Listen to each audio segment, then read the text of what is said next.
discuss Java source file structure. Very, very important, sir. What is that? Can I spell out? Java source file structure. Okay, here we have to talk about package statement, import statement, all these things will come in the picture. Very important. Slowly we are entering into next level of Java. Means basics completed. Now the second module is ready to start. Sir, you require to take a bit special care about these things, right? Sir, now I have one small doubt, sir. What's my doubt is, in Java program, sir, we write several Java programs. In Java program, how many classes we can take? Can you spell out? How many classes we can take? Is it only one class, or can I take any number of classes? Is it only one class, or can I take any number of classes? Yes, make sure in Java program we can take any number of classes, no problem at all. Suppose I am writing a program, sir. Yes, class A. Class A. Next class B I am taking. Next class C. Okay. Class D I am taking, sir. So total A, B, C, D, like this, four classes are available, right? Okay. Now, sir, this total is a single Java program. Remember this one. A Java program can contain any number of classes. Don't feel, sir, it is applicable, it allowed only one class. No, any number of classes we can take. Okay, well. Sir, how many classes are there? A, B, C, D, like 4 classes are there. Can you please tell which class name I want to use for this program name? Can I use A.Java? Or can I save this program with the B.Java name? Or can I save this program with the C.Java name? Or can I save this program with the Durga.java? Have you observed Durga.java? Durga class is not there yet. Can I save this one with the Durga.java? Yeah, please confirm. Based on which rule we have to give the name for this Java program. Sir, very simple for you people. Okay? Here, for this example, you can use any name, no problem at all. Regarding any name, no problem at all. Sir, what is the rule to name a Java program? Sir, very simple. A Java program can contain any number of classes. Any number of classes, no problem at all. How many public classes we can take? Have you observed? How many public classes we can take? Sir, you are taking several classes and any name you can use, no problem at all. How many public classes we can take? Sir, make sure even it contain several classes, but a Java program can contain at most one public class. Regarding what is the word? At most one public class. What is the meaning of at most one? Either 0 or 1. Sir, 0 number of public classes are allowed. Or if you want to take one public class is allowed. At most one public class. By mistake, more than one public class if you declared in the same Java program, compiler will give left and right. Remember that syntactical mistake it is. Sir, how many public classes are allowed? Only one public class is allowed. More than one public class if you are trying to take, immediately compile error by default you are going to get. I hope everyone can able to understand, right? Okay. Sir, now if I can take, if there is no public class, assume if there is no public class, any name we can use for Java program. Any name you can use for Java program, no problem at all. But if there is a public class, assume that class B is the public, sir. Class B is the public. Compulsory, the name of the Java program should be B.Java only. Regarding compulsory, name of the Java program should be B.Java only. By mistake, if you are using any other name, immediately compile time error we are going to get. Remember that. Sir, let me repeat again so that you people can feel more comfortable, right? Sir, here observe, a Java program can contain any number of classes, but at most one class can be declared the public. If there is no public class, if there is no public class, any name you can use, no problem at all. But if there is a public class, compulsory name of the public class, name of the program must be same. If a class be the public, the name of the program should be b.java only. Is it clear for all of you, right? Sir, now let me show a small example so that you people can aware much clearly, right? Observe carefully, sir. Here I am taking, here I want to take a separate Java code. Here observe that, sir. I am taking class A, okay, class A. Next, and after that class B.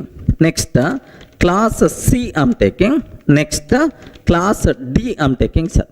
Have you observed? Class A, class B, class C, class D. Sir, how many classes are available? Can you please tell how many classes are there? 4 classes are available. Which name I can use for this program? Because there is no public class. Because there is no public class, we can use any name for Java program, no problem at all. Any name you can use, no restrictions, right? That's why I want to save this name, this file as durga.java. Acceptable or not? Why not? Happily you can take. Here just observe. I want to save, sir, I want to save this program. Yes, I want to save this program. Yes, here observe that durga.java I'm taking, sir. Durga.java, like this I'm taking. Have you observed? Sir, now which name I used? Which name I used? If you observed, at the bottom you can able to see durga.java. Are you getting? At the bottom you can able to see durga.java, right? Now let me compile this code, sir. Let me compile this code. Here d colon durga classes. Here let me compile Java C. Java C. What is the name of the program? Durga.java. Perfectly it's going to work. No problem at all, sir. Yes, happily the code compiles fine. There is no syntactical mistake. That's why itself is acceptable, right? Suppose if I declare B as the public, I want to declare B class as the public. If I declare B as the public, what will happen, sir? Observe that. If I declare B as public, compulsory name of the program should be b.java only. By mistake, if you are using any other name, immediately error you are going to get. Have you observed, right? Class B is the public. Compulsory name should be b.java, but I used the name durga.java. Are you getting? I used the name durga.java. That's why. So take a bit special care. Now if I can ask the compiler will give left and right. Hey Durga, class B is the public, should be declared in a file named b.java, but you are saving inside durga.java. Sorry, I can't accept this code to compile. Like observe carefully, right? Now here just have a look once. Now I am trying to compile Java C durga.java. Immediately compile error you are going to get. Have you observed? Class B is public, should be declared in a file named b.java. Class B is public, should be declared in a file named b.java. This is the compile error you are going to get, sir. So to avoid this compile error, I have to save this program as b.java. If I save this program as b.java, happily the code is going to compile. Have a look once. I'm trying to compile. I'm trying to save as b.java. I use which name, sir? b.java. Now I hope you can able to see. You can able to see what is the name I used? b.java. Are you getting? Now let me compile this code b.java. Let me compile this code b.java. Java C, b.java. Happily the code compiles fine. There is no problem at all. So the important conclusion is a Java program can contain any number of classes, but at most one class can be declared as public. So more than one public class is not allowed, because public means outside person can access. So that outside person, only one class should be exhibited. Remember this one. So a Java program can contain any number of classes, but at most one class can be declared as public. Remember, if there is a public class, the name of the public class, name of the program must be matched. If there is no public class, then we can use any name for Java program, no restrictions, right? Are you able to understand, right? Suppose if I can take two public classes, If I can take two public classes, immediately compiler will get left and right, because more than one public class in the same program not allowed. Correct, right? So now B is already public. B is already public. C also I want to declare as the public, sir. Observe that. C also I want to declare as the public. Now, how many public classes are available? Please respond. How many public classes are there? Public class B, public class C. Okay. What is the name of the program we used? B.Java. B.Java. So, public class B, B.Java, no problem. But the problem is public class C. So, immediately error we are going to get about this C class. C is public, must be declared inside C.Java. But why you are taking inside B.Java? Like that compile time error we are going to get. Clear, right? Sir, let me compile. Let me compile. Here, have you observed? Have you observed? Immediate compile time error, class C is public, should be declared in a file named C.Java. Class C is public, should be declared in a file named C.Java. This is the compile time error by default we are going to get. Everyone in the position to understand, right? So, a Java program can contain any number of classes. Any number of classes. But at most one class declared as a public. If there is a public class, name of the public class, name of the program must be matched. If there is no public class, you can use any name for Java program, no restrictions, right? Are you getting? So is it possible to declare more than one public class in the same program? No. By mistake, if you are trying to declare, immediately error by default you are going to get. Clear for all of you, right? Sir, next, whenever I asked this question, which name I want to use for this program, whenever I ask this question, most of the people are going to feel, sir, the class which contain main method, that class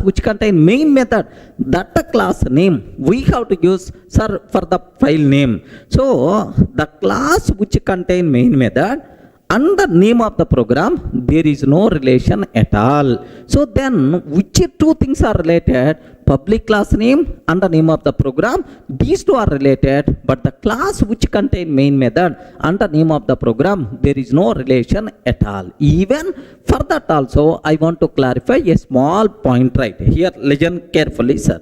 Okay, well. Now, here just observe that. I want to take a small another program, just a matter of 5 minutes. Take very special case. I have one program is there, class A. Are you getting? I have one program, class A. Public static void main method string array args. Now system.out.println A class main. This is which class, right? A class main method. Now, class B public static void main method string array args. I'm taking public static void main. Now, system.out.println B class main. Are you getting? B class main? Okay. So this is A class main, B class main. Now class C I'm taking.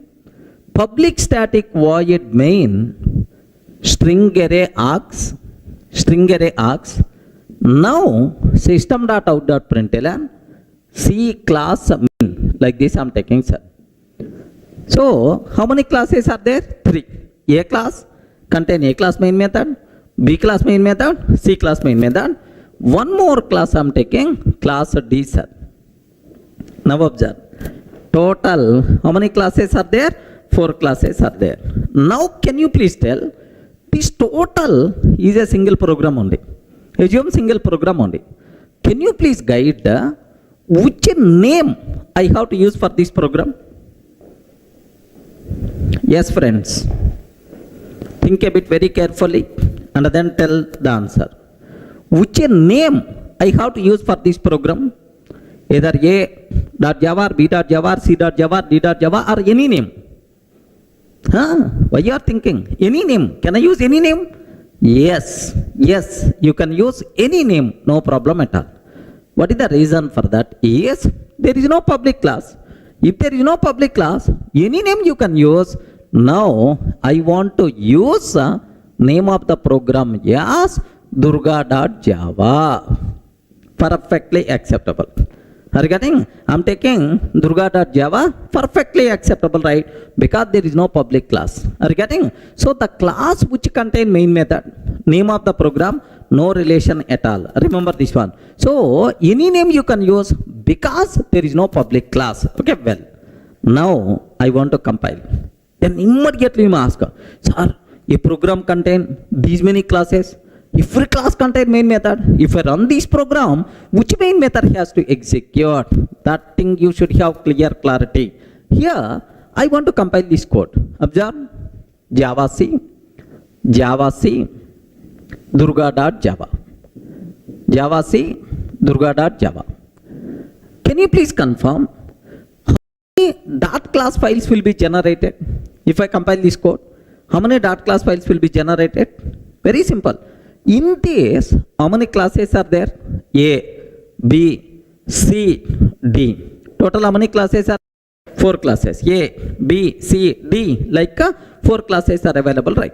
Now, the important conclusion, the important point is, whenever we are compiling a Java program, for every class present in that program, a separate dot class file will be generated. Remember, for every class present in that program, a separate dot class file will be generated. That's why. So how many classes will be generated? A dot class, B dot class, C dot class, D dot class. Very unfortunate, Durga dot class file is not going to be generated because there is no Durga dot class. Clear, right? Now, here observe A dot class, B dot class, C dot class, and then D dot class. So total, how many classes are going to be generated? A dot class, B dot class, C dot class, D dot class. 4 classes are going to be generated. Okay. Now, if I run A class, because observe that we can compile a Java program, Java source file, .java file. But we can run a Java class file, not program, a Java class file. Sir, now Java, yes sir. Can you please run A class? Whenever we are executing A class main method will be executed. Remember, whenever we are executing A, which main method will be executed, sir? A class main method will be executed. A class main. Next, if I run Java B, which main method will be executed, sir? B class main will be executed. Sir, if I run B class main method. If I run A class main method. If I run C class main method. That's why Java C. If I can take C class main. Regarding C class main, then immediately you may ask. Observe very carefully, sir. If I can take Java D, sir. Java D. Can you please tell, is the D class contain main method? No, D class doesn't contain main method. Whenever we are executing a class, if that class doesn't contain main method, immediately we will get an error. Regarding boss, main method is not available. Please declare main method. Yes, public static void main. Error we are going to get. Clear, right? Suppose, if I can ask Java Durga.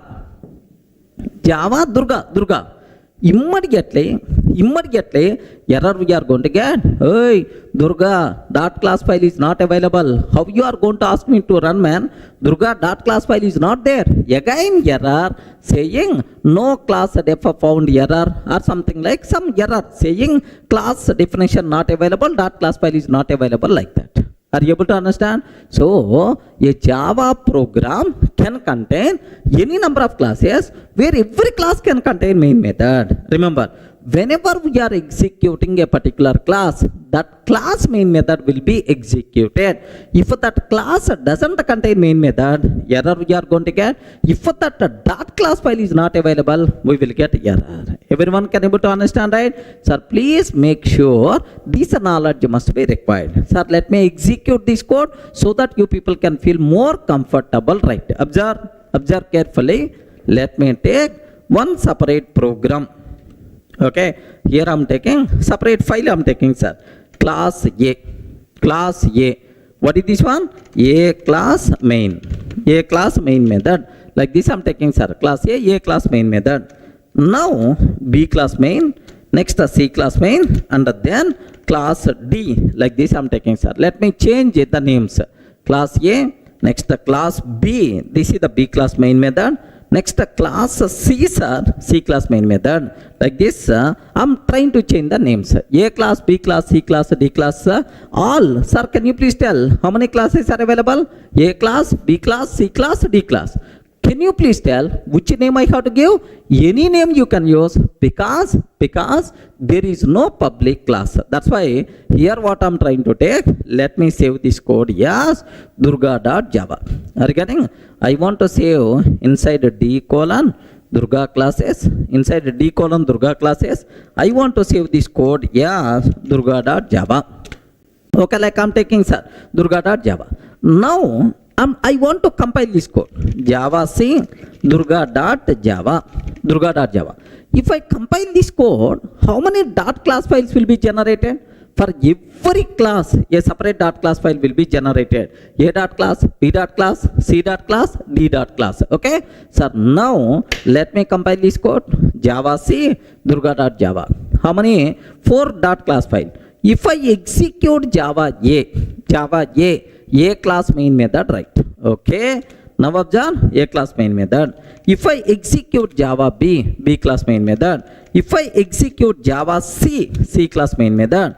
If I execute Java D, can you please observe? D class doesn't contain main method. Are you getting? D class doesn't contain main method. Immediately error we are going to get. Observe carefully, right? Sir, Java D, error, main method not found. Main method not found in class D. Please define the public static void main. Like that we are going to get the error, right? Okay. Now my target is Java Durga I'm taking. Sir, Durga dot class file is not there because there is no class named with Durga. Durga dot class file is not there. What will happen, sir? Error. Could not find or load the main class of Durga. Are you getting? Here main method is not available, but here dot class file is not available. Like this it's going to tell. Okay?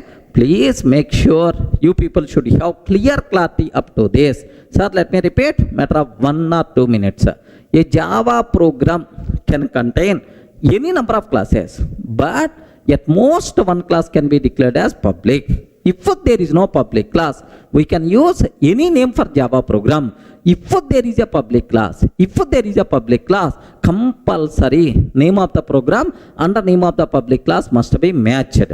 Okay, next, sir, we can compile a Java program. Whenever we are compiling a Java program, for every class present in that program, a separate dot class file will be generated. Are you getting that? A separate dot class file will be generated. Suppose, sir, whenever we are executing a Java class, sir, we can compile a Java program .java file, but we can run a dot class file. Whenever we are executing any dot class file, the corresponding class main method will be executed. A class main, B class main, C class main, like that, right? If the corresponding class doesn't contain main method, then we will get an error saying main method is not available. If the corresponding dot class file is not available, then we are going to get error. Are you able to understand, right? This is first thing what you people should be aware about Java source file structure. Clear, right? Sir, in the last video, we covered very clearly within a Java program, how many classes we can take, how many main methods you can take, how many public classes we can take, how to compile, how to run, all the things are very clear. Now, the next important concept, import statement. Let me perform postmortem on this concept. Observe carefully, sir. Sir, I'm taking class test. I'm taking class test. public static void main method, public static void main method, string array args. Public static void means string array args. Here array list L is equal to new array list. Array list L is equal to new array list. Like this I am taking, sir. Sir, if I am trying to compile this code, if I am trying to compile this code, sir, what I am doing? I am taking a class test. Within that main method, inside main method, I am creating an object for array list class. Array list is a class which is present inside java.util package. You know, collections. Array list, I am creating a array list object. Now the point is, can you please confirm if I will compile this code, is it going to compile or not? Respond. If I'm trying to compile this code, if I'm trying to compile Java C tester.java, is the code will compile or not? Yes or no? Immediately compiler will give left and right. Durga, you are using array list. You are using array list. Where this array list is available? Where this array list is available? Please let me know. Okay, then only I can compile. Are you getting? Then only I can compile. Please let me know. Array list L is equal to new array list. You are using array list. Where this array list is available? Please let me know. Then only I can compile. I can't recognize you are using array list where it's available. I don't know. I'm not finding. Like compiler is going to tell very clearly error, sir. Okay. Let me show up to this. Have a look once, sir. I'm taking a simple class test. Public static void main array list L is equal to new array list I'm taking, sir. Array list L is equal to new array list. Like this I'm taking. Now have a look once, sir. If I'm taking array list L is equal to new array list, let me compile this code. Java C tester.java. Java C tester.java. Immediately error. Cannot find symbol. Which is symbol? Array list. Are you getting? Durga, you are using some class named with array list. I am unable to find this symbol class array list. Where it is available? Please let me know. Like that, compiler is going to tell that. Are you getting right? Now, how I can solve this problem? Yes, compiler is telling very frankly, Durga, I am unable to identify array list class. Please let me know. Like, then two ways are available. What is the first way? Is, can you please confirm where is array list is available? Inside java.util package. If I use a fully qualified name instead of this line, instead of array list, java.util.array list, java.util.array list L is equal to new java.util.array list. Java.util.array list L is equal to new java.util.array list. If I use this one, then the code is going to compile. Now I am conveyed to the compiler. Hey, I am using array list from util package. Util package is available inside Java package. Like fully qualified name we are using, sir. Java.util.array list L is equal to like this. Now compiler is going to feel, oh, this person is using array list class from Java.util package. Like that, he is going to take happily the code is going to compile. Everyone can ever write? Sir, let me cross check here. Observe carefully. Here I am taking. Let's see this point well. Okay. Instead of array list, java.util.array list L is equal to new java.util.array list. Sir, this type of name is called fully qualified name. Regarding what is this name, sir? Can you spell out? Fully qualified name. If I use fully qualified name, happily the code is going to compile. There is no problem at all. Now observe this one, sir. Here I am trying to compile. Happily the code compiles fine. No problem at all. Yes, the code compiles fine, sir. We are not seeing any error. So, sir, whenever we are using fully qualified name, automatically the code compiles fine. But it is not permanent solution. The reason for that is 10 times I want to use array list. How many times? 10 times I want to use array list. 10 times you have to take java.util.arraylist, java.util.arraylist. Unnecessary. Length of the code is going to increase. Readability by default is going to be down. Are you getting? Java.util.arraylist, java.util.arraylist. Readability by default is going to be down. Remember that. Okay. Sir, best example. Let me consider 10 times. 10 times. If I want to create 10 array list object, how the code looks like? Yes, have you observed how the code looks like? Java.util.arraylist, java.util.arraylist, something like it is the design kind of thing. Are you getting? Something like it the design kind of thing, which is never be recommended. Readability is going to be down, length of the code is going to be increases. Are you getting? So for that, some shortcut I want. Are you getting? Some shortcut I want. So I have to convey to the compiler. Array compiler, whenever I'm using array list, can you please consider from java.util package? Can you please consider from java.util package? I have to convey. What is the way for that is import statement. Are you getting what is the way, sir? Import statement. Now observe carefully, sir. Sir, now whenever we are using import java.util.arraylist.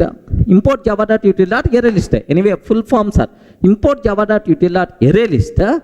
Whenever we are importing this, then we can use short names directly.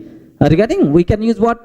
Short names directly. So the biggest advantage of import statement is we are not required to use fully qualified name. Length of the code is going to be reduced. Readability by default will be improved. Everyone can aware, sir. Length of the code will be reduced. Readability by default is going to be improved. That is the biggest advantage of import statement. Everyone in a position to understand clearly, right?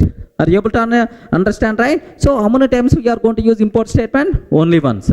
So, but every time, how many times I can use short name? Any number of times you can use short names. Length of the code will be reduced. Readability by default will be improved. Import statement acts as best typing shortcut. Remember, sir, let me show this one. Have a look once, sir.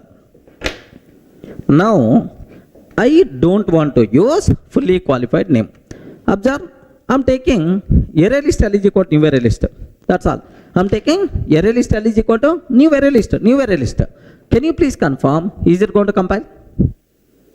You respond. Is it going to compile? No. It won't compile. What the reason? You didn't use fully qualified name. You didn't write import statement. That's why the code is not going to compile. Now observe that. Let me compile this code. Immediately error, cannot find symbol like this, right? Sir, we solved this problem by using fully qualified name, but now I don't want to use fully qualified name. Let me use import statement. Import java.util.arraylist. Import java.util.arraylist. Sir, whenever we are writing import statement, now you can use short names directly. We are not required to use fully qualified name. Are you getting? Whenever we are using import statement, we can use short names directly. We are not required to use fully qualified names. Clear for all of you, right? Okay, that's all. Sir, now observe very carefully about this one. Okay. Happily the code compiles fine. Yes, there is no problem at all. Happily the code runs up fine also. Itself is acceptable. Clear, right? So what is the need? What is the purpose of import statement? Clear? If you want to use short names directly, compulsory at the top, import statement must be required. Import statement whenever we are using, we are not required to use fully qualified name. Clear? Are you able to understand? Import statement acts as best typing shortcut. Now, I hope you people are getting some clarity about import statement. What is the advantage of import statement? How to write import statement? Okay. Sir, now there are two types of import statements are there. What is the first one is explicit import. Are you getting what is the first one, sir? Explicit import. Remember this one. If the first one is the explicit, automatically second one respond. What is the second one? Implicit import. Implicit import. Sir, what is the first one? Import.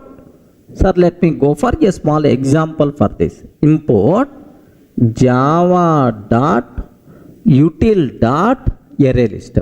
Sir, explicitly I am specifying, boss, I want this class. Are you getting? I want this class java dot util dot array list.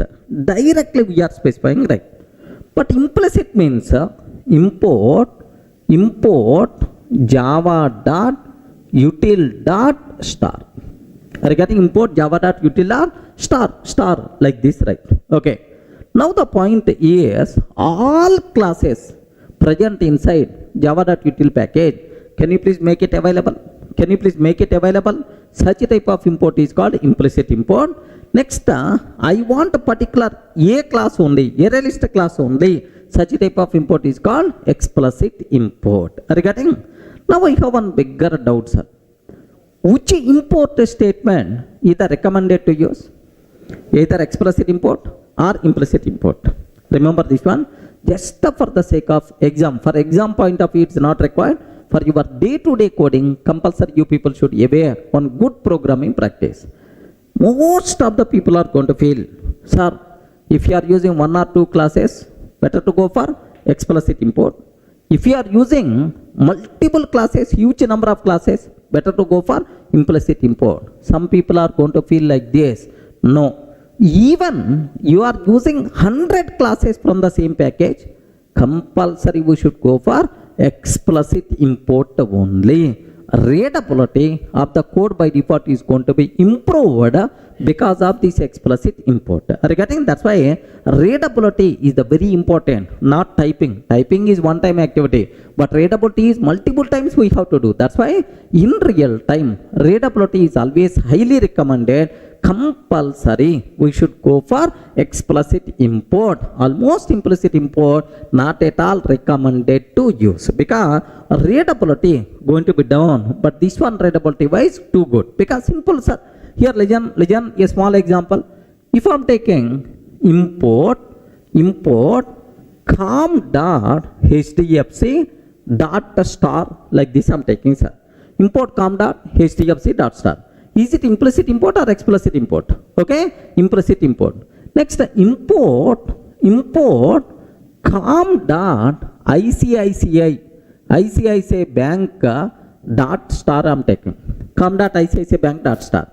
Sir, somewhere in the program, if I use account A is equal to new account A is equal to new account. Now, this account class coming from com.hdfc or com.icici bank? We don't know. We have to open this one. Is there any account class is available? Then only I will come to know. Sir, because you are not specifying from where the account is coming. You use it simply star. Suppose I am taking loan L is equal to new loan. Can you please tell loan class is coming from which package? Loan is coming from which package? We don't know. We didn't specify explicitly, sir, star. That's why readability wise explicit class import is good, but not implicit class import. Again, suppose this implicit class import I want to remove, and here I am using loan. Here I am using account. Now, is it implicit or explicit? Respond, man. Is it implicit or explicit? Explicit import. Are you getting right? Explicit import. Now, can you please observe? Account class is coming from which package? Account class is coming from which package? Com.ICICI bank dot account. Oh, from com.ICICI bank account is coming. Next, loan class is coming from which package?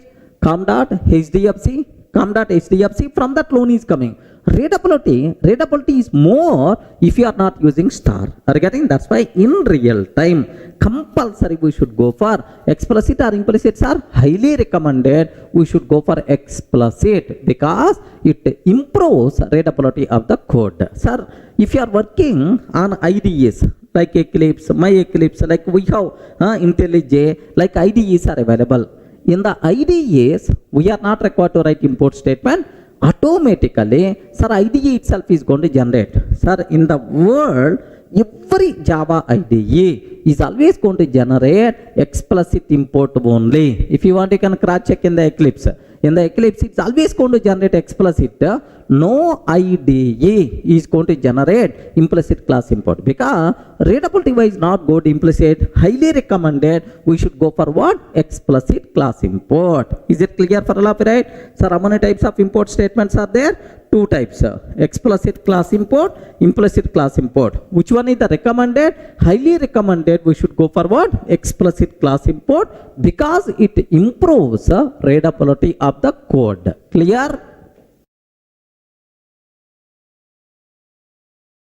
Sir, in the last video we covered how many types of import statements are there, what is the need of import statement, which import statement is recommended. Clear up to that. Now, for the exam's sake, there are two important conclusions are there. Let me talk about these things. Here, do you know, there are two packages we are not required to import. The classes and interfaces present inside two packages we are not required to import, because these are things by default available in every program automatically. Sir, for these packages we are not required to keep any import statement. What is the first one, sir? Java.lang package. Regarding what the first one? Java.lang package. Because Java.lang package classes are commonly required for every program. That's why. So we are not required to import classes present inside Java.lang package, because by default these classes are available. Best examples are, we are using string class. If I'm creating an object, string s is equal to new string of Durga, any import statement is required? No, import statement is not required. Import statement is not required. Remember that. So Java.lang. So all classes and the interfaces present inside Java.lang package, happily we can access without writing any import statement, because by default these are available for every Java program. Sir, second one, default package. Default package. Which is the default package, right? Current working directory. Regarding which is the default package, right? Current working directory. Remember this one. So if any class present inside current working directory or in the current package, we are not required to import. Regarding if you want to use from outside package, compulsory import statement must be required. If we are using the classes present in the same directory or same package, import statement is not required. Sir, if you are using from outside package, import statement is required. Remember that. So these two packages, import is not required. Are you able to understand, right? Let me show a small example for this. Here observe, I'm taking a class test. Have a look once, sir. I'm taking class test. No import statement. No import statement. I'm not taking any import statement, right? Now string s is equal to new string of Durga. String s is equal to new string of Durga. Thread t is equal to new thread. Thread t is equal to new thread. Next exception e is equal to new exception. Next string buffer sb is equal to new string buffer. Like this I'm taking, sir. Have you observed? These many classes I'm using. One is string object I'm creating. Second one is thread object I'm creating. Exception object I'm creating. String buffer object I'm creating. But I didn't write any import statement. Are you able to understand? Sir, can you please tell either code is going to compile or not? Respond, man. Either code is going to compile or not? Yes. perfectly the code is going to compile, no problem at all. What is the reason? What is the reason for that is, yes, can you spell out what the reason? Because all these classes present inside java.lang package. Because the class is present inside java.lang package, we are not required to keep any import statement. Automatically available for every Java program. Clear, right? Have a look once, sir. Observe carefully. Here, have a look once. The code compiles fine. The code runs fine. No problem. Happily the code compiles and runs fine. So, the class is present inside. The class is present inside java.lang package. We are not required to import because all classes and interfaces present inside java.lang package by default available for our program. One important conclusion. Second one, sir. Assume I took a test class. I am taking test class inside D:Durga classes folder. Do you know inside D:Durga classes I took a test class, test.java file, of course a test class, right? If any other class present inside same folder means current working directory. If any other class present inside same folder, to access this class, import statement is not required. I told, right? All classes present inside current working directory automatically by default available for our program. We are not required to import. Sir, let me test this condition also. Observe carefully. Here, I am taking another program. I want to take another program. Sir, here class student, like this I am taking, sir. Class student like this I am taking, and one method also, public static void m1 method I am taking, sir. Here student class static method like this, just the student class static method like this I am taking, sir. Student class static method like I am taking. Sir, where have you observed, right? It is the class student. It is the class student. Student class contains static method m1. Where I want to save this program is where test.java is available in the same location, D:Durga classes. Let me save this code. Here. Let me save. Can you please observe my location, sir? Inside same location, D:Durga classes. Here I am taking student.java I am taking, sir. Inside D:Durga classes, student.java, I am taking like this. Now, sir, where test.java is available? In the same location only. Have you observed? Test.java is available in the same location only. Now, inside test.java, let me create student object. Student s is equal to new student. Next, s dot m1 static method you can call by using object reference also, no problem at all, or otherwise class name like this, right? Now I have one bigger doubt. I am creating student object, I am calling student class m1. Can you please tell any import statement is required? Please respond. Any import statement is required? No, import statement is not required because student class is available in the same location where test class is available. That's why all classes present inside current working directory by default available to our program. We are not required to keep any import statement. Clear, right? Observe carefully. Here, what I am trying to take, let me compile this code, sir. Happily the code compiles fine. Here, 1 minute. The problem here is, have you observed, it is not import.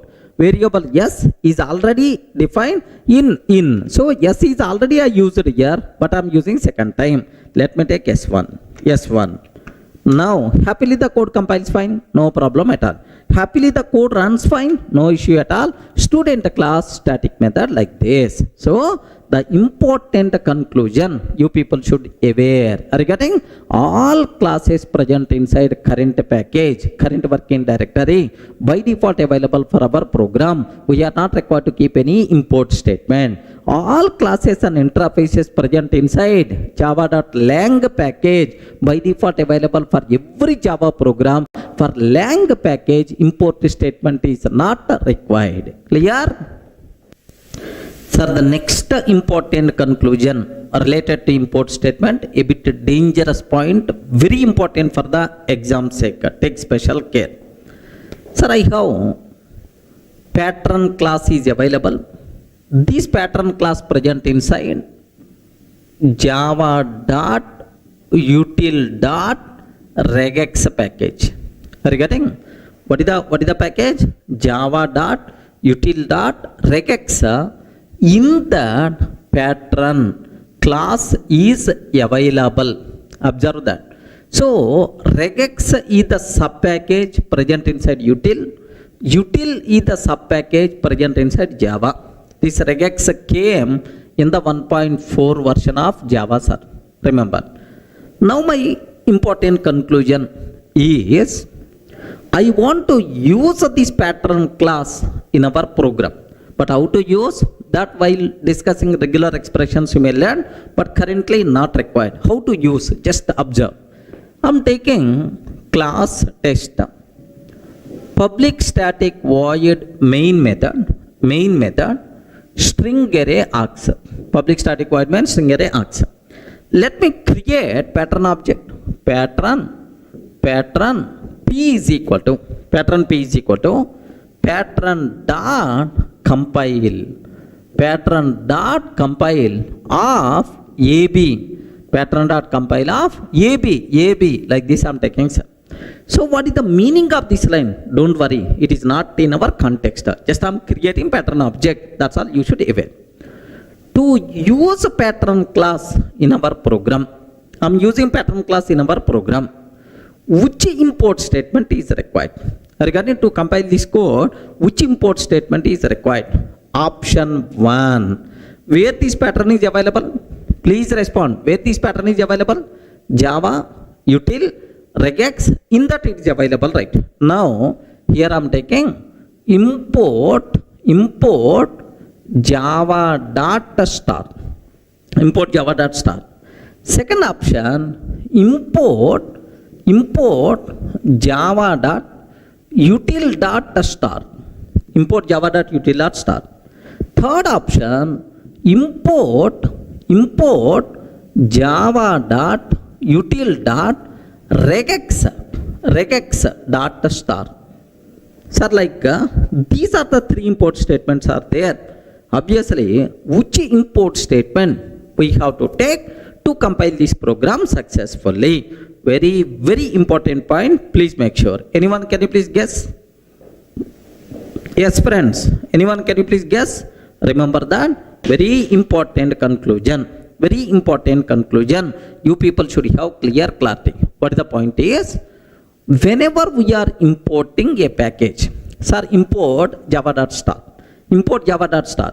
Whenever we are importing a package, all classes and interfaces present in that package by default available, but not the sub-package classes. Are you getting? All classes and interfaces present inside Java by default available, but not util, but not regex. Remember. So very important point related to import statement. Whenever we are importing a package, all classes and interfaces present in that package by default available, but not the sub-package classes. Okay?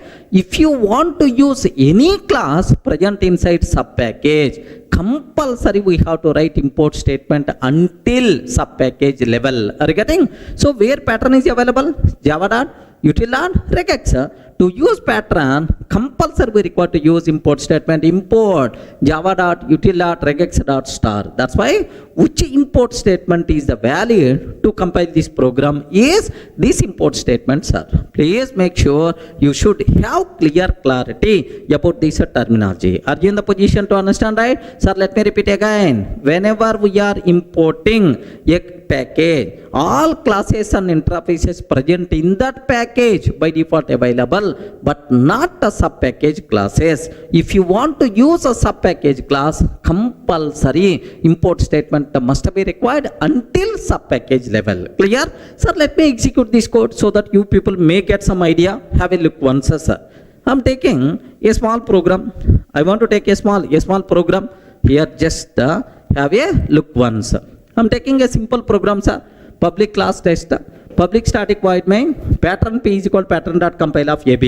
Don't worry about this line. Syntactically this line is valid in the regular expressions. We will discuss in detail, right? Now the point here is, if I'm trying to compile, is the code is going to compile or not? No, because we didn't use any import statement. Clear, right? Okay, well, have a look once. Observe that. If I'm trying to use Java C, test.java. Yes, immediately it's going to tell cannot find symbol, class pattern. Are you getting cannot find symbol, class pattern? Like that, immediately we are getting compile time error, right? Now, I want to solve this problem. What I want to do is import java.star. I'm taking. Can you please confirm, is it valid or invalid? Hey, please respond. Is it valid or invalid? Invalid. Because pattern is not available inside Java package. Pattern is available inside java.util.regex package. That's why this one is invalid, right? Okay. Have a look. Even you are taking, immediately error we are going to get. Observe that. Observe, same error we are getting because in the util it is not there. Suppose in the Java it is not there. Suppose if I can take java.util.star. Can you please confirm? Import java.util.star. Is it going to accept or not? Please respond. Is it going to be accepted or not? Yes. If I can take like this, the code is not going to compile because pattern is not available in the util. Pattern is available inside regex package. Are you getting? Pattern is available inside regex package. That's why it is not going to accept. Now, have a look once.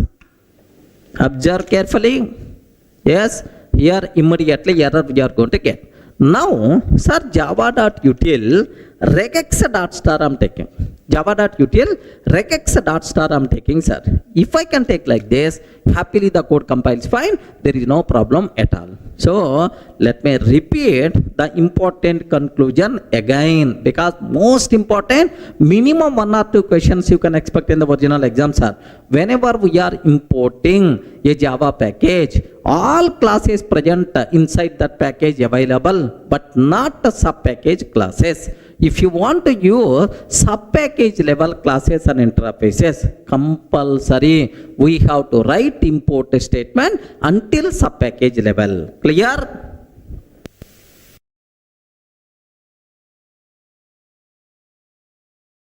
In the last videos we covered what is import, what is the purpose of import, what are various important points related to exam. But do you know, related to import, there is a big story is there. But I'm not covering all those things at the part of this course. So because this course purely meant for exam specific. So for the exam, whatever points are required, just only those things I'm discussing. The people who are very much interested, just to go through the material. In the material, I added all those things. Don't worry, sir. Sir, next, after import, the next thing what I have to discuss, packages. Are you getting package statement? Sir, what is a package? Package. Do you know we have Europe tour package, US tour package. Okay, like we have core Java, Java package. Okay, advanced basic Java package. Next a frameworks package, something like. What is a package? Package is a group of related items. A group of related things is nothing but package. Sir, same in the programming, what is a package, right? A group of related things, a group of related classes and interfaces are grouped into a single unit, which is nothing but package. Best example for you. Sir, I want to perform database operations. DB, database operations I want to perform, sir. So, to perform database operations, the required classes and interfaces are grouped into a separate unit, which is nothing but java.sql package. Regarding what is that, sir? Java.sql package. So package is an encapsulation mechanism to group related classes and interfaces into a single unit. Regarding it is an encapsulation mechanism to group related classes and interfaces into a single unit. Java.sql package contain all classes and interfaces which are meant for database operations. Clear, right? Similarly, suppose, sir, I want to perform IO operations. Sir, I want to write some data to the file. I want to read some data from the file. IO, input output operations I want to perform. If you want to perform IO operations, all required classes and interfaces are grouped into a separate package, which is nothing but java.io package. Regarding java.io package. So, what is package? Package is a grouping mechanism, encapsulation mechanism to group related classes and interfaces into a single unit, which is nothing but package. Everyone in the position to understand what the package, right? Now, the next important terminology, what you people should aware, sir. Okay? Sir, how to write package statement? How to compile? How to run? Sir, before that, what are various advantages are there because of package statement? There are multiple advantages are there, sir. Do you know? In Java, there are two date classes are available, sir. Two date classes are available in Java. One is inside SQL package, inside util package. Regarding inside SQL package, inside util package. Now how many date classes are there inside Java? Two date classes. One is date present inside SQL, another date present inside util. Sir, how two date classes are present? Yes, what is the possibility? Because of package statement only. So by using package, I can able to differentiate java.util.date, java.sql.date. I can able to differentiate. So if a package statement is not there, then it is impossible to have two date classes. That's why the biggest advantage of package statement is naming conflicts we can able to resolve. Naming conflicts we can able to resolve, sir. Uniqueness, unique identification will be there for our components. Next, sir, related things we can group. Suppose best example, database relation. All the database operation required classes and interfaces present inside SQL. All classes and interfaces related to IO present inside IO package. Like, sir, it is a grouping related things into a single group. Modularity of the application is going to be improved, sir. Modularity of the application by default is going to be improved. Maintainability of the application will be improved. Regarding maintainability of the application will be improved, sir. Even sometime we can get security also. We can get security also because of package statement. How, sir? Very simple. Suppose assume it is the pack 1. Assume it is the pack 1, sir. Pack 1. Now I have class test is there. Class test is there, sir. Sir, this class test is not public. Assume it's not public. If it is not public, outside person can't access. So default means within the package only. So this package acts as a wall so that outside person can't access our components. Are getting package itself is going to provide security also for our components. Everyone can aware, sir, there are lot of advantages are there because of package statement. Sir, compulsory recommended to use packages in the real time. Sir, best example, we have several classes are there like a string class, a string buffer, system class like. Can you please tell, I have string class is there. String class present inside which package? Java.lang package. String buffer is there present inside java.lang. Array list is there present inside java.util package. File reader is there present in java.io package.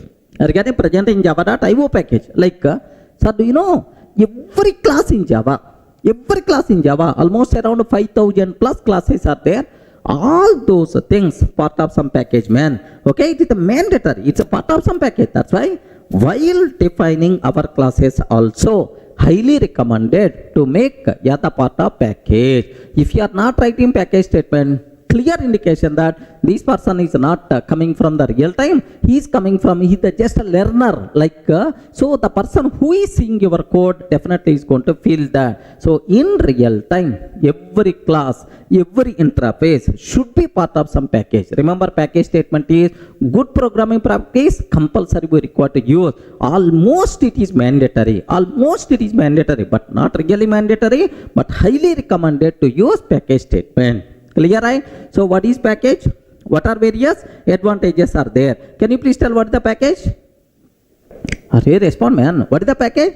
It is an encapsulation mechanism to group related classes and interfaces into a single unit. What advantages are there? We can resolve naming conflicts. Modularity of the application is going to be improved. Maintainability is going to be improved. Security by default is going to be improved, sir. Are you getting? So these are various advantages are there because of package statement. Clear for you people?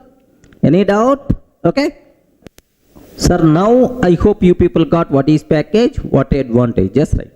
Now, how to write package statement, how to compile, how to run. Just observe carefully, sir. Here I am taking package. Sir, we can write package statement by using package keyword. Again, package is a keyword in Java. Package, sir, com dot durgasoft dot OCJA. Like this I am taking. Com dot durgasoft dot OCJA. Sir, there is a universally accepted naming convention for the packages. There is universally accepted naming convention for the packages, right? Use client internet domain name in reverse. Regarding suppose I am working for ICICI Bank. What is their website? com.icicibank.com. Okay. While naming the package com.icicibank. Bank. Regarding this is universally accepted naming convention. Why internet domain name they are using? Because it is the unique in the nature. Regarding what is the purpose of package? For unique identification for our components, right? So, which is the unique in the universe? Internet domain name is the unique in the universe. Then, use the internet domain name to name the packages. Then, obviously, uniqueness by default we are going to get. That's why, so what is universally accepted naming convention for the packages is use the internet domain name in reverse. Okay, well, this is the basic. Now, I am taking public class test. Now, public static void main method string array args. Public static void main string array args. Here, system.out.println package demo, like this I am taking, sir. System.out.println package demo, like this I am taking. That's all. This is about, sir, how to write package statement in our program. Now, how to compile? Usually, if you want to compile, Java C test.java.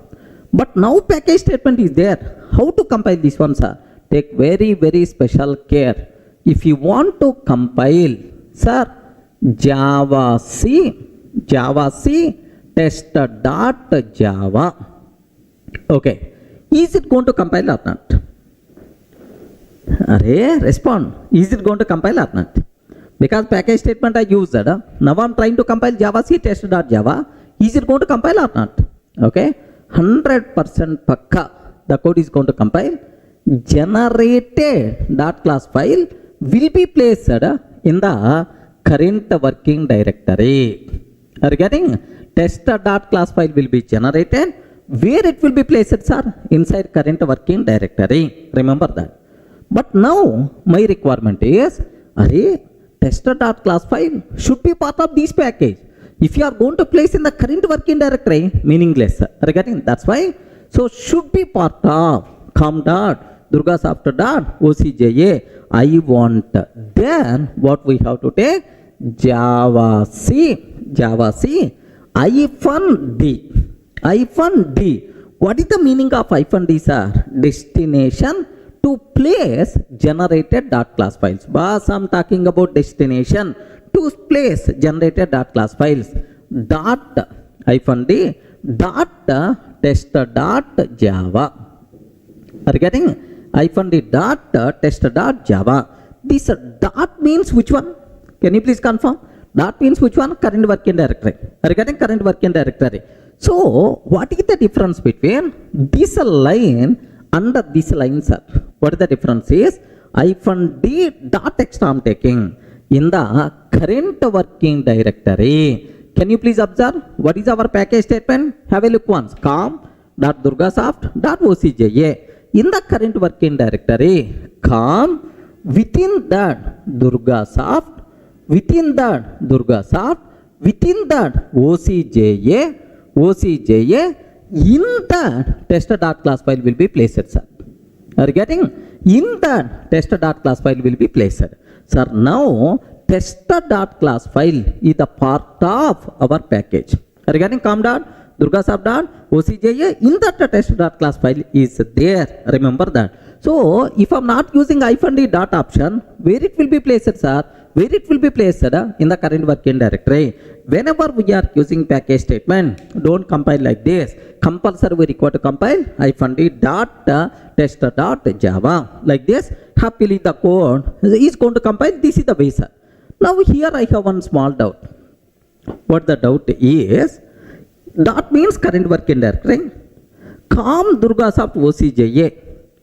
If these folders are not already there, sir, com folder is not there, or com folder is there but Durgasoft is not there, or Durgasoft is there, ocja is not there. If these locations are not, folders are not already available, what will happen, sir? So this Java C command itself is going to create this folder structure. So whether the required package structure, package folders available or not, we are not required to check, because if these are not available, automatically this command itself is going to create that, no problem at all. Everyone can able to understand? Next, that is one point, sir. Second point, instead of dot, can I take any other location? Yes, why not? Ecolon you can take, ecolon you can take, any valid directory name you can take. Now instead of current working directory, inside E folder, E colon, com will be created, Durgasoft will be there, ocja will be created, in the tester.class file by default will be placed. So any valid destination you can able to specify, acceptable, no problem at all. Are you getting? So whenever we are using package statement, how to compile -d dot, this is the option we require to use. Of course, instead of dot you can take anything, sir, no problem at all. Clear, right? It's a very, very important. What is the difference between this one and this one? You should have clear clarity, right? Sir, let me take up to this so that you people can feel more comfortable. How to run, that part I will discuss. Have a look once up to this, up to compilation. I want to show for you, right? Here, sir, I'm taking package. Can you please guide, sir? I forgot. Package com dot Durgasoft dot ocja. Like this I'm taking com.durgasoft dot ocja. Now here just one statement, system.out.println, sir, package demo. Okay, package demo, like this I'm taking, sir. Okay, well, sir, here if you observe Java C test.java, happily the code is going to work, no problem. Now dir test.class, can you please observe where it will be placed, sir? In the current working directory. In the current working directory, it got placed. Are you getting? Current working directory it got. Sir, now I don't want Java C -d dot test.java, test.java. If I can take Java C -d dot test.java, now generated.class file is going to be placed in the current, it will be generated.class file will be placed in the corresponding package structure. Now observe this one. Now observe. Yes, happily the code compiles fine. In our current working directory, com will be there, Durgasoft will be there, inside ocja will be there, in that ocja test.class file will be placed. Now observe that. Now here cd com, next cd Durgasoft. Yes, cd com, cd Durgasoft, cd ocja. In that, if you observe test.class file by default there. Regarding test.class file will be there, sir. So this is what you people should aware clearly, right? Are you in the position to understand, right? Whenever we are using, whenever we are writing package statement, how to compile, this is what you should aware. Sir, I have to run this code. I want to run this class. If you want to run this class, there is one special care you have to take. Java test.class file is available where? Inside com Durgasoft OCJA. Com Durgasoft OCJA. Compulsory you require to use fully qualified name. Regarding Java com dot Durgasoft dot OCJA. Regarding if I can take com dot Durgasoft dot OCJA dot test OCJA dot test. Regarding Java com dot Durgasoft dot OCJA dot test. Now happily this one is going to run. Regarding whenever we are executing a Java class, if it is part of package, compulsory at the time of execution, package statement fully qualified name we require to use. If you are not using fully qualified name, it is not going to run. Remember this one, sir. Sir, let me use fully qualified name. Let me execute this code. Observe that. Observe carefully, sir. Java com dot Durgasoft dot OCJA dot test. Okay, like happily package demo by default we are going to get. I hope everyone can aware how to write package statement, how to compile package in the program if it contain package statement. Next, how to run program if it is a part of package. Clear? Any doubt? Sir, in the last videos we covered what is package statement, how to compile, how to run if our program contain package statement. Okay, clear for you people, right? What is the next concept we have to talk? Sir, related to this package statement, there are two important conclusions are there. These two things I have to explain. Have a look once, sir. I'm taking package, pack 1. Of course, this type of naming convention is not good, but syntactical checking purpose I'm taking package pack 1. Package pack 2, sir. Package pack 2 I'm taking. Sir, can you spell out how many packages are there? How many package statements I'm writing? 2 package statements. Now, public class test. Public class test, like this I'm taking. This is my program test.java. Regarding this is the program I'm taking test.java. If I compile this one, can you please tell?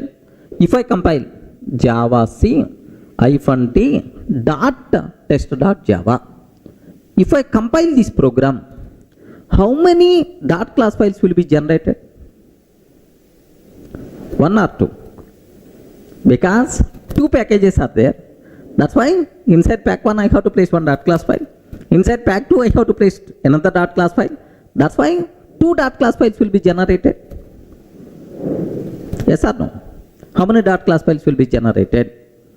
Point number 1. Okay. Assume if it is only 1 dot class file, is it going to be placed inside pack 1 or pack 2 or inside both?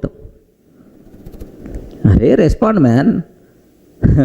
Are you able to understand? Very important point for the exam. Remember that. Sir, if I can take like this, compiler will give left and right. What is the reason for that? Is in any Java source file means Java program. In any Java source file, at most 1 package statement is allowed. But the meaning at most 1, either 1 or 0. By mistake, if you are taking more than 1 package statement, compiler will give left and right. Are you getting? First one accepted.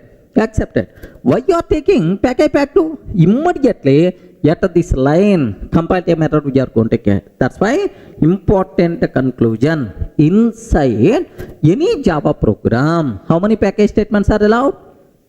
Respond. How many package statements are allowed? At most one package statement is allowed. By mistake, if you are taking more than one package statement, immediately comparative error we are going to get. Clear, right? Sir, let me execute this code. Let me consider. Let me show. Here I am taking package pack 1.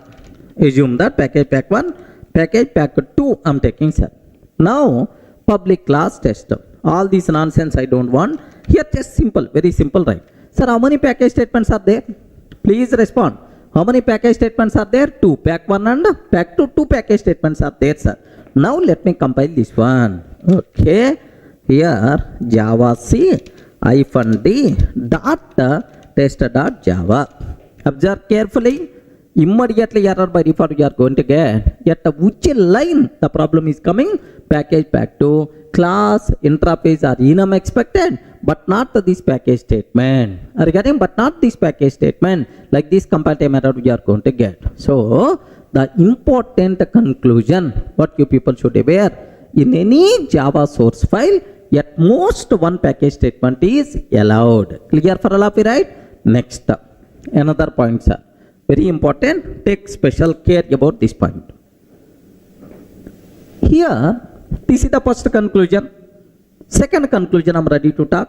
Very important. Listen. Sir, I am taking import java dot util dot star. Import java dot util dot star. Next, package pack 1. I am taking package pack 1 and public class test. Public class test. Like this I am taking, sir. Package pack 1 public class test. If I can take like this, can you please tell either code is going to compile or not? Respond. Very important for the exam sake this point. Please make sure. Is it going to compile or not? Okay? No chance at all. No chance at all. The reason for that is, in any Java program, the first non-comment statement should be package statement. Are you getting? But not import. So already you took import. After import, package is not allowed. First package. After that you can take import statement. The first non-comment statement should be package statement. That is, if you want to take package, compulsory first package, after that import, after that classes, any number you can take. So order is very important. First what we have to take? Package. After that import, sir, by mistake, after import package, immediately error we are going to get. Very important for the exam sake. Remember that. This point especially. Sir, after package, after import, you should not take package statement. Package statement must be first statement. Comments anywhere you can take. Other than comment, package statement must be first statement in our program. Clear for all of you, right? Now let me execute this code, sir. Here I'm taking import java dot util dot array list. Import java dot util dot array list like this. So first import statement, after that package statement, and then I'm trying to take a class. Now invalid immediately error by default you are going to get. Have you observed, right? Same error we are getting. Sir, here package statement is not allowed. Instead of package, class or interface or enum expected. Like that, right? Clear, friends? So these two are very important statements related to the package statement. Clear for all of you? So what are the first points, sir? So how many package statements are allowed? Only one. At most one package statement. More than one package statement is not allowed. Next, the compulsory package statement should be first statement only. After that you have to take import and classes, right? Now let me give the finishing touch for this point, sir. Observe carefully. First we have to take package statement. Sir, after package statement, we can take import statements, import statements, and then we can take either class or interface or enum declarations we can take. Okay, now this is, sir, first what? Package statement. Second one, import statement. Third one, either class or interface or enum. Okay, like you can able to take. Sir, please make sure this order is very, very important. Order is important. Order is important, remember. So first compulsory package and then import and then class or interface or enum. Next, how many package statements you can take? Hey, respond, man. How many package statements you can take? At most one, either one or zero. So how many? At most one. At most one. How many import statements you can take? How many import statements you can take? Any number. Any number. Any number acceptable. Either 0, 1 import, 2 import, 3 import, 10 import statements acceptable, right? Sir, how many class or interface or enum declarations are allowed? Any number. No problem at all. Any number. So restriction is applicable only for package statement. More than one package statement is not allowed. Second restriction, order is important. That's all. These are various important loopholes you people should be aware about the Java source file structure. If you feel comfortable, then some possible bits, some practice bits we are going to discuss. Clear up to this?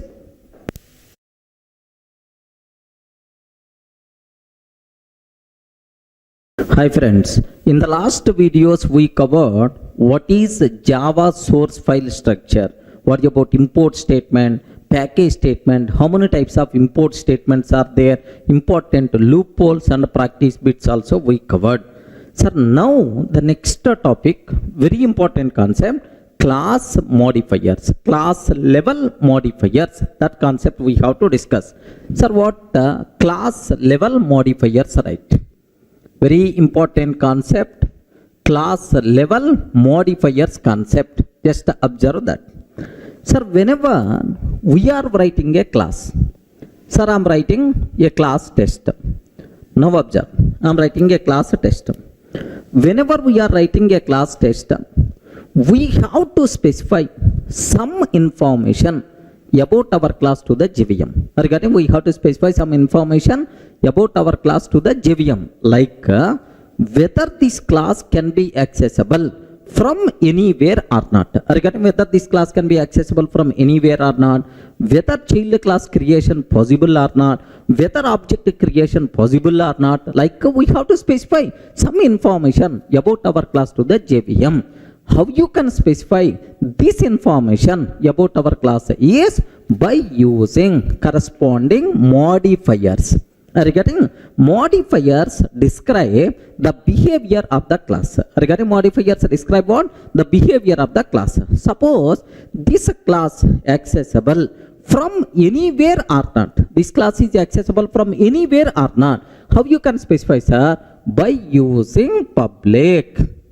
Okay, remember, if the class is public, then you can sir access this class from anywhere within the package, outside package, no restrictions at all. So how you can specify is by using public. Sir, if the class is not public, default means where you can able to access, where we can able to access only within the package. Regarding default means if it is not public, default means where we can access only within the package only, remember. Similarly, sir, whether for this class object creation is possible or not, for this class object creation is possible or not, how you can specify? By declaring abstract, sir. If the class is abstract, then object creation is not possible.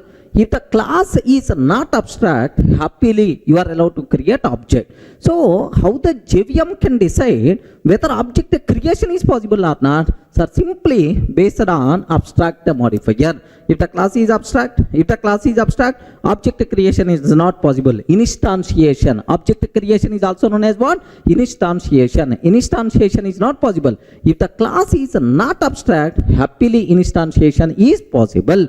JVM will consider this behavior based on this abstract. Next, whether child class creation is possible or not? In the OOPS concept I will discuss in detail, don't worry. Child class creation is possible or not? How you can specify, sir? By using final modifier. If the class is final, then child class creation not possible.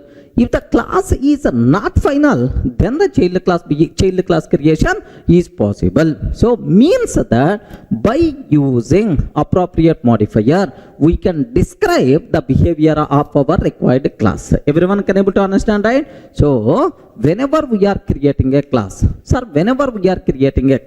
we have to specify information about our class to the JVM. How you can specify this information about our class to the JVM, sir? By using corresponding modifiers. Clear for all, right? So JVM, based on these modifiers, JVM is going to use these modifiers while using this class, while accessing this class. Clear, right? Okay, that's all. Now the next point is which modifiers applicable for these top level classes. Are you getting? Can you spell out what are various allowed modifiers for the top level classes? Very important, man. Which modifiers are applicable for top level classes? Please make sure. Okay, but for our OCJA exam, we are not required to be aware all the modifiers. Just the basic idea about the minimum modifiers itself is enough. The people who require complete information just to go through the material, right? So which modifiers applicable for top level classes? Just aware. Happily we can declare top level class as public. Sir, we can declare top level class as default. Default means if we are not taking anything, it is the default. Public default. Sir, we can declare top level class as abstract. Next, we can declare top level class as final. We can declare top level class as strict FP. Remember, strict FP behavior, we are not required to worry. Sir, it's not required at all. Okay, sir, please make sure just a strict floating point. Okay, not in our exam scope, just aware. So the only applicable modifiers for top level classes are public, default, abstract, final, strict FP. Remember this one. So if it is inner class, sir, sometimes maybe we can take a class inside another class. A class inside another class, right? If it is inner class, the extra modifiers allowed are private is allowed, protected is allowed, private is allowed, protected is allowed, static is also allowed. Are you getting? So for top level classes, how many modifiers are applicable, sir? These 5 modifiers are applicable. But for inner classes, how many modifiers are applicable, sir? 8 modifiers applicable. Remember, these modifiers applicable only for inner classes but not for top level classes. Is it clear for all of you, right? But for the exam sake, especially one modifier which is going to play very, very important role. What is that modifier? Is abstract. Okay, here we have to perform post-mortem about abstract class, because compulsory at least 1 or 2 questions you can expect from this area. This area for the exam say very, very important. Is it clear for all of you, right? Sir, which modifiers are applicable for top level classes? Respond. Which modifiers are applicable for top level classes? 5 modifiers are applicable. Public, default, abstract, final, strict FP. These 5 modifiers are applicable, right? Next, which modifiers are applicable for inner classes? Inner classes, these 5 plus 3 modifiers are applicable. But among these, for the exam sake, which one is the very, very important, sir? Abstract modifier is a very, very important concept. You people should aware complete behavior of abstract class, abstract method, like that, right? Sir, now anyway, let me explain very briefly about public, default, and then we will perform postmortem on abstract. Can you please tell, if a class is public, what is the meaning of that? Okay, respond. Public transport, public toilet. Are you getting? Public toilet, public transport. What it means? any person, public telephone, any person is allowed to use. Are you getting? Any person is allowed to access. Okay, like, so if the class is declared as the public, sir, I have package pack 1 is there. Assume that, sir. Package pack 1 is there. Now I have public class A is there, sir. Public class A is there. Sir, if the class declared as public, we can access this class from anywhere, either within the package or outside package. Anywhere you can access, no restrictions at all. Now I'm taking here, just observe package pack 2, sir. Package pack 2. Now, sir, public class B. I'm taking public class B. Public static void main method I'm taking. Main method I'm taking string array args. Now A is equal to new A I'm taking, sir. A is equal to new A. Next, sir, if you want to access a class from outside package, import statement must be required. Import pack1 dot A. Now, can you please tell, is it valid or not? Perfectly valid. The reason is, class is what? Public. If a class declared the public, you can access that class from anywhere, no restrictions at all. Are you getting? Within the same package or outside package, anywhere you can access, no problem at all, right? Clear for all of you, right? Sir, if the class is not public, what will happen? That behavior we are going to discuss. Sir, now let me go for a small example. Let me execute this code. Observe carefully, sir. Here I'm taking just a small here. I'm trying to take package pack 1 public class A, sir. Public class A I'm taking. Sir, let me save this code. Let me save this code as a.java. Here D::Durga classes. Inside D::Durga classes, just I'm taking a.java. Sir, that's all. This is about my A class, which is the public, present inside pack 1. Now let me take sir, class B, sir. Class B, sir, here it is the package pack 2. Observe that package pack 2, complete different package. Import pack1 dot A. Now I'm trying to create A is equal to new A, sir. Regarding A is equal to new A I'm taking, sir. And sir, this class B, let me save this code as here, just observe that. Let me take this code as b.java. Okay, b.java, like. Can you please confirm? Is it valid or not? Please respond. Is it valid or not? Yes, what is the problem? This A present inside pack 1 is the public. Happily we are allowed to access from anywhere. No restrictions right now. Let me compile a.java and b.java. Here, let me go to D::Durga classes Java C-D dot A.java. Are you getting? Java C-D dot A.java. Immediately compatible. Of course, happily the code compiles fine, sir.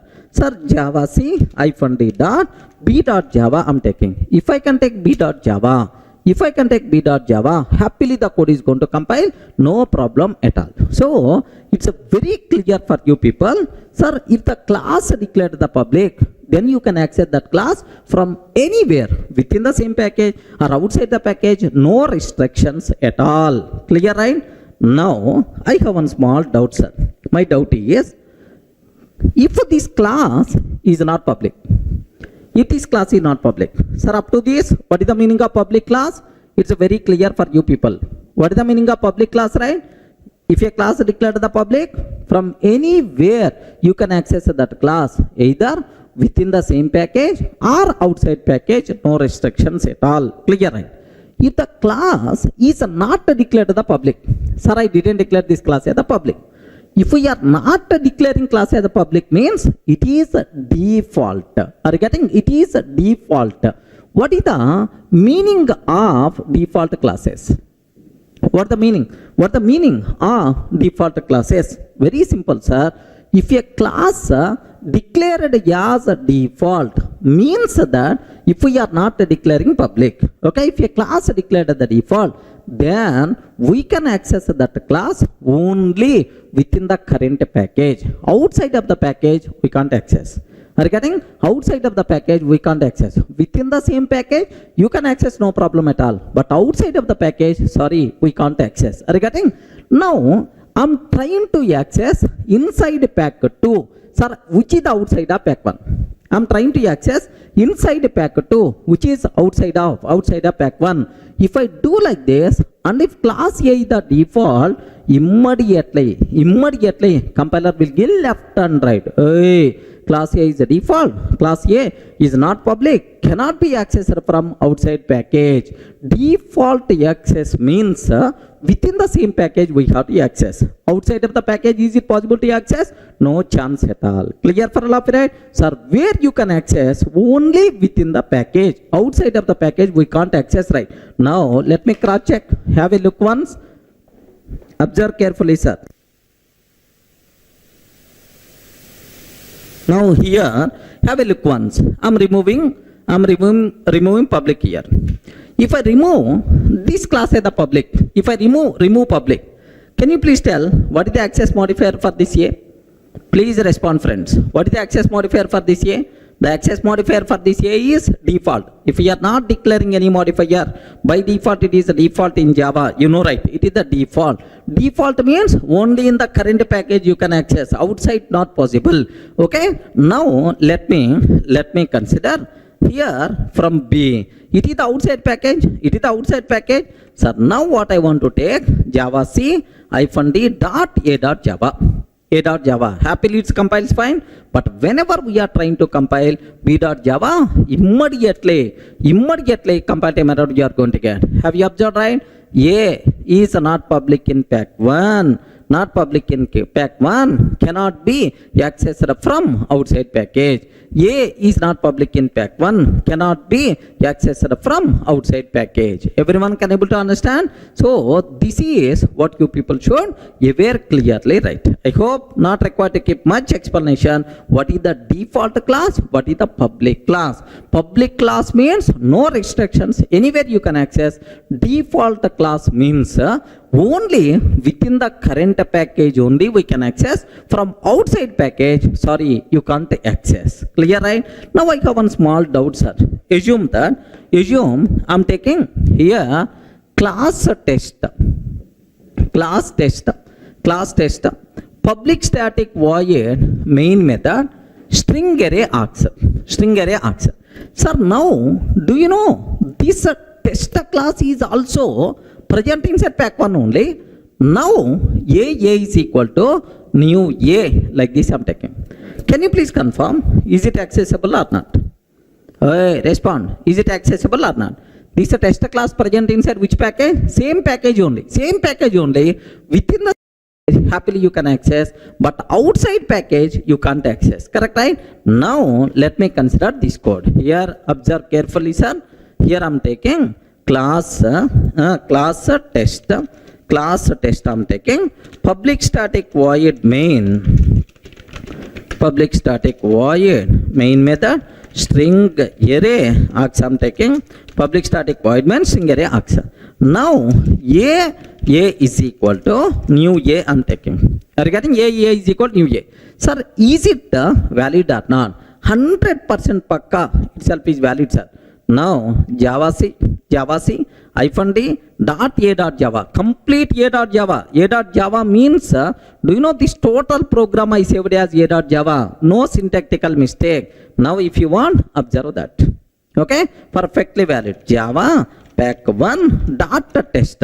I'm trying to execute test class. Now is it going to work or not? Yes, perfectly. We are not going to get any error, right? So what it means, what you people should aware clearly, the important conclusion, public class means from anywhere you can access. default class means only within the current package. That's why default access is also known as package level access. Clear, right? What is public class? What is default class? These two are very, very important for the exam sake. Next, most dangerous, most important abstract modifier, that thing I will discuss.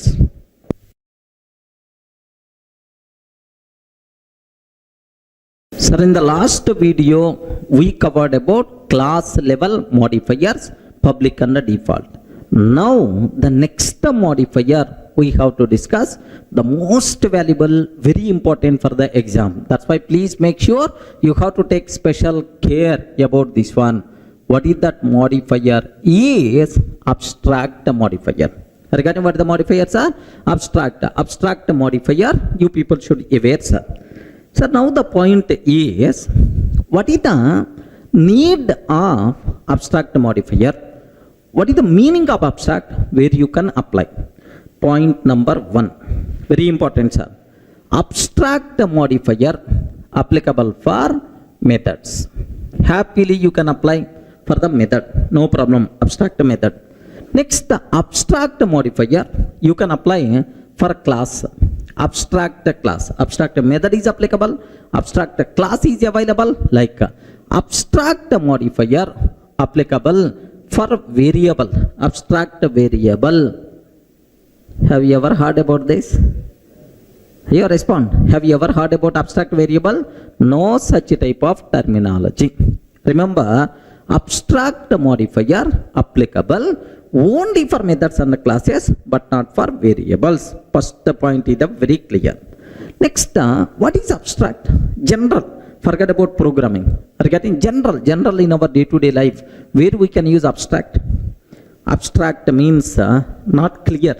Not clear. Array, his mind is abstract. He is not open-minded person. It's not completed, just only abstract. Abstract means not complete. Something partial implementation, partial. Such type of terminology is the abstract. Okay? Just a K which is not complete. Just the partially completed, which is nothing but abstract. Keep this point in your mind. Okay? Anyway, now let me talk about what is abstract method, abstract class. These two things I will discuss. Very important for the exam. Please make sure, take special care. So first, what is abstract method? What is abstract method, sir? Sir, very simple.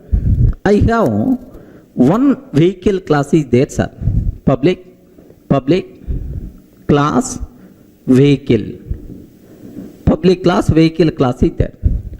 Every vehicle contain number of wheels, 2-wheeler, 3-wheeler, 4-wheeler, like wheels are there. Public int get number of wheels.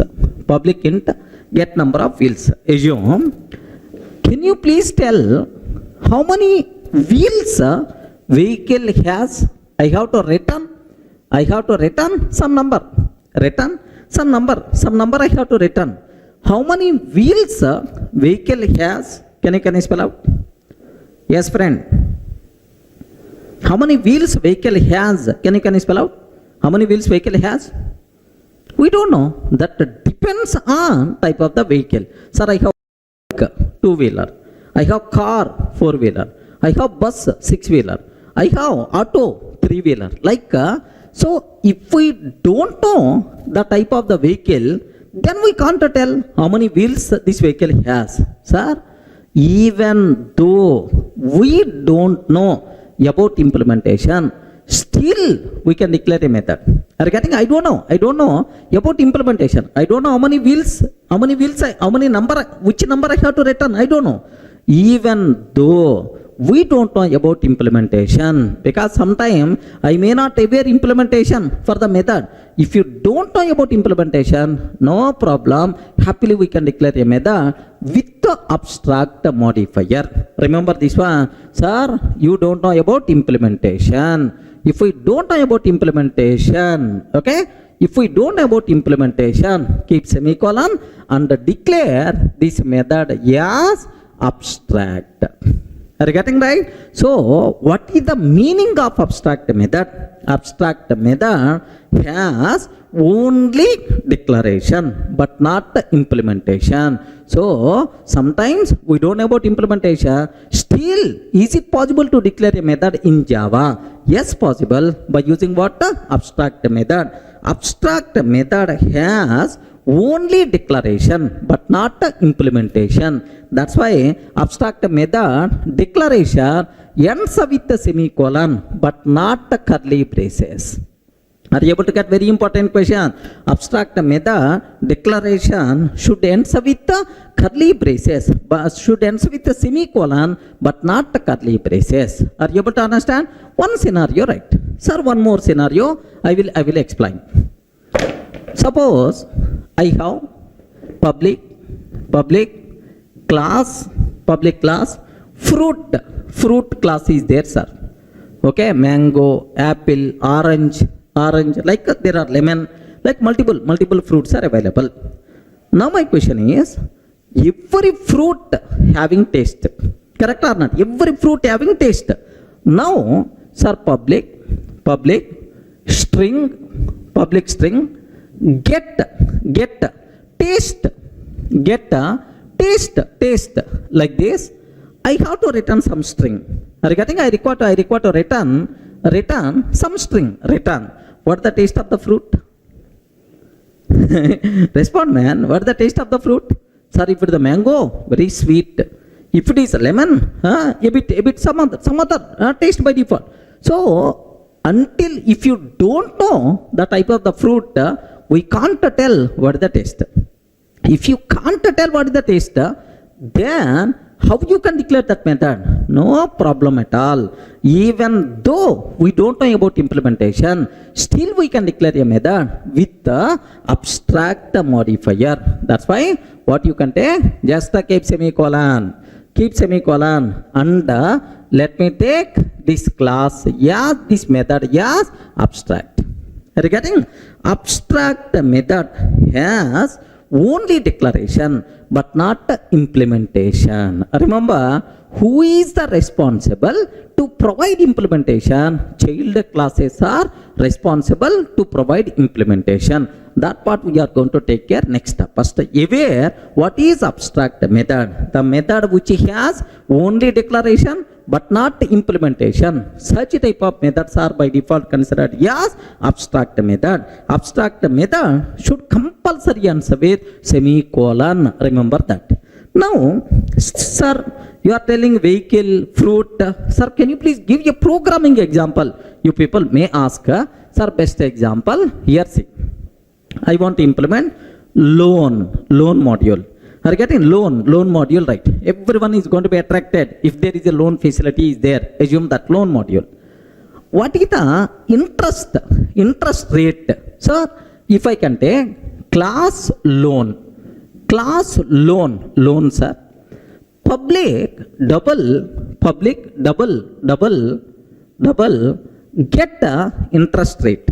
Are you getting? Public double get the interest rate like this, right?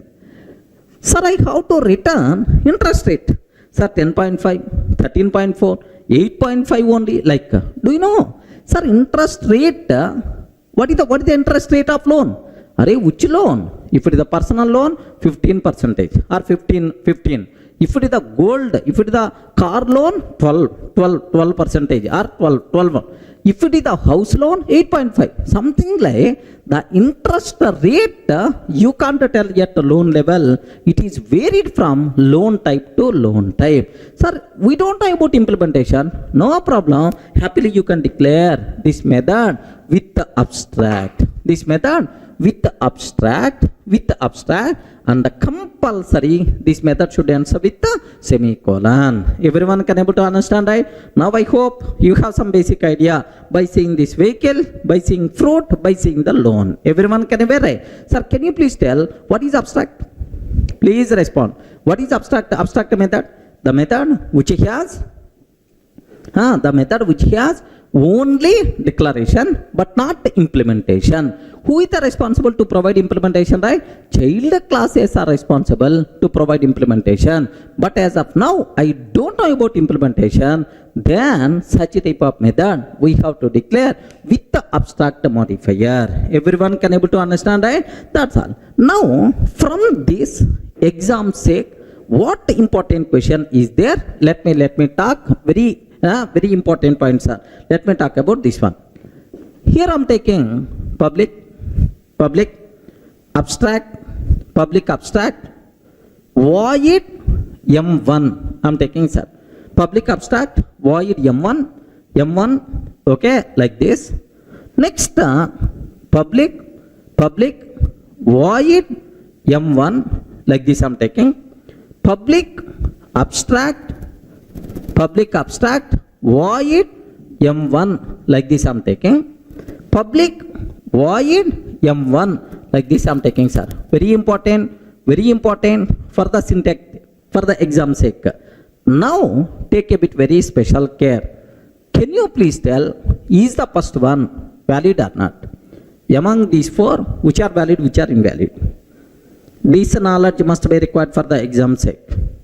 Out of public, default, all these abstract, very special for the exam sake. Can you please tell which is valid? Can you please tell, is it valid or not? First one. If I can ask compiler, can you please compile my code? Compiler, can you please compile my code? Compiler will give left and right, because the reason is you are declaring this method as abstract, but you are providing implementation. Curly brace open and close means implementation. Abstract methods cannot have body. Abstract methods cannot have body. This is the compiled method we are going to get. Point number 1. So this is invalid. Can you please tell if the second one is valid or not? Observe carefully, man. If the second one is valid or not? Public void M1. Array, you didn't provide implementation. You are keeping semicolon. If you didn't provide implementation, compulsory we have to declare this method as abstract. Compulsory we have to declare this method as abstract. But you didn't declare this method as abstract. Then without abstract, compulsory you should provide implementation, but you didn't provide implementation. That's why immediately error by default we are going to get. Remember that. Sir, next the third one. Sir, public abstract void M1 semicolon. Oh, meaningful. Public abstract void M1. Yes, sir, it's the meaningful because the reason for that is it is abstract method not having implementation. Ends with semicolon, right? Acceptable. Sir, public void M1 curly brace. It is not abstract. That's why having the body meaningful, no problem at all. Are you getting? So very important, this syntactical thing you should aware. How to declare abstract method. Very important point. Clear for all of you, right? Sir, how you can declare as abstract method? Compulsory abstract method should end with semicolon but not curly braces. Clear, right? Now let me go for a small chota example to cover all these things so that you people can feel more comfortable, right? Sir, have a look once. I'm taking here, observe that carefully. Here I'm taking class test. Assume that class test. Sir, now public abstract void M1 curly brace open and close. Can you please confirm, is it valid or invalid? Oi, please respond. Is it valid or invalid? Class test public abstract void M1. Is it valid or invalid? Compiler will give left and right because the method is abstract, but you are providing the body. Curly brace open and close means body you are providing. That's why it is invalid. Now observe, if I can ask the compiler, can you please compile this code? Java C test.java. Are you getting Java C test.java? Here, what is the compiled method we are going to get? Abstract methods cannot have a body. Are you getting? Abstract methods cannot have a body. Like this compiled method we are going to get, sir. Clear for all of you, right? Suppose I'm taking semicolon. Okay, sir, is it valid or not? Very important point. Is it valid or not? What is the problem? Perfectly it is valid. A small point is missing. That I will explain in detail. If a class contain at least one abstract method, compulsory class should be declared as abstract. Remember this one. Can you please repeat again? If a class contains at least one abstract method, compulsory we have to declare class as abstract. Otherwise it is syntactical mistake. Okay, anyway, this class contain at least one abstract method. That's why I'm taking the class also as abstract. What is the reason? I will explain soon. Don't worry, sir. I will explain. Sir, now either code is going to compile or not? Yes, perfectly itself is valid. Regarding perfectly itself is valid, sir. Suppose I'm taking public void m1. Public void m1. Can you please tell, is it valid or invalid? Public void m1, is it valid or invalid? Invalid. Because you didn't declare the body, you didn't declare method as abstract. So if you don't want to provide body, compulsory you have to declare method as abstract. But you didn't do that. That's why error we are going to get. Have a look once, observe that carefully, sir. Here, what that comparative error? Please, sir, missing method body or declare abstract. Missing method body or declare abstract. Okay. Now I'm taking like this. Public void m1. Sir, I'm providing the body. Then happily the code is going to compile. Okay. That's all. So what is abstract method? What is abstract method? How to declare abstract method? These two things must be very, very important. Okay. What is abstract method? Abstract method having only declaration but not implementation. Remember. So that's why abstract method declaration should compulsory ends with semicolon. Okay. But not curly braces. Who is the responsible to provide implementation? Child classes are responsible to provide implementation. Clear? Any doubt?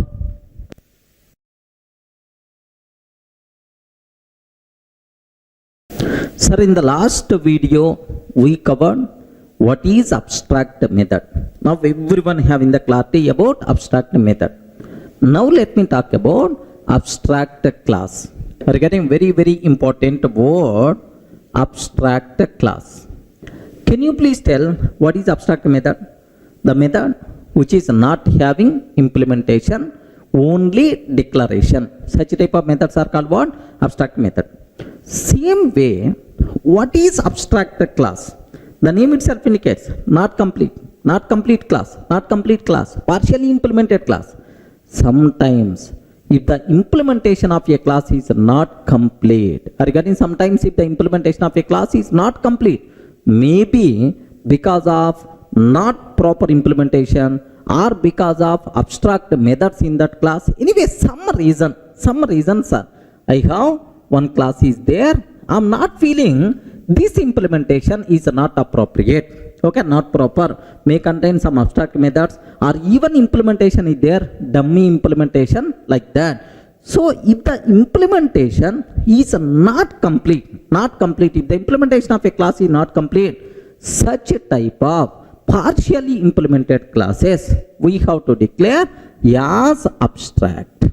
Okay, we have to declare as abstract. So if a class declared as abstract, what it means is partially implemented class. Remember this one, partially implemented class. So if you feel implementation is not appropriate, if you feel implementation is not proper, then happily we can declare class as abstract. What the advantage is, if I declare this class as abstract, then no one is allowed to create object for this class. Are you getting? Tester T is equal to new tester. No one is allowed to create an object. No one is allowed to call these methods directly. Regarding no one is allowed to call these methods because this class is not complete implementation. This class is not having complete implementation. Just a partial implementation is available. Okay, such a type of partially implemented class we have to declare as abstract. So abstract class means a single word partially implemented class. Are you getting? So how you can conclude partially implemented class? Because it may contain abstract methods or or it may contain methods implemented but not complete implementation, but not dummy implementation is there for the methods. Such a type of implementation is by default considered as abstract class. Are you able to understand? Now my important point, is it possible to create object for abstract class?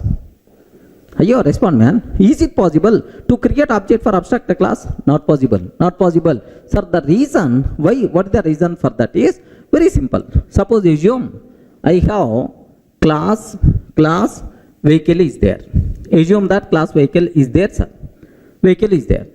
This vehicle contain abstract method, public abstract int, get a number of wheels. Have you remembered? I covered this example in the last video. Get number of wheels.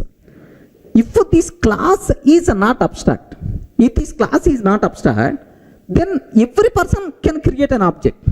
If a person can create an object, vehicle V is equal to new vehicle. Next up, V dot get number of wheels. V dot get number of wheels. If any person calling this method, what response you have to provide? Boss, no, I'm not having implementation. Can you please create an object for child class? Can you please create an object for the child class? Like I have to convey.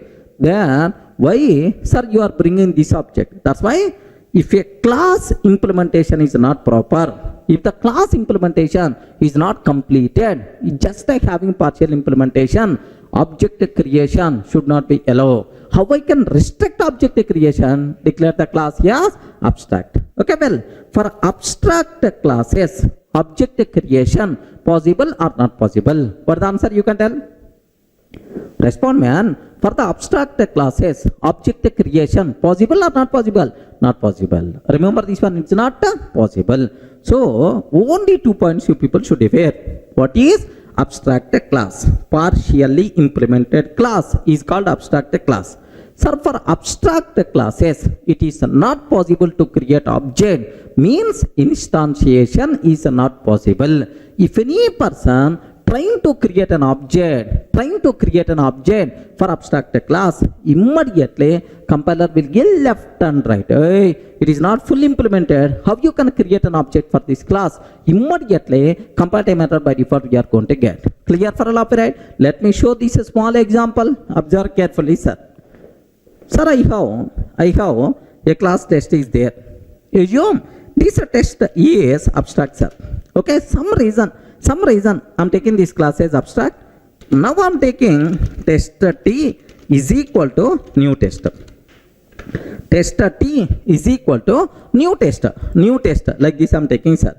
If I can take test T is equal to new test, let me compile. Can you please tell, is it valid or invalid? Please respond. I'm trying to create an object for test class, but the test class is abstract. Immediately compile a method we are going to get. Okay, let me show this one. Here, have a look once, sir.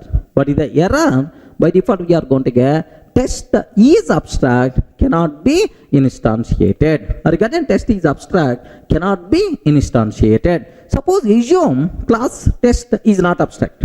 Assume class test is not abstract. Then is it acceptable or not? Yes, perfectly it is acceptable. So what important conclusion you people should aware, right? So for abstract classes, it is not possible to create object. Next, partially implemented classes are called abstract classes. Clear, friends? I hope it is very clear for you people. What is abstract class? What is abstract method? Now, what is the relation between these two things? Sir, just observe. Abstract class versus abstract method. Very, very important, very, very dangerous point. Take special care, sir. Sir, if a class contain at least one abstract method, remember that if a class contain at least one abstract method, sir, I have one class is there, sir, class test. This test contain one abstract method is there, public, abstract, void, M1 is there, sir. If a class contain at least one abstract method, compulsory the class should be declared as abstract method. Because the reason is, if I'm not taking this class as abstract, Assume I'm not taking this class as abstract, then any person can create an object for this. Tester T is equal to new tester. T dot M1. He may call M1. If he is calling M1, which response you are going to provide? Sorry, this method not having any implementation. So if a class contain at least one abstract method, that the class is partially implemented class only, object creation is not possible for that class. That's why compulsory we have to declare that class as abstract. Regarding compulsory, that class we should declare as abstract. Remember this one. So abstract class can, if a class contain at least one abstract method, compulsory the class should be declared as abstract. Otherwise, compiler will give left and right, compile time error we are going to get. Remember, very important point. Let me repeat again. If a class contains at least one abstract method, compulsory we have to declare that class as abstract. Otherwise, compile time error. Sir, let me show up to this one, right? Have a look once. I'm taking a simple example, tester.java. Assume that class tester public abstract void m1 method is there, sir. Public abstract void m1 method is there. Now if I'm trying to compile this code, can you please tell either code is going to compile or not? Class test public abstract void m1, is it going to compile or not?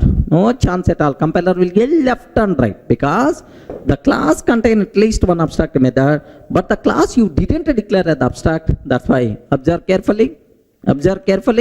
Immediately error by default you are going to get, sir. Have a look once.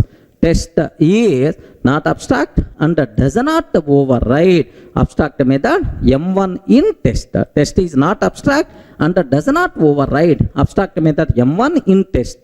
This is the compile time error we are going to get. But if I declare class as abstract, then happily the code compiles fine. There is no problem at all. So very important point, mantra about this abstract class and abstract method. If a class contains at least one abstract method, compulsory that the class should be declared as abstract. Clear, right? Otherwise compile time error. Next, immediately you may ask, sir, I have one class is there. My class doesn't contain any abstract method. Regarding the class doesn't contain any abstract method. Abstract method is not there. Still, can I declare that class as abstract or not? Sir, observe. Abstract, I have one class. That class doesn't contain any abstract method. No abstract method at all. Still, can I declare that class as abstract or not? Means abstract class can contain 0 number of abstract methods. Possible or not? Yes, perfectly possible. Even though class doesn't contain any abstract method, still if you feel that implementation is not appropriate, implementation is not proper, happily you can declare class as abstract, no problem at all. Best example, sir, I'm taking class tester. Have a look once. Class tester. Do you know public void m1, it is not abstract method, having the body. Public void m2, sir, this is also having the body. Now can you please tell, is this class contain any abstract method? No abstract method. Happily implementation is there. Next, if I create an object, tester T is equal to new tester, T dot m1, what response I will get? Syntacticality is valid. Tester T is equal to new tester T dot m1, what response I will get? So nothing, empty. So even These methods having implementation, but that implementation is what? Dummy implementation, man. Dummy implementation. If the implementation is not complete, dummy implementation, what is the use of creating an object for that? That's why if you don't want object creation for this class, even though this class doesn't contain any abstract method, still happily you can declare this class as abstract, no problem at all.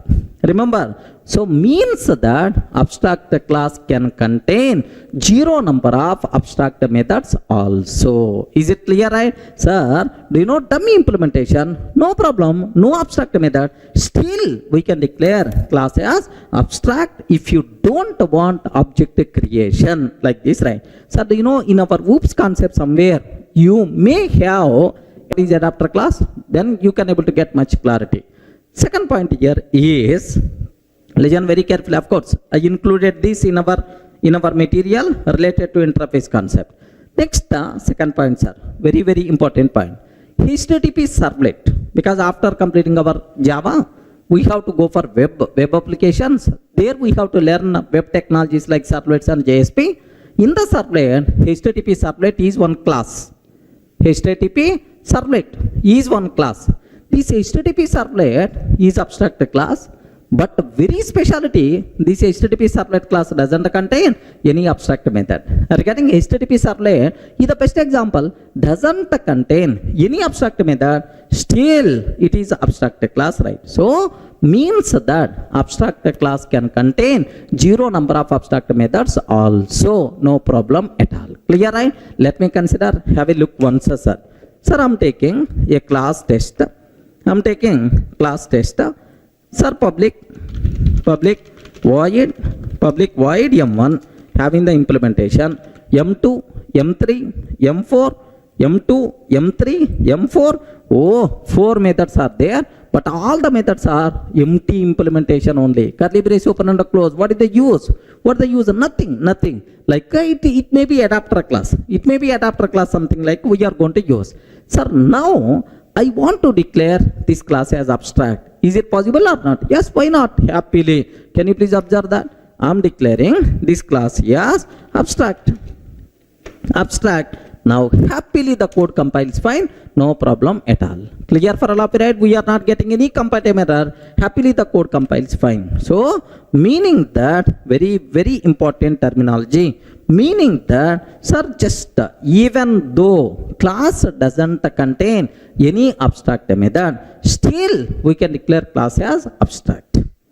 Abstract class can contain zero number of abstract methods. Is it clear for all of you, right? Only 2 points. Point number 1. If a class contain at least one abstract method, compulsory we should provide if a class contain at least one abstract method, compulsory we should declare class as abstract. Even class doesn't contain any abstract method, happily we can declare class as abstract. That's why abstract class can contain zero number of abstract methods also acceptable. Clear?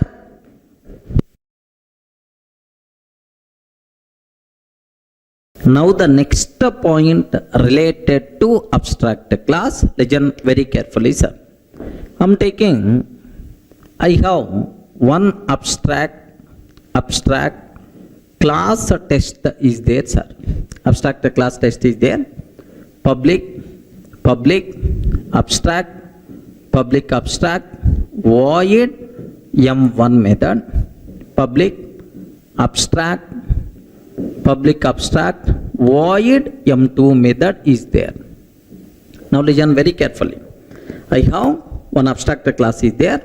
Sir, public abstract void m1, public abstract void m2. There are two abstract methods are there, sir. Can you please confirm who is the responsible to provide implementation for these abstract methods? Who is the responsible? Child class is responsible to provide implementation for parent class abstract methods. What I want to take, I'm taking public class subtest. Public class subtest extends test. Public class subtest extends test like this I'm taking. Now I'm trying to implement public void m1. Public void m1. Can you please tell, is this code valid or not? Respond, man. Is this code valid or not? Sir, this is the child. Subtest means child class. Is it valid or not? Sir, now take a bit very special care about this one. Parent class abstract methods. Who is the responsible to provide implementation? Child class is the responsible. So parent class contain how many abstract methods are there? 2 abstract methods are there. Compulsory child class is the responsible to provide implementation for every abstract method. But here you provided only for m1. Who is going to provide m2? You didn't provide m2. That's why compiler will give left and right. Hey, subtest, you didn't provide m2 implementation. How I can accept this code? Like a compatible error we are going to get. So let me conclude again. So whenever we are extending an abstract class, sir, for each and every abstract method of the parent, compulsory we should provide implementation in the child class. Otherwise, we will get compile time error. Clear, right? Let me show up to this. Have a look once, sir. I have abstract class test is there. Next, here I am taking public abstract, void m1 I am taking, sir. Public abstract void m1, public abstract void m2. Like this I am taking. Perfectly itself is the valid, sir. Now just observe that class subtest, extends test. I am trying to provide public void m1 like this, right? I am providing implementation for only m1. Are you getting? I am providing implementation for only m1 method, but I am not providing implementation for m2. Sir, is it valid or not? Immediately compiler will get left and right. Compile time error we are going to get. Clear, right? Let me show this one. Let me show this here.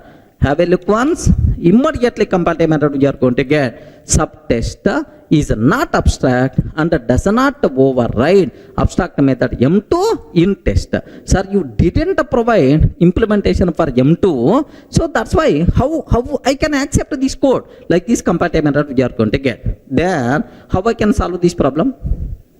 Can you please confirm how I can solve this problem? We can solve this problem in 2 ways. First way, you can provide implementation for m2. Sorry, I don't know about implementation. No problem. Declare this class is abstract. Are you getting? Declare this class is abstract. If I declare child class as abstract, then we are not required to provide implementation for every abstract method. Then who is the responsible to provide implementation for this remaining method? Next level child class. Who is the responsible, sir? Next level child class is the responsible. By declaring this class as abstract, temporarily we can fix this problem, but still m2 method is not implemented. Who is the responsible to create? Child. Next level child class is the responsible to provide implementation. Now, if I take as abstract, is it accepted or not? Observe that. Subtest, extends test, provided implementation only for m1. Only for m1. Now I am taking abstract. Abstract, right? Now have a look once. Happily the code compiles fine. Okay, well, temporarily the problem solved. But the problem in this case is you can't create object for test class. You can't create object for subtest class because both are abstract. Even you have m1 method, sorry, you can't call. Then what I have to go for? I have to go for subtest. Are you getting? Next level child class. Subtest extends test. Okay. This person should compulsory provide implementation for m2 method. If he is not providing implementation, immediately compile time error we are going to get, sir. What is that error? So compulsory you should provide implementation for m2 method, then it is valid. Okay, like so. Parent class abstract methods, who is the responsible to provide implementation, sir? Child class is the responsible to provide implementation. Everyone can able to understand? Yes, friends. Are you in the position to understand, right? What is abstract method? Who is the responsible to provide implementation like this? That's all. This is what you people should aware clearly. Okay, now I have just a matter of 2 minutes. I want to review the whole story with a small example, meaningful example, so that you will get much clarity. Let me take a vehicle class. Here I am taking, let me take vehicle class. Class vehicle. Are you getting class vehicle? Now public abstract int get number of wheels. Public abstract get number of wheels.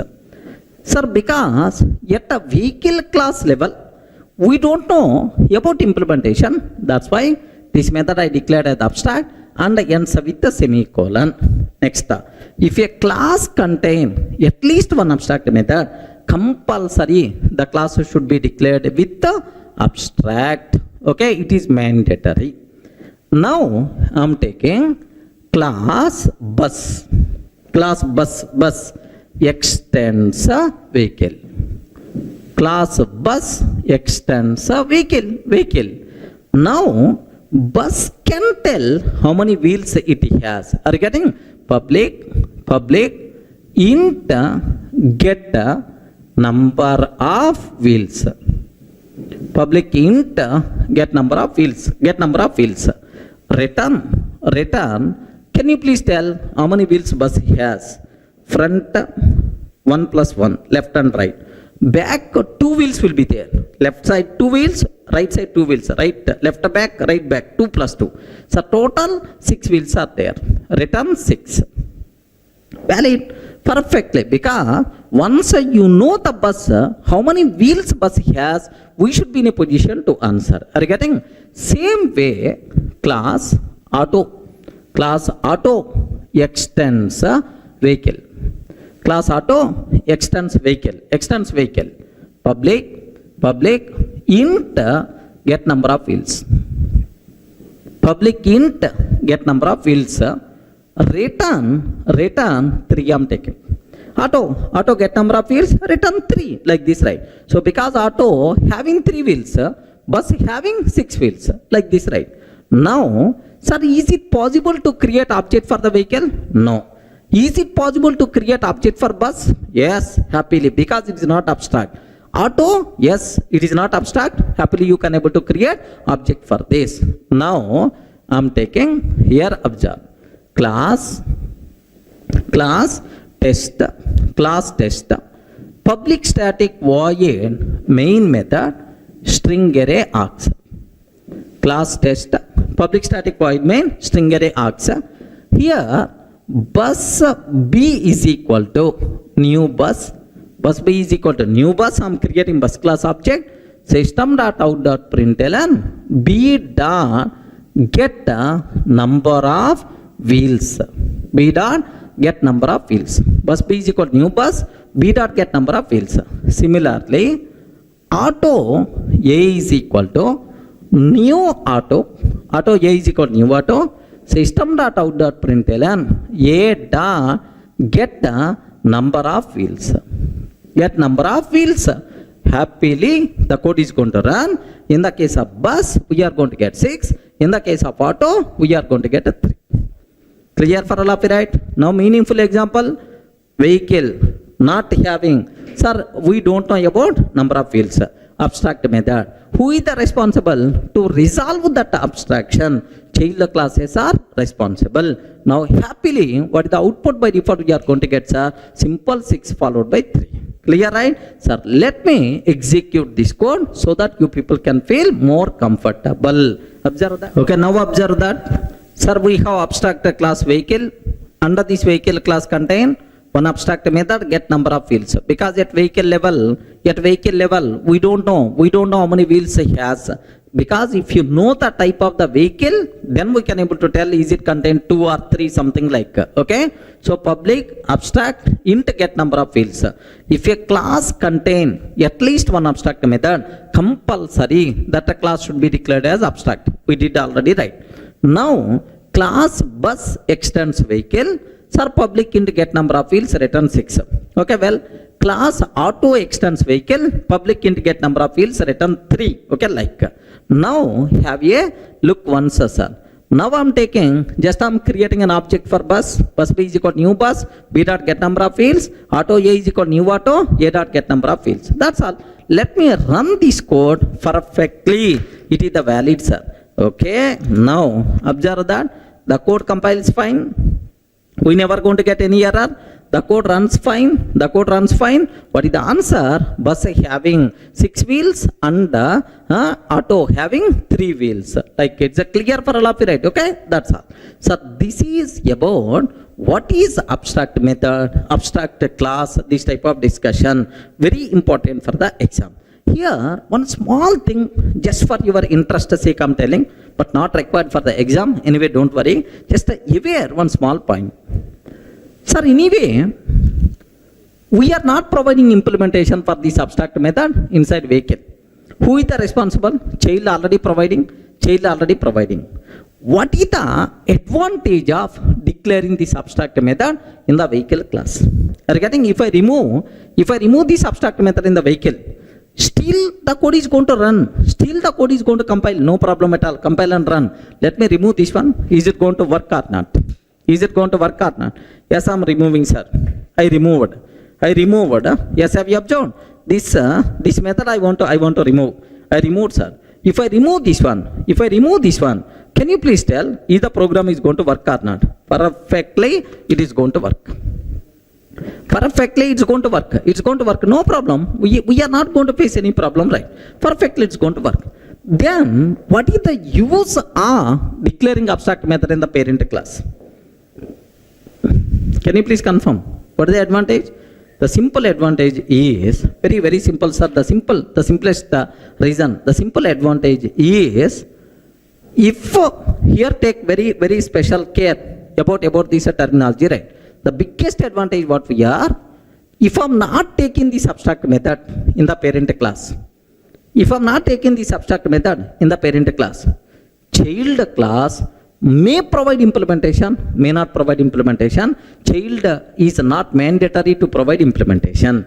Child may provide, may not provide. But every child class of vehicle should compulsory provide implementation for get number of fields. If you have such a type of programming requirement is there, then declare this class as this method as abstract.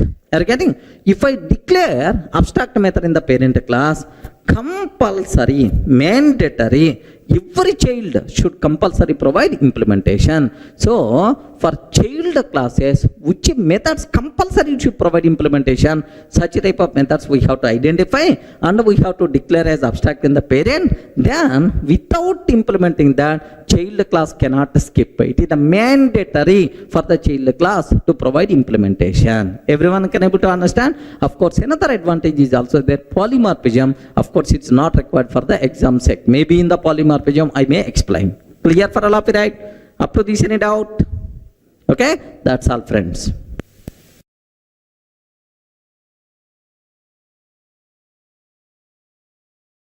Hi friends, in the last video we covered about class level modifiers. Sir, if I declare class as the public, default, abstract, like we did, we performed a great postmortem on that. Sir, now I have to explain, sir, member modifiers, variable declared as the public, method declared as the public, what will happen? Are you getting? So what is the topic we have to discuss? Member modifiers. Member means it may be a variable or it may be a method. So for method, which modifier applicable? For variable, which modifiers are applicable? Member modifiers. Okay, these are things we have to discuss. But anyway, one thing you should aware. So just for members, public, private, protected, default, like 12 modifiers are there. All those 12 modifiers, happily we can apply for some methods, for some variables and so on, right? But anyway, we are not required to talk all those 12 modifiers for the exam sake. Just the required things are public, private, protected, default. Anyway, abstract we covered already.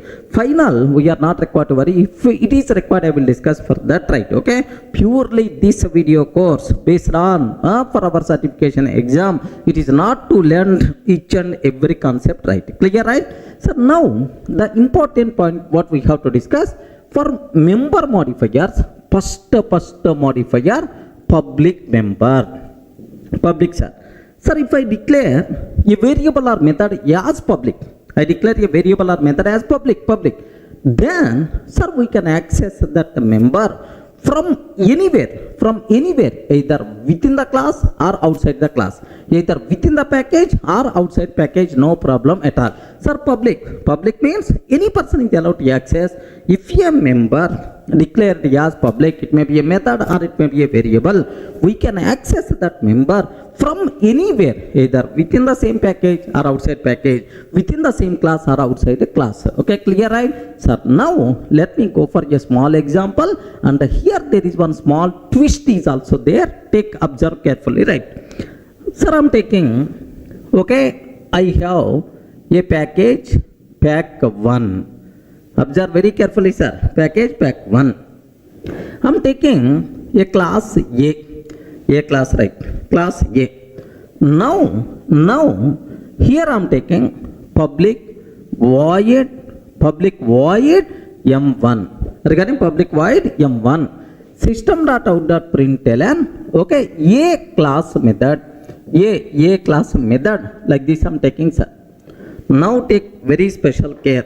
Sir, first important conclusion, is it public or not?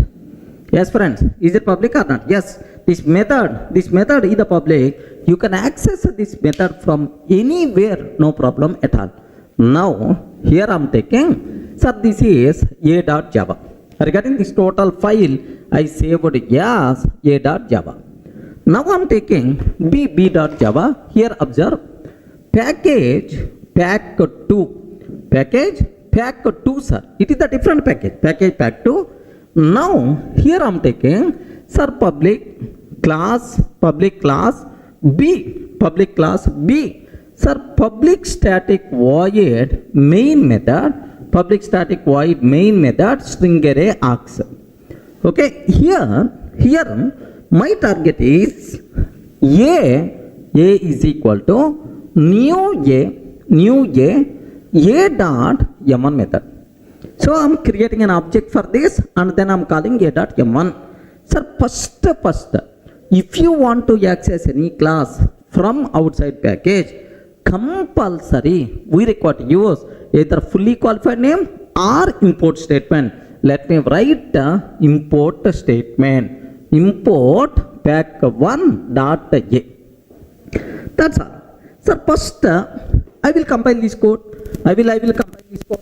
Java C -d dot A dot Java. Happily the code is going to compile. No problem at all. The code will compile, sir. But if I compile this code, can you please tell, is it going to compile or not? Array, very important. Is it going to compile or not? Yes, compiler will give left and right. The reason for that is, array, it is the public method. You can call, but corresponding class is not public. Regarding corresponding class is not public. Sir, if the class is not public, so you can't access that member from outside the package. Regarding from outside the package, because even though member is the public, but class is not public, that's why you can't access. Immediately, compiler will give left and right. Remember, so if a member declared as a public, you can access that member from anywhere, either within the package, outside package, no problem at all. But make sure the corresponding class also visible. If the class is not visible, the member is the public, there is no use. Are you getting right? So class should be public, method should be public, then only we are allowed to access. Sir, let me show this one, sir. Have a look once. Sir, here I'm taking, sir, A class, I'm taking A class, right? Same, whatever I explained on the board. Sir, package pack 1, class A, class is not public, but method is the public. Are you getting? Method is the public. Now, let me go for, sir, B.Java. Here B.Java, I'm trying to access A is equal to new M1, like this, right? First, let me compile A.Java. Here, Java C -d dot A.Java. Happily, A.Java will be compiled, no problem at all. Now let me compile Java C -d B.Java. If I'm trying to compile B.Java, compiler will give left and right, because the reason is A is not public. Are you getting? A is not public. How you can access from outside? Like immediately we are going to get the problem right. Sir, observe that. How many compile errors are there? 3 errors. A is not public in pack 1. Cannot be accessed from outside package. Okay, like immediately we are going to get the problem right. Are you in the position to understand, right? So even though method is public, but class is not public, that's why the problem is coming. So the conclusion here is, before checking visibility of member, compulsory we have to check class visibility. If the class is visible, then only we have to think about member visibility. Clear, right? So now let me take this class is also here the public. Class is accessible because it is the public. Member is accessible because it is the public. Happily, this code is going to compile, sir. Now let me compile Java C -d dot B.Java. Happily, the code compiles fine, no problem. Now Java pack 2 dot B, sir. Because B class is the part of package, compulsory fully qualified name we have to use Java pack 2.b. Happily this method is going to get the chance. Clear for all of you, right? Now have a look once, observe carefully, right? Sir, now let me take A is the public. Public, right? Okay. So class is public, and the method is also public. Regarding both are public, happily we can allow to access, no problem at all. Now let me compile A.Java. The code compiles fine. Let me compile B.Java. The code compiles fine, no problem at all. Java pack 2 dot B. Let me run B class. Happily B class is going to run. A class method will be executed. Everyone in the position to understand, right? So if a member declared as the public, we can access that member either within the package or outside package, no problem at all. But make sure corresponding class should be accessible. If the class is not accessible, even though member is the public, there is no use at all. Are you able to understand the important twist? If the class is not public, even member is the public, there is no use at all. Up to this is the clear for all of you, right? Next, there is one small next modifier, right? Sir, up to this what we covered? Public member. Regarding up to this what we covered? Public member.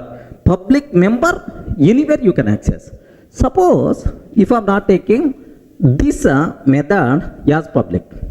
Observe that. If I am not taking this method as public, if I am not taking this method as the public, what is this one? Default member we can access only within the same package. Outside package you can't access. Regarding within the same package we can access. Outside package you can't access. By mistake, if you are trying to access M1 from outside package, immediately compile error you are going to get. So if a variable or method declared as default, declared as the default means if we are not taking any modifier. Regarding if we are not taking as the public or private, if you are not taking any access modifier, then it is considered as default. If a member declared as the default, we can access that member only within the current package. That's why. So default access is also known as package level access. Are you getting? Now can you please tell, is it possible to access M1 from outside package? No chance at all. Immediately compiler will give left and right. Remember, have a look once.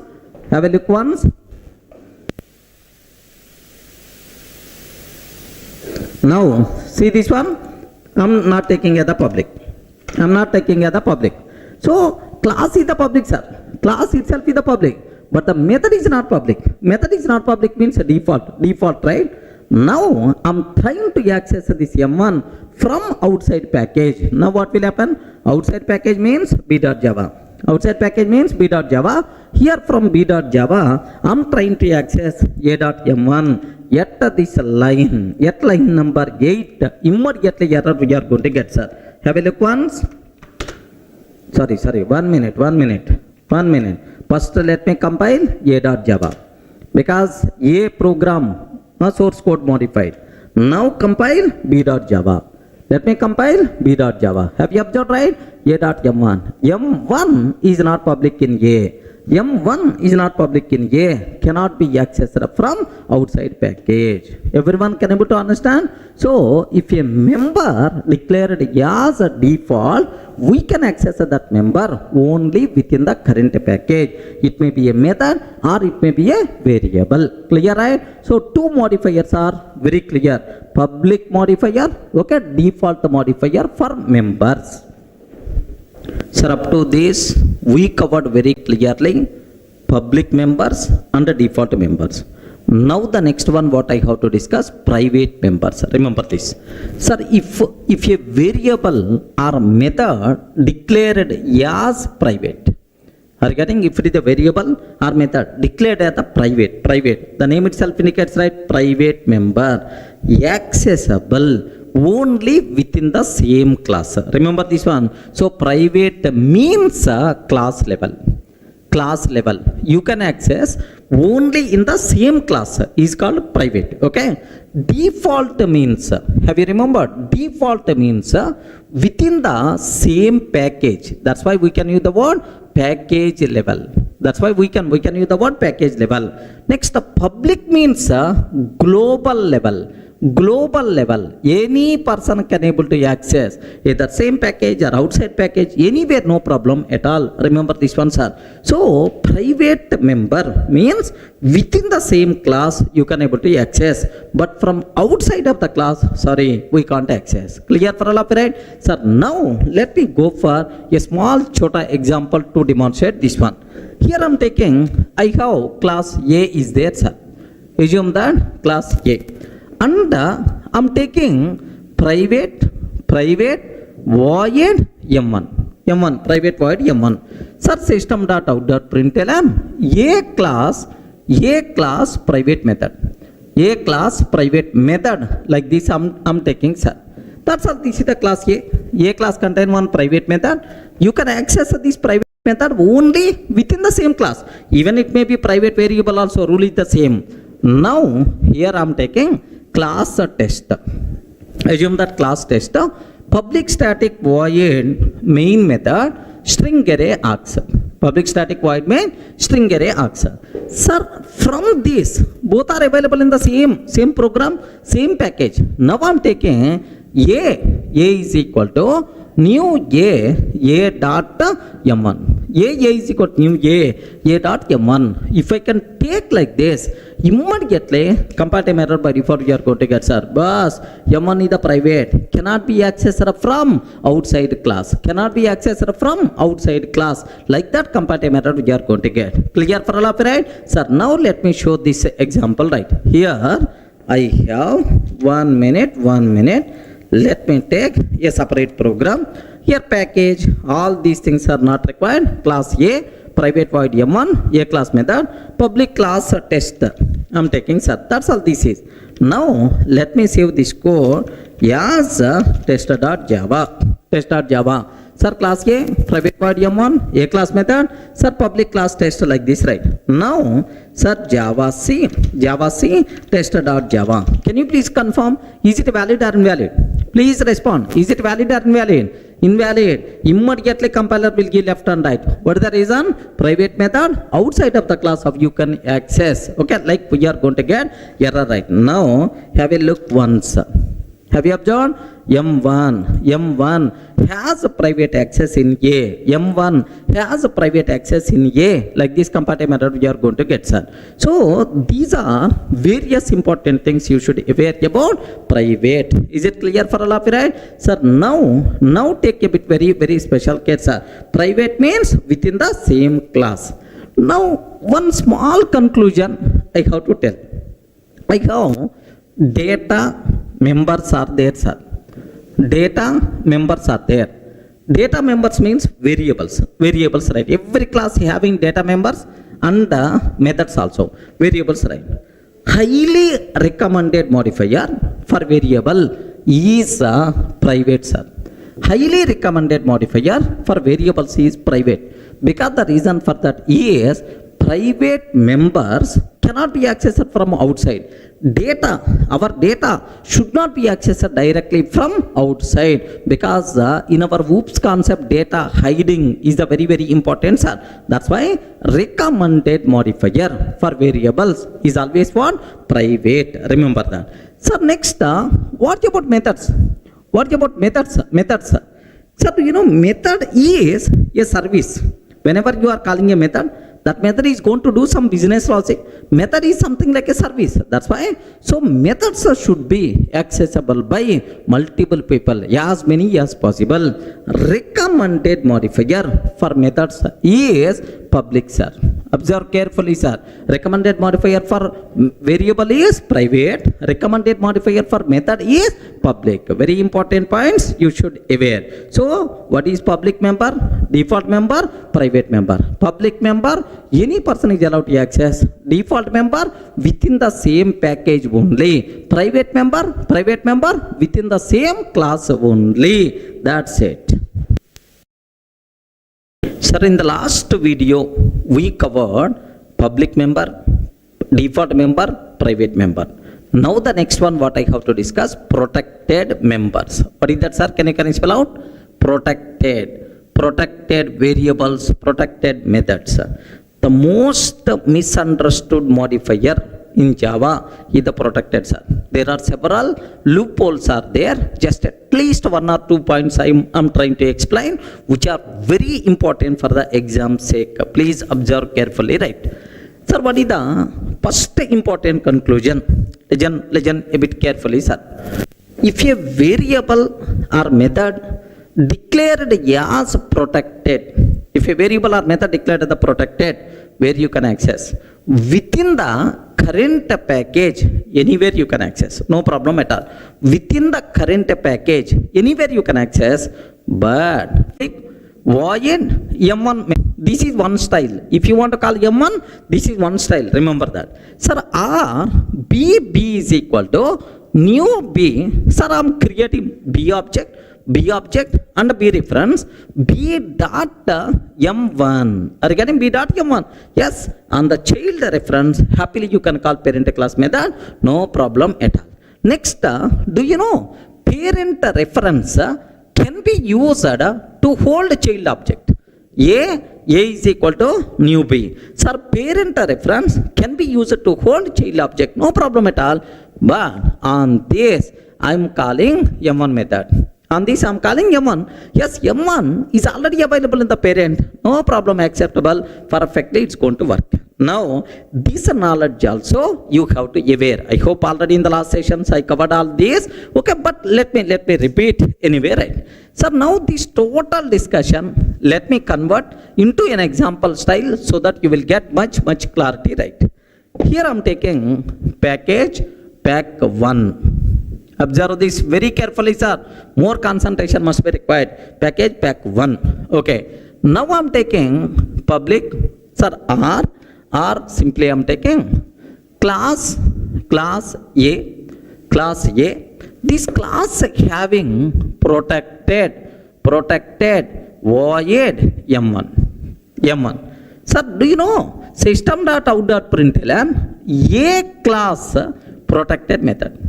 A class protected method like this I am taking, sir. That's all. Sir, class A is the part of pack 1.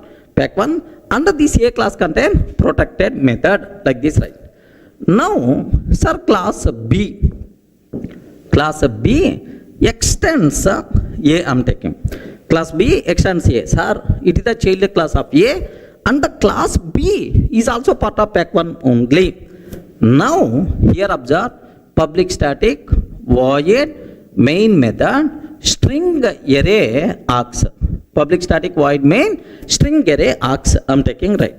Now my target is very, very important, sir. I want to call M1. I want to call M1. Within the same package, anywhere you can access, no restrictions, right? That's why what I'm trying to take, A is equal to new A. Sir, just I'm creating A class object with A reference. A class reference, A class object, A dot M1. A class object, A class reference, A dot M1. First way, sir. Second way, yes, valid, don't worry. Second way, parent class member by default available to the child class because B is the child class, right? That's why it is now B is equal to new B, I'm taking B dot M1. Again, B is equal to new B dot M1. Perfectly it is going to work. So you can call A dot M1, you can call B dot M1, no problem at all. Now parent reference can be used to hold child class object. Parent reference can be used to hold child class object. Then automatically A1 dot M1 like this I'm taking. Again, parent reference can be used to hold child class. By using that, you can call the method available in the parent class, no problem at all. A1 dot M1, happily it is also work. So means that, sir, parent class protected member, you can access anywhere within the same package in the child classes also, anywhere, even it is not child class also acceptable, man, because within the same package you can access either child class, non-child class, no problem at all. Next, in the child class, you can access either parent reference or child reference, no problem. All these are valid ways, okay, to access parent class protected members. Sir, how many packages I'm using? You respond. How many packages I'm using? Only one package. There is no big speciality. Once, if I'm introducing second package, then the cinema is going to start. Remember this. But anyway, let me execute up to this one, sir. Have a look once. Okay, now observe that. The same code, whatever I wrote on the board. Okay, package pack 1, package pack 1. Public, class A contain protected method, A class protected method, class B extends A, it is the child class. Sir, now main method, parent reference, parent object, A dot M1, child reference, child object, B dot M1. Sir, A1 is equal to new B, parent reference, child object. Now, here just observe that A1 dot M1. Are you getting A1 dot M1 like this, right? Sir, let me compile. Sir, in this example, how many classes are there? Oi, respond. How many classes are there in this? 2 classes. What is the first one? A class and B class. Next, both are part of same package. Okay. Which is the parent class? Which is the child class? A is the parent class. B is the child class. Okay. Here I am using parent reference, parent object, child reference, child object. Parent reference, child object like this. You can use any reference, no restrictions at all within the same package. Remember this. Okay, let me execute this code. Now have a look once, sir. Java C -d dot A dot Java. Let me compile. Compiles fine. Now Java here main method is available inside B class. This B is the part of pack 1. That's why Java pack 1 dot B. How many times we are calling M1? Can you please tell? How many times we are calling M1? 3 times we are calling M1. That's why 3 times we have to get that print statement. A class protected method. Yeah, A class protected method. Like this we are going to get, sir. Sir, everyone in the position to understand parent class, protected members within the same package, you can access anywhere, either by using parent reference or by using child reference, no problem at all. Sir, what the specialty is there? Okay, if this B class present inside outside package, assume that this B class present inside, child class present inside outside package, then the cinema is going to start. Take very, very special care, sir. Sir, I want to remove this B class. This B class is not available in the pack 1. Okay. Here I am taking pack 2. Package, pack 2, sir. Pack 2. Next, here public class B extends A, sir. Public class B extends A. Public static void main method string array args. Public static void main string array args. Take very special care. Here the point is A is equal to new A dot M1 method. A is a parent or child? A is the parent class or child class? Parent class. This parent class available where? In the same package or other? Yes, here in this package. So A present inside pack 1, B present inside pack 2. Okay. Now B is equal to new B I am taking B dot M1. Child reference, child object. A1 is equal to new B. A1 is equal to new B. A1 dot M1 I am taking. That's all. Can you please confirm? Now, all these method calls valid or not? Ayo, respond carefully. Observe very carefully, sir. Sir, here A dot M1, parent reference, parent object. B dot M1, child reference, child object. Parent reference, child object, A1 dot M1. Among all these, sir, which method calls are valid? Which method calls are invalid? Very important bit for the certification exam. Please make sure you people should aware. Yes. Remember that. Parent class protected members. Of course, protected members we can access anywhere within the same package. No restrictions. Within the same package, no restrictions. Remember, either parent reference or child reference, any reference you can use. But from outside package, protected members we can access only in the child classes. Point number 1. Only in the child classes. Yes, man, it is the child class only. Public class B, it is the child class only. And we should use that child class reference only to access protected members from outside package. Remember that. So means that, let me repeat again, sir, protected members from outside package you can access only in the child classes. Okay, well, within the same package anywhere you can access, but outside package only in child classes. And extra masala here is compulsory we should use child class reference only. It is also one restriction. So if you want to access protected members from outside package, parent reference cannot be used to access. By mistake, if you are trying to use parent reference, compiler will give left and right. Remember that. So now observe here. Which reference I am using? Parent reference. That's why immediately compile time error we are going to get. Are you getting?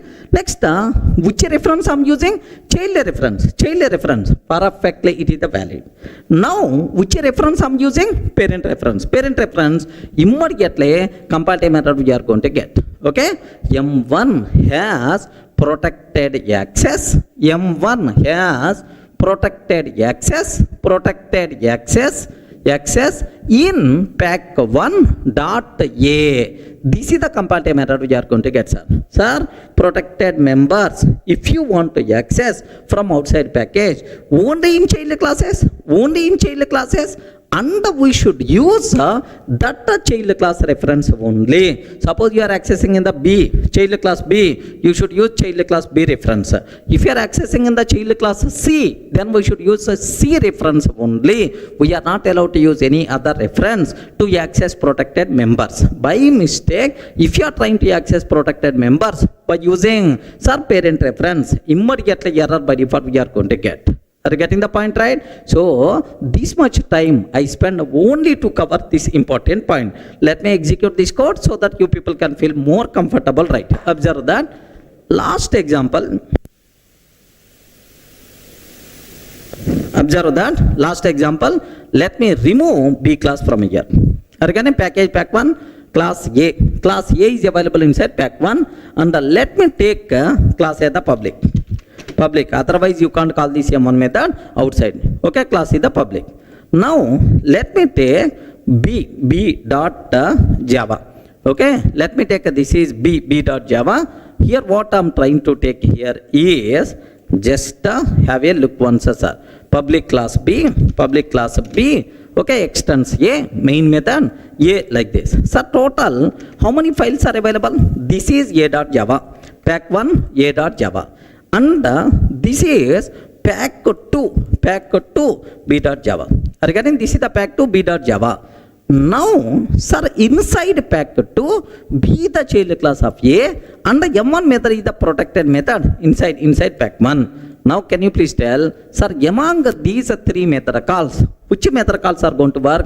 Only this method call, because from outside of the package we can't use parent reference to access protected members. Here I'm using parent reference, that's why immediately compile method you are going to get. Remember this, okay? So let me comment. Of course I'm not going to take any comment. Observe, have a look once. Let me compile A.java. Happily A.java compile is fine. Let me compile Java C -D.B.java. If I can take B.java, immediately compile method you are going to get. Have you observed? M1 has protected access in A.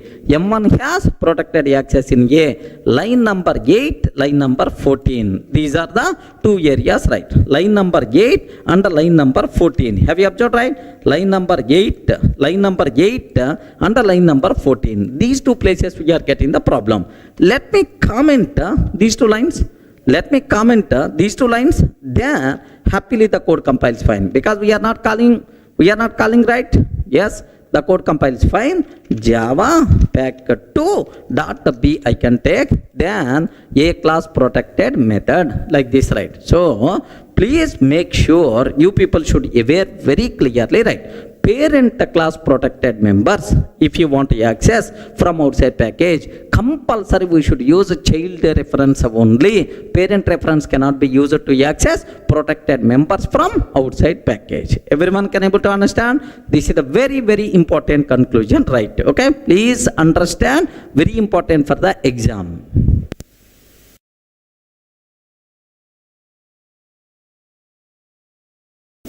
So in the last videos we covered member modifiers like public, private, protected, default. Just let me summarize all these modifiers, right? Sir, observe that visibility. Are you getting visibility? Sir, if it is the public, protected, default, private, four modifiers are available within the same class. Sir, I'm in the same class. Within the same class, public member. Yes, happily you are allowed to access. Public members are visible in the same class. Within the same class, protected members available, default members are visible, private members also visible. So if you want to access any variable or method within the same class, no restrictions, all modifier data is by default available. Next, from child class of same package. Oh, you are in the same package only. You are in the same package, but from child class. Sir, public, no restrictions. Next, protected within the same package, anywhere you can access, no problem at all. Protected, whether it is a child or non-child, no problem. Next, default members also inside same package you can access. Okay, what about private? Sir, private from outside of the class you can't access. Have you observed, right? What it is telling? From child class of same package. From child class of same package, not in the same class. So from outside of the class means from child class of same package. Private not visible. Next, from non-child class of same package. Boss, you are in the same package only, but it is not child class. So public, anywhere accessible, protected within the same package, whether it is a child or non-child, no restriction, happily you can. But outside package, only in child classes. That's why, so within the same package, even it is a non-child, no problem, acceptable. Default also acceptable. Okay? From outside of the class, you can't. That's why private not possible. Next, from child class of outside package. Sir, not in the same package. Outside package, but it is the child class. From child class of outside package. That's right. Sir, what about protected? Remember that. From outside package in child class. From child class of outside package, protected member acceptable. But one restriction I told, we can access protected members in child class from outside package, but compulsory we should use child reference only. Okay? So we should use child reference outside to access protected members from outside of the class. Next, default, outside of the package, default members you can't protect, private is nothing but not possible, right? Next, from non-child class of outside package. From non-child class of outside package, public, anyway acceptable, no problem. But protected, non-child class from outside package, not possible, right? Everyone can able to understand? Sir, just summary of public, protected, default, private must be compulsory. You should aware 1 or 2 questions you can expect for the exam from this area. Remember, right? Sir, now can you please tell from this diagram what is the most accessible modifier? Any person is allowed to access. Can you please tell? This diagram itself is going to tell public, no restrictions, anywhere you can access. The most accessible modifier is the public, sir. What is the most restricted modifier? Is the private, only within the same class. But outside the class, either same package, outside package, sir, here outside of the class not possible. The most accessible is the public, the least accessible, the most restricted modifier is the private. Remember this one. Next, for variables, data members recommended is the private, for methods recommended is the public. Remember. Next, so which is the most restricted modifier? Private is the most restricted. So it is class level, within the same class only. Next restricted is default. Okay, default. So private is less than default. Default is less than protected, sir. Protected having more scope when compared with the default. The reason for that, default within the same package, but protected outside package also, but in child classes. Outside package also. Next, protected is less than public. So, with respect to scope, do you know this formula? You people should aware, sir. Why I am telling this one? Even in the OOPS concept overriding, this formula compulsory we have to use. Are you able to understand, right? So, public, private, protected, default. All the things are very clear, right? Sir, in the last videos we covered, sir, what are various member modifiers? Public, private, protected, default. What is abstract class, abstract method? All these things we covered, right? Sir, now the next topic, very important for the exam, sir, interface concept. What is the concept, sir? Interface concept we should aware. So anyway, just theoretically few minutes I will explain. What is an interface? Regarding what is an interface? Anyone, can you please define? Can you define what is an interface? Yes, friends. So this is one area where very common question for the interview room, sir. Sir, not for certification exam. Interview room, what is the difference between interface and abstract class? The most common question. Okay, can you define an interface? Okay, so from some specification, Java specification, so exact definition is not there. Based on the usage, we can able to tell itself is an interface. Okay, multiple definitions are available, right? All those definitions I will discuss for you so that you people will get some clarity. Suppose, can you define what is an interface, right? Sir, very simple. Interface itself is considered as any service requirement specification. Are you getting? Any service requirement specification.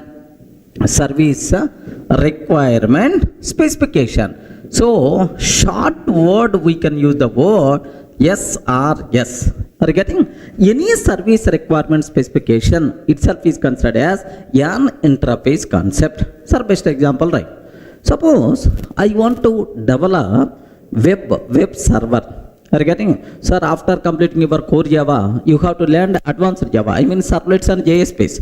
So servlets and JSP applications, if you want to run, compulsory server must be required. Are you getting?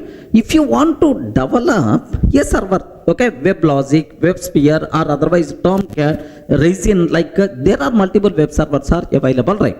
So now I want to, I developed one web application. So now I'm using Tomcat. Okay, just to take a bit very special case, Tomcat I'm using. So this Tomcat, happily, by using Tomcat, happily we can run Java based web application, right? Suppose, sir, same application, if you want, you can copy Oracle HTTP server, happily it can able to run. Are you getting? On the Oracle HTTP server, you can run that. Suppose, same application, sir, you can run on Resin. Resin is also one web server. Are getting? Same application you can. Sir, same application even you can run on WebLogic. Of course, it is the application server, right? Sir, same application it can able to run. If you go for WebSphere also. Now, I have one small doubt, sir. The application which is running on Tomcat, how it is going to run on Resin? How it's going to run on WebLogic? The reason for that is all these people followed same interface, same specification while developing this concept. Are you getting? What is that specification? Is Servlet API. Are you getting? What is the specifications are? Servlet API. Who provided this Servlet API, sir? Some people defined this API. Who is the responsible to provide implementation, sir? These servers are, web server vendor is the responsible to provide implementation, right? Sir, just as some people are going to tell, if anyone want to provide support for servlets and JSPs, if you want to run web applications which are developed by servlets and JSP, sir, this is the API you require to implement. What is that API, sir? Servlet API. So now, sir, whether it is the WebLogic or Resin or otherwise Jetty, are getting, or otherwise Jetty, all these people developed, implemented based on the same specification. That's why I can use the word sir, Servlet API acts as requirement, service requirement specification to develop web server. Suppose tomorrow I want to develop Durga web server. Are you getting right? I want to develop Durga web server to run web application, Java based web applications, right? So to develop this one, which methods I have to implement, which classes I require to develop, all this information, where it is available, sir? Inside Servlet API. Now I have to implement this interface, right? Sir, what is this one? Servlet API acts as service requirement specification to provide implementation for, can I spell out, to provide implementation for web server. Clear, right? Sir, do you know Servlet API? What is that I?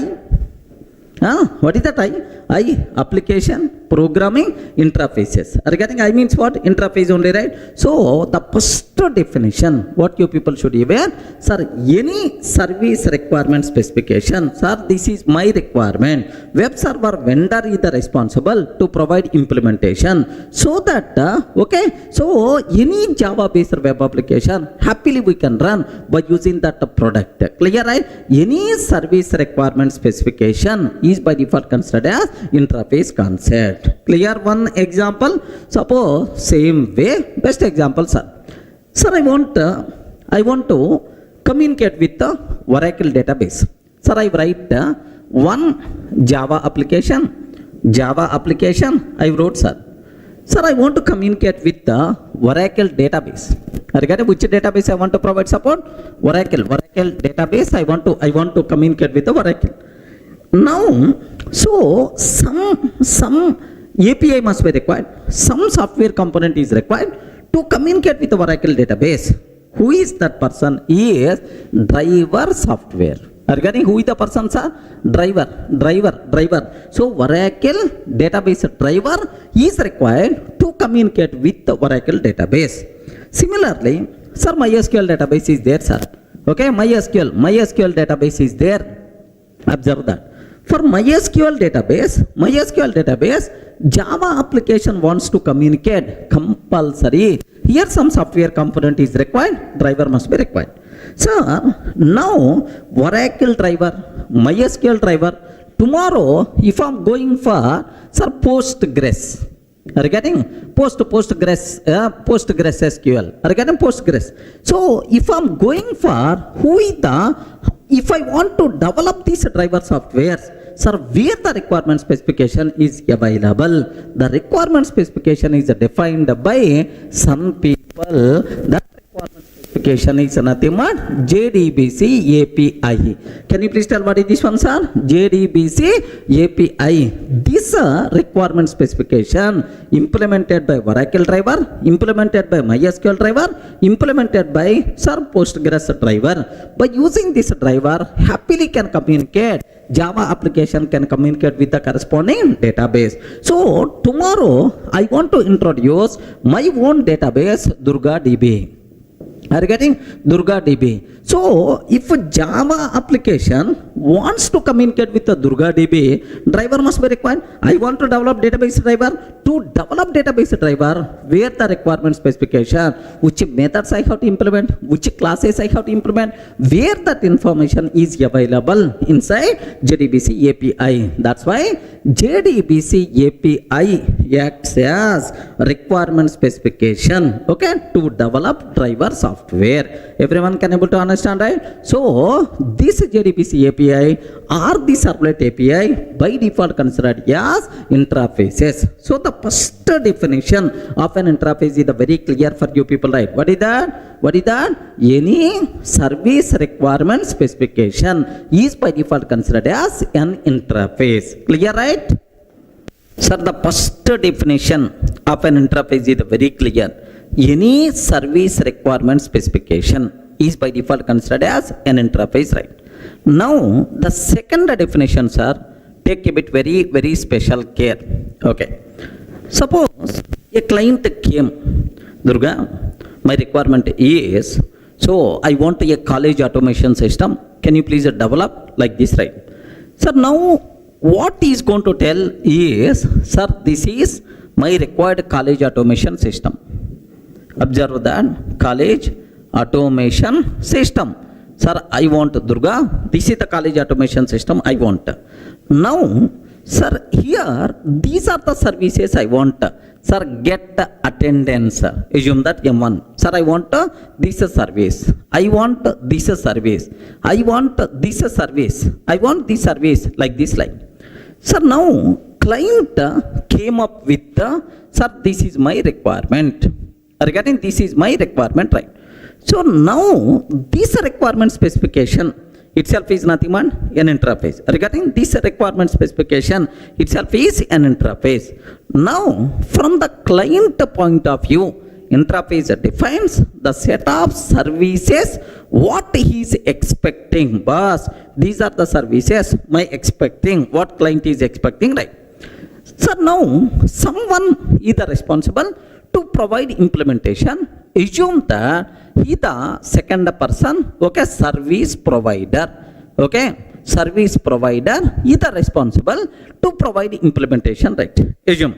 So client, sir, is telling this is my requirement. From client point of view, interface defines the set of services what he is expecting.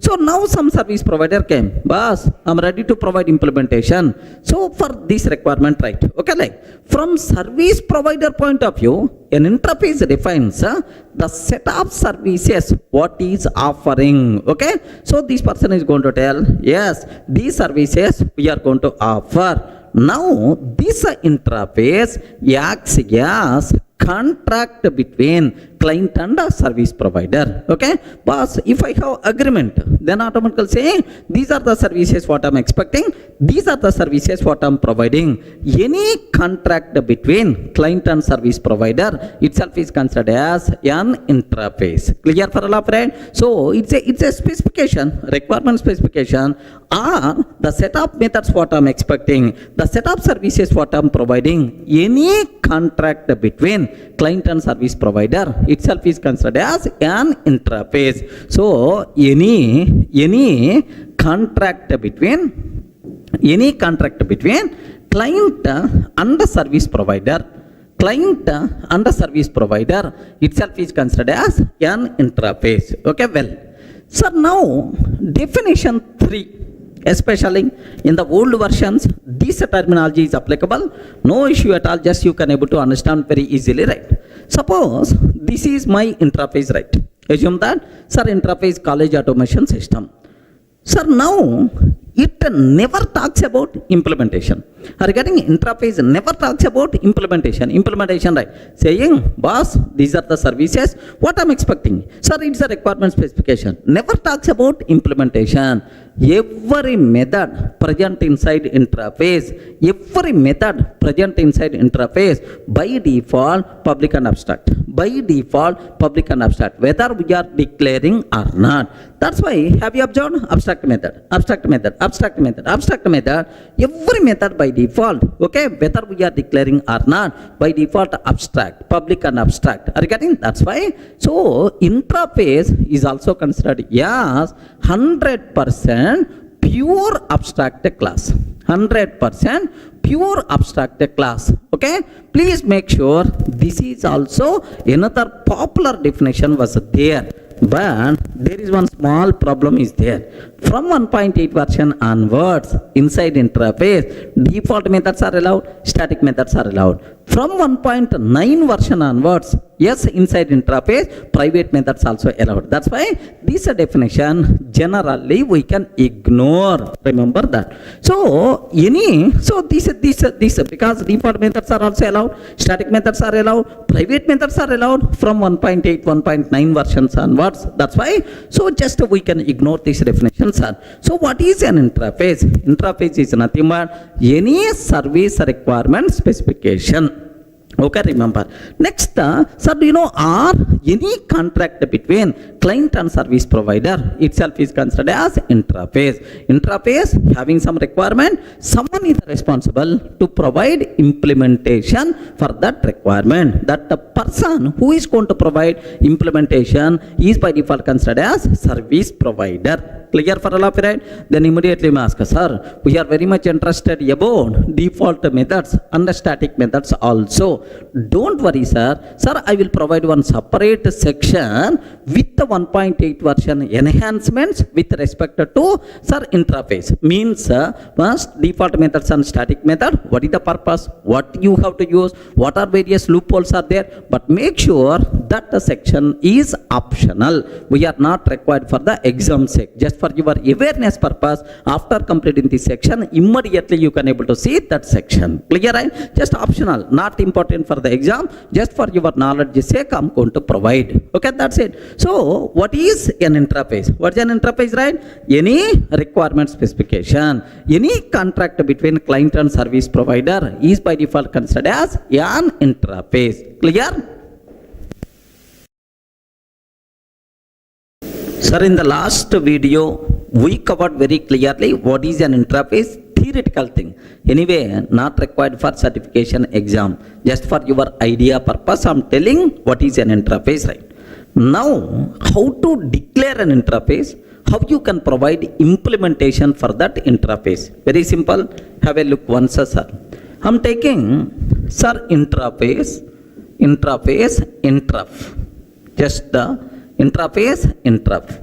Okay, here I have public void M1 method is there, sir. This is the first service I'm expecting, public void M1. Sir, second one, public void M2, okay? It is the just requirement specification itself is the interface concept, right? Now, take very special care about this terminology, right? What is the point is, sir, now I will ask, anyone, can you please provide implementation? Just I have, this is the requirement, like this, right? Now have you observed, what is an interface? Interface itself is nothing but what? Just the requirement specification. Just it never talks about implementation, right? Okay, well. Now, someone came to provide implementation, okay? How he can provide implementation? The class is responsible to provide implementation, right? So, interface we can define by using which keyword? Interface keyword, right? Now, take a bit very special care. A person came, class, service provider. Class service provider. This service provider is telling, boss, I'm going to implement your requirement. So you have some requirement, right? I will implement. I will provide services for your requirement, like this person is going to use implements. Are you getting right? What is the keyword we have to use? Implements. Implements interf. Like this is taking, sir. Okay. Now, the very important point you people should aware, sir, it is an interface. Interface is a keyword. Next and after that, here, implements is a keyword. So, a class can implement an interface by using which one, sir? Implements keyword. Clear, right? Next, sir, I'm taking void M1, void M1, like this I'm taking, sir. That's all. Sir, think very carefully. Sir, just he's telling that, boss, I'm going to provide implementation for your requirement. He provided like this. Now, can you please tell, is it valid implementation or invalid implementation? Remember, so for our certification, there are, sir, only 2 or 3 possible bits are there. But both bits are based on this point only. That's why I take very special care about this one, sir. Can you please confirm? Class, service provider, implements, interf, okay. Void M1, implement interf, void M1, like this. Can you please confirm, is it valid implementation of this interface or not? Respond. Very important for the exam. Don't be silent. Yes, friends. Can you please tell, is it valid or not? Okay. Invalid. Okay, invalid. I'm telling directly the point, invalid, sir. It is not proper implementation. Now my next question. How many mistakes I did? Ayo, respond. How many mistakes I did? 1 or 2? Options also there. Either 1 mistake or 2 mistake. Because every mistake is an important conclusion. Regarding every mistake itself is an important conclusion. That's why. Is it 1 mistake or 2 mistakes? Good. Now take very special care. Here 2 mistakes we did. Every mistake itself is an important conclusion. Okay. First mistake I'm ready to show. Just observe every method present inside interface. Of course, every abstract method present inside interface. I'm talking about 1.8 version, right? So that's why every method present inside interface is always public and abstract. Okay? Forget about default methods and static methods. At last I will talk about that. So every method present inside interface is always public and abstract. That's why, sir, here have you observed, right? Okay, like this we have. Now the point is, sir, it's always public, it's always abstract, whether we are declaring or not. Even I'm not taking public, sir, still it's always public, because by default it's always public and abstract, whether we are declaring or not. Now, while implementing interface method, compulsory we have to declare that method as public. Remember this is something like overriding parent class method in the child class. While providing implementation, we can't reduce scope of access modifier.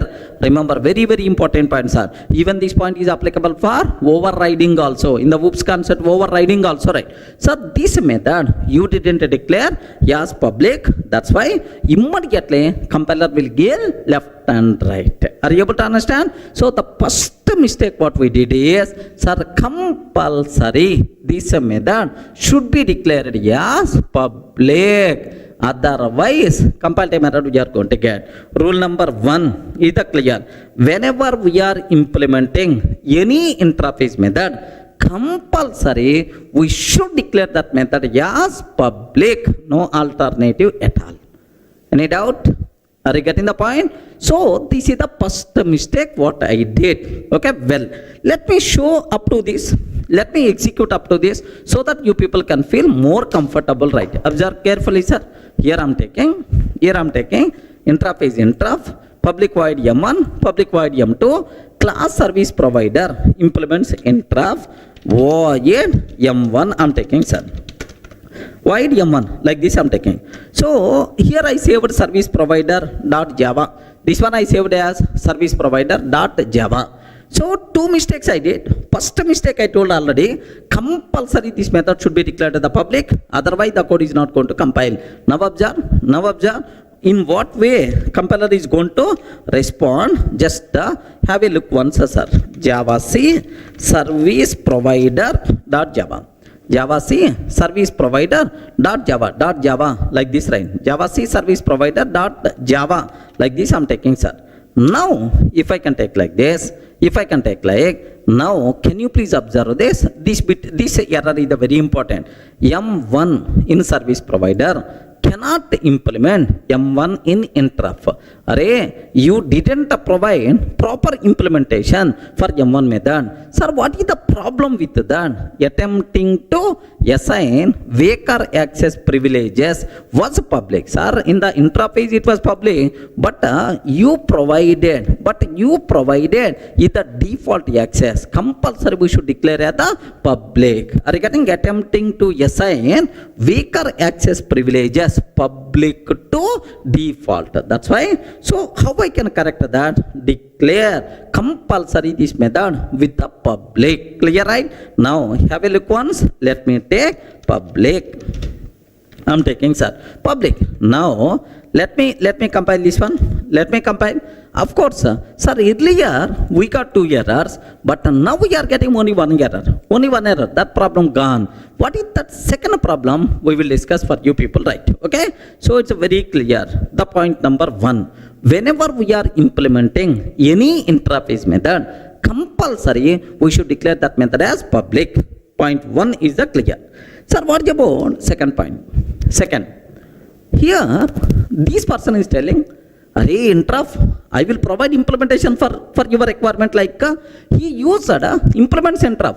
Implements interf means he signed on the agreement saying yes, I can provide implementation for your requirement. Like, but this person provided implementation only for M1. Where is M2? Are you getting the point? Where is M2? He provided implementation only for M1. Where is M2 method? That's why immediately compiler will give left and right. Another problem. This is the second point. Whenever we are implementing an interface, for each and every abstract method of that interface, we should provide implementation. But we are not providing implementation for M2. We didn't provide implementation for M2. That's why the problem is going to come. Now, just read that compile time error. Have a look once. If I compile, now observe that. What is that comparative method we are getting? Service provider is not abstract, and does not override abstract method M2 in interrupt. The service provider is not abstract and does not override abstract method M2 in interrupt. Like this we are going to get the error. Everyone can ever write? So this is the problem. Then how I can solve this problem? No issue at all. Happily you can solve this problem two ways. One way, one, very important for the exam. This, especially these points. One way is provide implementation for M2. If you provide implementation for M2, no problem. Happily the code is going to compile. If you provide implementation for M2, acceptable, sir, inside. Now let me do that. Have a look once. I'm taking sir public void M2. Okay, public void M2 also. I'm implementing M2 method. Now, sir, service provider class contain how many methods? How many methods? For both the methods implementation is available. No mistake. Happily the code is going to compile. Now have a look once. Yes, I'm not seeing any problem at all. Happily the code compiles fine. I'm not seeing any problem. Itself is acceptable. Okay, well. Now take very, very special care. Sir, assume I don't want to provide implementation for M2. So if you are not providing implementation for M2, what is the other way? Here see this, sir, I don't know about implementation for M2. If you are unable to provide implementation for at least one abstract method, no issue at all. You have to tell I'm not complete, just a partially implemented class. What you have to take? Declare class as abstract. Regarding, if you declare class as abstract, then acceptable, because you are telling it is not complete class, it is not partially implemented class. Abstract class means what? Partially implemented class. That's why it is not complete class. Happily you are allowed to accept, no issue at all. Clear, friends? So two ways you can solve the problem. Declare the class as abstract or provide implementation for M2 method. Even you declare the class as abstract, acceptable, man. You are accepting I didn't provide full implementation. Like that, right? Now let me take. Here observe, I'm removing M2 method implementation. Okay, I removed M2 method implementation, right? If I remove M2 method implementation, now the code is not going to compile. You know the mistake what we did, sir. Have a look once. Okay, have a look once, sir. Class service provider implements is not abstract, and does not override abstract method M2. Okay, no issue at all. Declare this class as abstract. If I declare class as abstract, can you please tell, is it going to compile or not? Yes, why not? Happily the code is going to compile, no problem at all. Now observe this one. Observe this. I'm trying to compile. Yes, happily the code compiles or not? Yes, we are not seeing any error, right? So take very, very special care. These are the two important points you should aware, right? So whenever we are implementing an interface method, compulsory that method should be declared as public. Rule number 1. Second, whenever we are implementing an interface, for each and every abstract method of that interface, we should provide implementation. If you are unable to provide implementation for at least one abstract method, declare the class as abstract. Are you able to understand? Declare the class as abstract. Then who is the responsible to provide implementation for next remaining abstract method, right? Child class is the responsible. Okay, if I'm taking any child class, okay, class sub service provider, class sub service provider extends class sub service provider extends service provider. Are you getting? Class sub service provider extends service provider. If I can take, now this person is the responsible to provide M2 method implementation. Sir, by mistake, this person not provided implementation. Again, compile time error. Again, compile time error at this level. Hey, you are extending service provider, but service provider contain abstract method M2. You didn't provide implementation. Like that, we are going to get the problem. Okay, now observe that. Have a look once. Okay, I'm taking class sub service provider. Okay, class sub service provider extends service provider. Okay, but inside sub service provider, I'm not taking any method. I'm not taking any method. Then compiler won't accept. This class service provider contain abstract method M2, but you didn't provide implementation. Like that problem is going to come. Now have a look once. If I'm trying to compile, yes, sub-service provider is not abstract and does not override abstract method M2, like this, right? Now, again, this person having two options. One option, declare the class as abstract. Second option, provide implementation for M2 method. I will provide implementation for M2 method, like this, right? Okay? Now, here, public void M2 method, public void M2 method, like this. If I can take like happily the code compiles fine, there is no problem at all. So it's very clear for you people. Now to make this code compile, what we have to take, sir? Compulsory. We have to provide implementation for M2 method. That's it. So, very important discussion for the exam. Don't ignore. Are you getting? So, how to declare interface? How to provide implementation for that interface? Whenever we are implementing an interface, 2 points you should aware. Point number 1. Whenever we are implementing any interface method, make sure it should be declared as public. Point 1. Second point here is, do you know, sir, compulsory we should provide implementation for every abstract method of that interface. If you are unable to provide implementation for at least one method, compulsory we have to declare class as abstract. Otherwise, the code won't compile. Clear, right? For our OCJA exam, this is more enough. Regarding this knowledge is more enough, right? So, but anyway, if you are very much interested for learning purpose, just download our material. There I provided where we have to use extends, where we have to use implements. Next, what about interface methods? What about interface variable? Next, naming conflicts, adapter classes, like several things I discussed, right? Just to go through the material. But for exam, these points are more enough. Clear, right?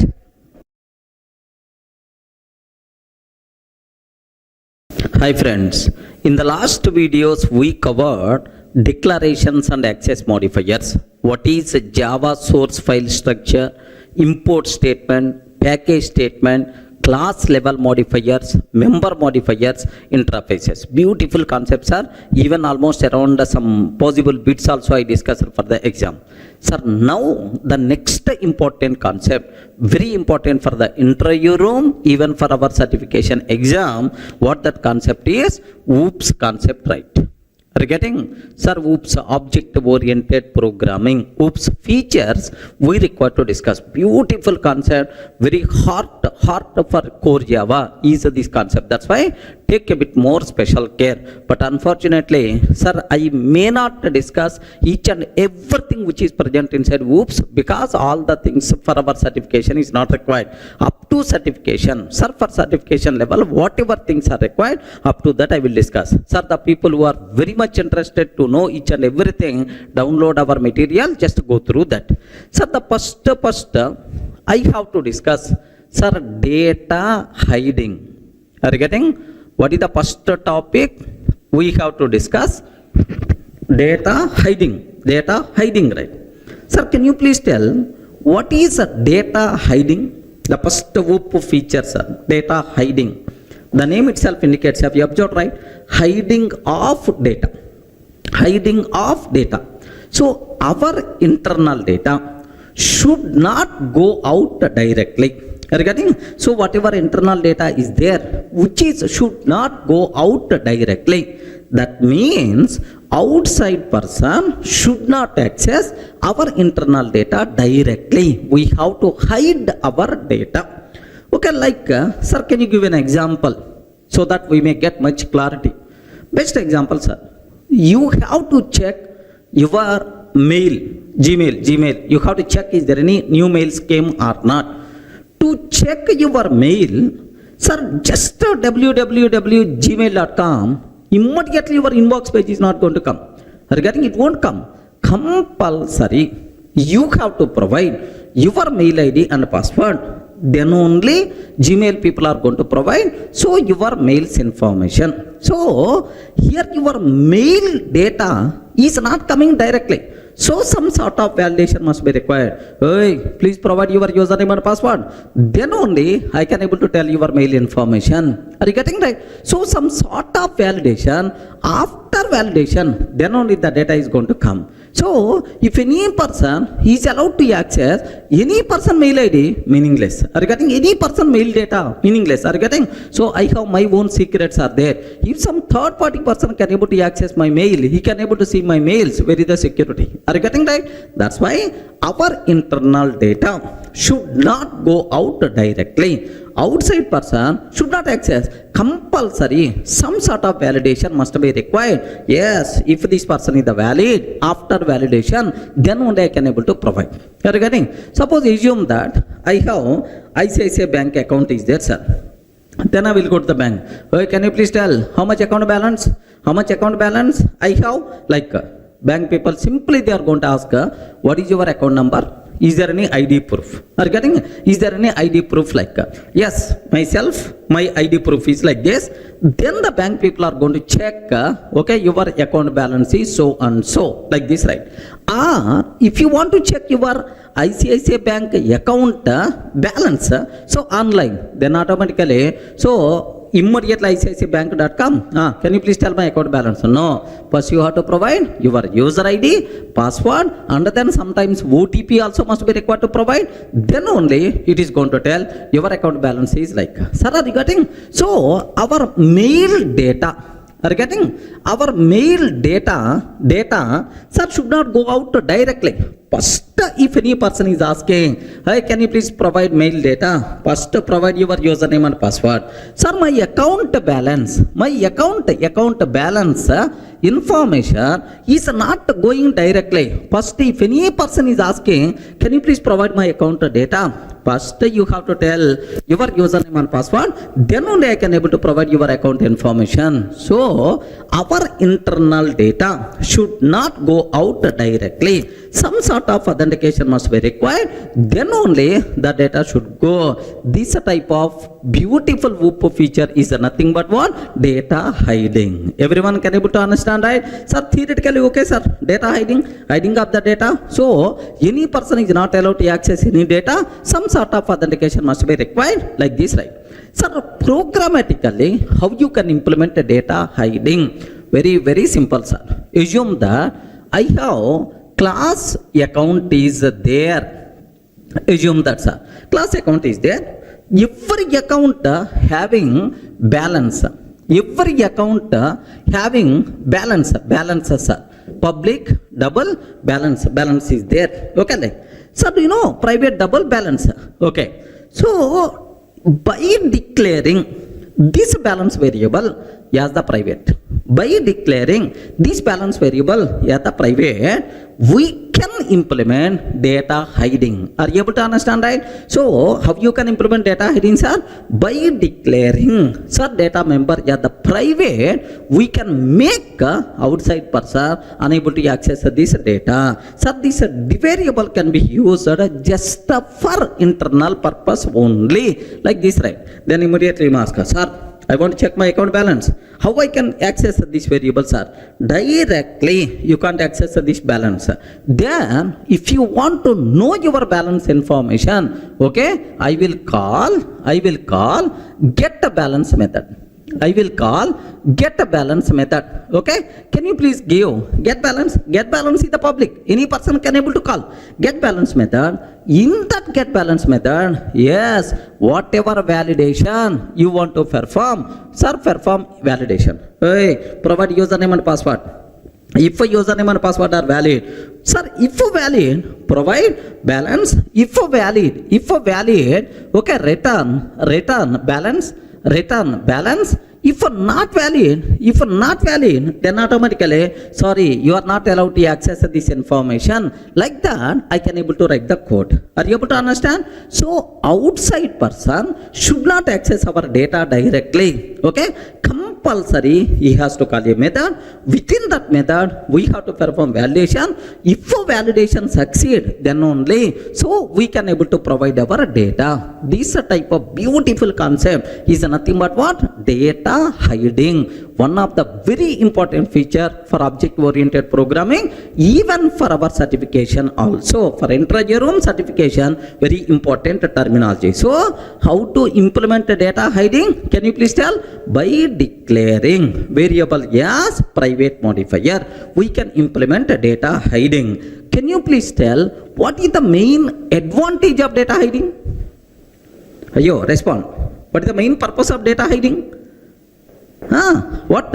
If you are going to hide something, wherever hiding is there, the biggest advantage we are going to get is security is the advantage. Are you getting what is the advantage, right? Security. So, my account balance, I can only check, the other people are not allowed to check. My mails, I can able to check, the remaining people can't access my mail database. Clear, right? So, the biggest advantage of data hiding is security. Okay, clear. So what is data hiding? Next, what is the advantage of data hiding? How to implement data hiding? All the things are clear. Outside person should not access our internal data directly. So by declaring data member as the private, we can implement data hiding. The main advantage of data hiding is security. Clear?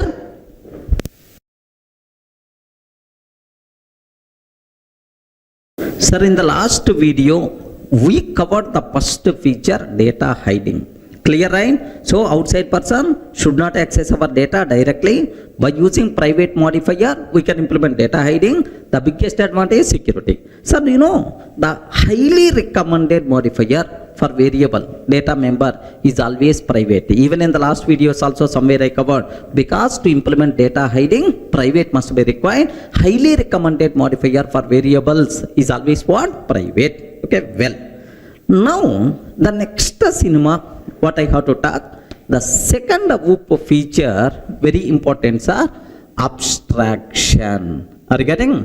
What is the concept, sir? Abstraction is the second important whoop feature, abstraction, like this, right?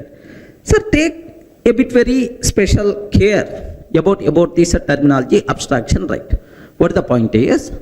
Can you please tell what is abstraction? Have you heard anywhere about this one? Forget about programming. In our day-to-day life, abstraction. Have you ever heard about this one? Yes, friends. Abstraction. Okay? Sir, his mind is always abstract. He is not open-minded person. Regarding he is not open-minded person. There, everything is abstraction. They are not going to provide complete information. So something like abstract means not complete. In the last session somewhere we covered abstract class. Have you remember, right? Abstract class. Abstract class means partially implemented, not completely provided class. Partial. That is not complete. Such a type of word is nothing but abstraction. Okay, well. Sir, in the whoops, sir, which feature is called abstraction? Very simple, sir. Hiding internal implementation.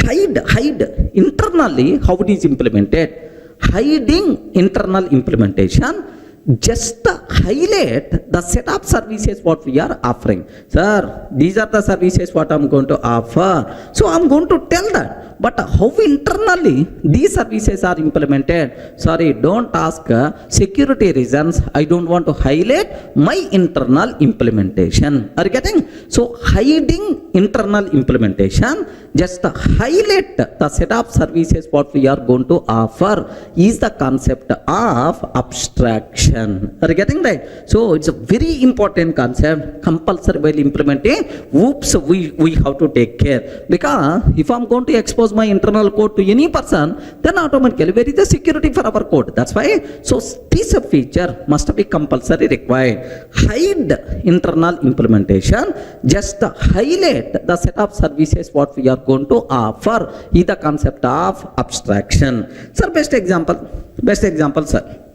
I hope everyone in this session, I mean everyone who is seeing this video, used at least once your ATM card, okay, to withdraw money. ATM card at least once you use it, right? Sir, if you go to ATM center, if you swipe the card, then immediately it's going to ask enter PIN number. Yes, I'm going to enter PIN number 1234. Once I enter PIN number, then immediately, so which operation you want to do? Withdraw operation. Click withdraw button from savings account, 10,000 rupees, enter 10,000, submit. Now immediately you are going to get 10,000. Yes, like this we did several times. Now in this process I have several doubts are there, sir. What I did is, one fine day I went to bank. Observe very carefully, sir.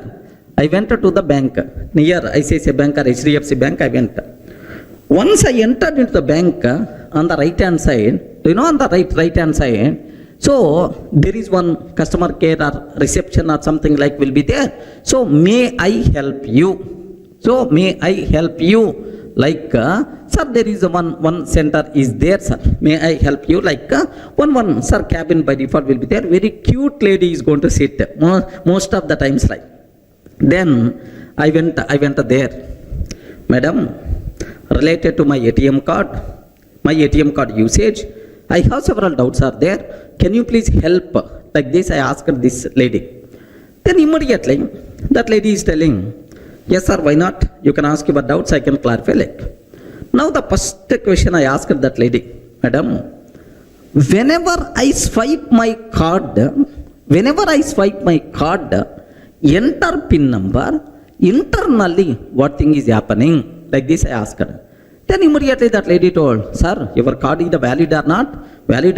It is going to check. Our software is going to check. Like, madam, up to that I know, but my requirement is internally which code is executing. Is it Java code or Python code or .NET code?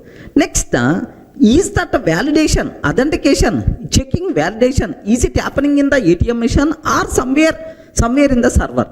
If it is happening inside server, okay, where is the location of that server? Are getting where is the location? What is the IP address? What is the username and password? Next, which SQL query is it triggering? Can you please let me know? Like this I ask her. Are you getting right? Immediately, sir, if you don't mind, just wait here for few minutes. I will call my next level. That person can guide you. Like she entered inside. She had a discussion with the manager. Those people made a phone call to 100 saying, someone came, he is asking about internally server location, IP address and so on. We thought that he is the hacker. Can you please come? Like they made a call to policeman. Within 10 minutes, policeman is going to come in front of me. Are you able to get right? So you are the valid customer of the bank. You have already ATM card. Sir, you can able to use this card, but you should not aware internally how that functionality is implemented. Are you getting right? So if you want to validate, enter, swipe the card, enter PIN number, that's all. Internally validation is going to be happen. Hurry, how the validation is going to be happen? Sorry, bank people, they never going to highlight their internal implementation. Okay, now if you click withdraw button, if you click withdraw button, sir, I'm taking withdraw button. If you click withdraw button, if you enter 10,000, so you will get a 10,000. So internally, how this functionality is implemented, which SQL query is executing, where is the database server is locating, all these things, bank people, they're never going to highlight. Are you in the position to understand, right? So this is this type of feature is nothing but abstraction, sir. Bank people through ATM GUI screen are getting through ATM GUI screen. They are going to highlight the set of services what they are offering. So ICICI Bank ATM Center, they are going to tell, even very recently they got one mini bank ATM machine itself is nothing but mini bank counter like these 15 services we are going to offer through ATM machine. Like ICICI Bank people are going to tell very proudly. So withdraw facility is there, deposit facility is there, next fund transfer facility is there, so request for checkbook, like there are multiple services you can able to get from ATM machine. But internally, how these services are implemented, at least one service also they never going to highlight. Are you able to identify? Are you able to understand the point, right? So this concept itself is nothing but abstraction. So in our coding also, compulsory we have to maintain this type of feature. Hide the internal implementation and highlight the set of services what we are going to offer is the concept of abstraction. Is it clear for all of you, right? So by using GUI screens, interface concept, we can able to implement abstraction. Sir, best example at the programmatic level. Just observe this one, sir. Suppose I want to develop a Java application. Assume that it is the Java application, right? Now, there are some services are available, withdraw, funds transfer, deposit, like there are several services are available, right? Now, sir, UI based application, .NET application wants to communicate with this. .NET application wants to communicate with our Java application. So, if you want to call withdraw, just you have to call from your code M1. Okay, in the middle, I will expose all my services through some interface. Sir, M1, M2, M3, M4, something like it is an interface. Regarding itself is interface. .NET person has to call M1 method. Internally, whenever this person is calling M1, internally, which method is going to execute? Maybe some withdraw method is going to execute. The required result we are going to offer to this .NET person. We never going to highlight internally this application, how it is implemented. Are you able to understand, right? So, because of this abstraction, because of this interface concept, two different applications also can communicate with each other. Yes, can communicate with each other without highlighting our internal implementation. Everyone can able to understand. So abstraction is how much important in our day-to-day coding in real time. Please make sure you should aware. So if the interview person is asking what is abstraction, can you please tell what the answer you can able to tell? Yes, friends, what answer you can able to tell?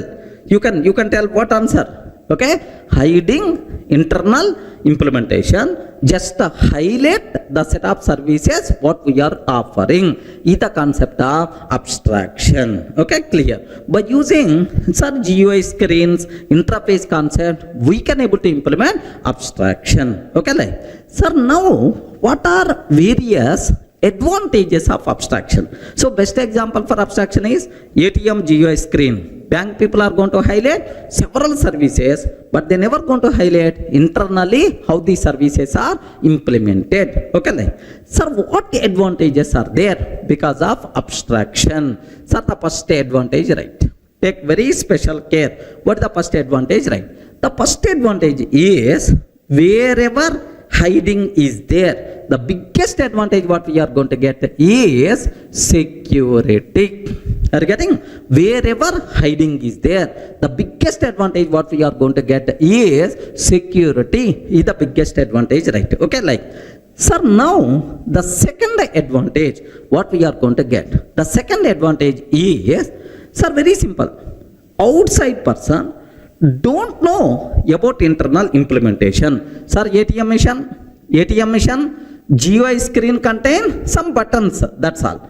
We never highlighted internally how these withdraw facility, deposit facility, funds transfer facility implemented. I never going to highlight. So outside person doesn't aware internally how my services is implemented. That's why first thing, security by default we are going to get. First biggest advantage, right? Now second biggest advantage what we are going to get is very important point, sir. Take a bit special care. Second biggest advantage what we are going to get is, suppose tomorrow this functionality already implemented by using Java. I thought that Java is not good performance wise. Okay, a new language came, Java language came. I want to replace this Java functionality with Java functionality. Okay, internally I performed that change, but GUI screen is always same. GUI screen is always same, sir. Now end user, whenever he click withdraw, earlier Java functionality is executed, but now onwards it is Java functionality is executed. Now the point is, without affecting end user, we can able to perform any changes in our internal design. Are you getting right? So we can able to change it, technology itself by maintaining same GUI screen. So is there any effect on the end user? No effect, because end user what is seeing is always the same, but internally how that functionality is implemented, yes, we can able to perform any changes. That's why if you are following abstraction, if you are implementing abstraction, the biggest advantage is, yes, enhancement will become very easy. Are you getting? Enhancement will become very easy without affecting end user. Happily we can able to perform any type of changes in that. Clear for you? Are you in the position to understand, right? That's all. This is the second important point. Now the third point. Take very special care, sir. This is the second. Next, if abstraction is there, if you are not going to highlight your internal implementation to the outside person, okay, maintainability of the application is going to be improved. Maintainability of the application is going to be improved. Modularity of the application is going to be improved, sir. Okay, so compulsory while developing the code, while developing the programming, we should aware abstraction. So security is the one advantage, enhancement is the another advantage, maintainability of the application, modularity of the application is going to be improved. That's all. Getting the basic idea, what is abstraction, what advantages are there, how you can implement abstraction by using interfaces concept, GUI screens, like by using interface GUI screens, by using API, we can able to implement abstraction. Okay, so can you please tell what is the definition of abstraction? If any person is asking, just in one line you have to tell, array, hide internal implementation, just highlight the set of services is the concept of abstraction. What is the biggest advantage of abstraction? Security is the biggest advantage of abstraction. That's all, friends. Sir, in the last videos, we covered about data hiding and abstraction. What is data hiding? Outside person should not access our data directly. By declaring private variable, by declaring variable as a private, we can implement data hiding. What is abstraction? Okay, hiding internal implementation, just highlight the set of services what we are offering. Is the concept of what? Abstraction.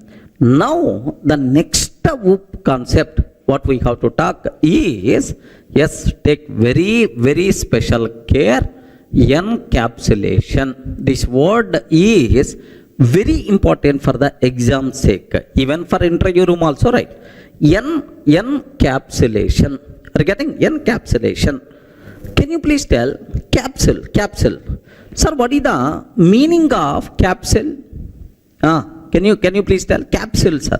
Have you ever used the word capsule?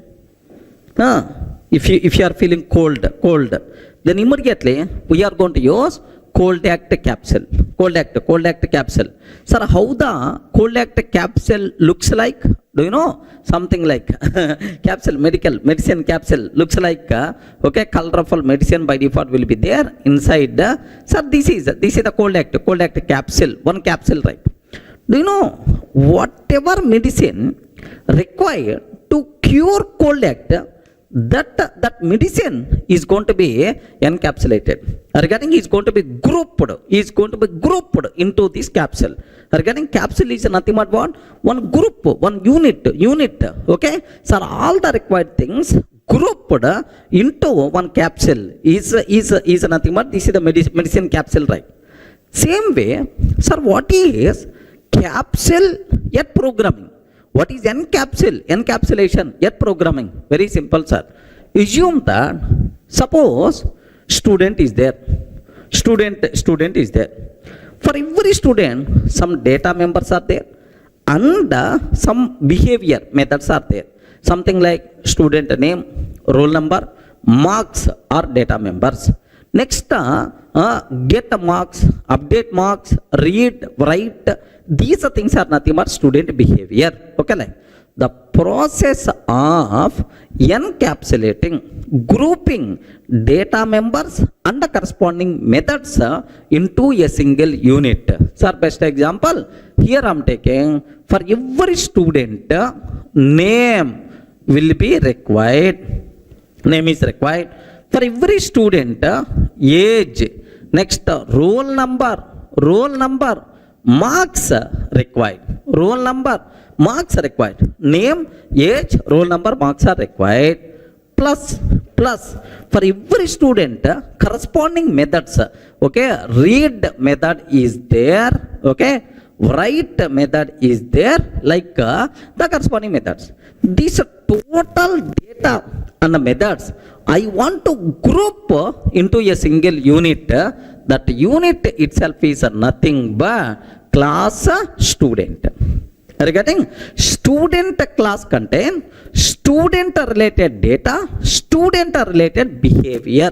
The process of grouping, combining data members and corresponding methods or behavior into a single unit, which is nothing but encapsulation. Are you able to understand, right? Capsule grouping mechanism itself is like this, right? Sir, every Java class is an example of encapsulation.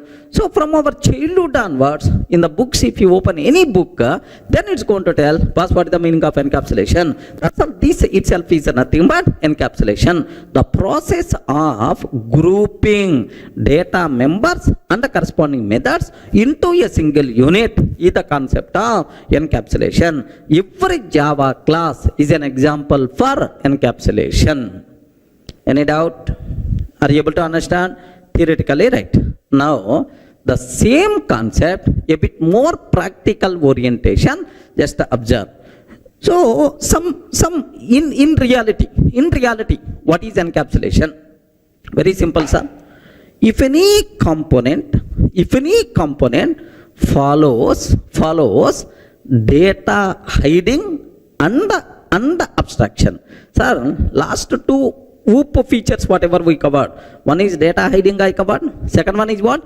Abstraction we covered. If any component follows data hiding and abstraction, that component is said to be encapsulated component. Regarding if any component follows data hiding and abstraction, that component is said to be encapsulated component. Sir, now observe that I can use the word encapsulation. Encapsulation is equal to data hiding. Encapsulation is equal to data hiding plus abstraction. Data hiding plus abstraction is itself is encapsulation, right? Data hiding plus abstraction itself is what? Encapsulation. So if any component follows data hiding and abstraction, which is nothing but encapsulation. Theoretical, okay, sir. Can you please explain a small chota program to demonstrate this encapsulation, right? Now let me take a small example. I'm taking class account, sir. Observe very carefully. Class account. For every account, private double balance. Balance field is there. Private double balance field is there, sir. Now, this balance variable cannot be accessed directly by outside person because the reason is private. Remember this one, because the reason is private. Outside person can't access this data directly. That's why it is the private, okay, data hiding. Next, how the outside person can able to access? Compulsory we have to provide getter and the setter methods for this variable, okay. Now I'm taking get balance. Public double get a balance. Public double get a balance. Get balance. Now validate, sir, perform required validations. Because so whether this person is the correct person or not, ask his username and password and so on. Yes, valid. If this person is valid, return balance. If this person is the valid, return balance like this, right? Now, sir, I want to update my balance. I want to deposit. I want to update my balance. Something like public void. Okay. Sir, I want to perform withdraw operation. Withdraw operation. Assume that, sir. Or, sir, I want to change my balance. Set balance, double balance like this, right? Okay. Boss, can you please withdraw so and so amount? Or can you please deposit so and so amount like? So here also you can perform the required validations. Okay. If it is the deposit, sir, this dot balance is equal to balance. This dot balance is equal to, sir, this dot balance is equal to, sir, balance, this dot balance plus amount, whatever amount we are going to provide. Sir, assume that amount. So current balance plus amount like this we are going to take. That's all. A simple example. I have balance variable is there. This balance variable declared the private. Outside person should not access our data directly. Next, how the outside person can able to access? Sir, by using getter method and setter method.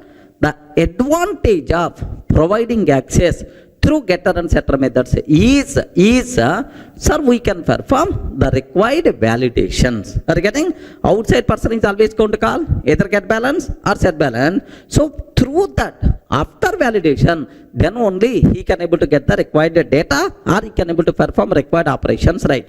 So now I can use the word, it is the best example for encapsulation. Are you getting example for encapsulation? Now I have bigger doubt is there. If you are telling it is the encapsulated component, compulsory it should follow data hiding and abstraction. Compulsory it should follow data hiding and abstraction. Sir, where is the data hiding? Yes, where is the data hiding? Declare this variable as the private data hiding. Okay, well, perfect. But where is abstraction? Yes, friends. Where is abstraction? How you can conclude? Yes, this is the abstraction is there in this example. Remember that. Okay. So I never going to highlight this get balance, set balance functionality to outside person directly. What I will do? I will provide one GUI screen to the end user. GUI screen, maybe JSP based or otherwise some AWT Sphinx based somewhere, okay, some GUI screen. In that balance inquiry, there is one button is there, sir, balance inquiry button. There is another button is there, okay, deposit, something like. Whenever end user click balance inquiry, Now get a balance method will be executed. Whenever end user click balance inquiry, then get balance method will be executed. Whenever end user click deposit, then set balance method will be executed. Are you getting? Whenever end user click deposit, set balance method will be executed. But end user don't know internally which code is executing, which methods are executing. End user can able to say only these two buttons. Internally, is it Java code, .NET code, Python code also? You don't know anything. You don't know anything about that. Just he is going to click, that's all. The required functionality in the background is going to execute. We never going to highlight our internal implementation to the end user. Are you able to get right? That's why I can use the word. It is sir, what we call abstraction. So data hiding and abstraction, which is nothing but encapsulation. Everyone can able to understand? Sir, two definitions I provided, right? Sir, what is the definition? One. What is the definition? One. Grouping data members and the corresponding methods into a single unit is the concept of encapsulation, theoretical thing. If any component follows data hiding and abstraction, that component is said to be encapsulated component. Sir, best example, declare data member as a private, and for every data member provide getter method and a setter method. Okay, like and we can provide access through some GUI screens. Itself is nothing but okay encapsulation, right? Sir, have you observed here one small thing you people should be aware, sir? Is it possible to access this data member directly? Can you please confirm? Is it possible to access this data member directly? No, outside person can't access, right? So if outside person want to access, he has to call get balance or set balance method. So through get balance and set balance only, we are going to provide our data. That's why get a balance and set balance. So either interface for outside person, internally our balance data is going to come. That's why hiding data behind methods. Can you please observe my statement very carefully, sir? Hiding data behind methods is the concept of encapsulation. Remember this one, sir. Hiding data behind methods is the concept of encapsulation. Okay, like now here there are two important conclusions are there. What is the advantage of encapsulation? What advantages are there? Okay, whatever advantages are there for data hiding and abstraction, all those advantages are advantages for encapsulation, because encapsulation is not a new word. It is the data hiding and abstraction only. That's why first one, security, we can able to achieve or we can able to get security. Second one, enhancement will become very easy without affecting outside person. Without affecting outside person, we can able to perform any type of changes internally. Enhancement. Okay. Third one, sir. Third one, the biggest thing what we are going to get, maintainability of the application, modularity of the application will be improved. Are you getting? Maintainability will be improved, modularity of the application will be improved, sir. This is the advantages for encapsulation. But anyway, among all these things, the main important advantage whenever we are using data hiding or abstraction or encapsulation, the biggest advantage what we are going to get, security. The first group of OOPS concept is security. Main target is the word security, right? Data hiding or abstraction or encapsulation, security is the important word. Okay, well. Now, there is one more small point is there. If you are getting something, compulsory, universal rule, we have to miss something. Are you getting? If you want to get something, you should miss something. Sir, what we are going to get because of encapsulation? What we are getting because of encapsulation? Security we are getting. But what we are going to miss because of encapsulation? Yes, we have to compromise. We have to compromise. We have to sacrifice something. Then only we are going to get, sir, the security. What is that? Is so for every data member, compulsory we require to provide getter method, setter method. Every time validations must be required. Validations must be required. Then only I can able to perform required operation. It increases length of the code. Validation, everywhere validation.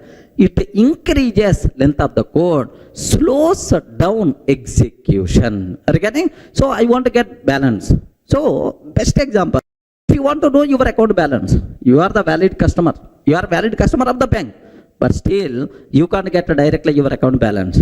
You have to provide your username, password, then only you are going to get. So validation must be required or not? Yes. If you want something, you should miss something. Here you are going to get security, but it is going to time-consuming process. Performance is going to be down. Remember that. So that's why. So everywhere, don't try to implement security. Don't try to use encapsulation. If a security constraint is there, then only we require to use encapsulation. Sir, best example, I want to perform fund transfer to my friend account, 10,000 rupees. Assume that, sir, 10,000 rupees funds transfer I want to perform. In the ICICI Bank, to perform funds transfer of 10,000 rupees, how many activities you have to do? You have to provide your username, password. Next and after that, OTP you are going to get. Next, in your card backside grid, you have to enter some numbers. You require to enter some number. After doing all these things, after 3 minutes or 4 minutes, you can able to perform, you can able to complete transaction of 10,000 rupees for your friend. Getting? So the problem, time consuming, performance is down, but advantage, right person only can able to perform funds transfer. Security by default you are going to get. Clear? Any doubt about this one? So 3 words you should aware. What is encapsulation? What is the advantages of encapsulation? What is the disadvantage of encapsulation? These are things you people should be aware very clearly, right? Sir, can you please observe the process of grouping data members and the corresponding methods into a single unit is nothing but encapsulation. Next, what we call, if any component follows, data hiding and abstraction is the concept of encapsulation. Hiding the data behind the methods is the concept of encapsulation. Advantages, security, enhancement will become easy, maintainability, modularity will be improved. The bigger problems with this is, sir, performance is going to be down because it is the time consuming. Length of the code is always going to increase because validation logic has to execute. That's all, sir. Clear for all of you, right? Very important this encapsulation word for the exam sake, even for interview room also. A bit theoretical, but compulsory you should aware.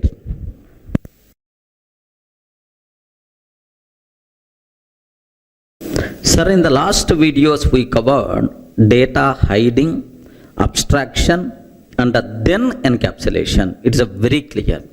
Now, the next thing what I have to discuss, sir, tightly encapsulated class. What is the word? Can you spell out?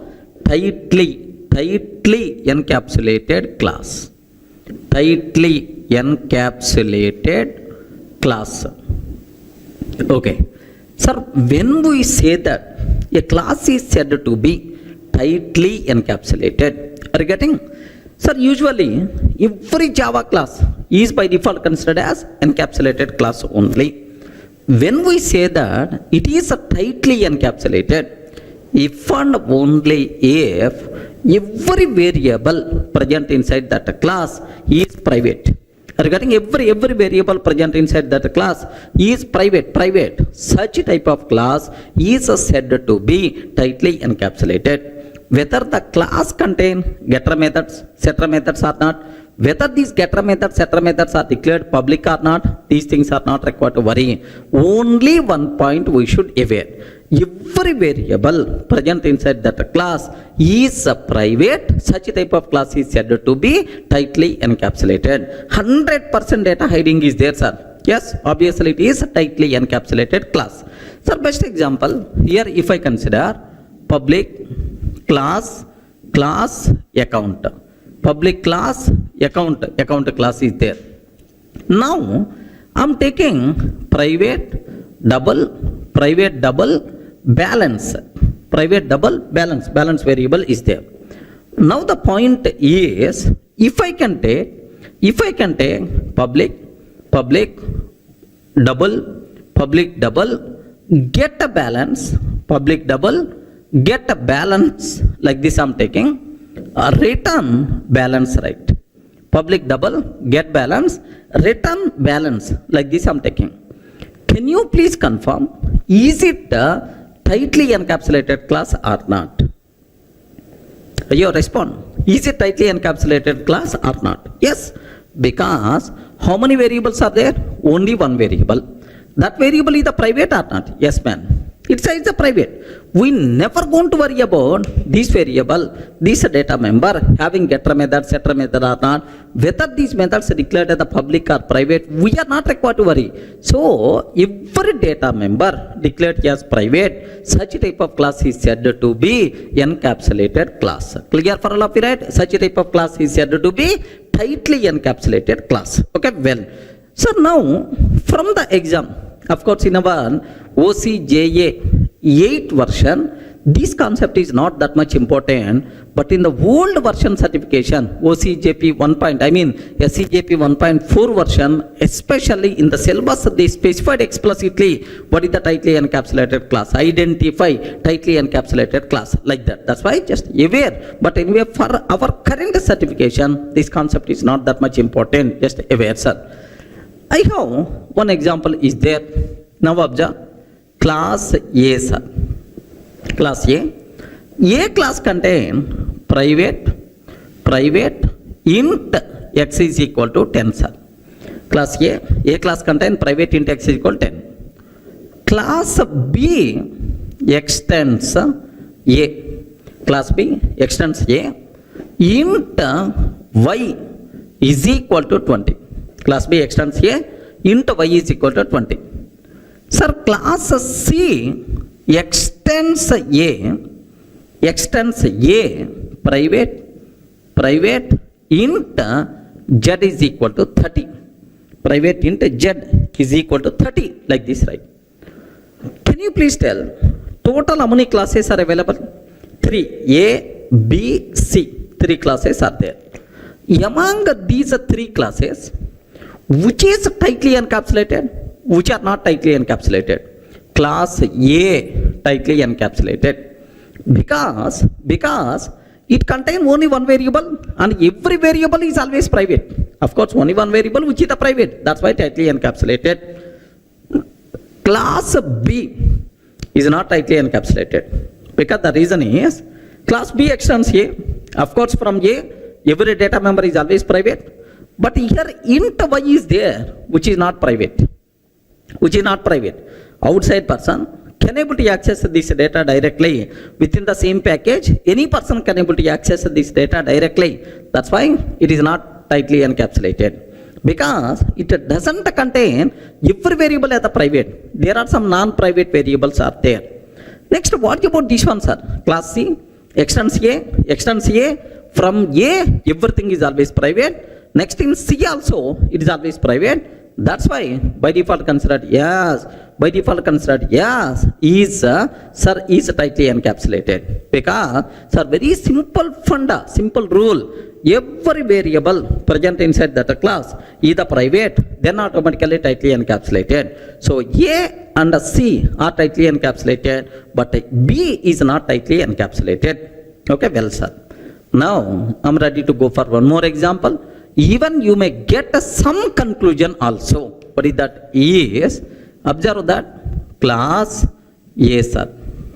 I'm taking class A. Inside class A, okay, just I'm taking int x is equal to 10. Observe very carefully, sir. Int x is equal to 10, non-private data. Class B extends A. Class B extends A. Private int y is equal to 20. Class B extends A, private int y is equal to 20. class C extends B, class C extends B, private int Z is equal to 30, like this I'm taking. Private int Z is equal to 30, like this I'm taking, sir. Can you please confirm, among these, what is the output by default you are going to get? Please respond. If I can take like this, what the, I mean, which are tightly encapsulated, which are not tightly encapsulated? Can you please tell?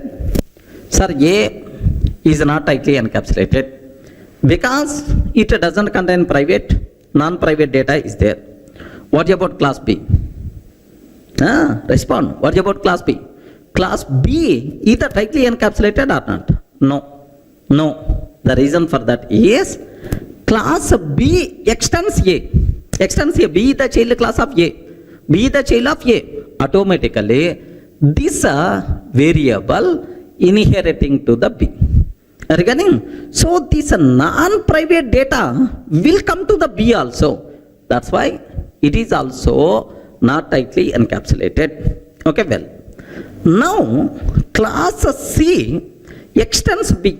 Class C extends B. Now the point is, observe carefully. Observe a bit very carefully about this one. Class C extends B, private int Z is equal to 30. Now, it is the child of B. This non-private data X will come here also. So, it is also contain non-private data X. That's why it is also not tightly encapsulated. So, from this, do you have any conclusion? You can able to conclude very easily. Do you have any conclusion? If the parent class is not tightly encapsulated, then no child class is tightly encapsulated. Remember, because parent class non-private data automatically will come to the child or not? Yes.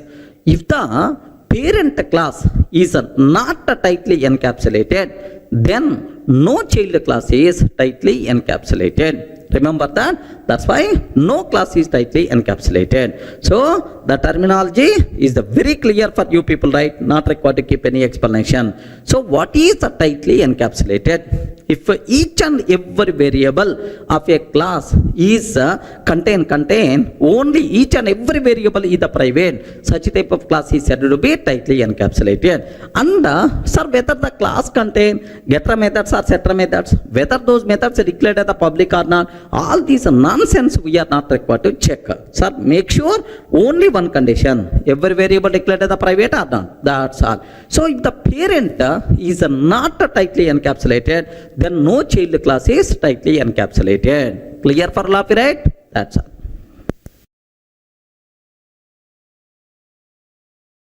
Sir, in the last videos we covered very clearly what is abstraction, what is data hiding, encapsulation, tightly encapsulated class. These concepts always talks about one very important word, security. Clear, right?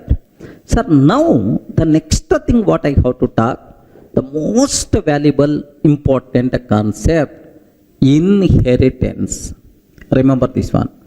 The most valuable important concept, inheritance, right?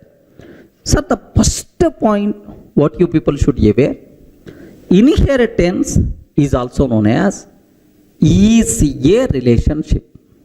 Regarding inheritance is also known as ECA relationship. Okay. Next, the main advantage of inheritance is, the biggest advantage of inheritance is code reusability. Are you getting what is the biggest advantage of inheritance, right?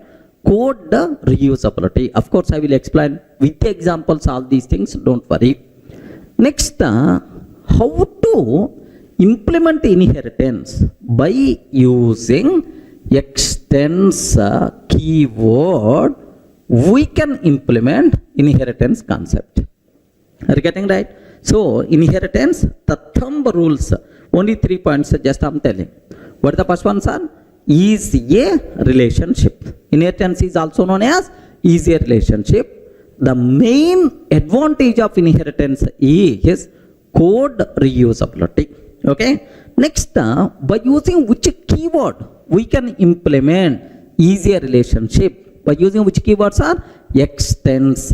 By using extends keyword, we can implement easier relationship. Up to this is the clear. Sir, what it means? You are telling some conclusions directly. Can you please explain with an example so that we will get much clarity like this, right? Sir, I will go for a small program. There you people are going to get several new things. Sir. Take a bit special care, sir. Here I am taking class P. Observe carefully, sir. Class P. Parent class I am taking. Assume class P. P class contain one method public void m1. P class contain one method public void m1 system.out.println parent like this I am taking, sir. Class P public void m1 sir SOP of parent like this I am taking. Now class C extends P, sir. Class C extends P. Okay. Public void m2 method, public void m2 method, system.out.println, okay, child like this I am taking, sir. Now take very special care. This is the parent class, this is the child class, this is the parent method, child method. Now my question is, how many methods parent has? Respond. How many methods parent has? Only one method. How many methods child has? How many methods child has? Two methods. Two methods. Whatever methods, whatever members available in the parent automatically should come to the child. Whatever members available to the parent automatically will come to the child. We are not required to redefine on the child class object. Happily you can call parent class methods also. This concept is nothing but inheritance. This concept is nothing but code reusability. Are you getting? Whatever members parent has, it may be variable, it may be a method. Whatever members parent has by default available to the child class. This concept itself is nothing but inheritance concept. Any doubt, friends? Are you in the position to understand, right? Now child class contain how many methods? Child class contain how many methods? Two methods. M1 method and M2 method both. Now, sir, my requirement is, I am taking class test. Class test. Okay. Public static void main method. Public static void main method. String array args. String array args. Now, take very special care, sir. The most valuable point for the OCJA exam sake. Okay, here I am taking parent P is equal to new parent. I am creating which class object? Parent class object. I am creating which object? Parent class. Parent class reference parent class object. Now on P I am calling M1 method. On P I am calling M1 method. On P I am calling M2 method. Can you please confirm? Is it valid or not? Hurry respond. M1 method is available in the parent class, but M2 method is available in the child class. Whatever methods available by default available to the child, but whatever methods available in the child class by default not available to the parent. Regarding inheritance is always parent to child, not from child to parent. Remember this one. So on the parent reference, you can call any method available in the parent class, no problem at all. But sir, you can't call child specific method on the parent reference. Remember this one. By mistake, if you are trying to call, immediately error by default we are going to get. Sir, most valuable point for our certification, please make sure you should aware. On the parent reference, child specific method you can't call because child members are by default not available to the parent. Is it clear for all of you? Of course I will execute and I will show. Don't worry about that. Sir, this is the scenario 1. Do you want me to execute up to this? Just have a look once, sir. Now observe that the same example, class P, public void M1, class C extends P, public void M2, class test public static, parent P is equal to new parent P dot M1. Sir, up to P dot M1. Sir, P dot M1. M1 is the method available in which class? Parent class. Sir, on the parent reference, have you observed right? On the parent reference, the method available in the parent class, happily you can call, no problem at all. Now, let me execute this code. The code compiles fine. Let me execute. Happily, parent by default is the answer we are going to get. Okay, well. Now, on this P, I am calling M2 method. But M2 method available where? M2 method available where? In the child class. Are you getting? In the child class. So, on the parent reference, child specific method, you can't call, sir. By mistake, if you are trying to call, need not be method, even variables also. So, on the parent reference, child specific methods, child specific variables, you can't call. By mistake, if you are trying to call, immediately error we are going to get. Observe carefully, right? Observe a bit very carefully. Here I am taking Java C, test.java. Java here, have you observed?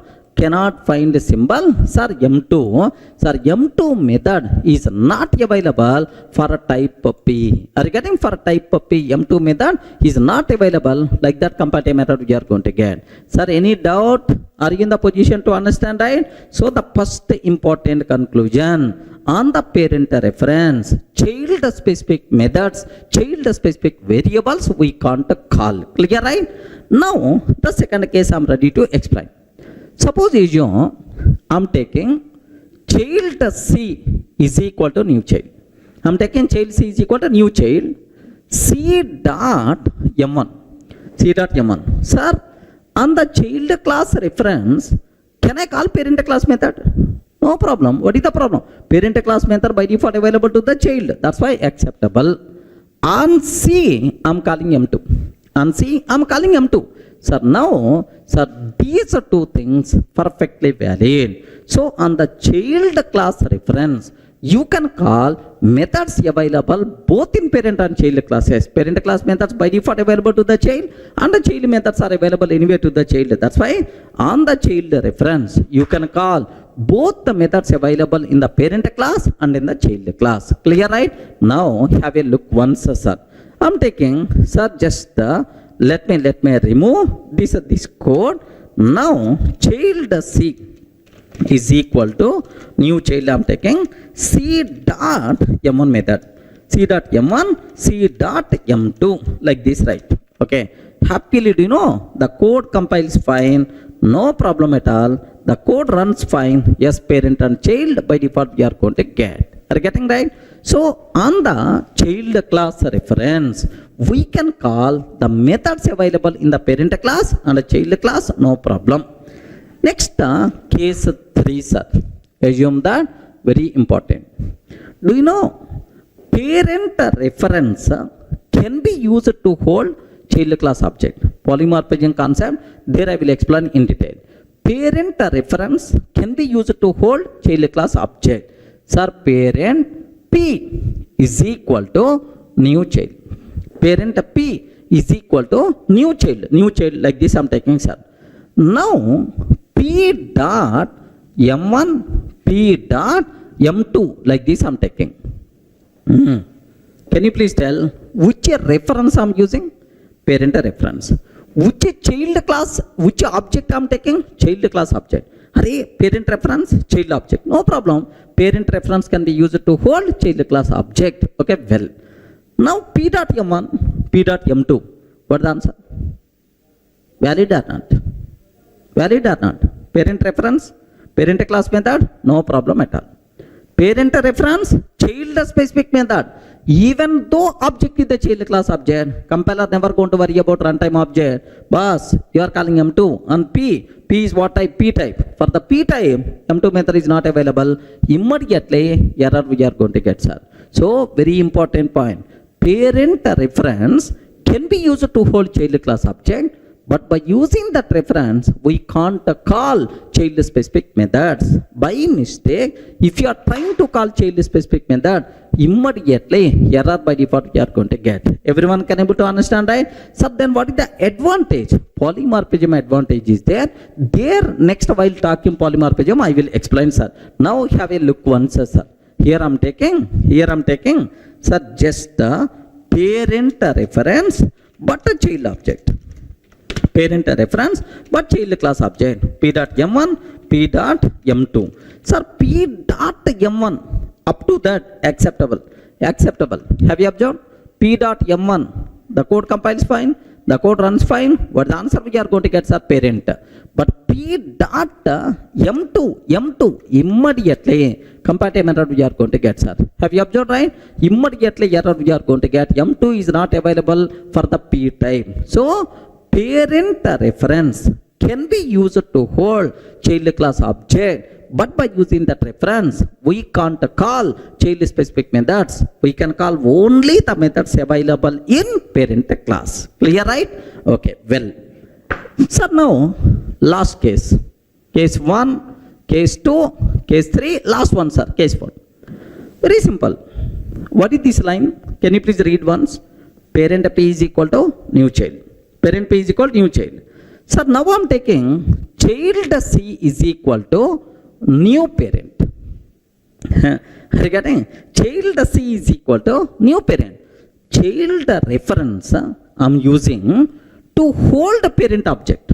Child reference I'm using to hold parent object. By mistake, if you are trying to do, immediately compatible error you are going to get. Sir, parent reference can be used to hold child object, but child reference cannot be used to hold parent object. Please make sure you should aware all these loopholes. Let me repeat again. Let me show this one practically here.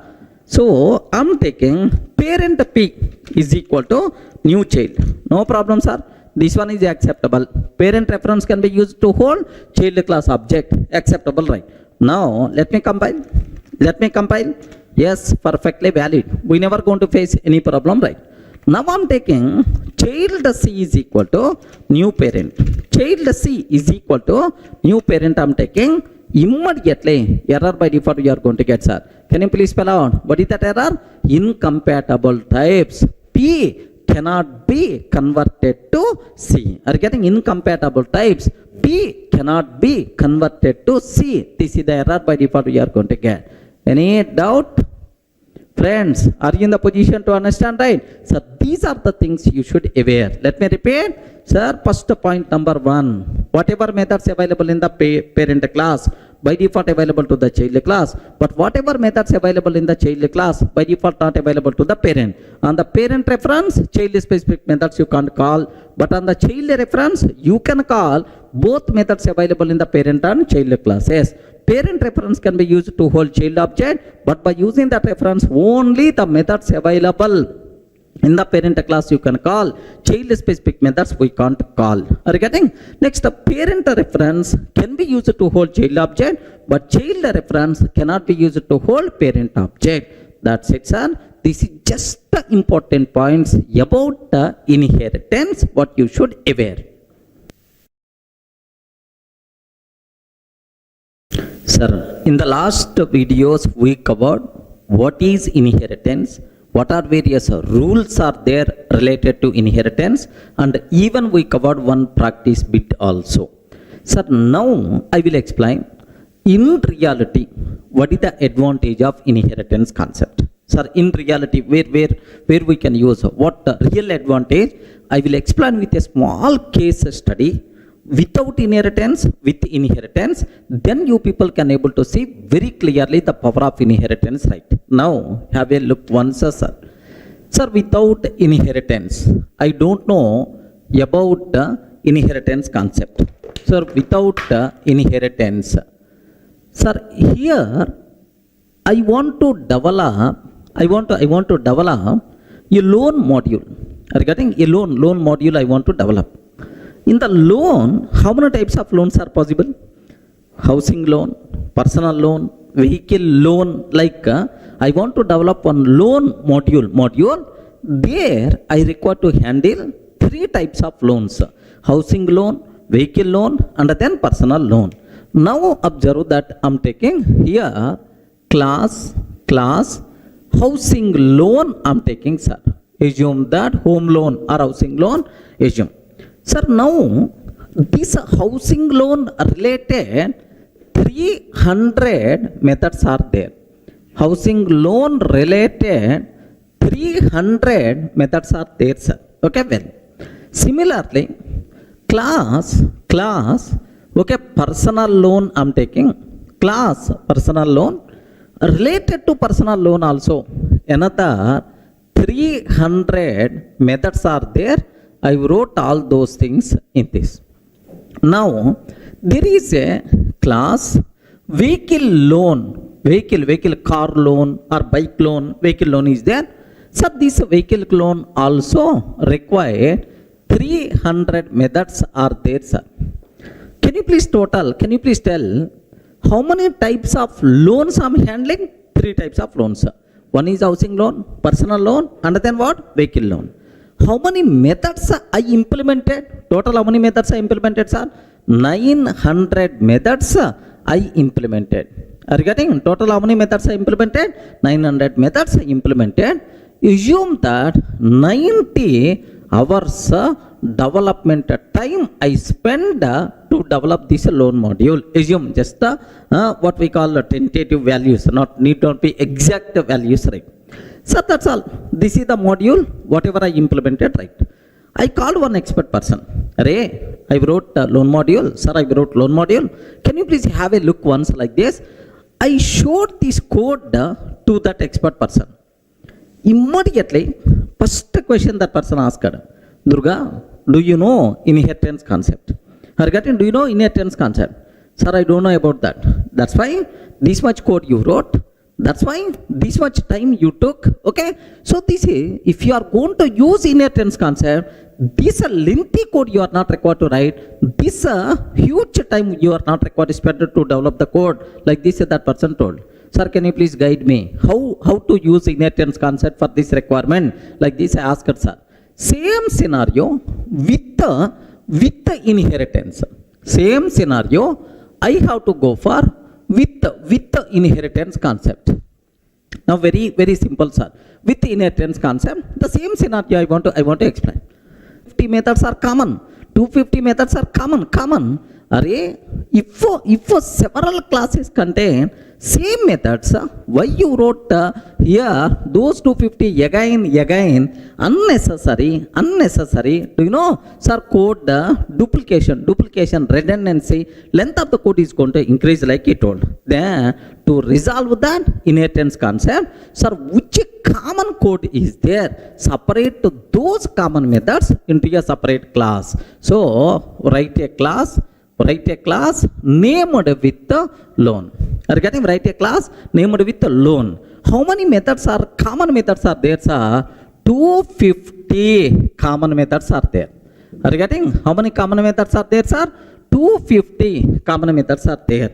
Okay, now do you know, sir, these 250 common methods by default going to come for every child, no problem at all. Now, sir, class home loan extends loan.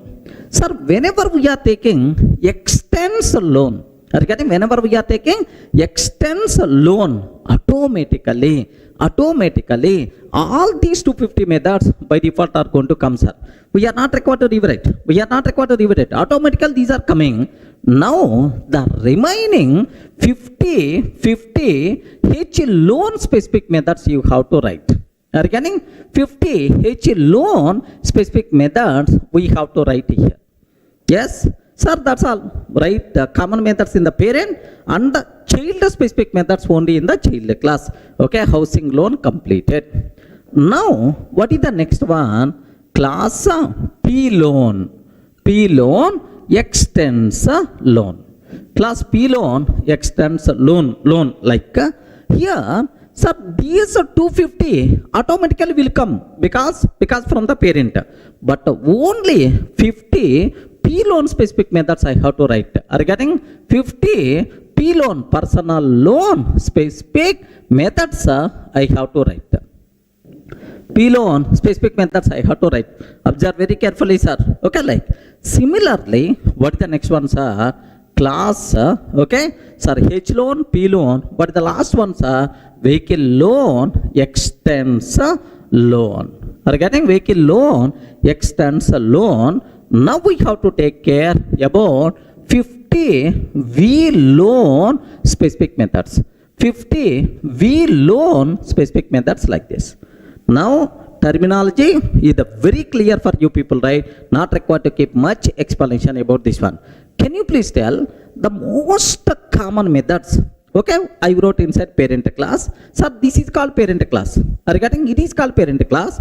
And whenever we are extending this class, automatically these methods by default available to the child. We are not required to rewrite. Next, only child specific methods we have to write.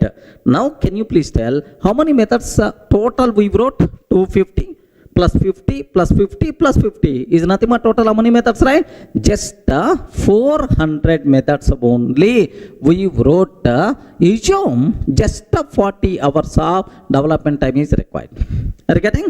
But earlier, without inheritance concept, how much time I spent? How much time I spent? How many methods I wrote without inheritance? 900 methods I wrote. 90 hours time I spent. But now with inheritance, only 400 methods and 40 hours of time. That is the power of inheritance concept. Code reusability, concise code, lesser code, automatically we can able to reduce development time also. Is it clear for all of you, right? So beautiful case study to understand without inheritance, with inheritance, observe that, right? Sir, I have one small doubt. In the parent class, which methods we have to write?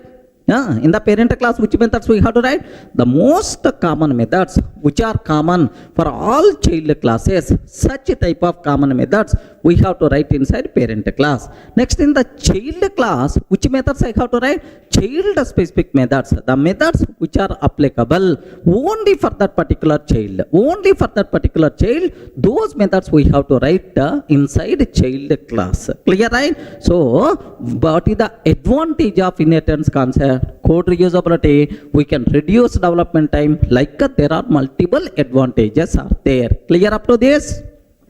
Sir, it's very clear what is the power of inheritance with a small case study, sir. Now, do you know the total Java API, the total Java API classes are implemented based on inheritance only. Sir, where is the proof? How you can conclude it is? Just observe. Sir, do you know what is the super class for all Java classes? Which class access? Root for all Java classes?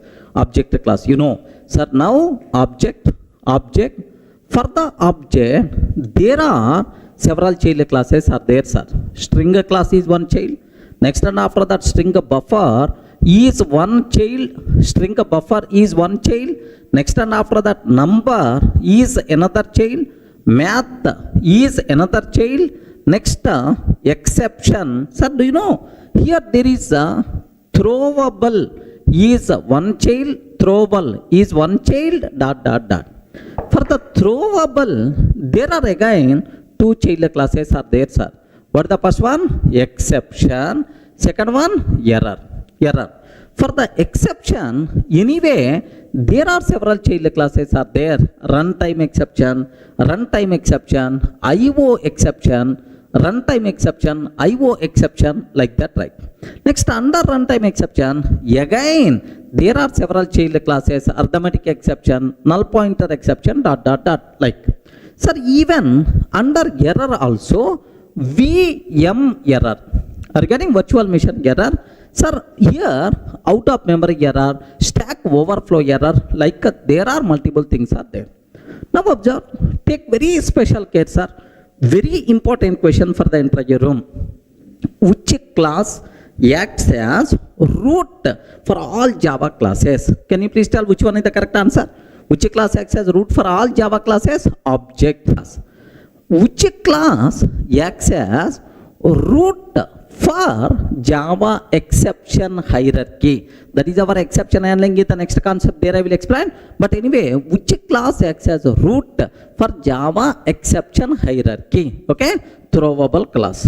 Because all exceptions, errors under throwable only. Okay, well. Now my question is, almost around 4,300 classes are there, sir. 4,300 plus classes are there as per Java 9 version. Now, do you know, all these classes are developed based on inheritance concept only. Okay, well, now, very important point. Take a bit special care about this one. Sir, how you can conclude these things are developed based on inheritance? Okay, because parent to child, you can able to see, sir. Now, the same concept in reverse may ask, Array, why throwable acts as a root for all exceptions and errors? Why object class acts as a root for all Java classes? Why it is the root? Why this is the root? Like that may be a chance to ask. Now, take bit special care. Do you know?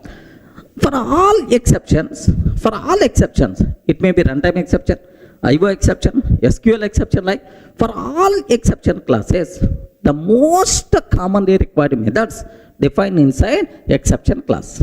Remember that. So for all exceptions in Java exception, the most commonly defined methods defined inside exception class.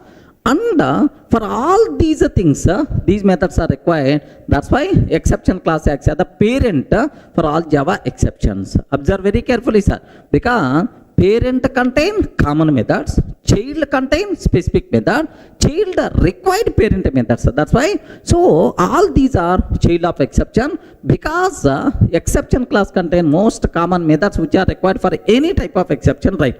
Similarly, sir, for any type of error, the most commonly defined methods are defined inside error class.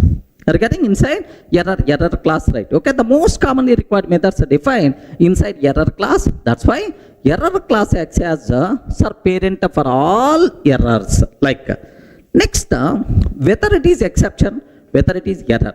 For any exception or error, the most commonly required methods, sir, the most commonly required methods, whether it is exception or whether it is error, those commonly required methods are available inside the throwable class. Are you getting? That's why throwable class methods are required for all exceptions, for all errors. So when these methods are available, if it is the parent, are you getting right? Because it contains common methods. That's why. So throwable class contain the most common methods which are required for all exceptions and errors. That's why throwable class acts as root for Java exception hierarchy. Clear, right? Sir, similarly, sir, it may be string class, it may be string buffer class, it may be number class or math class, it may be customer class, it may be student class, like this. Now, for any Java class, the most commonly required methods are available, are defined inside a separate class. So for all Java classes, what commonly required methods are defined inside a separate class? That separate class is nothing but object class. Remember that, sir. So object class contain the most commonly required methods which are applicable for any Java object. Okay, well, sir, once these methods required for every Java class, sir, how I can make these methods available for all Java classes if I can make this class as parent class? Are you getting? If it's the parent class, automatically parent class methods by default available for all child classes. That's why please make sure this class itself is nothing but acts as root for Java classes. Sir, are you able to understand? Because object class, only 2 points you should aware. What object class contain? Object class contain the most commonly required method for all Java classes, for all Java objects. So when these methods by default available for all Java classes, if it is the root, automatically root methods by default available for every child. That is the reason why object class acts as root for all Java classes, because object class methods are required for all Java classes. Clear for all of you? Sir, let me compare. I have object is there, I have string is there. Listen carefully, sir. I have object class is there, I have string class is there. Sir, now object class contain several methods. ToString method, hash code method, equals method, like a ToString method. Okay, equals method, like there are several methods are there. These methods require for all Java classes. Regarding for all, it may be student, it may be customer, it may be string, it may be string buffer. These methods are required. These methods are required.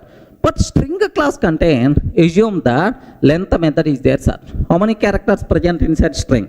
This length method required only for the string, but not for student, but not for customer, but not for dog. That's why. So this is not parent.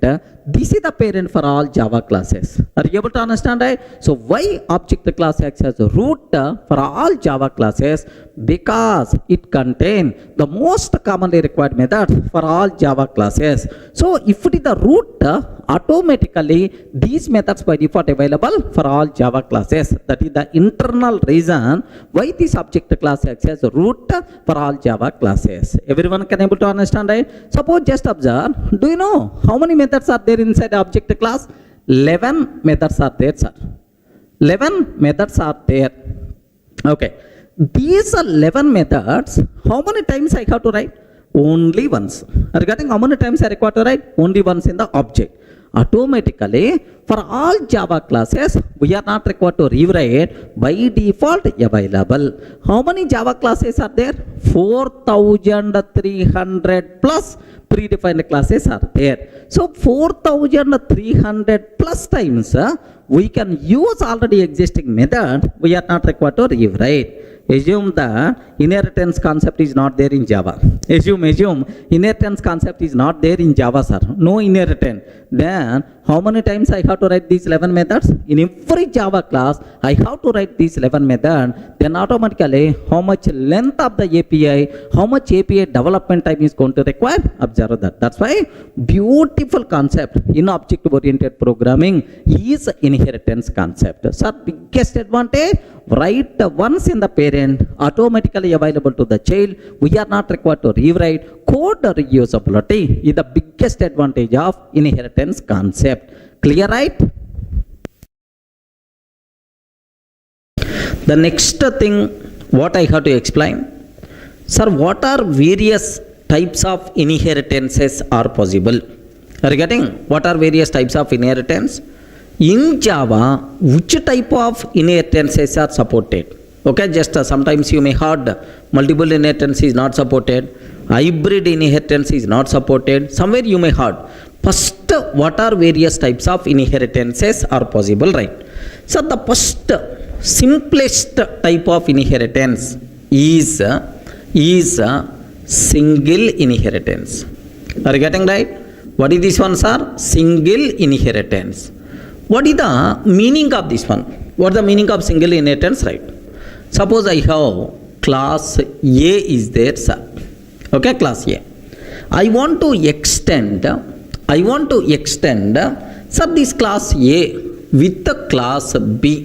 Observe that carefully, sir. Class A, sir, extended by class B. So, one child class, one parent class. How many parent classes are there? Only one parent, one child class. If a single class extend single parent class, if a single child class extend single parent class, this type of inheritance is called single inheritance. Are you getting? Single child, single parent. This type of inheritance is called single inheritance. So happily, almost all programming languages, almost all object-oriented programming languages provided support for this. Don't worry about that. Even your Java also. If you want to code for this, yes, class B class B extends A. Are you getting right? Already class A is there. How you can write, sir? Class B extends A. Then automatically B is the child class of A. This is the corresponding code, right? Okay. I hope everyone can able to understand what is single inheritance. Single child class, single parent class. This type of inheritance is called single inheritance. Java provides support for this type of inheritance. Don't worry about that. Next, second one, sir, a bit dangerous, man, a bit dangerous. More concentration must be required. After completing these types of inheritance, there we will discuss separately this concept. But anyway, just a very basic idea purpose. Second type of inheritance is multiple inheritance. Are you getting right? What is the second one, sir? Multiple inheritance. Sir, which are multiple? Parents are multiple or childs are multiple, sir? Parent classes are multiple. Such type of inheritance is called multiple inheritance. Sir, diagrammatic way. Assume that class A is there, class B, sir. Class A and class B is there. Now, I have class C is there, sir. Have you observed? Class C is there. Now, C is a child class of A. C is child class of B. Sir, this is the child class. How many child classes are there? Only one. The process of extending more than one parent class at a time, more than one parent class at a time. Such type of inheritance is by default considered as multiple inheritance. Is it clear for all of you, right? Sir, unfortunately, Java won't provide support for multiple inheritance. Okay? Why Java won't provide support? That thing I'm going to discuss. But in interfaces, it is possible. But as separately, we are going to discuss at code level. Just aware what is the meaning of multiple inheritance. Sir, a single class extend multiple parent classes at a time. This type of inheritance is called multiple inheritance. Any doubt? Are you in a position to understand? Sir, single, only single parent. Sir, multiple parents. Next, multi-level inheritance. What is the third one, sir? Multi-level inheritance. Observe that very carefully, sir. What is the meaning of multi-level? Multiple levels. Okay. Here, class A, class B, class C. Are you getting class A, class B, class C? Observe. Class C is the child class of B, B is the child class of A. Whatever methods available inside A, automatically available to B, because we are not required to redefine. Class B, whatever methods available inside A class, B class, by default available to the C class. This type of inheritance is nothing but multi-level inheritance. Best example, coding level, right? Sorry, I have class A is there. Are you getting? Class B extends A. Class B extends A. I'm taking, sir. Class C extends B. Okay, like this. So all properties present inside class A by default available to class B. All properties present inside class A and B by default available to the class C. This type of inheritance is not. Assume that some chota bachan like this, right? So whatever fame Amitabh has by default available to the Abhishek. Are you getting right? Abhishek, by default available to the Abhishek. Sir, Abhishek, we are not required to redefine anywhere. Okay? This person is the son of Amitabh. Next, tomorrow, sir, if this Chota Bachchan is going to come, then the properties of Amitabh, the properties of Abhishek, by default available to this person, right? So, child is the most luckiest person because parent properties, parent assets, parent, whatever property parent has, by default automatically available available to the child class. Is it clear for all of you? This type of inheritance is nothing but what? Multi-level inheritance. So first one I covered single inheritance. Second one we discussed multiple inheritance. Third one we discussed multi-level inheritance. Sir, single and multi-level supported in Java, but multiple inheritance is not supported in Java, sir. By mistake, if I can take class C extends A comma B. If I can take class C extends A comma B, compiler will give left and right. Remember, compiler will give left and right. Compiled method we are going to get. Why this problem? That part we are going to discuss in the next video somewhere in detail. Clear? Sir, up to this we covered three types of inheritances: single, multi-level and multiple. These are three inheritances, right? Now the fourth one we have hierarchical inheritance. Are you getting? What is that, sir? Hierarchical inheritance. What it means?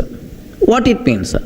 It is a counterpart of multiple inheritance. In the case of multiple inheritance, how many parent classes are there? A, B, sir, both like this. Multiple parents are available, one child. This is nothing but multiple. But what is hierarchical, sir? Reverse. A single class, from a single class, we are going to extend multiple child classes. Class B, class C, and then class D. Are you getting? So from a single parent class, we are creating how many child classes, right? Multiple child classes. This type of inheritance is nothing but what? Hierarchical inheritance. Are you getting? Class B extends class A, class C extends class A, class D extends class A. Perfectly it is possible. It is the reverse of multiple inheritance. But hierarchical inheritance supported by Java or not? Why not? Happily Java can provide support, sir. If you want corresponding coding, just observe that class A is there. Okay, class A is there. Now class B extends A. Are you getting? Class B extends A. Similarly, class C extends A. Are you getting? Class C extends A. Next, class D extends A. Class D extends A. Sir, all these classes are extending same class. This type of inheritance is nothing but hierarchical inheritance. It is something like single inheritance only. A group of single inheritances is by default considered as hierarchical inheritance. Everyone can able to understand? Next one, sir. What is the next cinema? The fifth type of inheritance, right? Very important, hybrid inheritance. Regarding what is the fifth one, sir? Hybrid inheritance. Can you spell out what is the meaning of hybrid? Hybrids are mixed. Group is by default considered as hybrid. If we are using multiple types of inheritances simultaneously, sir, I'm using hierarchical inheritance, multiple inheritance, like a group of inheritances. If you are using simultaneously, such type of thing is by default considered as hybrid inheritance. Best example, sir, what is the hybrid inheritance? Observe a bit very carefully. A, sir, A, B, next C, I'm taking A, B, C. Next D, I'm taking. Next E, I'm taking, sir. Just F, I'm taking. Observe this. This is the hierarchy, sir. This one itself is the hierarchy. Assume that. Sir, this is an example for, it is itself is an example for my hybrid inheritance, right? How you can conclude it is the hybrid inheritance? Sir, here single inheritance is there. Next here multi-level inheritance is there. Are you getting? This one itself is the single, sir. This one itself is multi-level inheritance. Next, from the same child, from the same parent, two child classes we are defining. This one is by default considered hierarchical inheritance. Are you getting? From multiple parents, we are defining single child class. This one is nothing but multiple inheritance. Regarding multiple inheritance, right? So if we are using different types of inheritance simultaneously, this type of concept is nothing but what? Hybrid inheritance. But in Java, hybrid inheritance concept is not supported because multiple inheritance is not supported by Java. Clear for all of you, right? So these are various types of inheritances what are possible in Java. Sir, can you spell out what is the first one? Single. Next one, multiple. Next multi-level. Next one, hierarchical. Next one, sir, hybrid. Sir, which types of inheritances are not supported by Java? Two types. What is the multiple inheritance? Second one, sir, hybrid inheritance. These two things are not supported by Java in classes, but in interfaces possible, no problem. We will discuss in detail. Up to this is the clear types of inheritances in Java.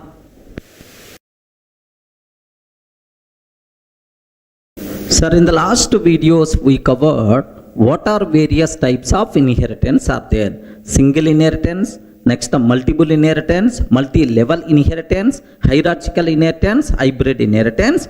But sir, Java won't provide support for two types of inheritances. What is the first one, sir? Multiple inheritance, next and after that hybrid inheritance. These two things are not supported. Clearly I explained. Sir, now the next point what I have to talk, the most dangerous point, take a bit special care, multiple inheritance. Okay. Sir, in Java, multiple inheritance concept is not supported. You can't extend more than one class simultaneously. By mistake, if you are taking class C, extends P1, P2, immediately compatible method you are going to get, sir. Sir, now, what is the reason? Why? What is the internal reason for that? Very simple, sir.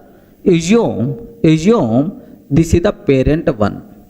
Sir, this is the parent 2, like this. Now I am taking C, sir. Now see, if C extends P1 and P2, sir, I am taking class C extends P1 and P2. If I can take like this, immediately compatible error we will get. Compiler will give left and right. Are getting compatible error we will get. Sir, now what is the reason? Why Java won't provide support for multiple inheritance? What is the reason for that? Very simple, sir. Suppose assume this parent class contain M1 method. M1 method is there, sir. M1 method is there. This P2 also contain M1 method is there, sir. M1 method is there. Sir, whatever parent has by default available to the child through inheritance concept. Now, from this P1, one M1 is coming. From this P2, one M1 is coming. Sir, on C object, if any person calling M1 method, on C, if any person calling M1, which M1 method has to execute? Either from parent 1 M1 or from parent 2 M2. So there is no way to resolve this one. Regarding, there may be a chance of ambiguity problem, which M1 has to execute. My compiler or my JVM is always in the trouble. That's why, sorry man, because of this ambiguity problem, yes, it's not possible to extend more than one class simultaneously. Sir, why Java won't provide support for multiple inheritance? Sir, this is the reason. Okay, so this parent and both parent, more than one parent, both parent classes contain same method, then on the child, if I am calling that method, which M1 method has to come, there is no way to resolve. That's why Java won't provide support for multiple inheritance. Sir, do you know this a problem? Some people may use diamond access problem. Regarding diamond access problem, some people may use the word. Have you observed, right? Something like diamond style. Diamond access problem. Or some people may use the word ambiguity problem. Are you getting ambiguity problem, right? So, because of this problem, Java won't provide support for multiple inheritance. Is it clear for all of you, right? Okay, well, sir, now let me execute this code. Is it really error or not? I will show, sir. Observe that a bit carefully. Here I'm just taking class P1 class contain M1 method, class P2 class also contain M1 method, right? Regarding M1, like this class C extends P1 comma P2 I'm taking, sir. Even whether these methods are available or not available, so you can't extend, a Java class can't extend more than one class, immediately compile a method by default we are going to get. Are you getting? Sir, let me compile this code, observe a bit very carefully, sir. Here Java C dot Java, because I saved this code, C dot Java. Have you observed? Immediately compile a method you are going to get, sir. Sir, class C extends P1. Immediately I am expecting curly brace, but not another class. Are you getting? Curly brace expected, but not another class. That's why. So Java won't provide support for multiple inheritance because of diamond access problem or because of ambiguity problem. Okay, like this. But now in interfaces, Java provides support for multiple inheritance, man. In interfaces, it's always possible. Sir, how, sir? In classes, it's not possible. But in interfaces, how multiple inheritance is supported? Why this ambiguity problem is not going to come? Just observe a bit very carefully about this one, sir. Suppose assume that if the interface, parent interface 1. Regarding this one is assume that parent interface 1, parent interface 2, parent interface 1, parent interface 2. This is the child interface. Regarding itself is child interface, right? Now, anyway, interface method having only declaration but not implementation. Regarding interface methods having only declaration but not implementation. Every method present inside interface is always public and abstract, whether we are declaring or not. That's why only declaration but not implementation. What about default method? That part we are going to take care. Don't worry, first observe. Sir, here M1 method is there, only declaration but not implementation.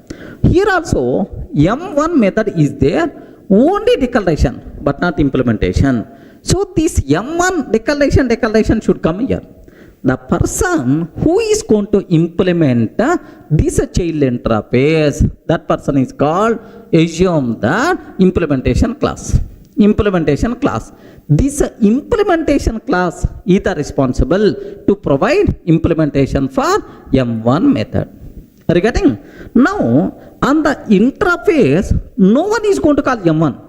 Everyone can call M1 on the implementation class object only. That's why even multiple method declarations are available, but implementation is always, how many implementations are there? Only one implementation. That's why where is the question of ambiguity problem? Assume that it is the test class. Implementation class is the test class. Now do you know parent 1 P1 is equal to new test. Parent 1 P1 is equal to new test P1.M1, which method is going to come? This implementation method only. Whether we are using parent 1, parent 2 or child interface reference, any reference you can use, but always which method is going to come? Only this method will come. Means that even multiple method declarations are available, but implementation is always what? Only one implementation, unique implementation. That's why there is no chance of ambiguity problem in the case of interfaces. Clear for all of you, right? So an interface can extend multiple interfaces simultaneously, but a class can't extend multiple interfaces, right? So same example, if I will go for interface, then it will be accepted. Observe that this example is what? Class. Regarding this one is class P1, class P2, and then class C. So compiler gave left and right. But if I with the interface terminology, acceptable. Observe that Here I'm taking here instead of class interface. Are you getting? So I don't want to take the class, right? Just I'm taking interface. Next interface C. Interface C extends P1 comma P2. So an interface can extend any number of interfaces simultaneously. Earlier we got error, but now the same example, happily the code is going to compile. That's why. So Java provides support for multiple inheritance. Are you getting? Java provides support for multiple inheritance in interfaces, but not in classes. Clear, right? So what is the reason? Ambiguity problem, diamond access problem, because of that. Next, why this problem only in classes but not in interfaces? Because in classes multiple method implementations are there. Which method I have to execute? That's why the problem is going to come. But in interfaces only declarations are available but not implementation. That's why there is no such type of problem in interfaces, right? Then immediately you may ask, sir, in interfaces from 1.8 version onwards, we can take default methods also. Yes, we can take default methods also. Because of default methods, maybe a chance. Is there any ambiguity problem in interfaces, right? No such type of problem. Okay, even in default methods also, the methods which are having implementation, we never going to get ambiguity problem. In the case of interfaces, there is some way to solve that. In default methods and static method, there I will discuss this point with example. Don't worry about that. Clear for all of you, right? Very, very important for the interview room. Please make sure you should aware. Sir, now I hope you people have clear clarity about multiple inheritance. Sir, Java by default provide support for multiple inheritance or not? No. Interfaces is a special concept, but by default Java won't provide support for multiple inheritance.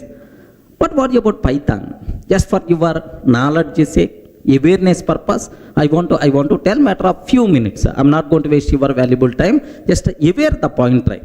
In Python object oriented programming, inheritance concept, multiple inheritance concept is supported, sir. What is the way? Just how this ambiguity problem will be solved? Observe that. Here I am taking class. Observe very carefully, because you people may not aware Python. Just the basic idea purpose. Let me take class P1. Here public void m1 system.out.println P1 method. Sir, you are telling Python, you are writing Java code. Sir, it is Java code only but not Python. First, let me write Java code, then I will simulate Python code. What is the second one? Class P2. Okay, parent 2. Now, public void m1 method, m1 system.out.println. Sir, P2 method like this I have. Are you getting? P2 method like this. Now, class C extends P1 comma P2. Immediately, compiler will give left and right. What will happen, sir? Immediately compile time error. By default, you are going to get, sir, immediately problem. But now, if you consider same scenario with respect to Python. So, how to write a class P with M1 method? What is the Python style? Observe that. Here I am taking class P1. There, curly braces, such type of terminology not there. Okay? Class P1 like this. Next, sir, method I want to write. Here, how you wrote public void M1. But there, we have to write def m1 of self. Def m1 of self. Self I'm taking. Def m1 of self. Don't worry about self. What is self and so on? Self is a current object reference variable. Just like this in Java, here self we are going to use. Now, here just print P1 method. Okay? That's all. So why I'm telling, sir, this one first. Now this is equivalent Python code is, this is the class P. Regarding P class contain M1 method, right? Similarly, class P2, def m1 method, same m1 method, of course of self print of p2 method like this I'm taking, sir. Yes, second class also completed. Here semicolon story is also not required. Class p2 m1 method, like p1 contain m1, p2 also contain m1. Now I'm ready to create child class. Sir, how you can create child class in Java? Class C extends p1 comma p2. Regarding class C extends p1 comma p2. Class C, which is the child of p1 comma p2. Oh, within bracket you have to take parent classes. Sir, what is the first parent I'm taking? P1. What is the second parent I'm taking? P2. Okay, well, I don't want to take any code in the child class. Empty, sir. Just like a curly brace open and close, empty. So that's all. 3 classes completed. P1, P2, and then C. Sir, here P1 is the first parent, P2, next and after that C, like this we have. Okay, now my target is, observe very, very carefully about this one. Now my target is, let me create C class object. How to create C class objects? C is like this. That's all. New keyword, such a type of thing is not there in Python. C, that's all. C, that's it. C object got created. If I call c.m1, which m1 method has to come? Can you please tell? One m1 method is coming from p1, another m1 method is coming from p2. Which m1 method is going to come? In Java, there is no way to solve this problem. That's why Java won't provide support for multiple inheritance. But in Python, this problem will be solved in very beautiful way. In what way the problem will be solved is very simple, sir. While declaring parent classes, in which order we took, sir? First P1 and then P2. Are you getting? First P1 and then P2. While resolving methods, first priority will goes to P1. If P1 doesn't contain that method, then only P2. Are you getting right? So in parent classes, in which order we declared, based on that, the corresponding method will come. So P1 already contained, then it never going to search for P2. Directly P1 method will come. P1 method means, sir, P1. This is the answer. By default, we are going to get. Everyone can aware? Suppose if I interchange the order, something like class C, P2, comma P1. P2, comma P1. First, which class we took? Which parent class we took? P2. Then, which method will come, sir? Sir, P2 method is going to get in the chance. Because, so in which order parent classes are declared, based on that, the corresponding method is going to execute. Is it clear? So in Python, how beautiful multiple inheritance problem solved, but in Java, there is no way to solve this problem, man. So maybe in the Java 15th version, Java 16th version, Java people may tell, Java will provide support for multiple inheritance, because based on the order of parents declaration, sometimes maybe in the future versions you can expect, but as of now, Java won't provide support for multiple inheritance with respect to classes. Clear, right? Sir, do you want me to execute this code? Python code. Do you want me to execute this code? Yes, I'm expert in Python also. Don't worry. Sir, let me write the code. Here just very, very simple, sir. Very, very simple I'm taking. This is, sir, class P1. Class P1.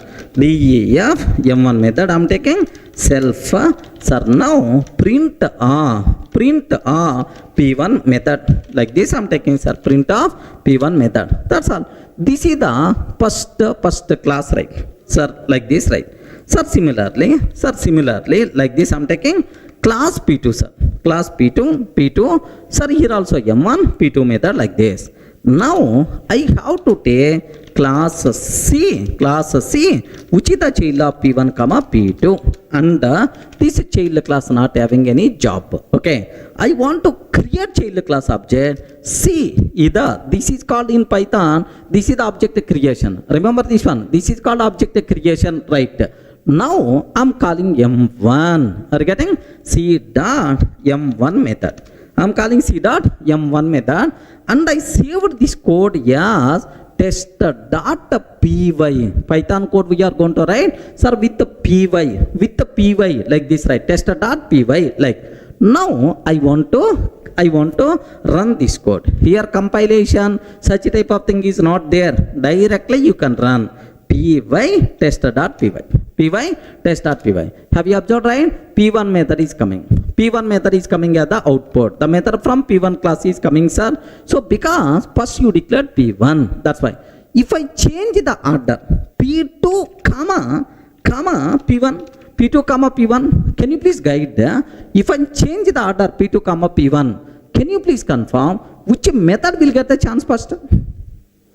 I respond. Which method will get the chance first? P2 method. P2 method. If P2 doesn't contain, then only P1 method will get the chance. But which method will get the chance? P2 method will get. Now have a look once, sir. Observe that. Now P2 method is going to come. So Python support multiple inheritance or not? Yes, happily Python can provide support, but Java can't provide support for multiple inheritance. So very, very important question for the interview room. Please take a bit very special care. Clear for all of you, right? Sir, now there is very important point I want to explain related to multiple inheritance. Sir, do you know interview person? So is always trying to play the games with you about this multiple inheritance word. You have to take a bit special care. He will ask the question: is Java provide support for multiple inheritance in classes or not? What answer you can tell? No chance at all. Java won't provide support for multiple inheritance with respect to classes. But in interfaces it is acceptable, but in classes not possible. Okay, like.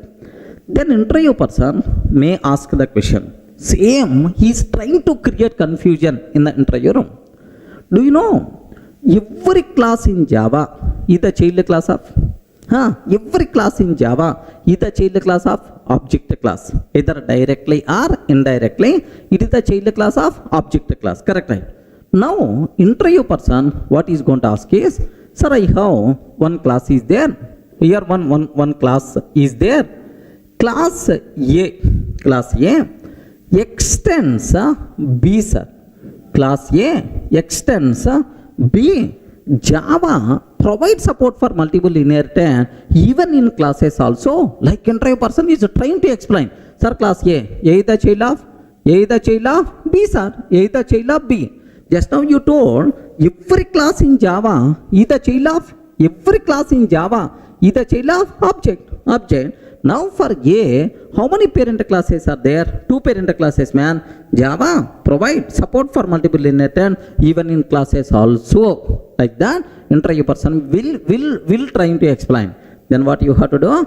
First thing you have to give left and right to that interview person. Okay, because the reason is it is not the thing which is going to be happen. Sir, what internally what thing is happening? Very simple, sir. Observe carefully. If I am writing a class A, yes, sir. If our class does not extend any other class, I am not extending any other class. If our class won't extend any other class, then only our class is the direct child class of object class. Regarding if our class won't extend any other class, then only it is the direct child class of object class. Clear for all of you, right?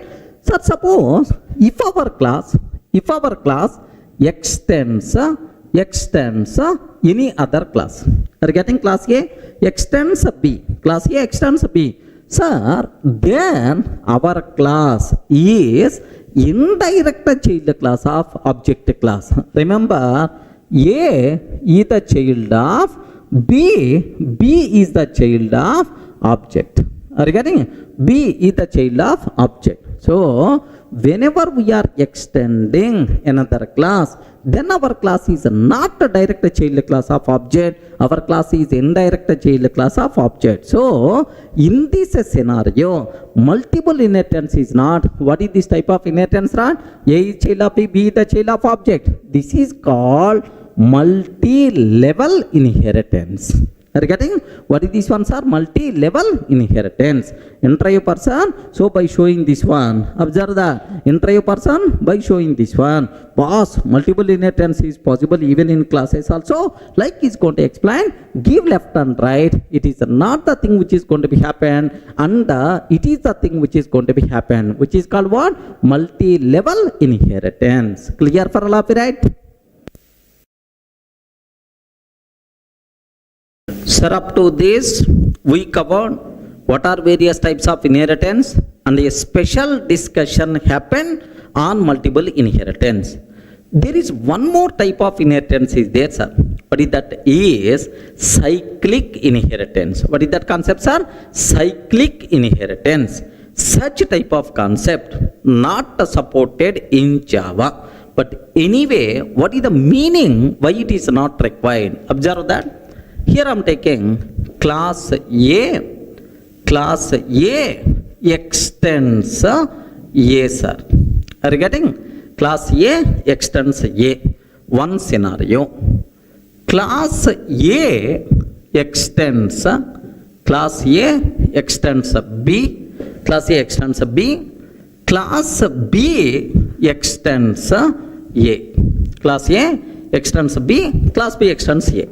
Sir, first observe, A extends A. A is child class of A. A extends B, B extends A. So, A, B, A is the child of B, B is the child of A. Now take very special care about this terminology, right? Sir, in this case, do you know, if I'm trying to do either first one or second one, compiler will give left and right, because this type of inheritance is called cyclic inheritance, which is not supported in Java. Okay? Not only in Java, sir. Everywhere cyclic inheritance is not supported because it is really not required. Really not required. Why it is not required? Observe that. Observe that. If I can take class C extends P, sir. Class C extends P. What is the meaning of that? Sir, for the P, I am creating child class. Whatever members are there in the P, I want, sir. I don't want to rewrite again. All members of P, can you please make it available to C? For that purpose, for the code reusability purpose, I am creating object. I am creating child class, right? Now observe, in this case, observe, class A extends A. Sir, all members of A, I want to A class. Hurry, all members of A, I want to A class. All members of A are already available in the A class. Why you are writing? Why you are writing like this? Immediately compile time error we are going to get. Hurry, the members of A already available inside A. Why you are taking this one? Unnecessary, sir, extra code. That's why compiler won't accept. Now here observe, class A extends B. Sir, all members of B are required to A. All members of B required to A. Next, class B extends A. All members of A required to the B. A required B members, B required A members. If A required B members, B required A member, why you are taking two classes? Better to take a single class. Are you getting? Better to take one single class only, because A required B, B required A. We are not required to take two classes. So all the members only single class is enough. Clear for all of you, right? So that's why cyclic inheritance is not really required. This type of inheritance is called cyclic, which is not really required. That's why Java won't provide support for cyclic inheritance. Not only Java, even Python also won't provide support for that. Now have a look once, sir. Observe carefully. Here I'm taking just let me go for class A. Class A extends class A. Sir, here extends. Sir, one minute.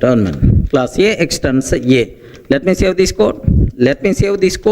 A.java, like this I'm taking. Let me compile this code. Java C, A.java. Sir, observe, class A extends A. Class A extends A. Immediately, cyclic inheritance involving A, like that compile method you are going to get. Similarly, class A extends B. Class B extends A. Class B extends A. Observe that.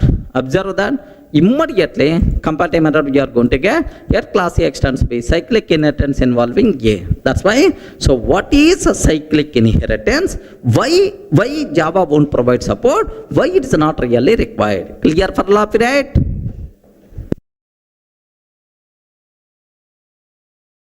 Sir, in the last videos, we covered about inheritance, next encapsulation.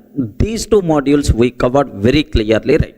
Sir, now the next cinema, what we have to start?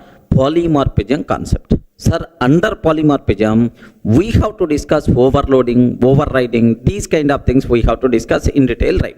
But before talking about overloading and overriding, one very important concept we have to discuss, because that concept I'm always keep on using in overloading and overriding. What is that concept is? Method signature. Are you getting? Sir, you people should have clear clarity about method signature.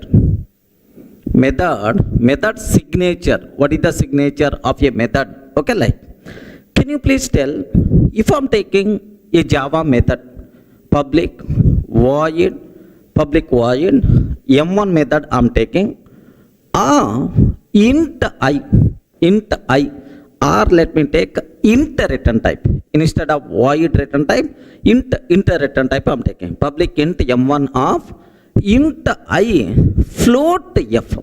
Okay, this is about my method. Can you please tell what is the signature of this method? Yes, friends, which is called method signature. What is the signature of this method? Very important, because in overloading, method signatures must be different. In overriding, method signatures must be same. Like several times we are going to use the word method signature. That's why you people should have clear clarity. What is the method signature? Can you please tell, sir, for this method, which is called method signature? Yes, friends. Okay, please make sure method signature consists of method name.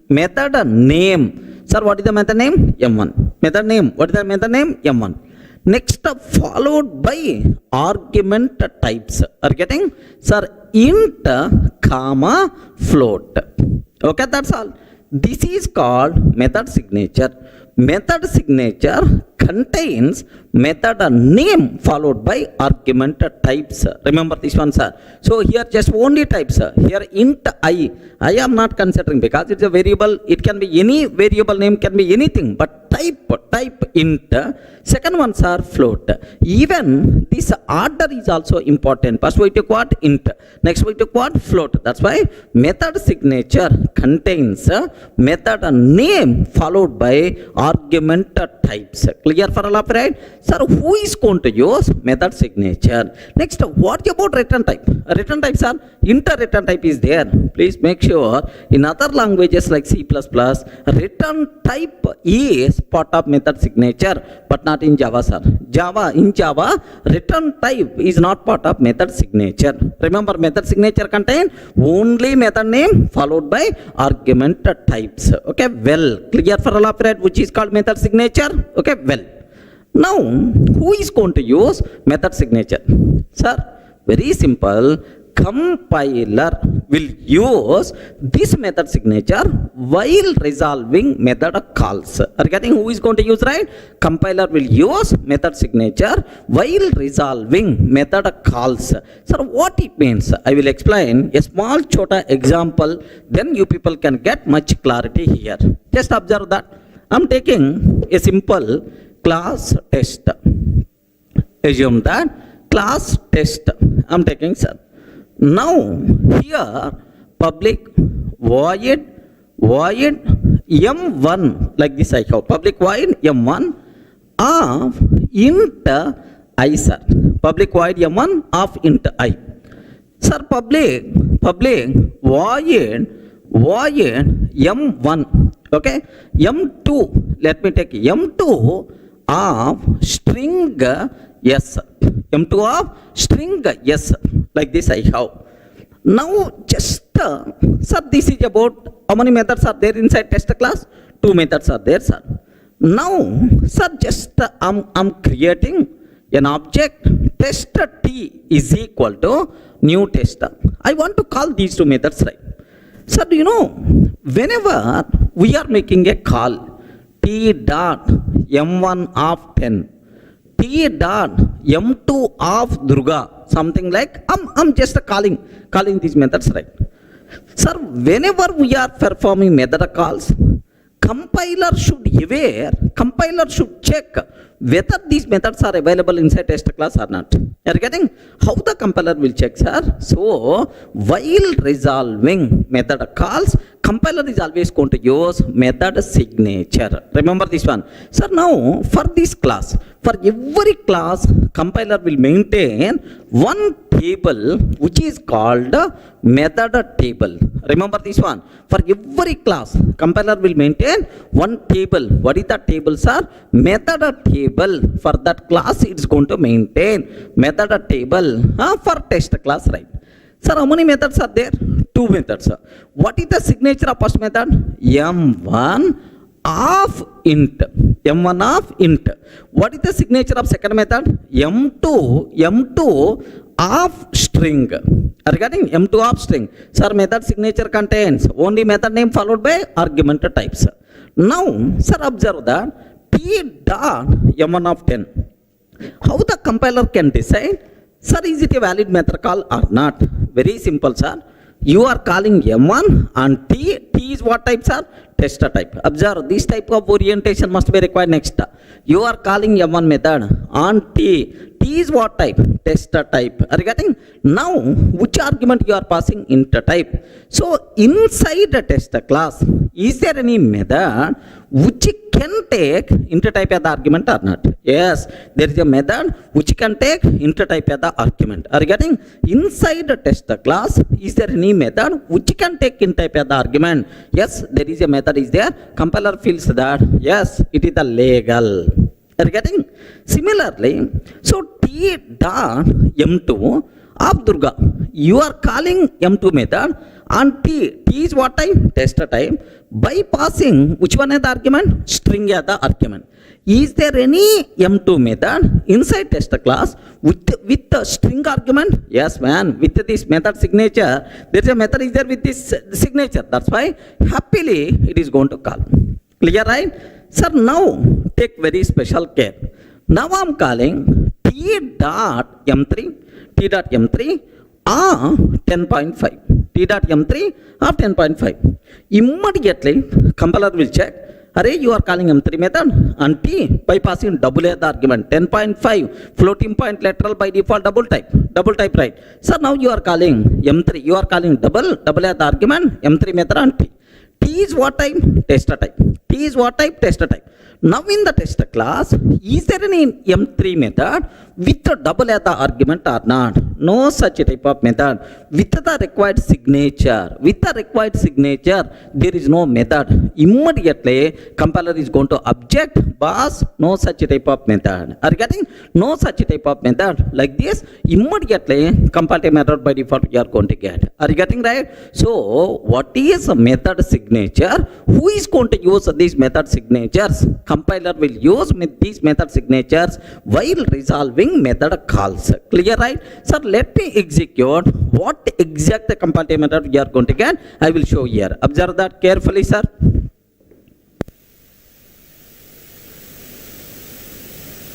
Here observe that, sir. Here forget about all this stuff. I don't want to worry. Sir, here inside class tester, I'm taking one method, public void m1 method of int I as the argument. This is the first method, sir. Public void m2 method, which can take string as the argument, string yes. Like this I'm taking, sir. Sir, that's all. This is about m1 and m2, two methods are there. Now, sir, I'm trying to take tester t is equal to new tester. Tester t is equal to new tester. T dot m1 of 10. Can you please tell, is it valid or not? Yes, friends. Is it valid or not? Yes, because you are calling m1 and t. T is what type? Tester type. Sir, m1 with int as the argument. Is there any method with the signature or not? Yes. That's why perfectly itself is valid. Clear for all of it, okay? Sir, let me execute this code. Here, observe that. Let me compile Java C tester.java. perfectly valid, perfectly valid. We are not facing any problem at all, right? Similarly, T dot M2 method bypassing Durga as the argument. Are you getting? T dot M2 method bypassing Durga as the argument. Yes, this one is also perfectly valid, sir. No problem at all, because with the required method signatures already, sir, methods are available. That's why no problem at all. But now observe carefully, sir. T dot M3 method bypassing 10.5 as the argument. Are you getting? Immediately comparative method by default you are going to get. Can you please observe what is that comparative method, sir? What is that comparative method? Cannot find the symbol. Which is symbol, sir? Method M3 of double. Have you observed, right? What is this, M3 of double? But there is no such type of method. There is no such type of method with this signature. Have you observed, right? Method name followed by argument types. With this signature, my compiler unable to find any method. That's why immediately comparative method we are going to get. Clear for all of you, right? Sir, now observe very carefully about this one. What is method signature and who is going to use method signature? Method signature contains method name followed by argument types. Who is going to use method signature? Compiler will use method signature while resolving method calls. Clear, friends? Up to this? Sir, there is one very important point is there related to method signature. What is that point is? Just observe that carefully, sir. Sir, I'm taking class test. I'm taking class test. Public void M1. Public void M1 of int I. Like this, I have one method is there, sir. Next, public int M1. Public int M1 of int J is there. And here return type is a int. That's why it is expecting some int value. When you get a return 10, it is expecting some int value, right? That's all. This is the method what we have. Now my question is, take very special care about this terminology, right? Can you please tell, if I'm taking, let me create an object. Assume that I'm creating an object. Test T is equal to new test. Test T is equal to new test. T dot M1 by passing 10 as the argument. Sir, I'm calling M1 method by passing 10 as the argument. Can you please confirm which method is going to get in the chance? Friends, please respond. Which method is going to get in the chance? Either first method or second method. Are you getting? Either first method or second method. Sir, if you are taking like this, immediately comparative method we are going to get. If we are taking like this, immediately comparative method we are going to get. What is the reason for that? The reason is, do you know, within the same class, two methods with the same signature is not allowed. Sir, because whenever you are calling like this, which method has to respond? Because this method matched. Even this method also matched. Are you getting this method? What is the signature of this method? What is the signature of this method? M1 of int, sir. What is the signature of this method? M1 of int. M1 of int. That's all. Now, two methods with the same signature. Two methods with the same signature itself is there. Are you getting? Two methods with the same signature itself is nothing but not at all acceptable. Because if any person is calling M1 by passing into value, which M1 method has to respond? It is always a problem. That's why. So within the class, two methods with the same signature is not allowed, sir. Whether we are calling or not calling, immediately comparative method we are going to get saying M1 of int is already defined in test class. Pass is already defined. Why you are redefining again another method with the same signature? Like that comparative method we are going to get. Clear for lab, right? So the important conclusion here is within a class, two methods with the same signature not allowed. By mistake, if you are trying to take comparative method, we will get, even though return types are different. Are you getting? One is void, but the second one is int. Even return types are different, but make sure, okay, within the same class, two methods with the same signature not allowed. Sir, let me check this one. Sir, which comparative method we are going to get, I will show. Have a look once. I'm taking class test, public void m1 of int I. Okay, like public void m1, public int m1 of int k. Can you please tell what is the signature of first method? Please respond. What is the signature of first method, sir? M1. What is the signature? M1 of int. Are you getting M1 of int? What is the signature of second method? Yes, second method signature is also M1 of int. So both the methods having the same signature. That's why immediately comparative method we are going to get. Clear for all of you, right? Sir, let me cross check. Observe carefully, right? Now let me compile. What is that comparative method, sir? Method m1 of int is already defined in test. Why you are redefining again?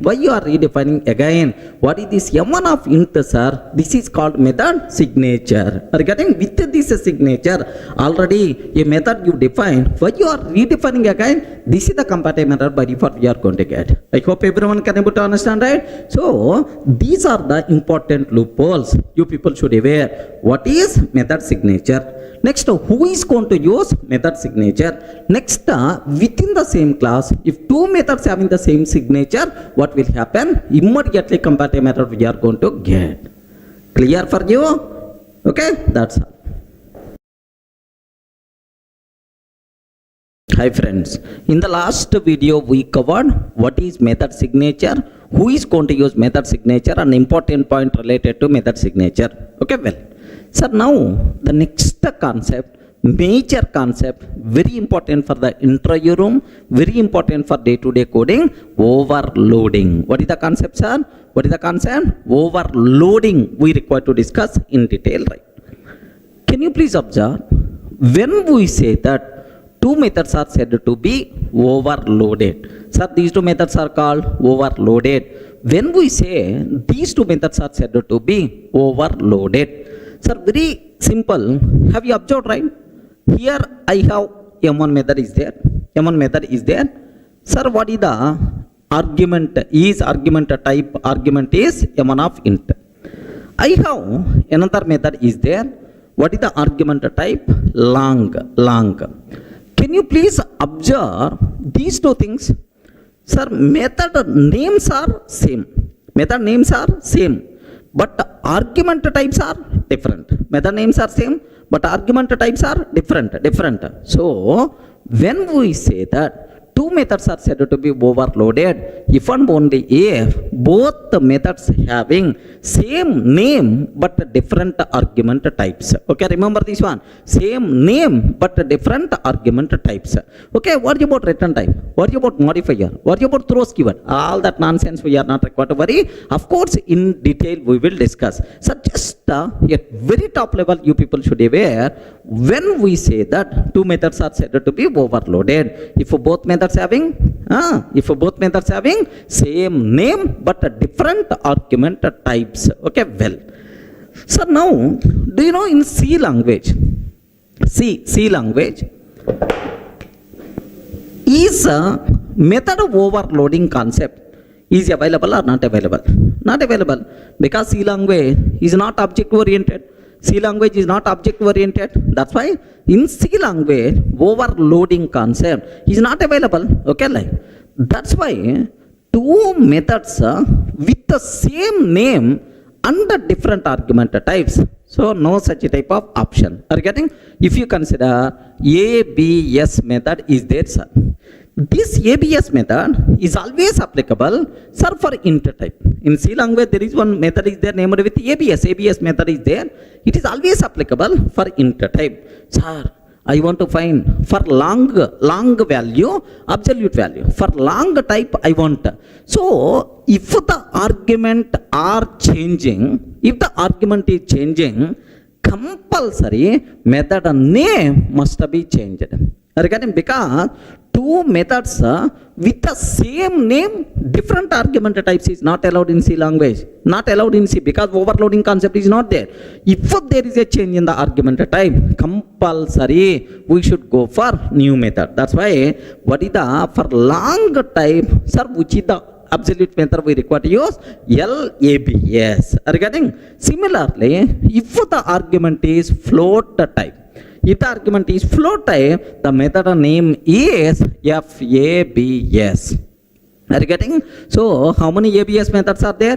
For ABS default for int type, for long data type LABS, for float data type FABS, like that. Multiple ABS methods are available because two methods with the same name but different argument types are not allowed. Then how many method names we have to remember? Yes, obviously for every type separate method name we have to remember.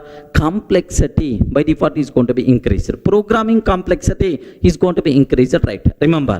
But in Java, but in Java, we are not having any such type of complexity, sir. Because in Java, you can take same ABS method for int type, same ABS method for long type, same ABS method for float type also. Because in Java, we can take same name, multiple methods with the same name with the different argument types is allowed, which is nothing but method overloading. Regarding this concept is nothing but what?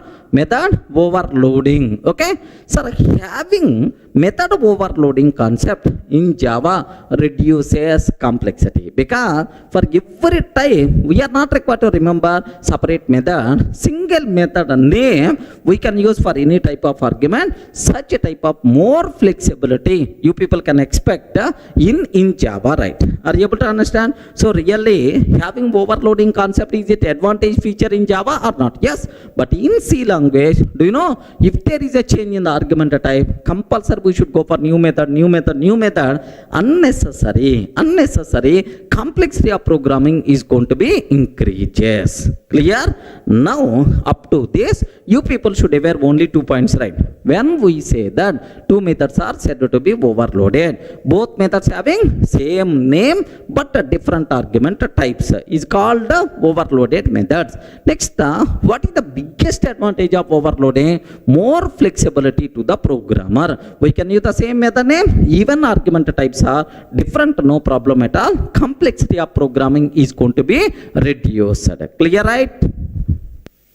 Sir, I hope it's very clear for you what is when we say that two methods are said to be overloaded. Let me go for a small program so that you people can get much clarity. Observe that carefully, sir. I'm taking a class test. Have a look once, class test. And here public void M1 method I'm taking, sir. Observe method name and argument types. Very important, more concentration must be required. Sir, here system.out.println no arg method. Regarding SOPR, no arg method. Similarly, public void M1 of int I. Public void M1 of int I. System.out.println int arg method. Are you getting? Int arg method, right? Sir, now public void M1 method, public void M1 method of double D, sir. Double D system.out.println double arg method. Are you getting? Double arg method like this, right? Can you please confirm how many methods are available? Sir, M1 without any argument. M1 with the int type as the argument. M1 with the double type as the argument. Are you getting total how many methods are there? 3 methods are there. Have you observed for all the 3 methods, method name is the same, M1. But the argument types are different. Here no argument, here int argument, here double argument. Can I use the word? All these things are by default considered as overloaded methods or not? Please confirm. All these methods are by default considered as overloaded methods or not? Yes, obviously these methods are said to be overloaded methods. Okay, well. Sir, now the important conclusion.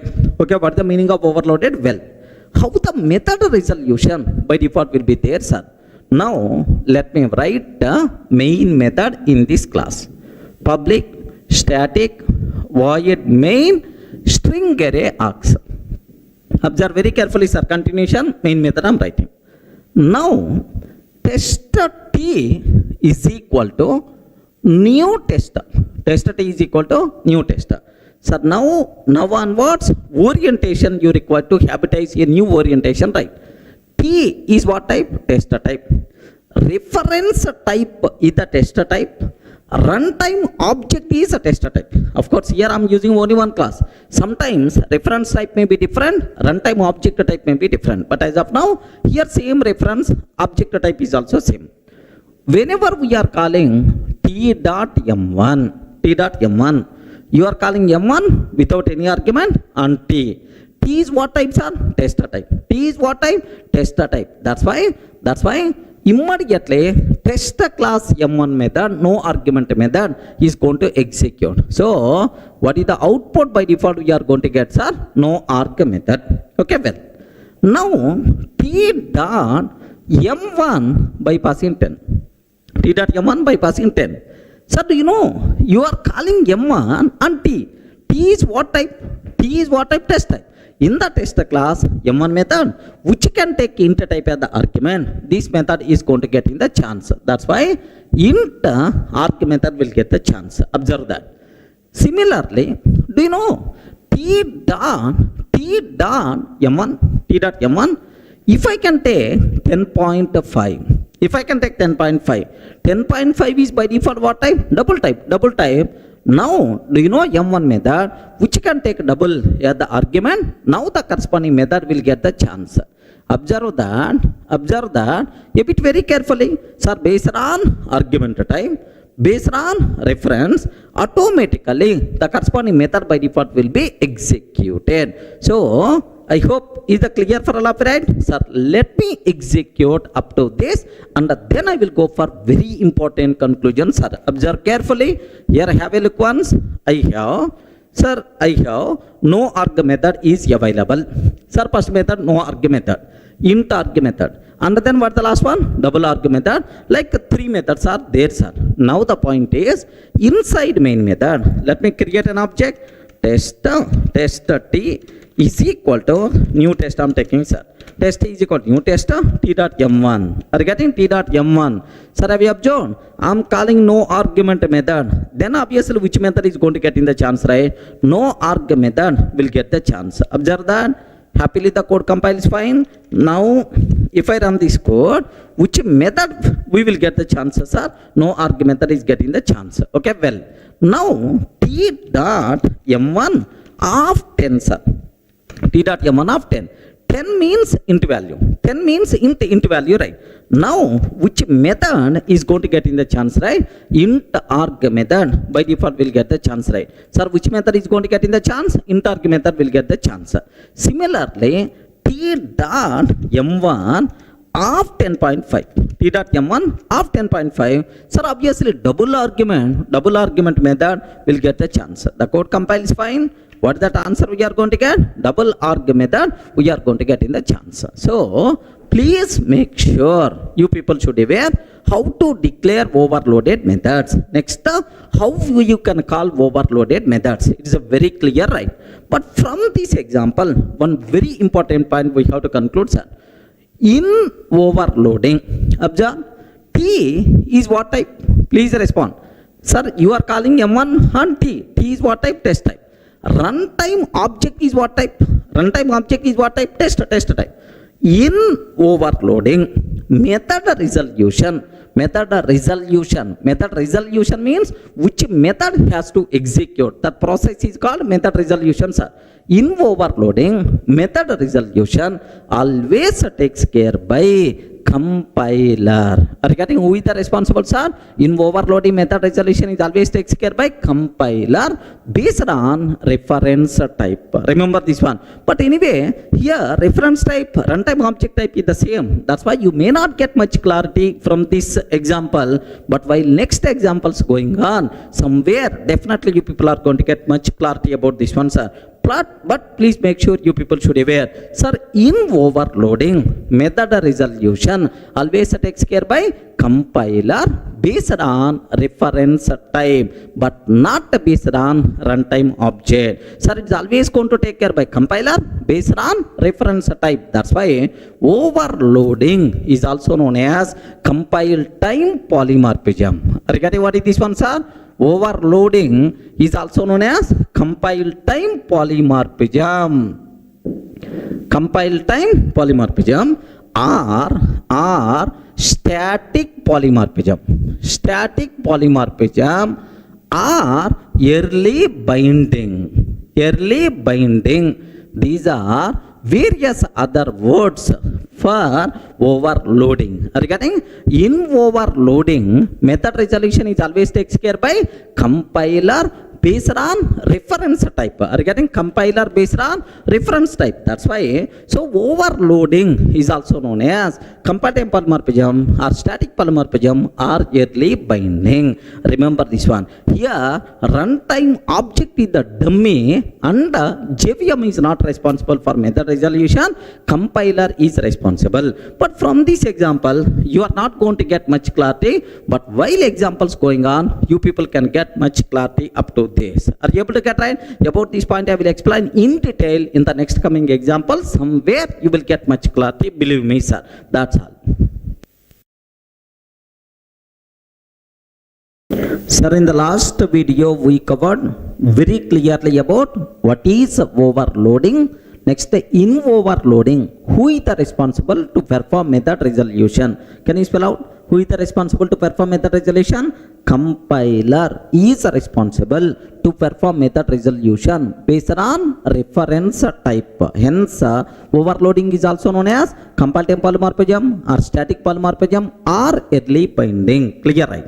Sir, now there are multiple cases are there related to overloading. Let me talk one by one, right? Sir, the first case, observe carefully, sir. Here I have class test, public void m1 of int I, int arg method, public void m1 of float f and float arg method. Regarding this is the int arg method, this is the float arg method. Now, can I use the word these two methods are overloaded or not? Can you please spell out? These two methods are overloaded methods or not? Yes, obviously these are overloaded methods, right?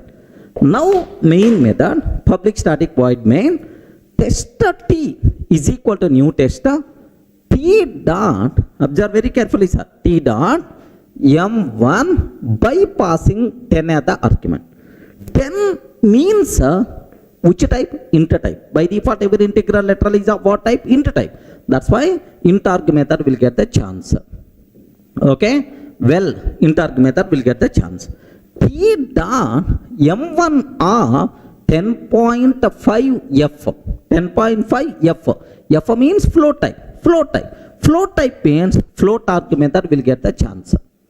Are you getting? Float arg method will get the chance. We know up to this, already we covered in the last example, same. Sir, let me execute up to this. Now the next I will explain. First up to this, let me execute, sir.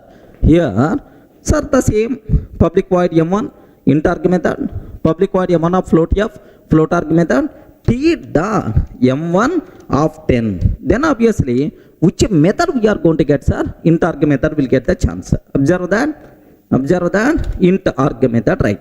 Now t dot m1 of 10.5 f. T dot m1 of 10.5 f. Are you getting which method will get the chance, sir? Now observe that float arg method will get the chance. Clear for all of you, right? Sir, that's it.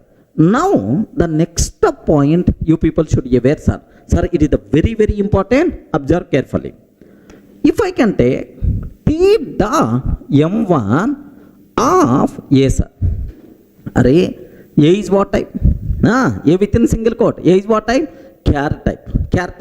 Can you please tell T dot M1 of A char type, which method will get the chance now? Ayyo, which method will get the chance now? Can you please confirm? Which method is going to get in the chance? Either int method will get the chance, or float method will get the chance, or we will get compile time error saying no such type of method because here int is there, float is there, but you are passing char as the argument. Can you please confirm? Very, very important concept. That is our first case.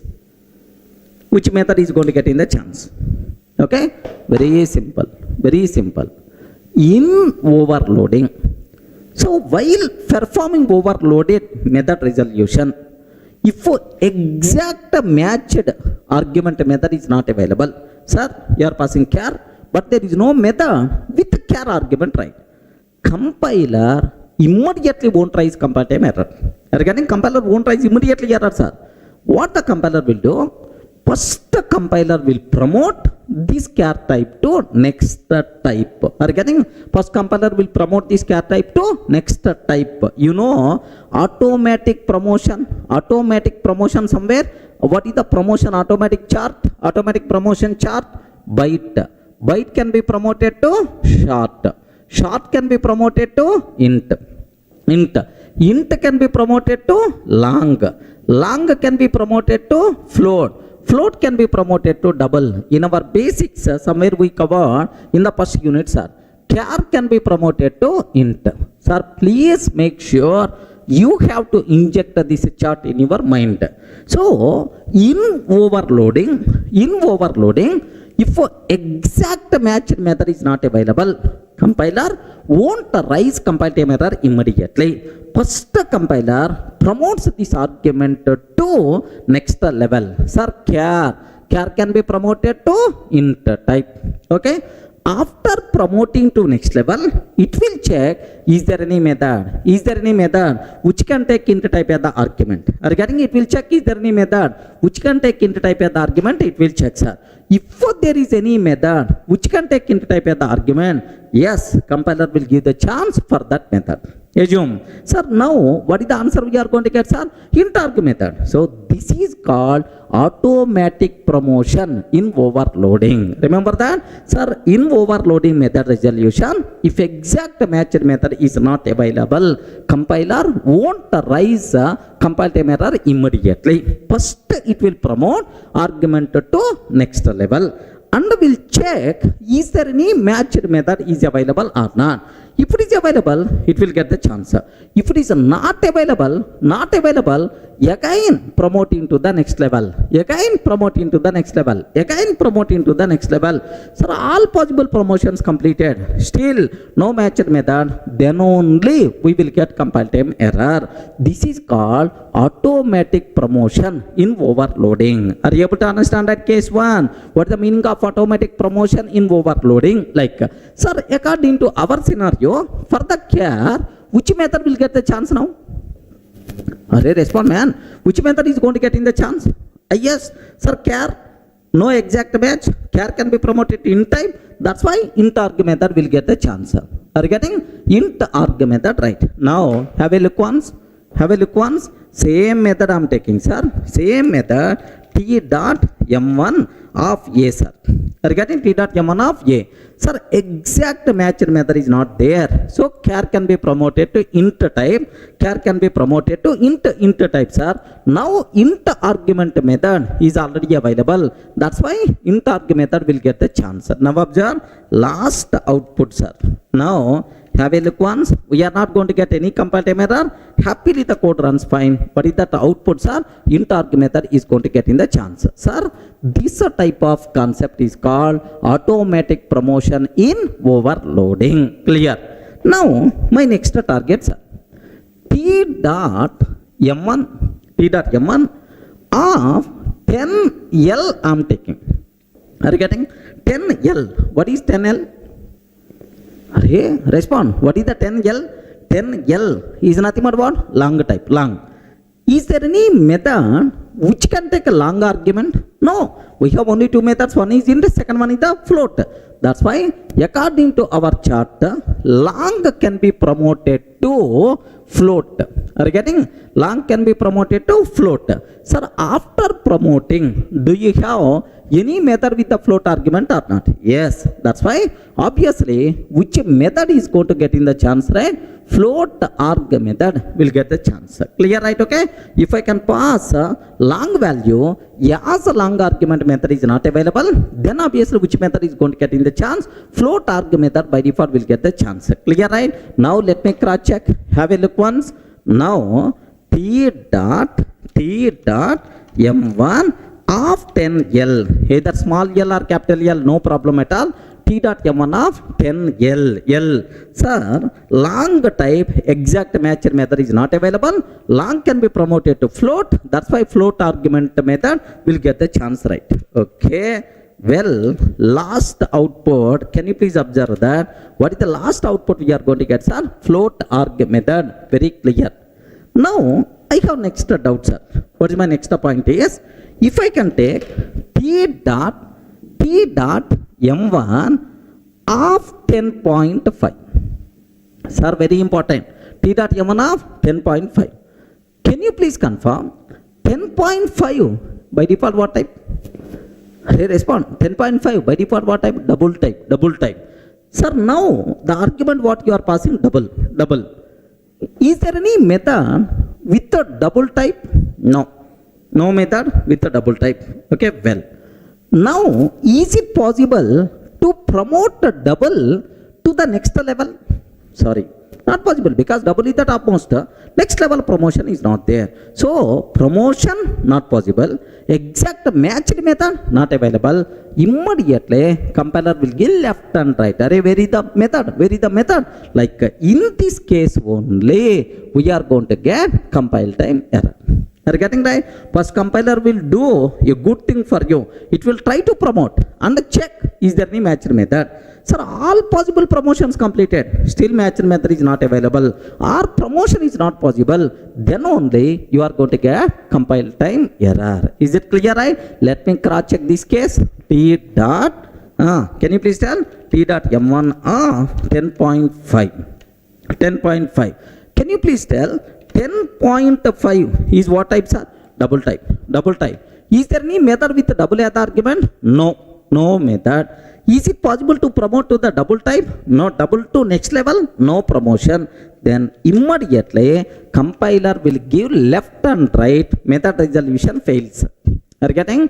Now observe that no suitable method found for m1 of double. Are you getting right? No suitable method found for m1 of double. First it will try m1 of int is not applicable. Okay, m1 of int is not applicable. Next it will try m1 of float is not applicable. Sir, it checked both, but still not applicable. That's why we are going to get compile time error. Are you able to understand? This concept is called automatic promotion in overloading. Very important concepts are even next level constructors concept. There also it is applicable. So in overloading method resolution, if exact matched method not available, we won't get compile time error. First this argument will be promoted to next level. Okay, sir, after promoting either matched method is available or not available. Next level promotion again. Sir, like all possible promotions completed, still matched method not available, then only we are going to get compile time error. This concept is called, what is this concept? Respond, man. What is this concept? Automatic promotion in overloading. Clear, right? Sir, in the last case, we covered automatic promotion in overloading. Now, the next possible question, even the next case, let me talk. Here class test, public void m1 of object O, SOP of object version. Next, public void m1 of string S, SOP of string version. Public static void main, like this, right? Can you please tell what is the argument to the first method, m1 of object O? What is the argument to the second method, m1 of string S?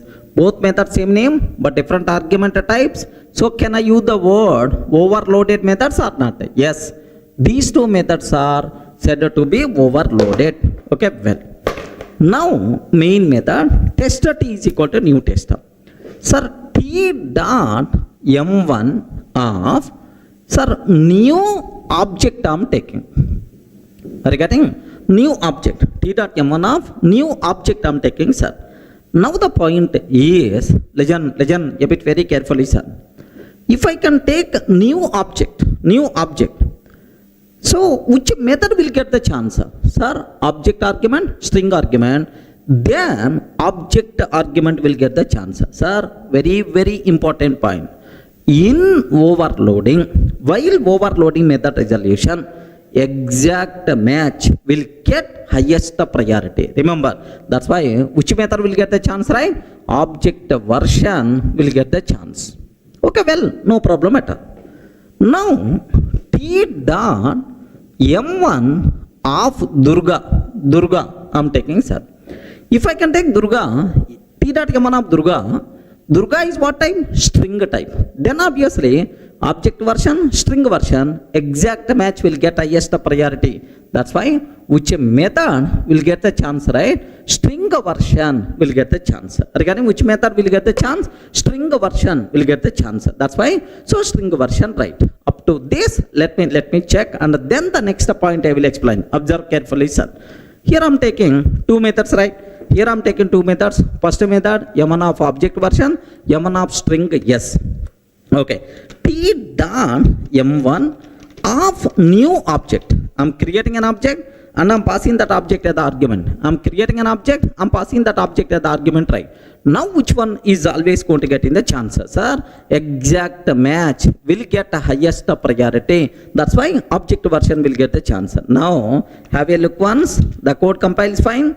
The code compiles fine. What is the output we are going to get, sir? Object version like this, right? Now, sir, T dot M1 of Durga I am taking. T dot M1 of Durga like this I am taking, sir.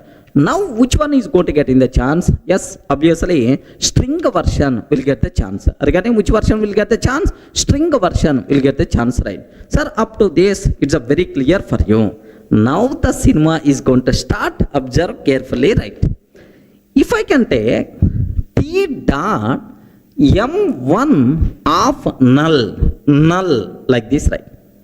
Null value I'm passing null value. Can you please confirm which one we will get the chance? First one object, second one string. Null is a valid value for any type of object reference. Null is the valid for object reference, even null is the valid for string reference also. Can you please tell who is going to get in the chance now? Getting? Both methods got matched.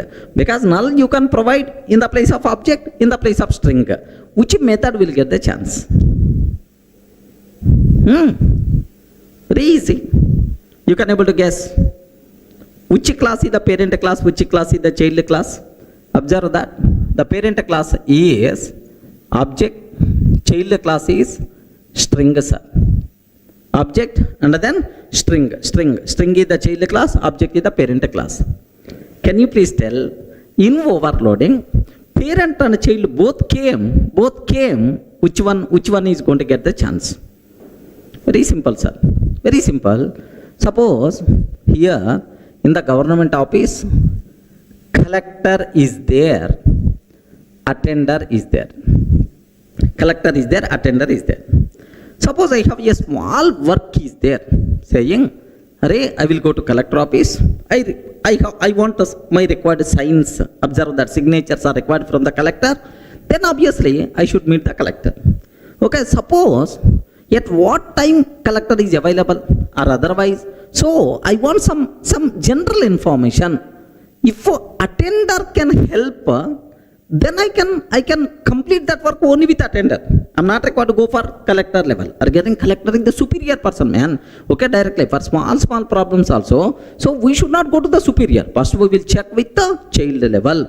If the child level is not going to work, then only we should require to go for parent level. You know the rule. Obviously, you can able to guess which one is going to get in the chance. Can you please respond? Who is going to get in the chance round? Null, null reference, null applicable for string, null applicable for object. So in parent and child arguments are there, always child will get the chance. If a child class can't, if child not matched, then only parent level we will go. Are you getting right? Sir, now T dot M1 of null, which one is always going to get in the chance, right? String version will get the chance. So in overloading, parent argument, child argument, which argument will get highest priority, sir? Child argument will get highest priority when compared with the parent argument. Okay, now let me check T dot M1 of null value. T dot M1 of null value. It is matched for both. Both observe have here. Which one is going to get in the chance, right? Yes, the output by default we are going to get last one, string version, right? Remember that string version will get the chance. Suppose assume child method is not available. Child method is not there. Not there, sir. Child method is not there. Then obviously parent is going to get in the chance. If child method is not there, automatically who is going to get in the chance? Parent will get the chance. Let me show this one. Sir, here I'm trying to remove child method. Next remaining method calls also. Only one method call T dot M1 of null. Regarding child method is not there. That's why who is going to get in the chance, right? Obviously parent is always going to get in the chance. But the answer we are going to get simple object version. Sir, this is case 2 of overloading. From this, what we learned, sir? In overloading, exact match will always get highest priority. Next, if a parent and a child both methods got matched, both argument methods got matched, always priority will goes to child. If the child argument not matched, then only parent argument is going to take care. Child class argument will get more priority than parent class argument. Clear? Sir, now the next case related to overloading. Observe carefully, sir. Class test. Public void M1 of string S. First method, string argument method, string S. Public void M1 of string buffer SP. Are you getting what is this one, sir? String buffer. Now, public static void main string array args.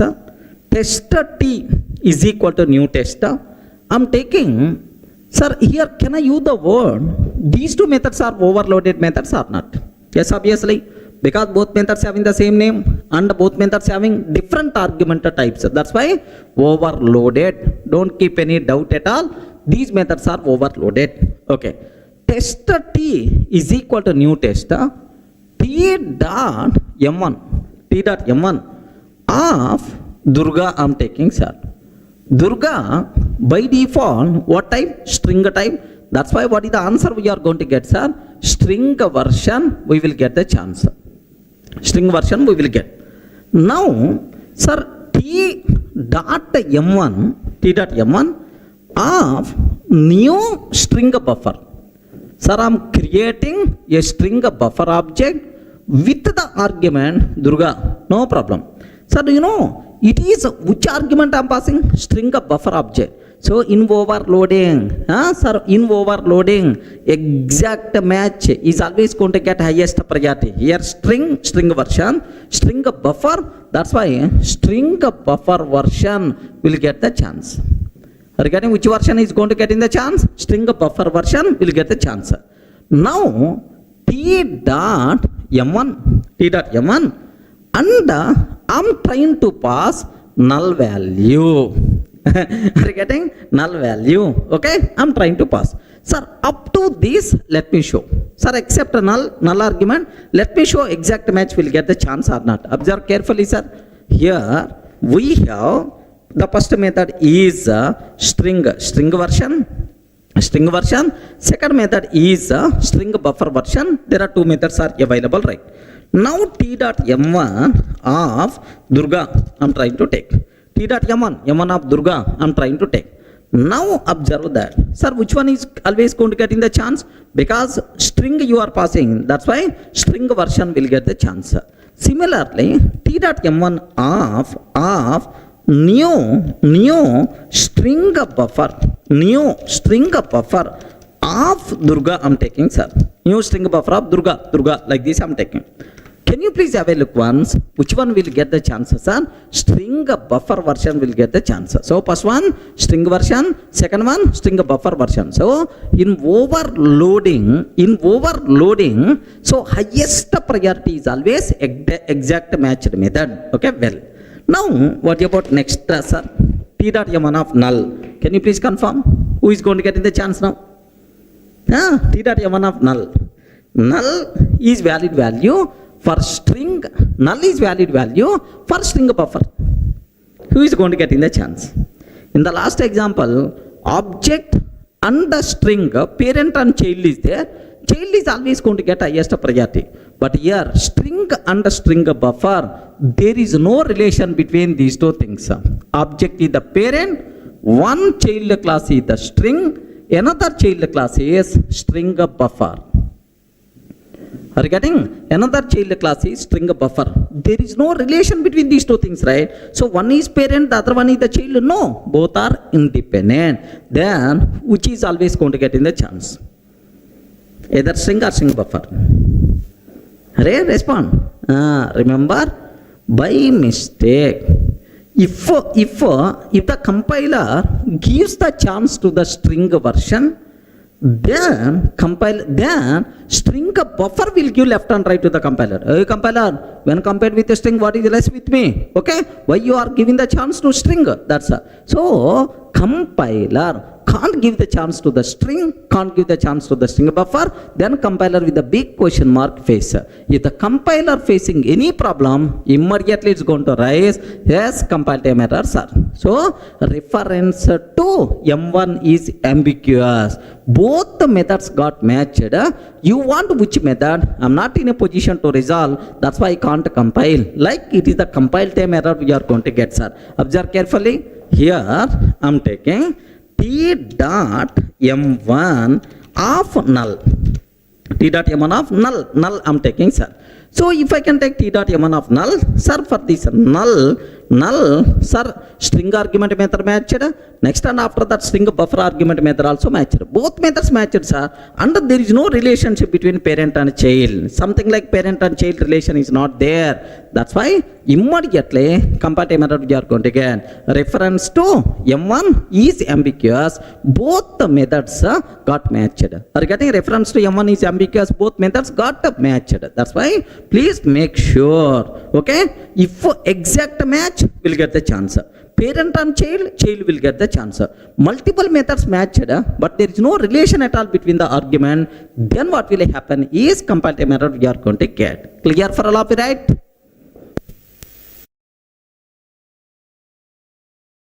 Sir, now the next case related to overloading, a bit important, take special care. Of course, this case is not required for our certification, but anyway, aware. Okay. Here, see this one. Public void M1 of int I. Are you getting public void M1 of int I? This is general method. Are you getting this one is what? General method, right?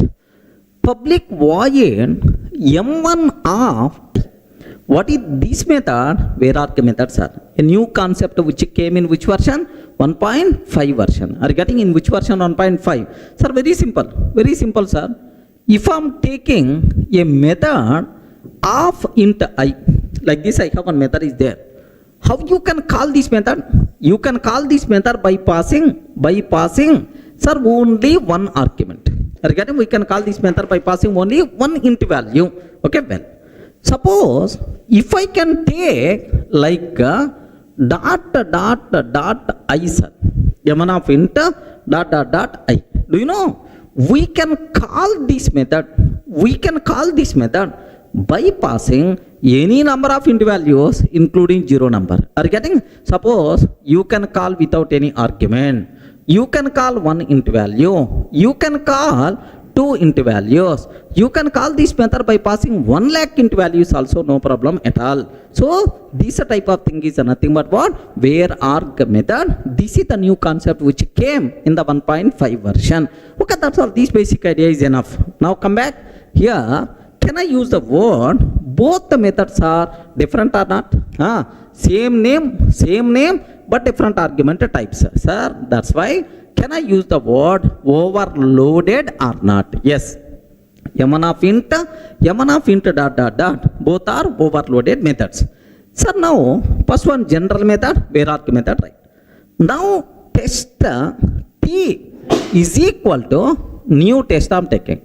Test T is equal to new test I'm taking. T dot M1 without any argument. Sir, observe very carefully, sir. T dot M1 without any argument. Can you please confirm which method will get the chance? Which method will get the chance? T dot M1 without any argument. Can you please confirm? Is the first method will get the chance? No. The reason for that is, here have you observed, it is always expected 1 int value. Is the second method will get the chance? Yes, man. Because it can expect any number of int values including 0 number also. You are not passing anything. That's why which method will get the chances? Var-Arg method. Are you getting? Which method will get the chance? Var-Arg method, because first method is not getting the chance. Similarly, T dot M1 of 10 comma 20. T dot M1 of 10 comma 20. Sir, 10 comma 20, which method? First method? No. Because first method can take 1 int value, but you are passing 2 int values. Second method? Yes, because second method can take any number of int values. So that's why, sir, here in this case, Var-Arg method only will get the chance.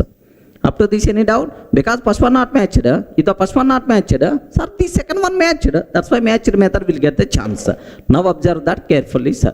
Here I'm taking, observe a bit carefully, sir. This is the general method. Public void M1 of int I, general method. This is public void M1 of int dot I, Var-Arg method, right? Now T dot M1 without any argument. T dot M1 of 10 comma 20. Sir, do you know, in both cases, sir, first method not matched, only second method matched. That's why in both cases only second method will get the chance. Observe carefully. We are not going to get any error. Happily the code compiles fine. What is the answer we will get, sir? In both cases Var-Arg method like we are getting the chance. Now observe very carefully, sir. A bit dangerous. Now I am taking T dot M1 of 10. T dot M1 of 10. Can you please confirm which method will get the chance?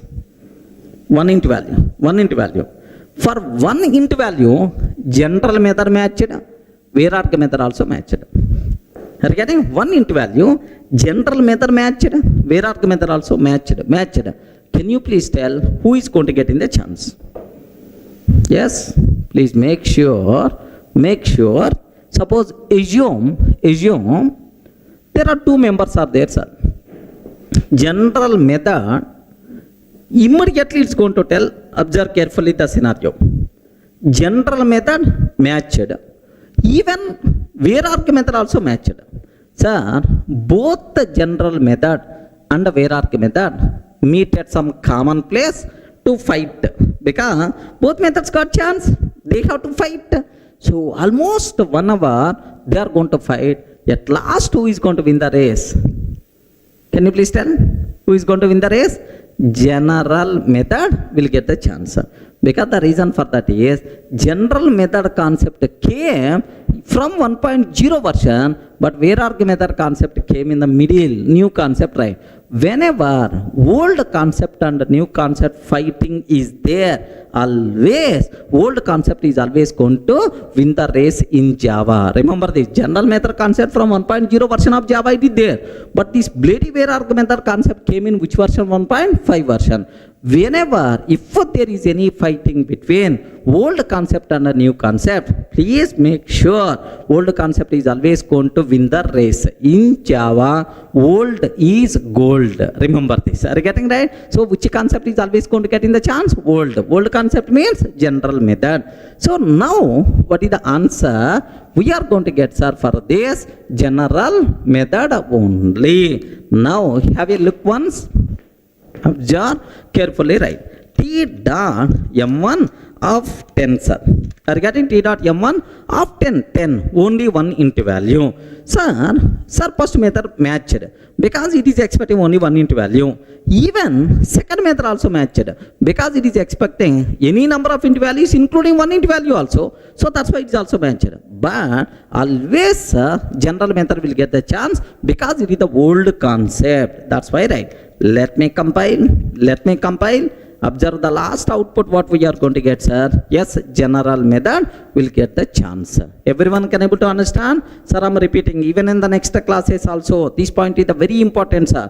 Whenever fighting is there between old concept and new concept, always old concept is always going to win the race. Clear, right? Next, one more small point I have to talk about this Var-Arg method, right?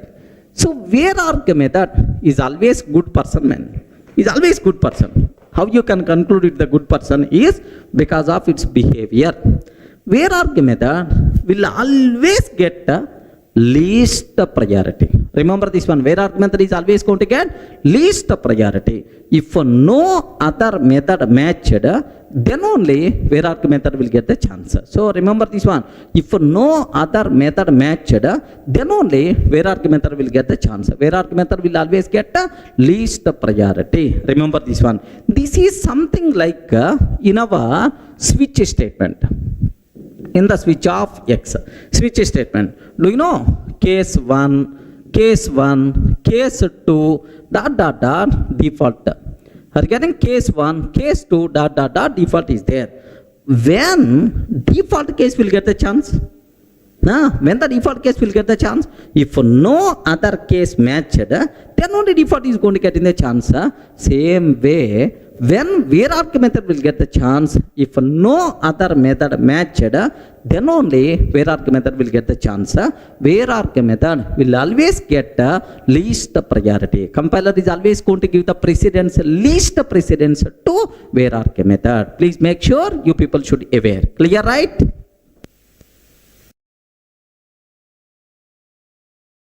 Sir, now the next case related to overloading. Observe a bit carefully, sir. Here class test public void m1 of int I comma float f. Sir, how many arguments are there? 2 arguments. What is the first argument? Int. Second argument, float. Public void m1 float f comma int I. Sir, float argument, int argument. Now I have one small doubt. Can you please tell these two methods are overloaded or not? Yes, friends, overloaded or not? Yes, because both the methods should have same name but different argument types, at least order. Here, first method signature int comma float, m1 of int comma float.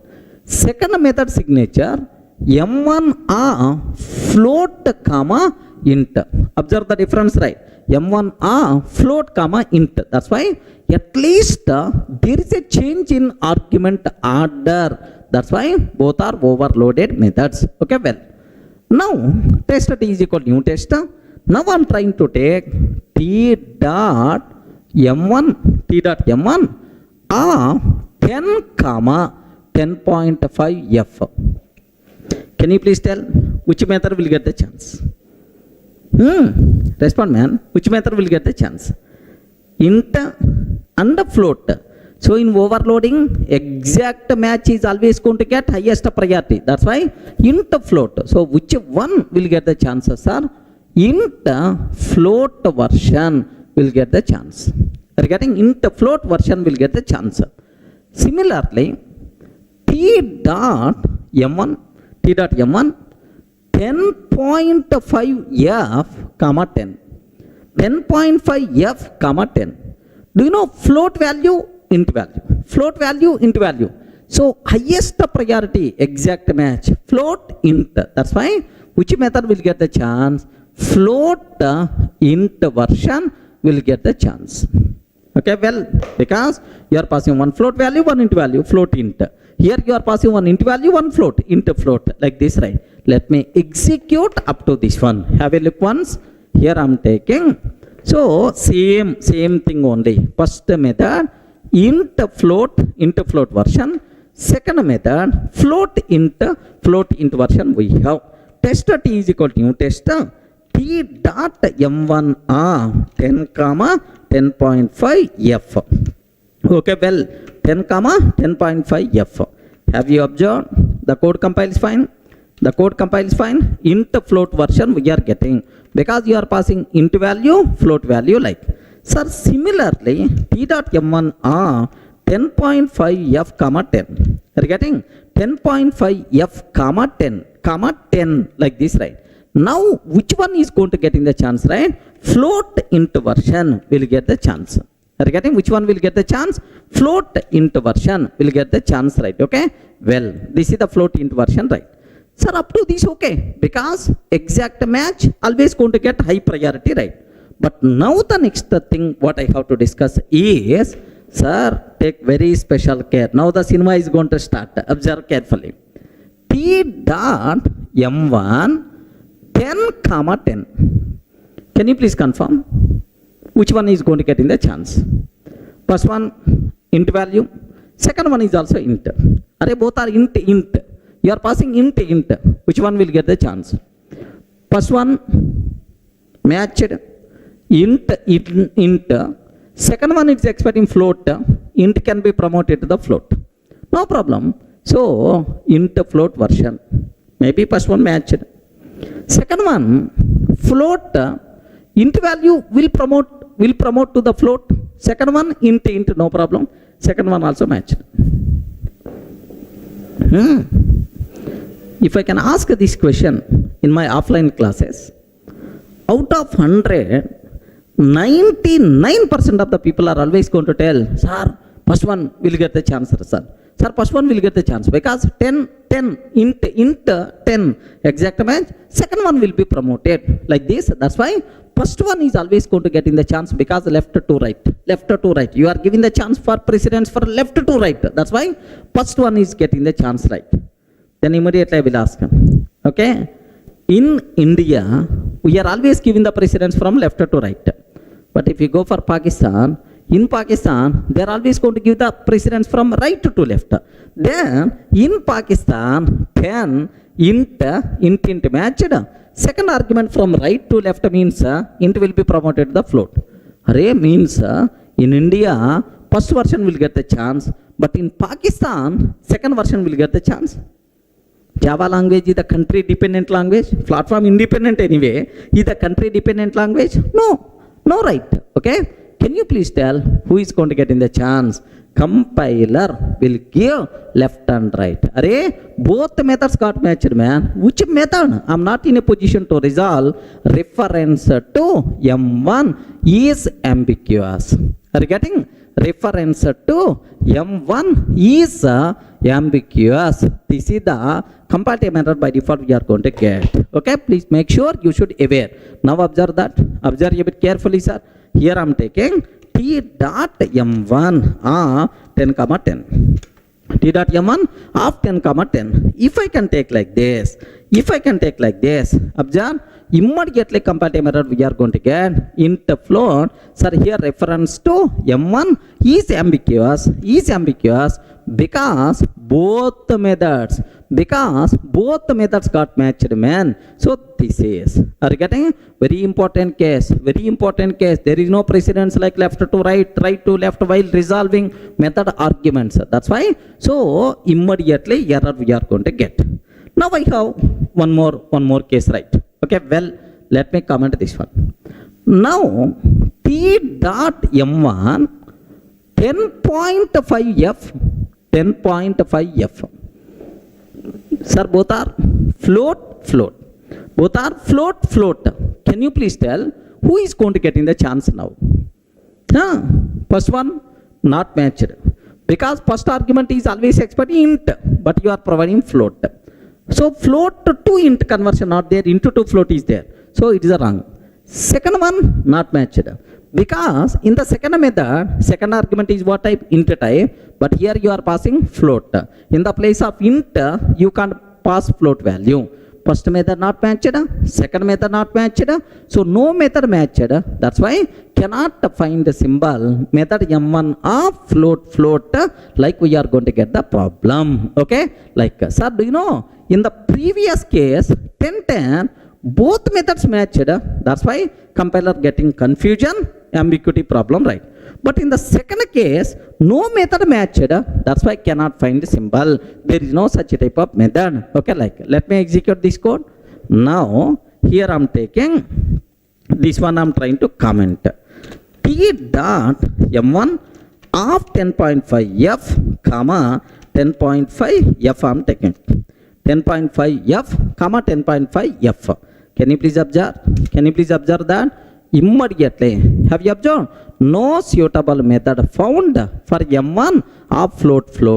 Sir, int float is not applicable. Float int is also not applicable. That's why no suitable method found like this. Immediately it's going to tell compile time error. Everyone can able to understand? So because no method matched, that's why it is invalid. Here both methods got matched. That's why it is invalid. Sir, very important case for the entire room. Take special care.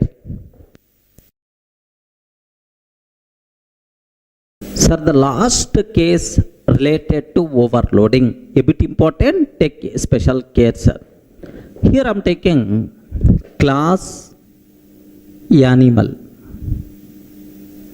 Are you getting? I am taking class animal. Next I want to take child class of animal. Can you please tell any child class? For animal, child of animal. Maybe tiger, lion, next to human. Human being is also child of animal only, right? Human, like. Sir, my favorite animal, class monkey. Class monkey extends animal. Class monkey extends animal, like. Sir, why monkey is my favorite animal? Because most of software engineers like us are monkeys only. Monkeys. Most of software engineers are monkeys. Because the reason is, so for the sake of some 20% hike, 30% hike, so we are going to keep on changing the company. Today I'm in Infosys. Tomorrow I may jump to IBM because IBM people are offering 30% hike. Day after tomorrow I may jump to TCS because they are offering more, another 20% hike. That's why, so software engineer like me keep on jumping from one tree to another tree. Same one software company to another software company. Like anyway, monkey is the best example. Class monkey extends animal. So which is the parent class? Animal is the parent, monkey is the child class, right? Now class test. Observe very carefully, dangerous case. Public void m1 of animal a. Public void m1 of animal a. System.out.println animal version. Observe carefully, sir. Animal version. Sir, what is the argument for m1? Animal version. Public void m1, another method, monkey version. Are you getting? Monkey m system.out.println monkey version we have. Monkey version like this, right? Of course, sir, animal and monkey, my own classes. Can I use the word these two methods are overloaded or not? Yes, because both methods having the same name, but different argument types. Okay, well, now I'm ready to go for main method, sir.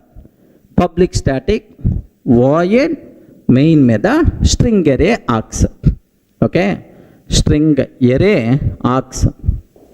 Now the point is tester t is equal to new tester, because if you want to call either this m1 method or this m1 method, both are instance method, tester class object must be required. Now observe first one. Animal a is equal to new animal. Animal a is equal to new animal. Sir, I'm creating animal object. Reference type animal, runtime object is also animal object only. T dot m1, I'm passing a. This is the first one. Second, can you please observe? Monkey m is equal to new monkey. Monkey m is equal to new monkey. T dot m1 of m.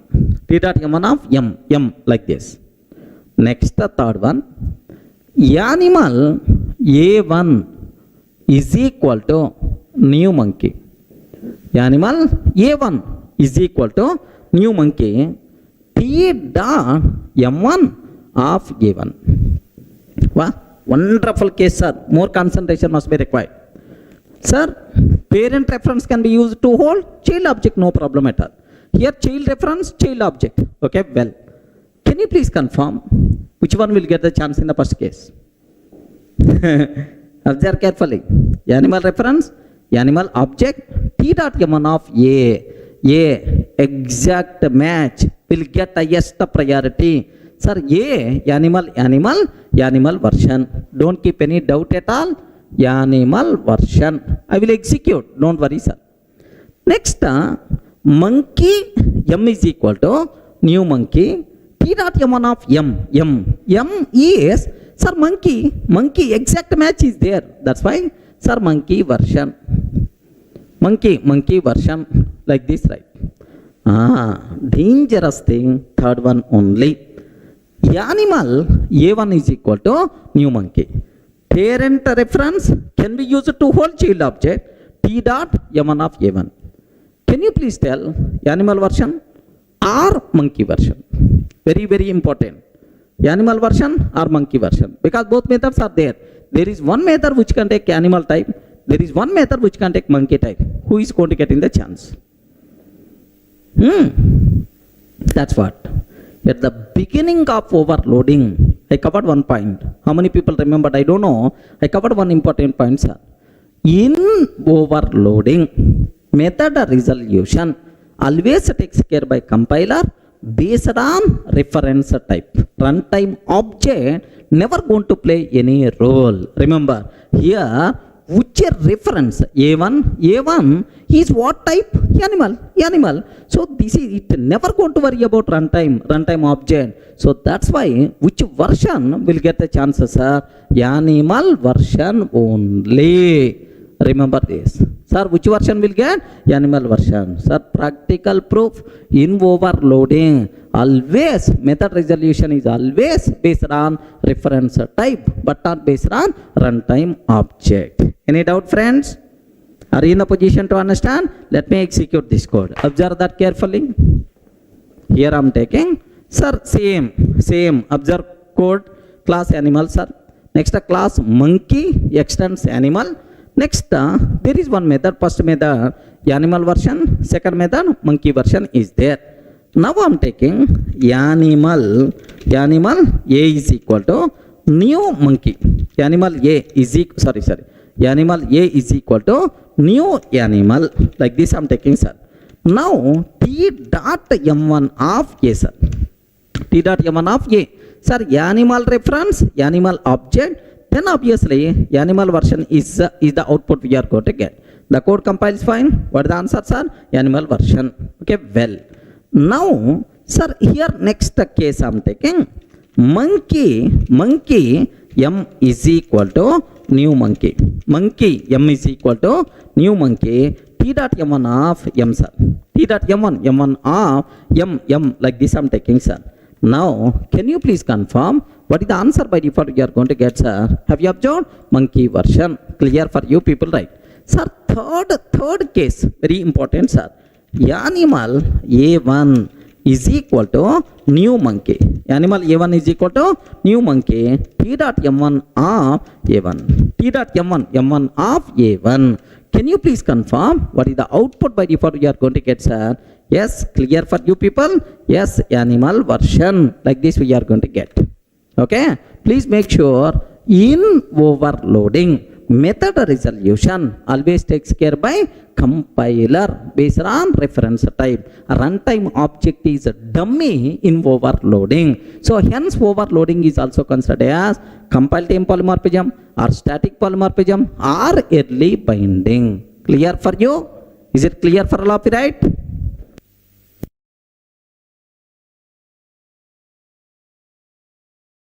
In the last two videos we covered overloading concept very clearly, right?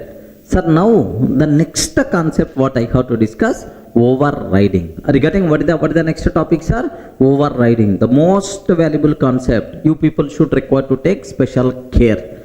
Here just observe, I have class P. Now listen very carefully, sir. Sir, whatever methods parent has by default available to the child class or not? Can you please tell? Yes, through which property? Inheritance property.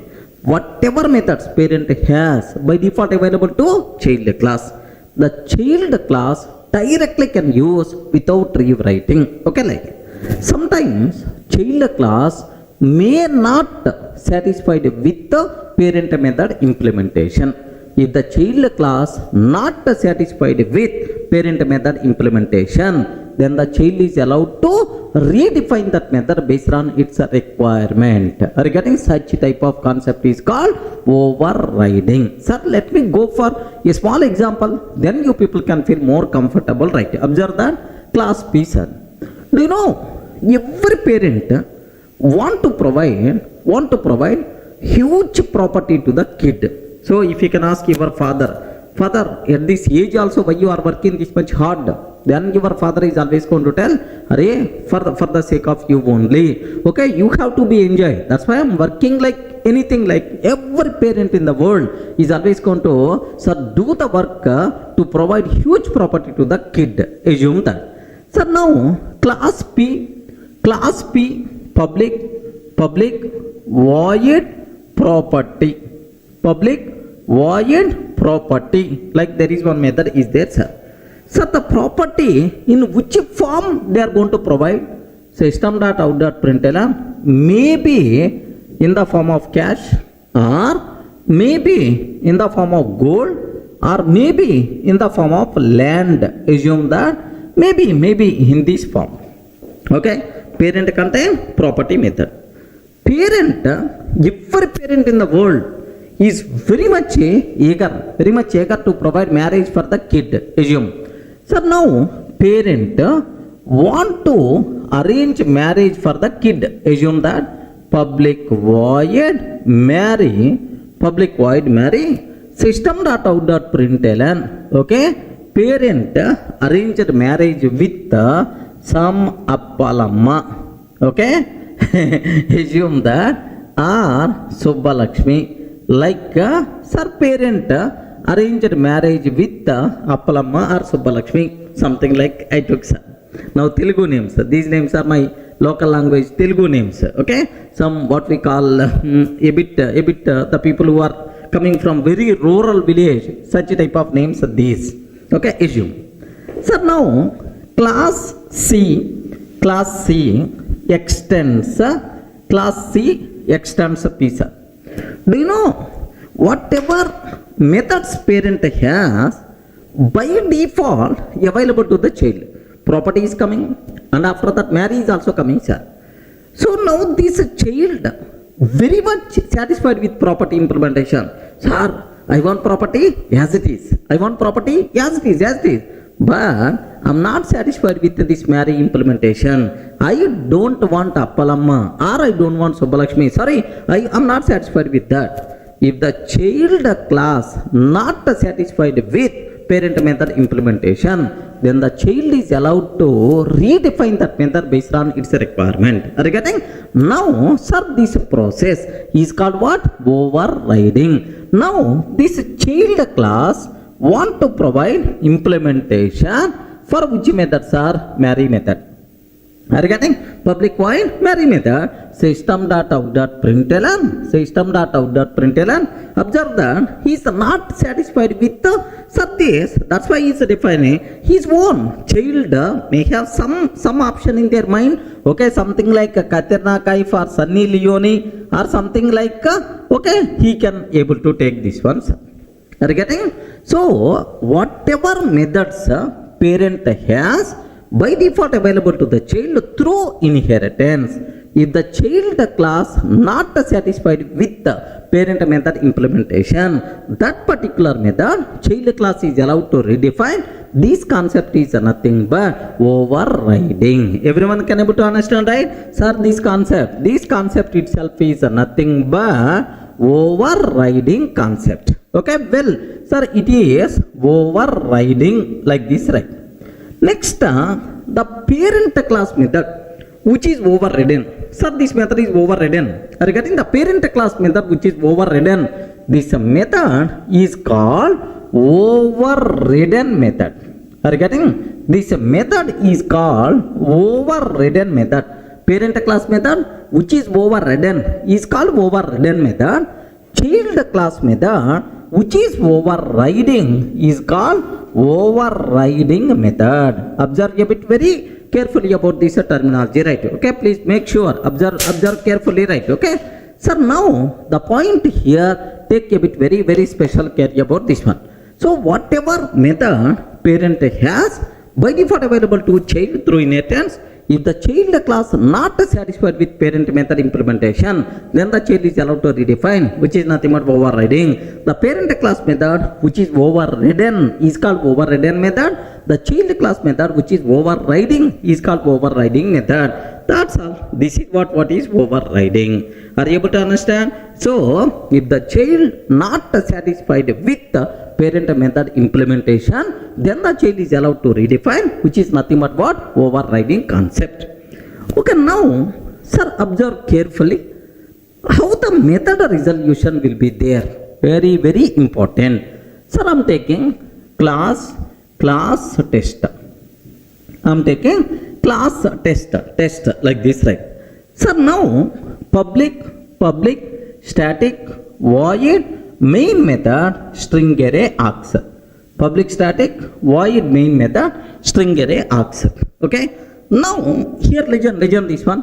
Sir, I hope everyone can able to understand what the meaning of overriding, right? Sir, now my target is, sir, parent p is equal to new parent. Can you please tell reference is what type? Parent type.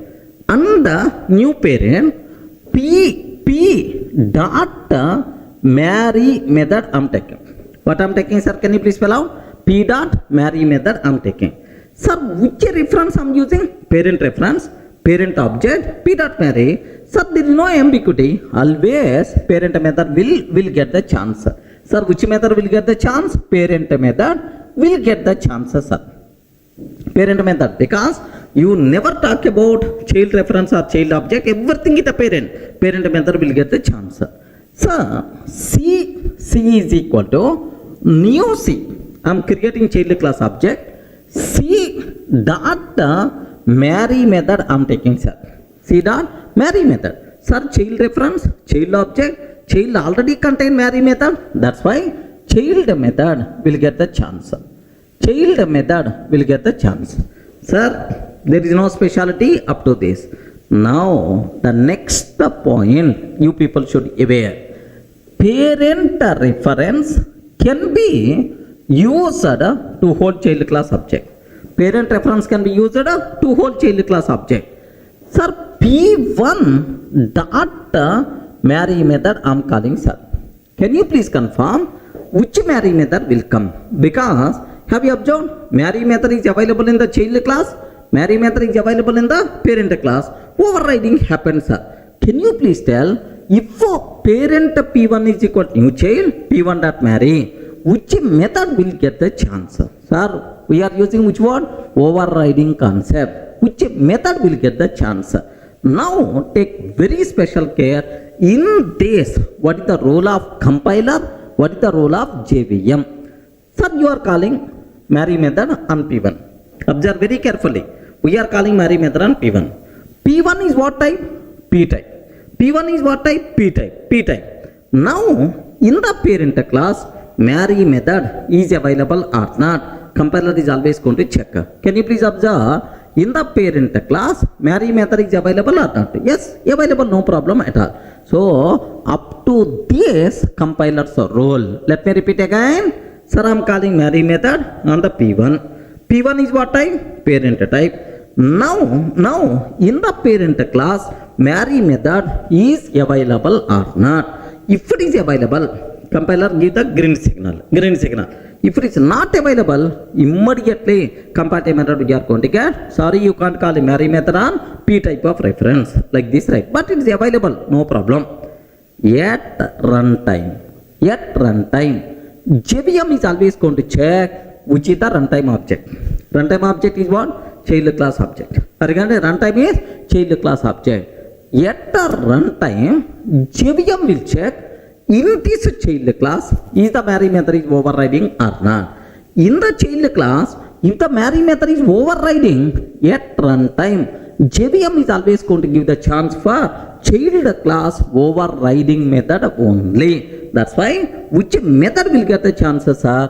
Child method will get the chance. Observe very carefully, sir. Child method will get the chance. So means that in overriding method resolution always takes care by JVM. Who is the responsible? Who is the responsible, sir? Method resolution is always takes care by JVM based on runtime object. So here which runtime object I am using? Child. That's why child method. Here which runtime object I am using? Child. That's why child method. Which runtime object I am using? Parent. That's why parent method we are going to get in the chance. So please make sure you people should inject this point very strongly in your mind. In overriding, method resolution always takes care by JVM based on runtime object, not based on reference type. Remember, that's why overriding also known as runtime polymorphism. Regarding overriding is also known as runtime polymorphism, or dynamic polymorphism, runtime polymorphism, or dynamic polymorphism, or late binding. Are you getting? Or late binding. That's all. Please make sure you people should be aware. So overriding is also considered as runtime polymorphism or dynamic polymorphism or late binding. Clear for all of you, right? Sir, let me execute this code, sir. Observe carefully. Have a look once. Observe a bit carefully, sir. Class P, parent class contain, sir, public void property method is there, sir. Gold, land, cash, something like. Public void marry, sir, here marry with the marriage with so what we call Appalamma, Subbalakshmi, something like I'm taking, right? Sir, class C extends P. Sir, now child class not satisfied with marry implementation. That's why child is trying to override this method. So this concept itself is nothing but overriding. Please make sure you people should aware very clearly, right? Okay, overriding. Now inside test class, sir, P is equal to new P, sir. P is equal to new P dot marry. Sir, here runtime object is always parent object. Obviously, parent method will get the chance. Parent method, marry method means Appalakshmi, so Appalamma, Subbalakshmi, something like this. It is there, sir. Okay. Here, parent method, like I'm making some small change. This method is child method. Like this I'm taking, sir. Now observe this. So, which method will get the chance? Parent method will get the chance. Now, have a look once. The code compiles fine. Sir, what is the output? What is the output by default we are going to get? Parent method, we are getting the chance. Are you getting that? Which method? Parent method will get the chance. Sir, now child C is equal to new child I am taking. Child C is equal to new child C dot Mary I am taking, sir. Are you getting? Now child reference, child object. So runtime object is always what type? Runtime object is always what type? Child object. That's why obviously child class method will get the chance. Remember, now let me execute second output. Can you please observe that? Child method we are getting. Are you getting? Child method Katirna. Like that we are getting, sir. Sir, last one, very dangerous point. Parent P1 is equal to new child. Are you getting? Parent P1 is equal to new child P1 dot Mary. Are you getting? Parent P1 is equal to new child P1 dot Mary. Sir, this line is the very important. Take special care, sir. Sir, we are calling Mary method on P1. P1 is what type? Parent type. Compiler is always going to check in the parent class Mary method is there or not. In the parent class, if Mary method is not there, compile method, right? But anyway, parent class contain Mary method, happily code compiles fine. Yet runtime, JVM is always going to check in the child class, is this method is overridden or not. In the child class, if this method is overridden, at runtime, based on runtime object, child class method is always going to get in the chance. Remember, in this case, which method will get the chance? Parent class contain Mary, but child class also contain Mary. Based on runtime object, child class method is always going to get in the chance, right? Now observe that. Let me execute this code, sir. What is the output? By default, we are going to get. Happily the code compiles fine. What the last answers are? Child method like this, right? Any doubt? Any doubt? Are you in the position to understand, right? In overriding, method resolution is always based on runtime object. Sir, who is the responsible to take care? JVM. Overriding method resolution is always takes care by JVM based on runtime object. Hence, overriding is also known as runtime polymorphism or dynamic polymorphism or late binding. Clear for all of you, right? Any doubt, friends? Sir, in the last videos we covered what is overloading, what are various important rules, what is overriding, basic idea about overriding, next method resolution in overriding, everything we covered, right? Sir, now overriding is not the easy process. Remember this one, there are several rules associated with overriding. But if it's the overloading, very simple process, right? In overloading, we have to check only method names, argument types. Method names must be same, argument types must be different. Remember, that is the rule of overloading. But in overriding, we require to check several things like modifiers, return type, throws keyword, like there are several conditions we have to check in overriding. That's why overriding is not that much easy process. We have to take each and every loophole internally. Clear, right? So now, what rules are there for method of overriding? Okay, first rules. Okay, here I'm taking here just class P. Observe very carefully, sir. Class P. I have public void m1 of int I is there, sir. This is the method what we have, class P, public void m1 of int I. Sir, now I'm taking class C extends P. Are you getting? Class C extends P, public void m1 of int I, like this I'm taking. Can you please tell, is it valid overriding or not? Yes, friends, is it valid overriding or not? Yes. Here, first rule what we have to check, what we require to take care. So in overriding, method names must be same. Method names must be same, and argument types must be same. Are you getting? Including order also. Including order also. Method name must be same. Argument types must be same. Are you getting? So that is method name followed by argument type is nothing but what? Method signature. Correct or not? Method signature. So in overriding, method signatures must be same. Method signatures must be matched. So method names and argument types are same means method signatures must be matched. This is the rule number 1. Remember, right? Sir, what is the second rule? The second rule is what about return type? Are you getting what about return type? Return type. Can you please confirm return types must be same or may be different? Yes, friends.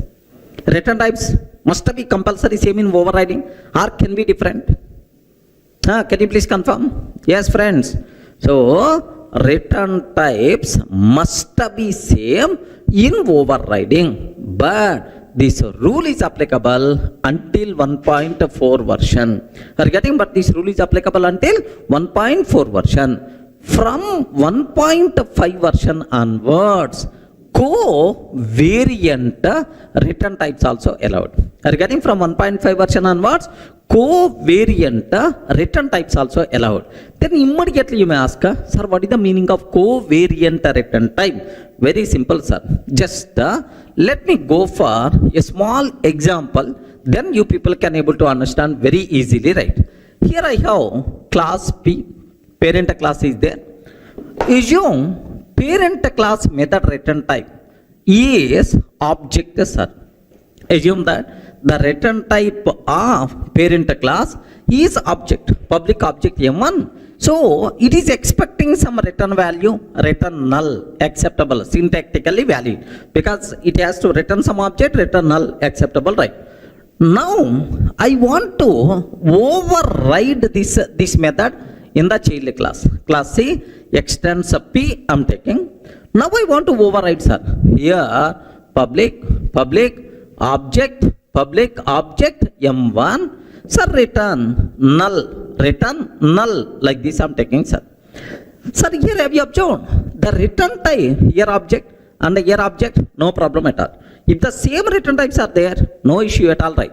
But from 1.5 version onwards, we have more flexibility. Covariant return types also allowed. What is the meaning of covariant return type? Means the child method return type need not be same as parent method return type. It's a child types also allowed. Can you please tell for object what is the child? String or string buffer or anything. So it's a child types also allowed. So means that need not be object. Happily you can take string also. Happily you can take string buffer also, integer also, like any child class of this object is allowed, no problem at all. Such type of return types are called covariant return types, right? But please make sure this concept is applicable only from which version? 1.5 version onwards. Okay, so child class method return type need not be same as parent method return type. It's a child types also allowed. This is nothing but what? Covariant return type concept.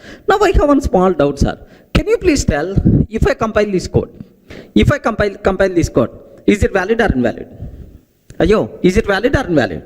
In 1.4 version, invalid. Because in the 1.4 version, return types must be same. But in 1.5 version, from 1.5 version onwards, perfectly it is allowed. Because from 1.5 version onwards, covariant return types also allowed. Everyone can able to understand, right? Observe very carefully about this type of terminology, right? Okay, let me go for this one, sir. Observe carefully. Let me execute this code. Have a look once, sir. Here I'm taking just the same example, whatever there, sir. Here class P, just observe that class P, public object M1 method, public object M1 I'm taking, just return null I'm taking, sir. Public object M1 return null like this I'm taking, sir. Here same class C extends P. Are you getting? Class C extends P, public object M1. Sir, whether you are using 1.4 version, 1.5 version, in all versions, this one is perfectly valid because I'm maintaining same return type. That's why perfectly valid, sir. Now let me compile this code. Here just observe. Let me go to my working directory, right? Yes, here just observe that Java C p.java, perfectly valid. We never going to face any problem, sir. Now instead of object, here I'm taking string, sir. Here I'm taking string. Can you please confirm in 1.8 version, because I'm using which version of compiler, sir? Java C -version. Observe that which version of compiler I'm using? 1.8 version, sir. Okay, in 1.8 version, is it allowed or not? Yes, perfectly allowed, no problem at all. Now let me compile this code. Yes, it is valid, sir. Now I'm asking Java C -source 1.4 p.java. Boss, can you please compile this code? According to 1.4 version, we can compile a Java program according to a particular version by using -source option. Remember this one. So can you please compile this p.java according to 1.4 version? Now I'm asking, in 1.4 version, can you please tell, is it valid or invalid? Is it valid or invalid? Invalid, because in 1.4 version, return types must be same. So covariant return types concept applicable from which version? 1.5 version. That's why this one is invalid.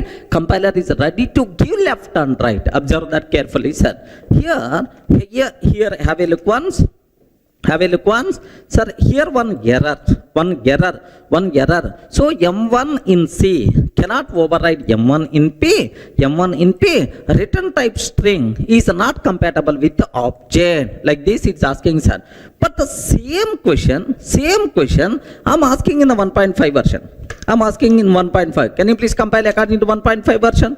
Yes, perfectly valid. Here, just we are getting warnings, man, but not error. But earlier we got error. Observe the difference, right? Itself is valid. So, this is the small rule what you people should be aware about overriding a return types concept. So, is it clear for all of you, right? Until 1.4 version, return types must be same in overriding. From 1.5 version onwards, covariant return types are allowed. Okay, sir, which is called covariant return type? Child method return type need not be same as parent method return type. It's a child types also allowed. This concept is called covariant return types concept. Clear for you, right? Sir, now if you feel comfortable, just I will keep more elaboration on this covariant return types concept. Okay, sir, now just observe parent method return type, child method return type. Sir, if the parent method return type is object, sir, can you please tell which types are allowed for child method return type? Yes, either object is allowed, or its child classes are allowed. Like string concept is allowed, string buffer concept is allowed, string buffer is allowed, ... Remember that. So if the parent method return type is object, now the child method return type is either object is allowed or its child types are allowed. Okay. Similarly, if the parent method return type is a number, then for the child, which types are allowed, sir? For the child, which types are allowed? Number is allowed, integer is allowed, number is allowed, integer is allowed, float is allowed, ... Number are its child classes. Do you know? For number, what are various child classes are there? Wrapper classes, right? Byte, next and after that short, integer, long, float, double. Are you getting? Float, double. Like these things are various child classes of number. That's why either number is allowed or its child classes are allowed. Okay, these are wrapper classes, right? Okay, like next, similarly, here observe, I'm taking in the parent method return type is a string, sir, string. But child method return type I'm taking as object. Are you getting? Can you please confirm, is it valid or not? Respond, is it valid or not? So what is our rule? Child method return type need not be same as parent method return type. It's a child types also allowed, but here you are taking child method return type is the parent of parent method return type. For this string I'm taking object as the parent. Sorry, this one is not acceptable. Okay, so it should be either same or it's a child, but not its parent. Here I'm taking its parent. Immediately compiler will give left and right. Remember this one. Just I have a look once, sir. Here I'm reversing the content. Here just I'm taking, here string I'm taking, sir, but here object I'm taking. So in the parent string, but in the child I'm taking object. So child method return type I'm taking parent of parent method return type, which is not covariant return type. That's why immediately compile method we are going to get. Observe that, sir. Here I'm trying to compile according to our original version 1.8 version only. Immediately compile method we are going to get. Have you observed, right? M1 in C cannot override M1 in P. Return type object is not compatible with the string. Return type object is not compatible with the string. Like this compile method we are going to get. Clear, right? So next, so this one is not a covariant return type, right? Now I'm taking, here observe carefully, sir, double. I'm taking int, sir, double int. Can you please confirm, is it valid or not?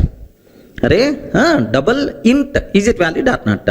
Okay, please make sure. If you are trying to take like this, compiler will give left and right, because covariant return type concept applicable only for object types but not for primitives. Regarding it's applicable only for object types but not for primitives. That's why this one is invalid. Compile method we are going to get. In the case of primitive, whatever return type of the parent, compulsory child method return type must be same if a primitive return type. But in the case of object types, covariant return types are allowed. Is it clear, right? Sir, let me cross check here. Observe that carefully, sir. Here I'm taking double, sir. Double. If I'm taking double, so okay, sir, return some double value. Here I'm taking int, sir, return some int value. Like this, right? Now have a look once.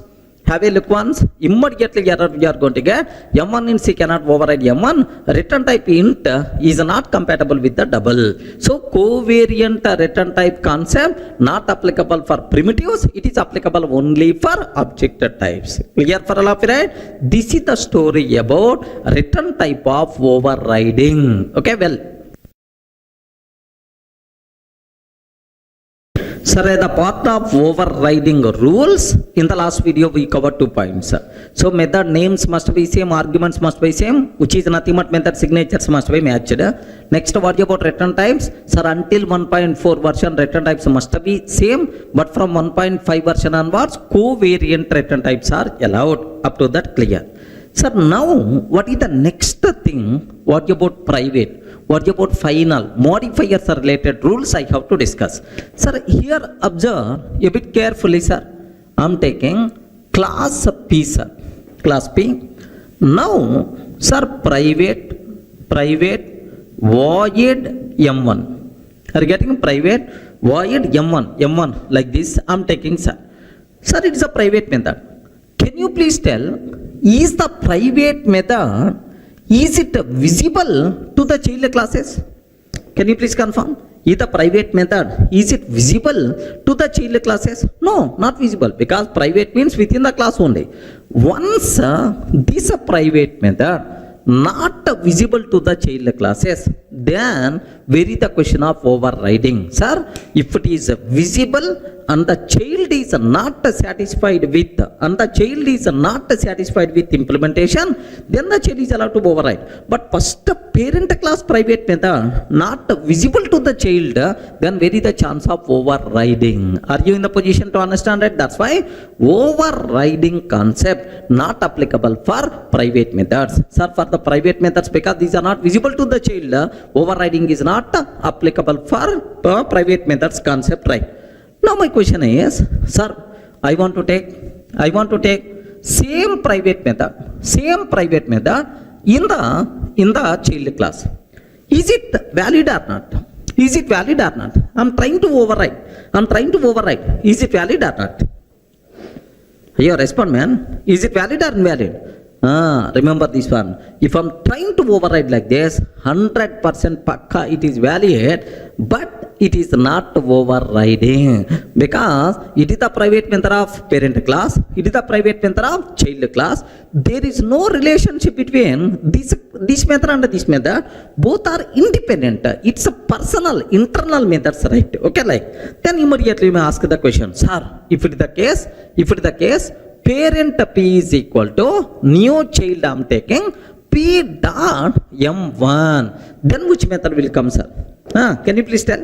Which method is going to come? Parent P is equal to new child P dot M1. Which method will come? If you are calling like this, compiler will give left and right because private methods outside of the class, how you can call? Are you getting? Outside of the class, you can't call this private method, immediately comparative method we are going to get. So the rule is very clear. Remember, private methods not visible to the child classes. Hence, overriding concept is not applicable for private methods. But based on our requirement, we can define the same private method in the child class also. It is valid, but it is not overriding. Clear, right? It's clear about private modifier, right? So next, there is one more dangerous modifier is there, related to overriding, final. Are you getting what is that modifier, sir? Final modifier, right? Sir, here I am taking class P. Parent class method I declared as final, public final void M1. Public final void M1. Okay, like, sir, now class C extends P. Class C extends P I'm taking. Can you please confirm? Here just I'm taking final. Final, sir. Public final void M1 curly brace open and close. Sir, if the parent class method declared as final, bas, it is the final implementation. No one is allowed to override. Are you getting? If the parent class method declared the final, overriding concept not possible for that final method. Okay? By mistake, if I'm trying to perform overriding public void M1, by mistake, if I'm trying to override, immediately comparative error we are going to get. M1 in C cannot override M1 in P because overridden method is final. Remember this one, overridden method is final. That's why it is not possible. So final, is it, can you please tell, overriding concept, is it applicable for final methods or not? Not possible. If you are trying to perform overriding, what will happen? Immediately comparative error by default we are going to get. Clear for all of you, right? Sir, now just observe that, sir. Here, have a look once, sir. Parent class method is the final void M1. I'm taking, sir. Class C extends P, sir, public void M1 like this. So parent class method is the final. Parent class method is the final, but child class method is not final, sir. Child class method is not final. Of course, here final method overriding not possible, sir. Observe that. What is the comparative error we are getting? M1 in C cannot override M1 in P. What is the reason for that? Overridden method is final. So if the parent class method declared as final, then overriding concept is not applicable. Sir, suppose if I can take child class method is also final. Child class method is also final. If I can take child class method is also final, can you please tell what will happen? If I take child class method is also final, what will happen? In this case, sir, still comparative error. Once it is the final, yes, whether you are taking final or non-final, immediately comparative error we are going to get because final methods we can't override. Clear for all of you, right? Let me summarize modifier related things, sir, regarding this overriding, sir. Observe carefully. Sir, if the parent class method is a final, I want to override child class method as either non-final or final. Are you getting? Either non-final or final. Immediately compile time error we are going to get, because overriding concept not applicable for final methods, because a parent already declared this implementation is the final. No one is allowed to change. That's why, right? So now I have one small doubt. If the parent class method is a non-final, sir, it's not final, sir. It's not final. Now I want to override as final. Is it possible or not? Yes. Non-final to final, perfectly acceptable. But next level child, you can't override. Are you getting? Up to this, okay, well. Next level child, you can't override, right? Okay. Non-final to final, acceptable. But final to either non-final or final is not acceptable. Observe carefully, right? Here observe. Sir, public, final, void, public. Here non-final. Parent class method is the non-final, but child class method is the final. Observe that non-final to final. Parent class method is the non-final, but child class method is final, sir. Non-final to final. Is it acceptable or not? Yes, why not? Observe carefully. Here, have a look once, sir. Perfectly itself is valid, no problem at all. So non-final to final acceptable, remember, but final to non-final not acceptable. Okay, like, sir, similarly, if the parent class method is abstract, abstract means not having implementation, then I want to override that in the child class. Compulsory we should override to provide implementation. So abstract to non-abstract acceptable. Are you getting? Abstract to non-abstract acceptable, no problem at all. Sir, if the parent class method is non-abstract, sir, implementation is there. What I want to take is, sir, I want to override this method as abstract. Is it possible or not? If the parent method is abstract, happily you should override to provide implementation as non-abstract, acceptable, right? But if the parent class method is non-abstract, but I want to take the method as abstract, so child class method as abstract, possible or not? 100% pakka possible. Sir, if the child class feels that I don't want parent method implementation, my next level child is the responsible to provide new implementation for this method, then non-abstract to abstract, it is always possible. Now let me show this one. Observe carefully, sir. Sir, parent class method is not abstract.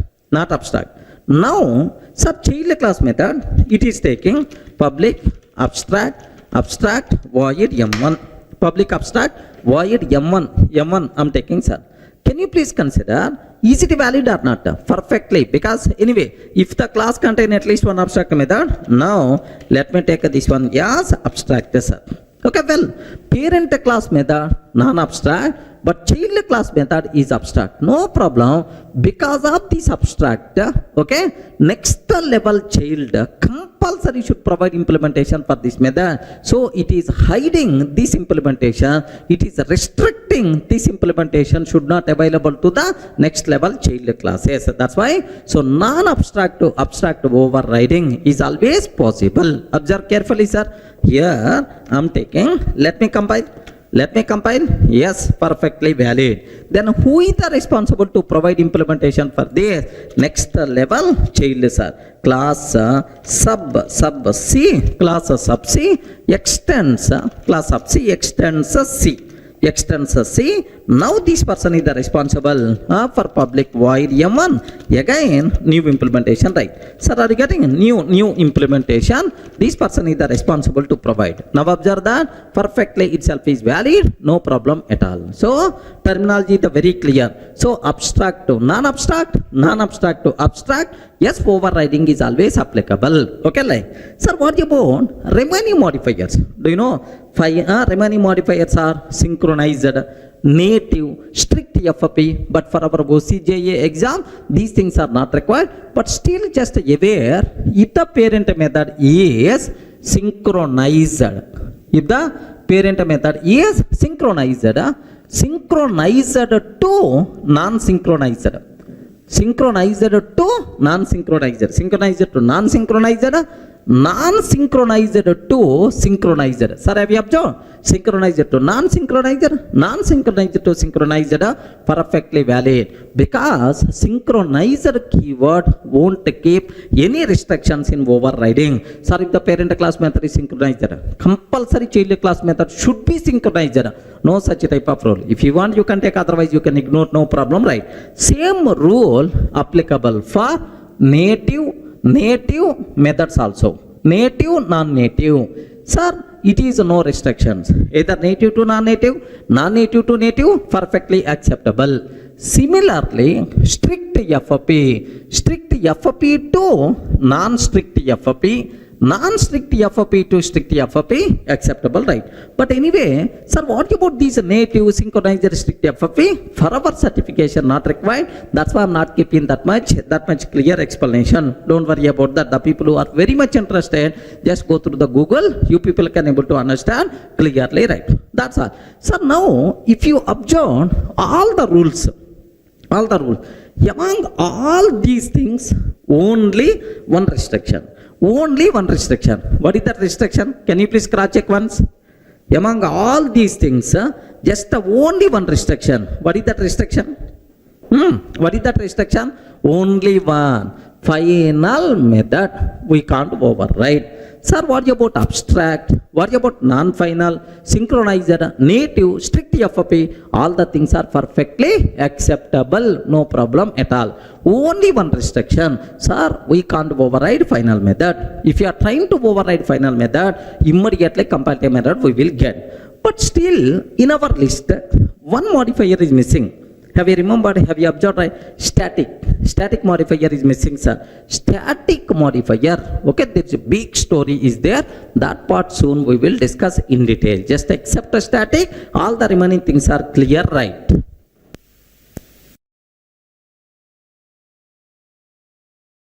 Sir, in the last two videos we covered overriding rules. Have you remembered, right? Method names must be same, argument types must be same, method signatures must be same. Private methods not visible to the child classes. That's why overriding concept not applicable for private methods. Final methods we can't override except a final method. For the remaining modifiers, no restrictions. Okay, well, up to that we covered. Now the next important point. Here observe. I'm taking class P, parent class. Parent class contain a method public void M1. Observe very carefully, sir. Class P, public void M1. Class C extends P. I'm taking, sir. Class C extends P. I'm taking. Now here I'm taking protected void M1. Are you getting? Just I'm taking protected void M1 like this, right? Can you please confirm? Is it valid overriding or not? Ayo, respond. Can you please tell? Is it valid overriding or not? Okay? Remember, if I'm trying to do like this, immediately comparative method you are going to get. What is the reason? What is the reason for that? Related to these access modifiers, do you have any rule for overriding? Very important for the exam sake. That's why you people should be aware clearly, right? Sir, while overriding, we can't reduce scope of access modifier. Means, sir, public to protected means we are reducing the scope. Sir, while performing overriding, we can't reduce scope of access modifier, but if you want, you can increase the scope, no problem at all. Are you getting? But we can't reduce the scope by mistake. If you are trying to reduce the scope, immediately error we are going to get. Are you getting the point, right? So we can't reduce the scope, but we can increase the scope, no problem at all. Sir, let me show up to this. Is it really compatible error or not? Observe carefully, sir. Have a look once. Sir, parent class method is the public, but child class method I'm taking as protected, sir. Protected void M1. Immediately, error by default you will get. Observe that M1 in C cannot override M1 in P. Attempting to assign weaker access privileges was public. Attempting to assign weaker access privileges was a public. This is the compatible error we are going to get, sir. So because we are reducing scope of access modifier, that's why, sir. Have you remembered somewhere in our fundamentals we covered which is having more access? Public is having. Sir, public is having. Which is having least access? Private is a lesser than, default is a lesser than, protected is a lesser than, public. Somewhere we cover these points, sir. So more access is the public, next access is the protected, next one is the default, next one is the private. Are you getting? So public to protected means we are reducing scope of access modifier. That's why itself is invalid. Compatible error you are going to get, sir. Suppose I am taking, it is also protected. It is also protected. Is it valid or not? Yes. We are not reducing the scope. Same scope I am maintaining. That's why perfectly itself is valid. Are you getting? Suppose if it is protected and if I can take public, is it valid or not? Boss, protected to public means we are increasing the scope acceptable. Rule is we can't reduce the scope, but we can increase the scope. No issue at all. Now have a look, observe carefully, sir. Here the parent class method is also protected. Like this I'm taking, sir. Protected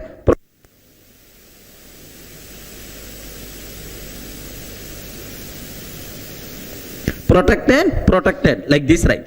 Now observe, happily the code compiles fine, no problem at all.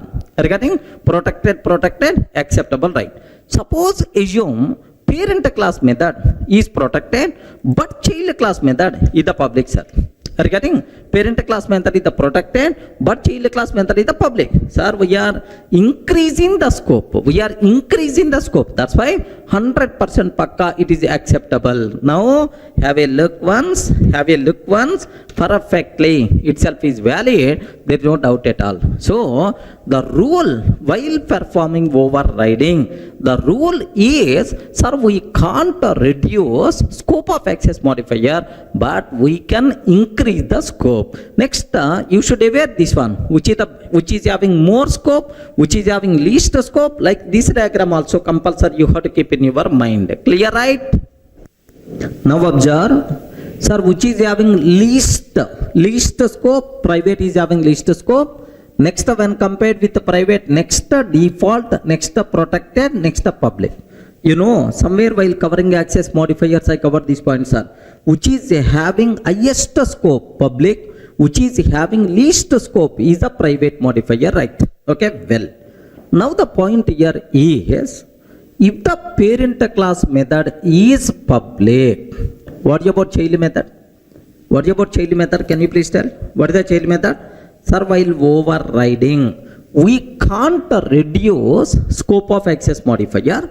If you want, you can increase the scope. Decreasing is not allowed. So, if the parent is the public, compulsory child class method should be public. If the parent is the public, compulsory child method should be public.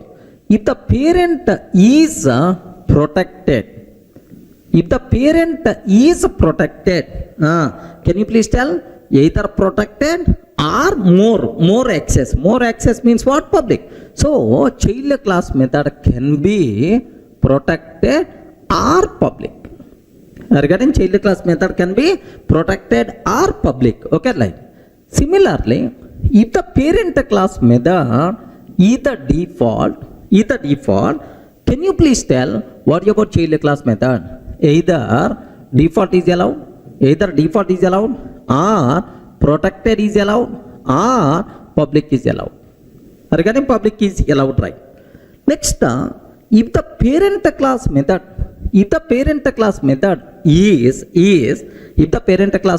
is private, sir. Private, What about child class modifiers? Sir, parent class method is the private. What about child method modifier? Sir, no restrictions, because overriding concept for private method, overriding concept for private methods not applicable. Have you remembered, right? For private method not applicable. Remember this one. We covered already in the last video clearly about these points, sir. Okay.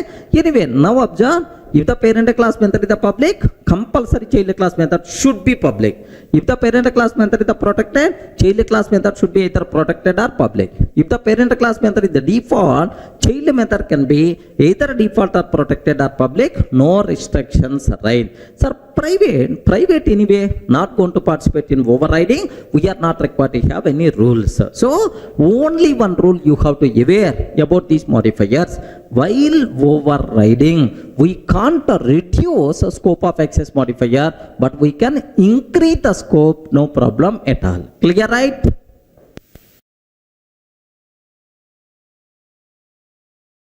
Sir, the next point related to overriding, of course, sometimes we may use throws exception, throws IO exception. Do you have any restrictions in overriding related to throws keyword? Compulsory you people should aware. Observe that carefully, sir. Sir, here public void M1, throws exception, parent class method, child class method, public void M1 doesn't throw any exception.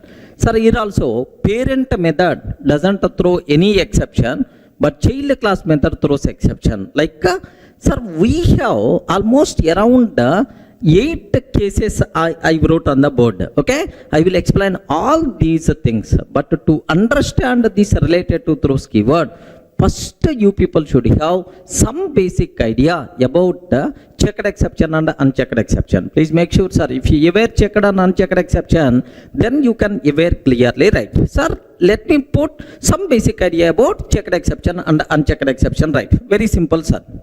Do you know in exception handling, I will explain in detail, don't worry, but here my target is, sir, which are checked exceptions, which are unchecked exceptions, just aware that knowledge is enough to answer this type of questions for the exam.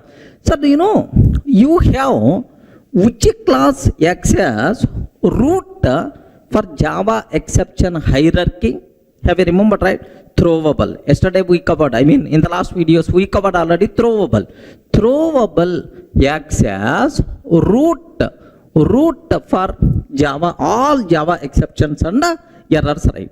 Now, throwable contain 2 child classes, exception and error. 2 child classes, exception and error. Sir, under exception, there are several child classes are there. Runtime exception, IO exception, runtime exception, IO exception. Next, interrupted exception, IE, very important, sir. Throws interrupted exception in multi-threading, very common exception. Next, servlet exception, several things are there. Under runtime exception, do you know, sir, what are various child classes are there? Arithmetic exception, null pointer exception, class cast exception, Are you getting? Arithmetic exception, null pointer exception, class cast exception. These are child classes of runtime exception. Similarly, IO exception, for this file not found exception. Are you getting file not found exception? EOF exception, exception, Okay, sir, interrupted exception, servlet exception, there are several things are there. Even under error also, VM error. Are you getting? What is the VM errors are? Virtual machine error. Under that, okay, out of memory error. Are you getting? Out of memory error like this, stack overflow error. Out of memory error, stack overflow error like a ... Several things are there. Sir, please make sure in this, which are checked exceptions, which are unchecked exceptions. Compulsory you people should have clarity, right? The point here is, do you know what is this one? What is this? Runtime exception. Arithmetic exception, null pointer exception, class case exception. These are child classes of runtime. Next, what is this one? Error. Under error, virtual machine error, like there are several things. Among these, which are checked exceptions, which are unchecked exceptions, there is a clear division is there. What is that division is, sir, a runtime exception and its child classes. Observe very carefully, sir. Runtime exception and its child classes. Error and its child classes. Are you getting? Error and its child classes. So, are unchecked. Are unchecked, sir. These are unchecked. Like, let me repeat again. Runtime exception and its child classes.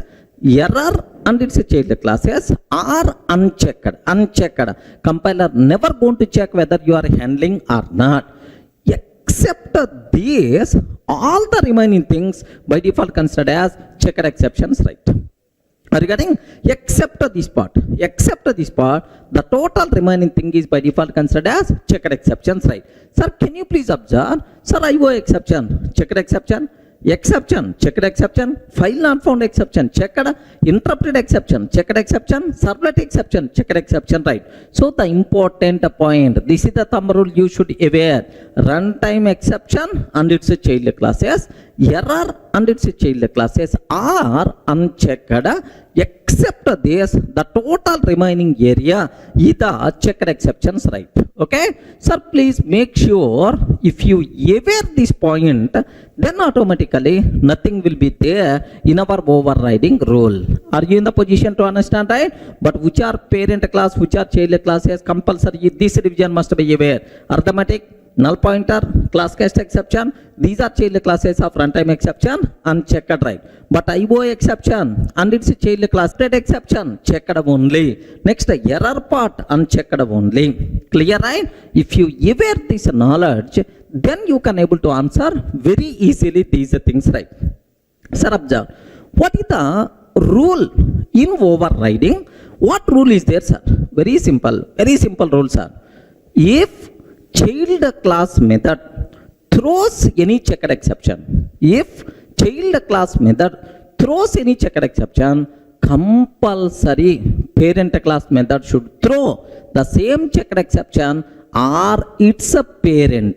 Let me repeat again. Okay? If a child class method throws any checked exception, compulsory parent class method should throw the same checked exception or its a parent. Otherwise, compiler will give left and right. Are you getting that? Okay? So, just I'm repeating again. If child class method throws any checked exception, compulsory parent class method should throw the same checked exception or its a parent. Otherwise, compile time error, right? Sir, what about unchecked exception? For unchecked exception, no rule. The rule is applicable only for checked exceptions only. Unchecked exceptions, you can use anywhere, any number of times, no problem at all. Clear, right? Now, if you aware this, now observe that first point, first one. If a child class method throws any checked exception, can you please tell, in this case, child method doesn't throw any checked exception, then we are not required to worry, perfectly itself is valid. Are you getting valid? Because child doesn't throw any checked exception. Second case, child class throws exception. Child method throws exception. Sir, if child class method throws any checked exception, compulsory parent method should throw the same checked exception or its parent. But here parent method does not throw. That's why this one is invalid. Compile time error by default we are going to get, sir. Please make sure you people should aware. Now have a look once. Let me show at least once. Here, observe carefully about this one. I am taking a simple example, sir. A simple example. Here public void M1. Public void M1. Sir, M1 parent throws exception, sir. But child doesn't throw any checked exception. If the child doesn't throw any checked exception, no restrictions, happily the code is going to compile. Happily the code is going to compile fine. Java C, P.Java. Observe that. the code what I say about this one is p.java. Regarding this is the p.java, right? That's why Java C p.java. Happily the code is going to compile, no problem at all. Suppose if the child class method throws checked exception, but the parent class method doesn't throw that checked exception. Have you observed, right? Immediately error we are going to get. M1 in C cannot override M1 in P. Overridden method does not throw exception like this, right? So if a child class method throws any checked exception, compulsory parent class method should throw the same checked exception or its parent. Sir, suppose I want to make this one as a valid. One option, better to throw parent class method also throws either same or its parent. Either same. I'm taking M1 throws exception. Are you getting? Child class method throws some checked exception. Parent class method also throws the same checked exception. No problem. Acceptable. If the parent class method throws its parent, sir, what is the parent? Parent of exception throwable, still acceptable. Okay, no issue at all. So the rule is if a child class method throws any checked exception, compulsory parent class method should throw either same checked exception or its parent. Okay, well, so this one is the invalid, right? Now the third one. Can you please observe? Child class method throws IO exception. Parent class method throws exception. Sir, it is a checked. IO exception is a checked. So IO exception itself is a checked means, sir, parent class method throws its parent only. No problem at all. Acceptable. Okay. Fourth one, sir. Child class method throws exception. If a child class method throws any checked exception, compulsory parent class method should throw either same exception or its parent. Sorry, it is not parent, it is not same. That's why it is invalid. Are you getting? So because parent method always throw either same or higher level. But this is the sub. IO exception is the child of exception. That's why it is invalid. Okay, like. Sir, now public void throws EOF exception, file not found exception. Child class method throws EOF exception, file not found exception. Have you observed? According to our diagram, EOF exception, file not found exception are child class of IO exception. So these two are child of IO only. No problem at all. So each and every checked exception thrown by child class method, compulsory thrown by parent class method or its parent. Sir, parent already IO. Yes, more superior only. That's why no problem at all. Next, have you observed, right? Sir, public void M1 throws EOF exception. EOF exception. Sir, parent IO. No problem at all. EOF exception, parent throws IO exception, no problem. But interrupted exception, child class method throws interrupted exception which is not thrown by parent class method. That's why immediately compile error we are going to get, sir. This one itself is invalid because interrupted exception which is the checked exception thrown by only child class but not by the parent class. That's why itself is invalid, right? If you want, let me show this one. Have a look once. Parent class method throws IO exception. Parent class method throws IO exception. But child class method throws EOF exception, comma, interrupted exception, like this, right? Sir, anyway, IO exception like import java.io.star must be required. Import java.io.star. Now observe that the problem here is EOF exception, the corresponding parent already thrown. But interrupted exception, where is the corresponding parent? That's why the problem is coming. Are you getting? Now, let me compile this code. Let me compile. Immediately error, M1 in C cannot override M1 in P. Overridden method does not throw interrupted exception. Suppose, if this interrupted exception thrown by parent, sir, if this interrupted exception is thrown by parent, then perfectly valid, no problem at all. Are you getting? Sir, or for both the common parent is interrupted. Sir, exception. If the parent class method throws exception, now also it is valid.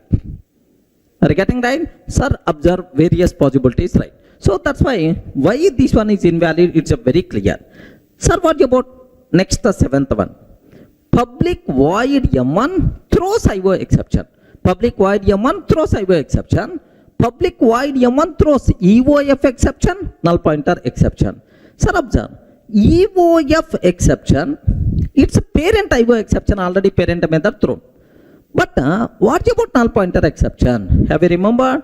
Null pointer exception is the checked or unchecked? Unchecked. That's why you can take anywhere, no restrictions, right? Valid. Okay. Now, sir, this one.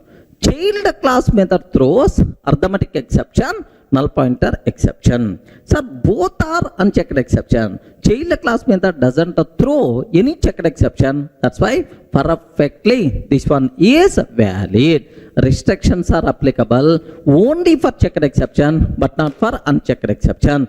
Child class method throws any number of unchecked exceptions perfectly itself is acceptable, but only restriction applicable for checked exceptions, right? Clear for all of you, right? All these things clearly available in our material. Don't worry, just go through that so that you people can feel more comfortable. If any case, if you are feeling, sir, doubt, just try to execute, automatically you can get much clarity, right? But you should aware, what is the rule? Can you please spell out? What is the rule, sir?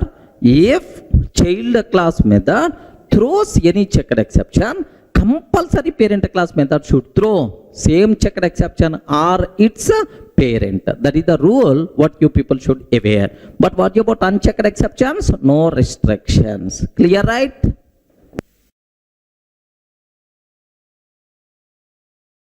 Sir, the next point related to overriding is, what is the behavior of overriding for static methods? Okay, very, very important, sir.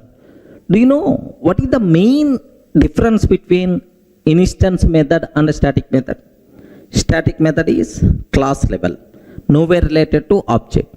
Instance method means object related method. Correct, right? Object related method.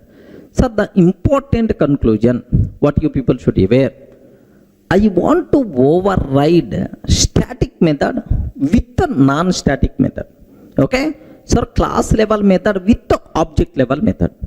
Or I want to override non-static method with a static. Okay? So observe carefully. Listen. You can get much clarity with example. Class P I am taking, sir.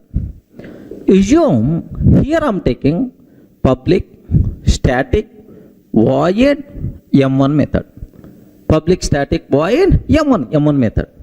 Sir, now class C extends P, sir. Class C extends P. Now I am taking public void M1 method. Like this, right? Can you please observe carefully? I am trying to override static method with a non-static method. Are you getting the static method with a non-static? Similarly, class P, okay, public void M1, son. Public void M1. Now, class C extends P. Class C extends P. Now, here I am taking public static void M1. Okay, like this. Sir, observe these two examples, right? Static to non-static, non-static to static. I am trying to override. Immediately, compiler will give left and right. Array, suppose in our movie, I want to produce one movie, son. I booked a hero, heroine, all the people accepted. Movie is ready to start. Shooting is ready to start. Suddenly, heroine is telling, sorry, I can't act in this movie. Okay, I'm dropping out from this movie like she told. If the heroine is dropping, now I have to search for another heroine. Are you getting? Not for another hero. Okay, because in the place of one heroine, I can place another heroine only. Are you getting right? Not with the hero. I can't replace heroine with hero or hero with heroine. Not possible, right? Same way, class level method is the static method. If you want to override with that method with the object level method, not possible. Regarding one is object related, one is class related. Static to non-static, non-static to static, overriding, not possible. Remember this one. Sir, observe very carefully, sir. Static to non-static, non-static to static. If you are trying to do, compiler will give left and right. Hey, class level method. How you can replace with the object level method? Or object level method, how you can replace with class level method? Like that compile time error we are going to get. Clear, right? Sir, let me execute this code. Observe carefully. Here, forget about throws terminology. What the first one? Public static void m1, public static void m1, public void m1. Observe that, sir. Parent class method is the static method, but child class method is not static method. That's why now if I can ask the compiler, immediately compiler will give left and right. M1 in C cannot override M1 in P. Overridden method is a static. This is the problem we are going to get, sir. Suppose if the parent method is non-static but child method is static, sir. Observe that parent method is non-static but the child method is static. Now also compile time error we are going to get. What is the reason for that? Why this one is invalid, sir? Non-static to static, overriding, not possible. Object level method, how you can override with the class level method? That's why compile time error we are going to get. Now let me cross check. Here overriding method is static. M1 in C cannot override M1 in P. Overriding method is a static. This is the compile time error we are going to get. So the important conclusion you people should aware, right? So non-static method with a static, static method with a non-static, overriding not possible. Now I have one small doubt. Take very special care. If both methods are static, what will happen? If parent class method is the static, child class method is also static. Sir. Sir, static like this, right? Both methods are static. Is it acceptable or not? 100% pakka. It is valid, no problem at all. Regarding perfectly, it's valid, no problem at all.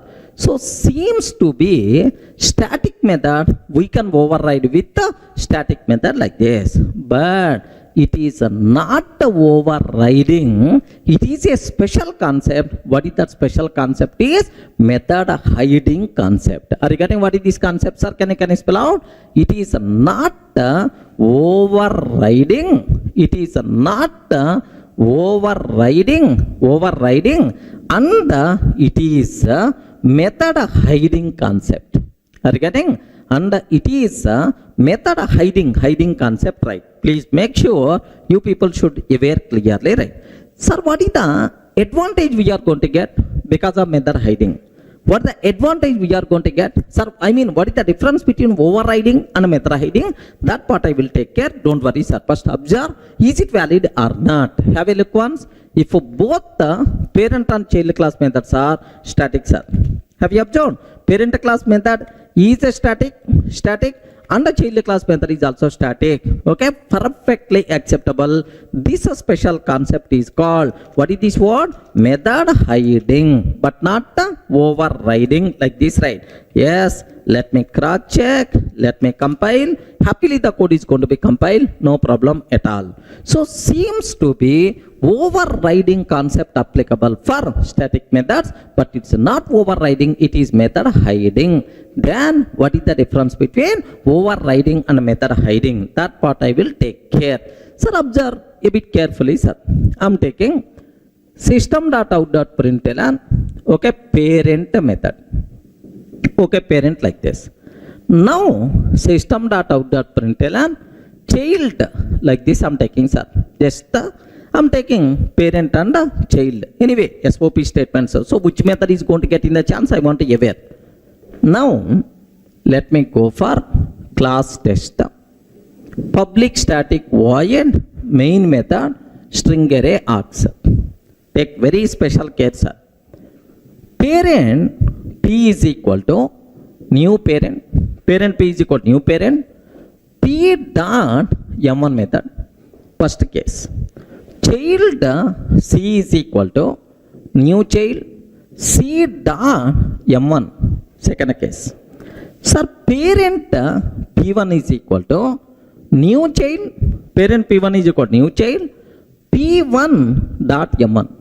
P1 dot M1 like this, right?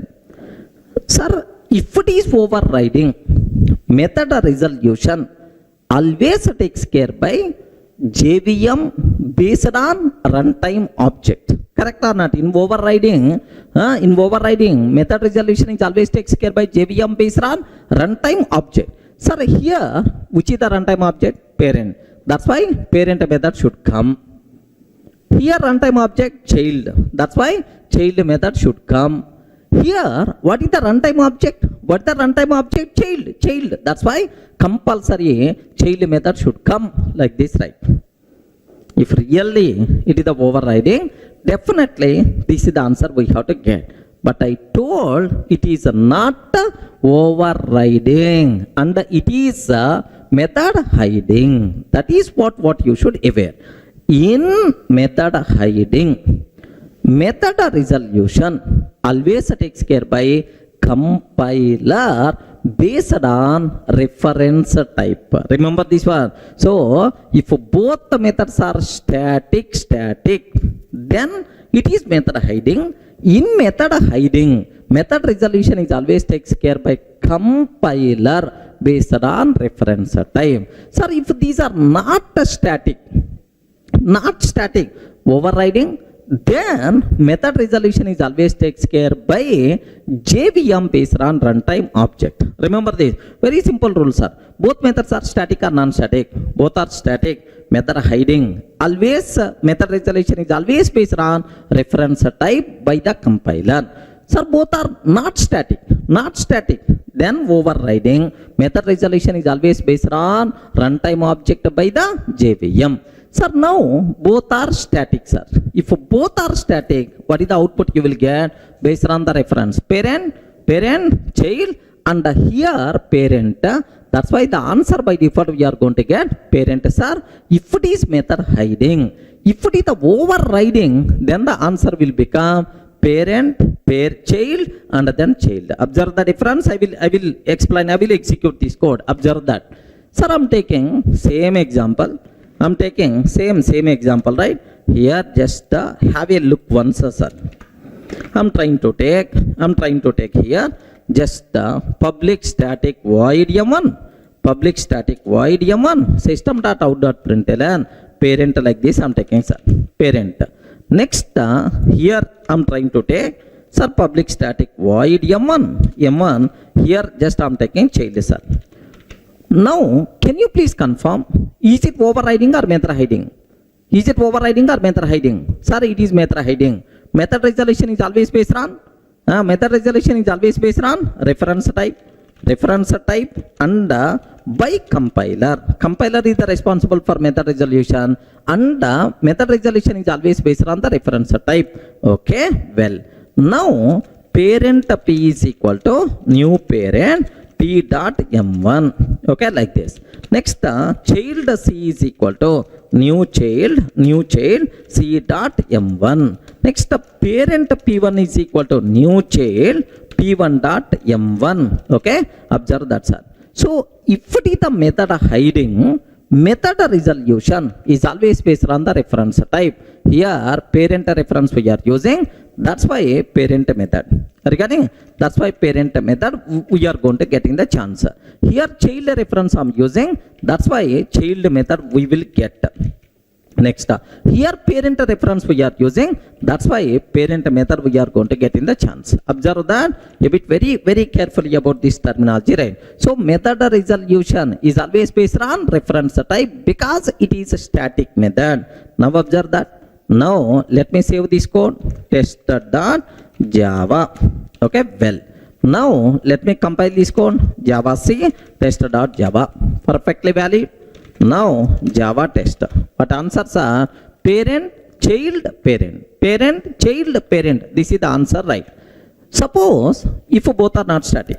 Sir, if both are not static, if both are not static, can you please tell, is it overriding or not? Overriding.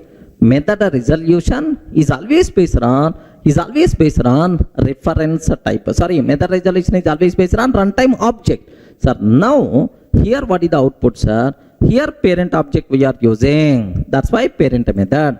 Child object we are using child method. Child object we are using child method. So parent, child, like this we are going to get in the output. But in the answer we are going to get, sir, here the code compiles fine. The answer by default we are going to get parent followed by child. This is the answer we are going to get, sir. Clear, right? So if both the parent and child class methods are static, then it will become method hiding. If both are not static, then it will become overriding. Take special care overriding with respect to static methods. Clear for all of you, right?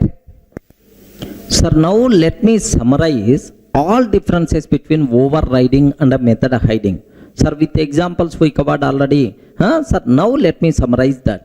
Sir, first method hiding, second one overriding. Sir, very simple.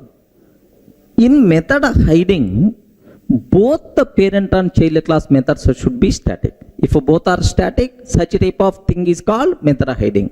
So if it is the overriding, both parent and child class methods should be instance methods. Correct, right? Now observe, sir, both the parent class and child class methods should be static if it is the method hiding. Next, both the parent class and child class methods should be non-static if it is overriding. Okay, well. Next, in method hiding, method resolution is always takes care by. In method hiding static, method hiding, method resolution is always takes care by compiler based on reference type. Remember, so in method resolution, always takes care by compiler based on reference type if it is method hiding. Remember, so if it is the overriding, method resolution always takes care by JVM based on runtime object. Okay, so next it's always based on runtime object. That's why it is also known as, overriding is also known as runtime polymorphism or dynamic polymorphism or late binding. But what about method hiding, sir? Method hiding is always takes care by compiler based on reference type. That's why it is also known method hiding is compile time polymorphism or static polymorphism or early binding. That's all, sir. If any person in the interview room may be a chance to ask what is the difference between method hiding and overriding, immediately you have to give left and right. Clear for all of you, right? That's all. This is what you should aware.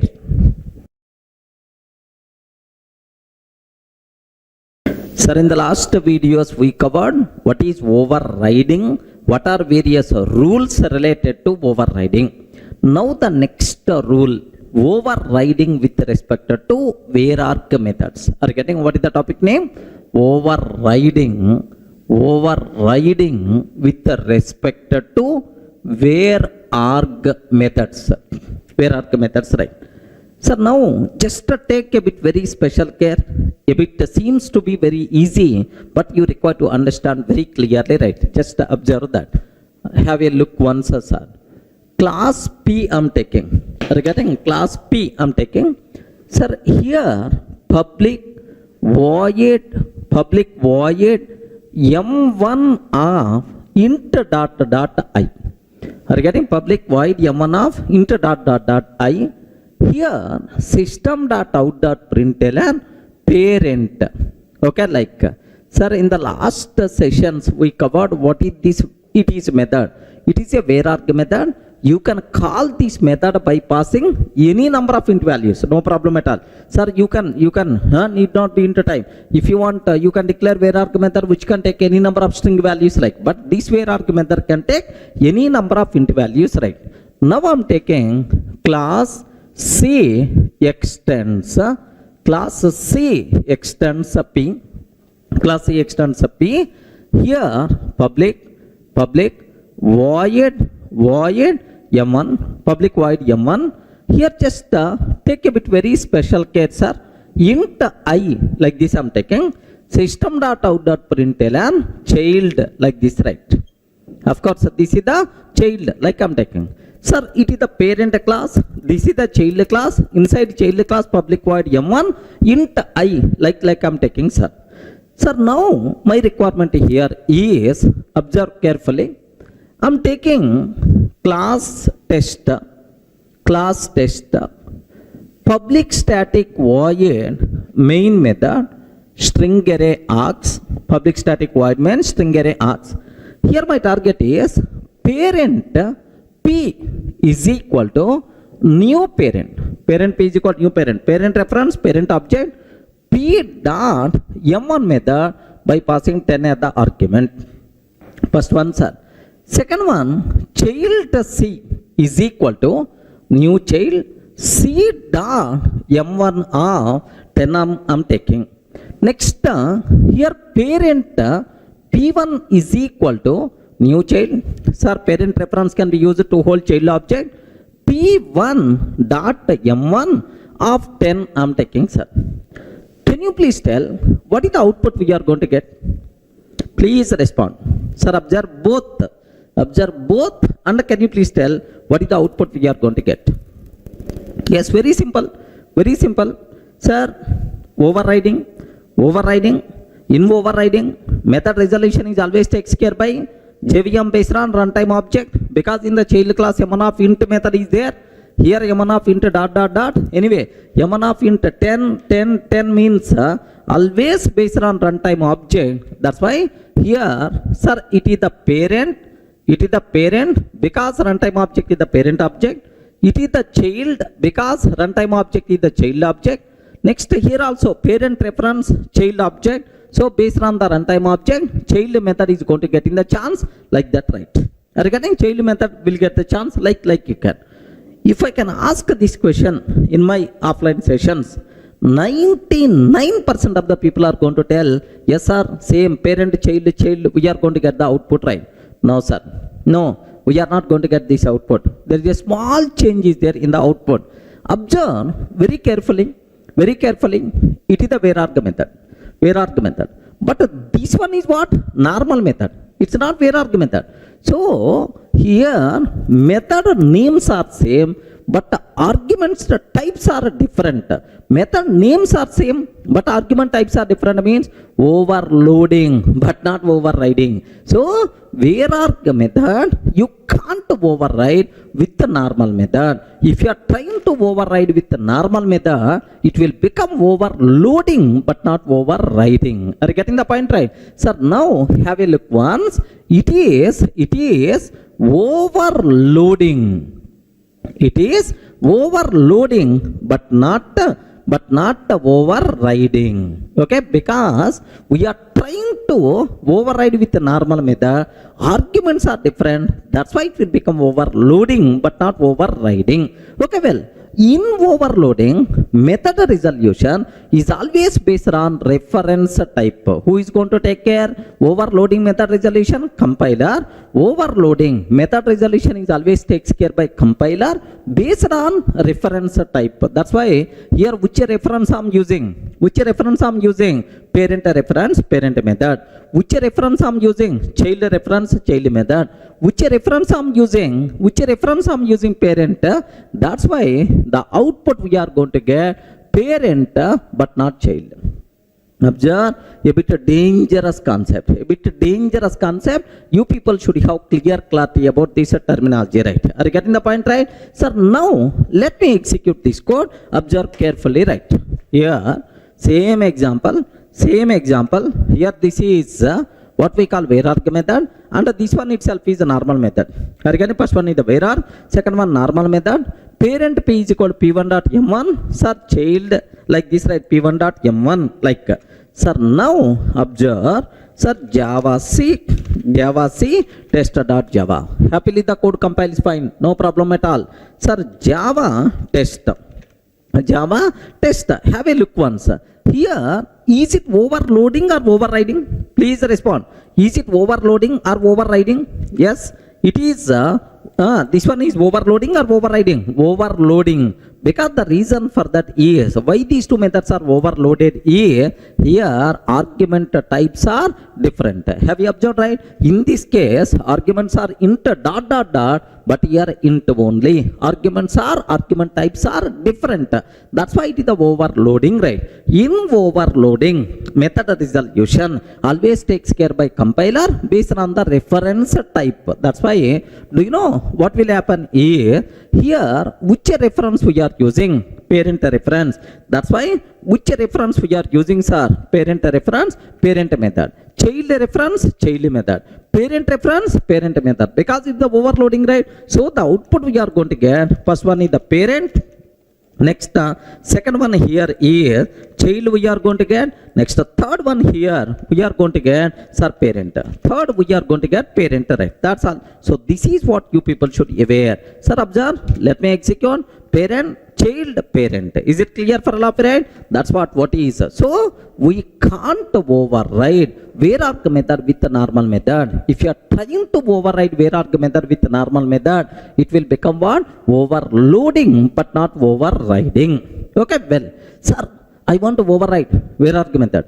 I want to override Var-Arg method. What is the possibility? Happily, child class method also, if you can make as Var-Arg, then it will become overriding. Observe carefully, right? Here I'm taking m1 of int ...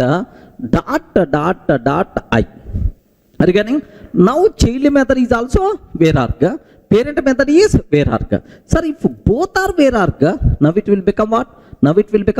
Overriding concept. In overriding, method resolution is always takes care by JVM, based on runtime object. So here which object we are using? Parent object. Here which object we are using? Child object. Here which object we are using? Child. That's why the output by default we are going to get child method we are going to get in the chance. Okay, let me cross check whether it is a valid or not. Observe carefully, right? Here, have a look once. Have a look once. Here child method also I'm taking child method also. I'm trying to take here m1 of int ... Sir, now is it overriding or overloading? Please respond. Is it overriding or overloading? This one is overriding. This one itself is overriding. Okay. Now have a look once, sir. Observe that. Happily the code compiles fine. What is the answer we are going to get, sir? Parent followed by child. Parent followed by child.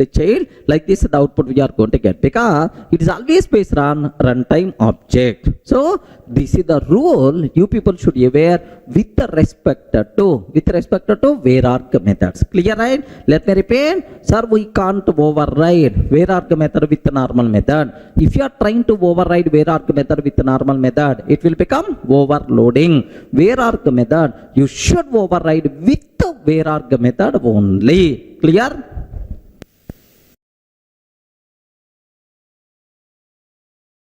In the last video we covered overriding with respect to Var-Arg methods, right? So we can't override Var-Arg method with the normal method. Compulsory Var-Arg method we should override with another Var-Arg method only. Clear, right? So now overriding with respect to variables concept. I want to do overriding with respect to variables. Take very special care. Very important, sir. Here I'm taking class P. String S is equal to here just I'm trying to take parent. String S is equal to I'm taking parent. One string variable content is parent. Now class C extends P. Sir, string S is equal to child, sir. String S is equal to child. So in the parent and the child, I'm taking a variable with the same name. Can Can you please tell, is it instance variable or is it static variable? Can you please confirm, is it instance variable or static variable? Instance variable, not static, right? Okay, well, now my target is class tester, public static void main method I'm taking, sir string array args. Public static void main string array args. Now observe, parent p is equal to new parent system.out.println p dot s. Sir, I'm creating parent object with a parent reference variable p dot s. Sir, similarly, child c is equal to new child system.out.println c dot s. Child c is equal to new child sop of c dot s. Sir, parent p1 is equal to new child. Sir, parent reference can be used to whole child object system.out.println p1 dot s. Are you getting? p1 dot s. Sir, can you please confirm what is the output we are going to get, sir? Anyone, can you please tell? Yes, very simple. Both are instance variables. What is the output we are going to get? Yes, good learning is there. You require to think a bit very carefully and then tell the answer. Yeah, can you please confirm which one is the answer? In the first case, what the output? Second case, what the output? Third case, what the output? Yes. Now, my target is both are instance variables. Correct, right? So, if both are instance variables, okay, both are instance variable. Parent variable is instance, sir, child variable is also instance, right? Both are instance variables. What is the output? Now, parent variable is sir, static, but child variable is non-static. What is the output? Observe carefully. Parent variable is static variable, but child variable is non-static variable. What is the output? Parent variable non-static, but child variable is a static variable. What is the output? Next, parent variable and the child variable both are static. What is the output, sir? Yes, friends. Can you please confirm what is the output by default we are going to get in these cases? Sir, 3 SOPs are there, here and here. What outputs we are going to get? Remember that. Okay? The very important point you people should be aware. Sir, if I can ask this question in my offline sessions, out of 100, 90% of the people are always telling wrong answer only. I don't know the reason. Wrong. They are always telling wrong answer, of course, especially this case, right? So even in your mind also, whatever answer you have, it is the wrong by default. Think a bit very carefully and then, so listen carefully, right? What the point is, what is our heading? Can you please tell? Overriding with respect to variables. First clarity, what I want to provide, overriding concept applicable only for methods but not for variables. Are you getting? Overriding concept applicable only for methods but not for variables. Okay, well, then how the variable resolution will be there? Variable resolution is always takes care by compiler. Variable resolution is always takes care by compiler based on reference type. Are you getting? Variable resolution is always takes care by compiler based on reference type. Remember. Next, the rule is the same whether the variable is instance variable or static variable. So no change in the rule. Rule is always the same, sir. Variable resolution is always takes care by compiler based on reference type, but not based on runtime object. Clear, right? Now have a look once. Here, even this variable is the static or non-static, output is always the same, sir. Do you know this type of concept is called variable hiding or shadowing. Are you getting? This type of concept is called variable hiding or shadowing. Defining same variable in the child class is called shadowing concept. But anyway, these technical words you are not required to worry. Just aware variable resolution always takes care by compiler based on reference type. The rule is always same whether we are using static or non-static, right? Now observe a bit carefully, right? Here, which reference type you are using? Parent reference. Then obviously, what is the output you are going to get? Parent is the output. Are you getting? Sir, here which reference we are using? Child reference. That's why the output is child we are going to get, sir. Sir, here which reference we are using? Parent reference. That's why the output we are going to get is parent, sir. Are you getting? Sir, whether the variables are static, non-static, I am not required to worry, sir. Whether it is static or non-static, the rule is always same. Variable resolution always based on reference type only, but not based on runtime object. That's why. So whether the variables are both are instance variable or both are static variable, one is static, one is non-static. Like output is always parent, child, parent only. Parent, child, parent only. Sir, in all cases, same output by default we are going to get, sir. Okay? Let me show this example, right? Observe carefully.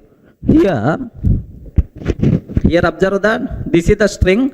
This is the string S is equal to parent. Okay, in the parent class. This is the string S is equal to child in the child class. Now, parent object, child object, next up parent P1 is equal to new child, like this, right? So that's all. Now let me execute. Sir, the code compiles fine. What is the answer we are going to get? Parent, child, parent. Child, parent, based on reference only. Now I'm taking static. Parent variable is static,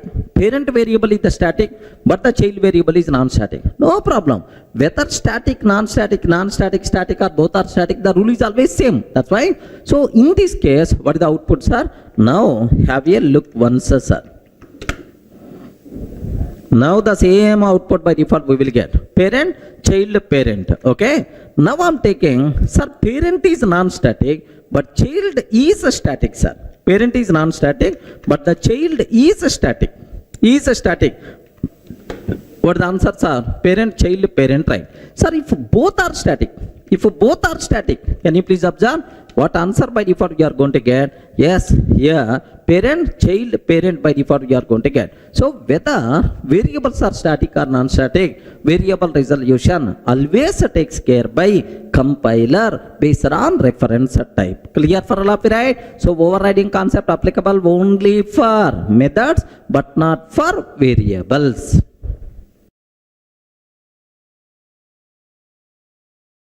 Sir, almost we did postmortem on overloading and overriding. Sir, let me summarize the differences, comparison between overloading and overriding, right? Have a look once. Sir, comparison between overloading and overriding. Sir, with respect to which property we have to compare? Overloading and overriding. Observe carefully, sir. The first property, method names. Sir, in overloading, method names must be, can you please tell? In overloading, method names must be same. In overriding also, method names must be same. Remember that, must be same. Whether it is overloading or overriding, method names must be same. Second point, argument types. Are you getting argument types? Do you know in overloading, argument types must be different, sir? Have you remembered? Method names must be same, but argument types must be different. At least the order. at least order like.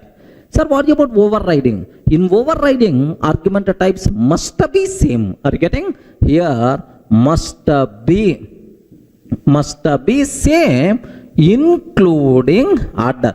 Must be same including order. So it should be compulsory, sir. Must be same.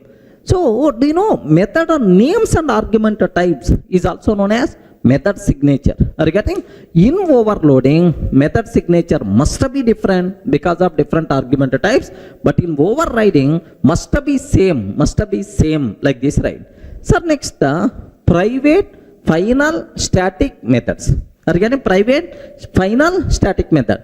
Private methods can be overloaded, static methods can be overloaded, final methods can be overloaded. Are you getting? No restrictions in overloading, sir. Can be overloaded, no problem at all. Private methods can be overloaded, final methods can be overloaded, static methods can be overloaded. Somewhere in our while discussing main method, overloading concept applicable for main method, somewhere we discussed right about this one. That's why overloading wise no restrictions. But what about overriding? Private methods are not visible to the child classes. That's why overriding is not applicable. Final methods, overriding is not applicable. Static method, if both the parent and child class methods are static, that is called method hiding but not overriding. That's why, sir, for private method, final method, static methods, overriding, such type of concept not applicable. That's why cannot be overridden. Are you getting? Cannot be overridden. Remember. Next, return types, right? Return type. So do you know in overloading, return type no restrictions. You can take same return type, different return type, no problem at all. No restrictions. But in the case of overriding, must be same. Return types must be same until 1.4 version. But from 1.5 version onwards, covariant return types also allowed. Are you getting?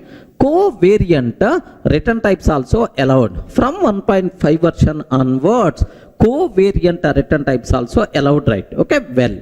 Next, throws keyword.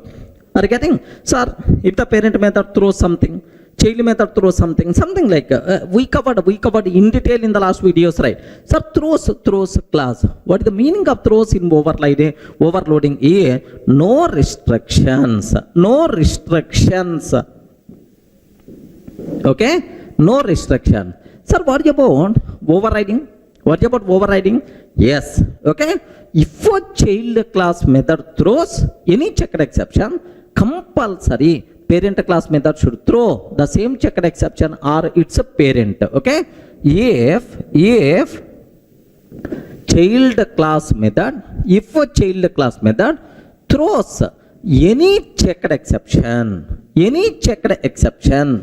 any checked exception, compulsory parent class method should throw the same checked exception, should throw the same checked exception, should throw the same checked exception or parent. So if a child class method throws any checked exception, compulsory parent class method should throw the same checked exception or parent. Okay, what about unchecked exception? No restrictions. Remember that. Sir, next, method resolution. Sir, in overloading, method resolution is always takes care by compiler based on reference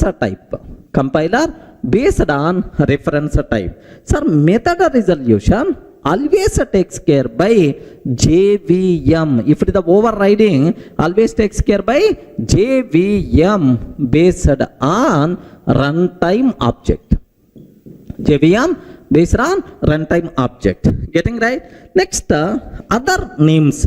Sir, what are various other names are there? Sometimes overloading is also known as compile time polymorphism. Are you getting compile time polymorphism or static polymorphism or early binding? Method of binding is going to be happen at compile time only. That's why early binding. So overloading is considered as compile time polymorphism or static polymorphism or early binding. Okay, well, sir, what about overriding? Overriding is also known as runtime polymorphism.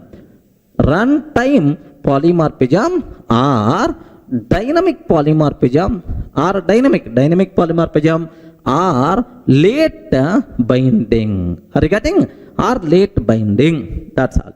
So if any person is asking what is the difference between overloading and overriding, sir, happily you can tell this example, this diagram, so that definitely is going to feel comfortable, right?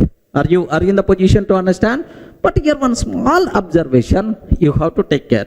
What is that is, here observe, in overloading, only one rule we have to check. Overloading is very simple. Overloading, we are not required to check multiple rules. Only one rule. Method names must be same.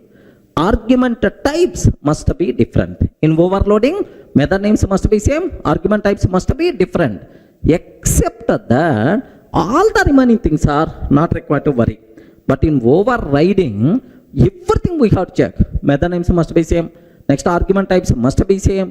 Next, return types must be same. Covariant return type, throws keyword, access modifier, like there are several restrictions are available. Remember, but in overloading, no such type of restrictions. Everyone can able to understand, right? That's all, friends.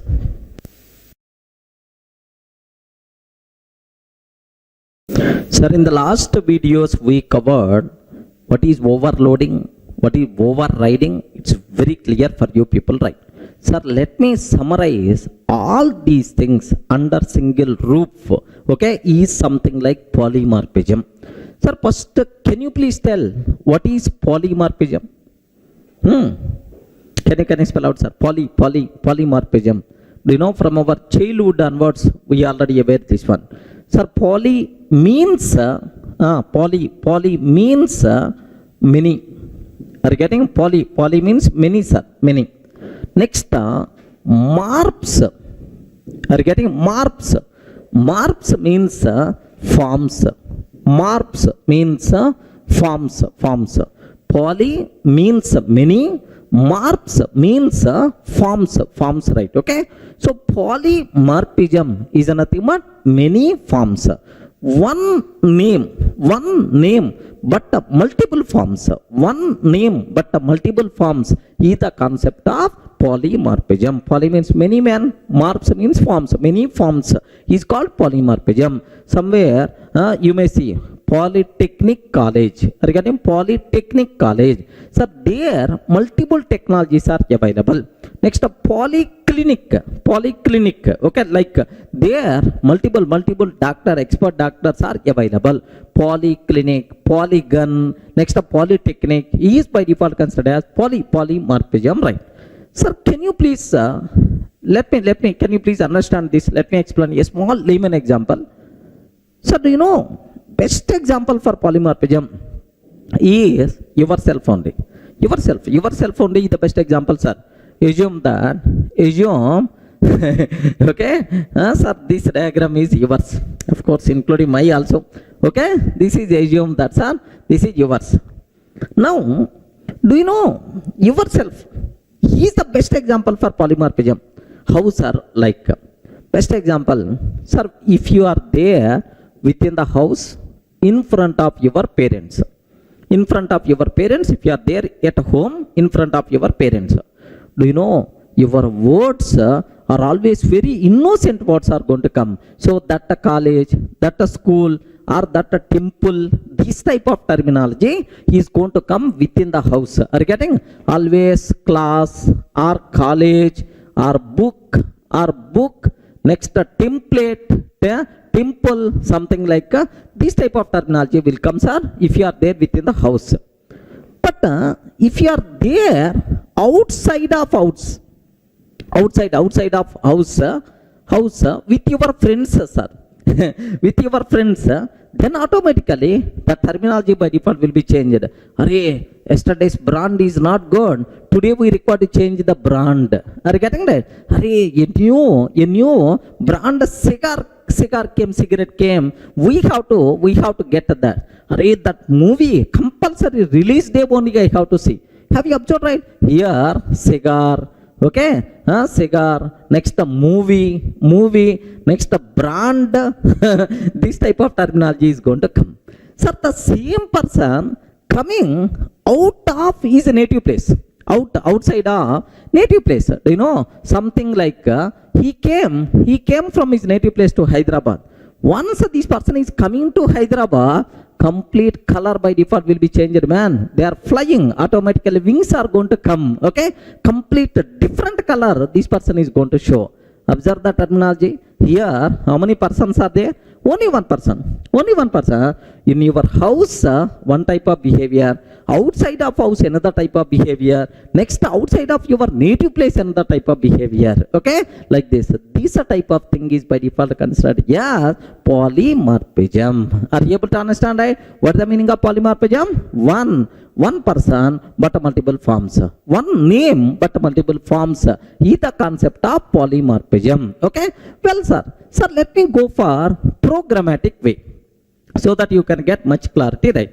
Sir, observe, I have ABS method is there. ABS method is there. This ABS method we can use for int argument. ABS method we can use for long argument. ABS method we can use for float argument, like this, right? Sir, same name, same method name, but different argument types. No problem at all. Same name but different argument types is a concept of polymorphism, which is nothing but our overloading concept. Are you getting? Method names are same but different argument types is nothing but overloading. Overloading concept. Overloading is the best example of polymorphism, where same name but multiple argument types. Okay, well, sir, now I have one method is there, sir. Class P in the parent class. In the parent class, marry method is there. Marry with Subbalakshmi. Assume that marry with Subbalakshmi. Like this I'm taking, sir. This is the parent class. Now I'm taking class C extends P. Class C extends P. Now I'm taking marry method. Okay, system.out.println. Marry method, system.out.println, some khatirna. Like this I'm taking, sir. Do you know, if the child not satisfied with the parent method implementation, then the child is allowed to redefine that method based on its requirement. What is this concept? What is this concept? Overriding. Have you remembered? So here have you observed? Define.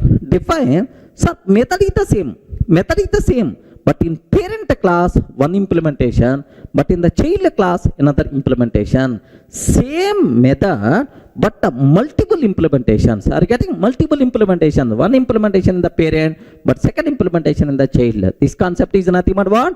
Overriding. Overriding is the best example for polymorphism. Are you able to understand, right? So what is the meaning of polymorphism? One name but multiple forms is the concept of polymorphism. Can you give an example for polymorphism, sir? Overloading, overriding, like this. Clear? Sir, now it is very clear what is polymorphism. Now there are two types of polymorphism is there, sir. One is static polymorphism. Static polymorphism or compile time polymorphism.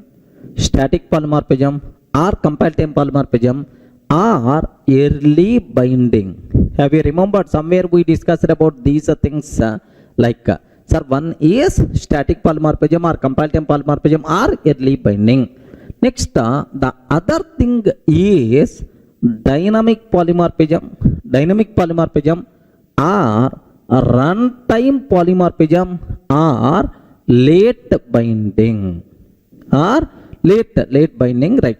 Now, sir, do you know static compile time or early bonding? For these examples, if you consider, overloading is the example where method resolution is going to be happen at a compile time only, at a early time only, early binding. That's why overloading is an example of compile time polymorphism. Next, method hiding is the example of polymorphism. Observe that.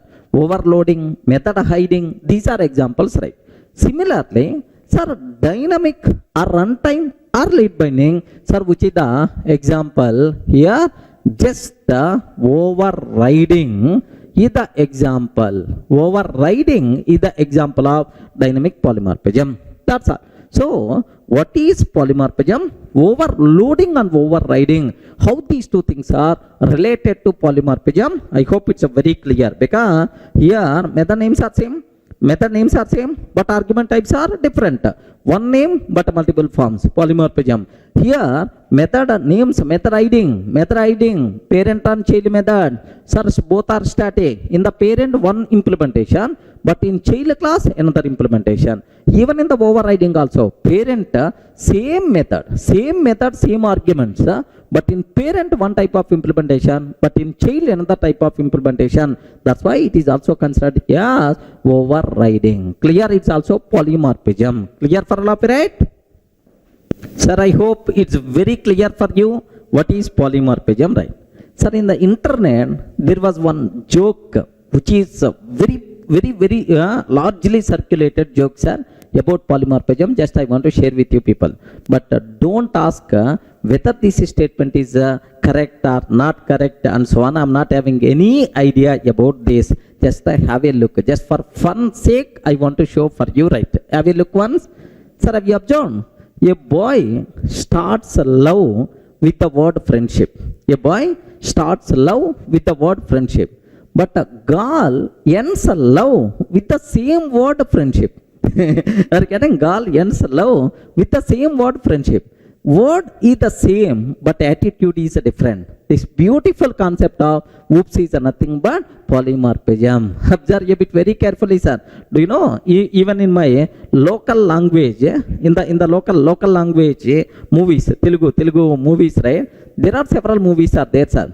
Hero is going to see heroine at bus stop. Then automatically hero is going to introduce her. Why don't you friends, okay, today onwards, like. Then, so friends only, right? She is going to accept. Then he is going to use the word friendship to start his love.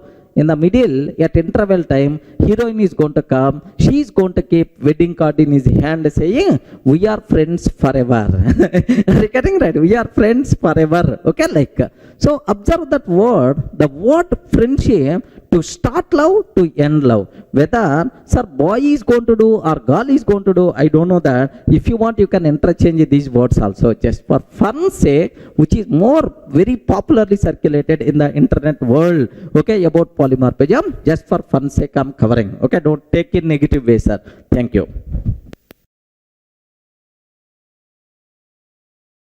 Sir, up to this, we covered polymorphism. Next, inheritance, encapsulation, right?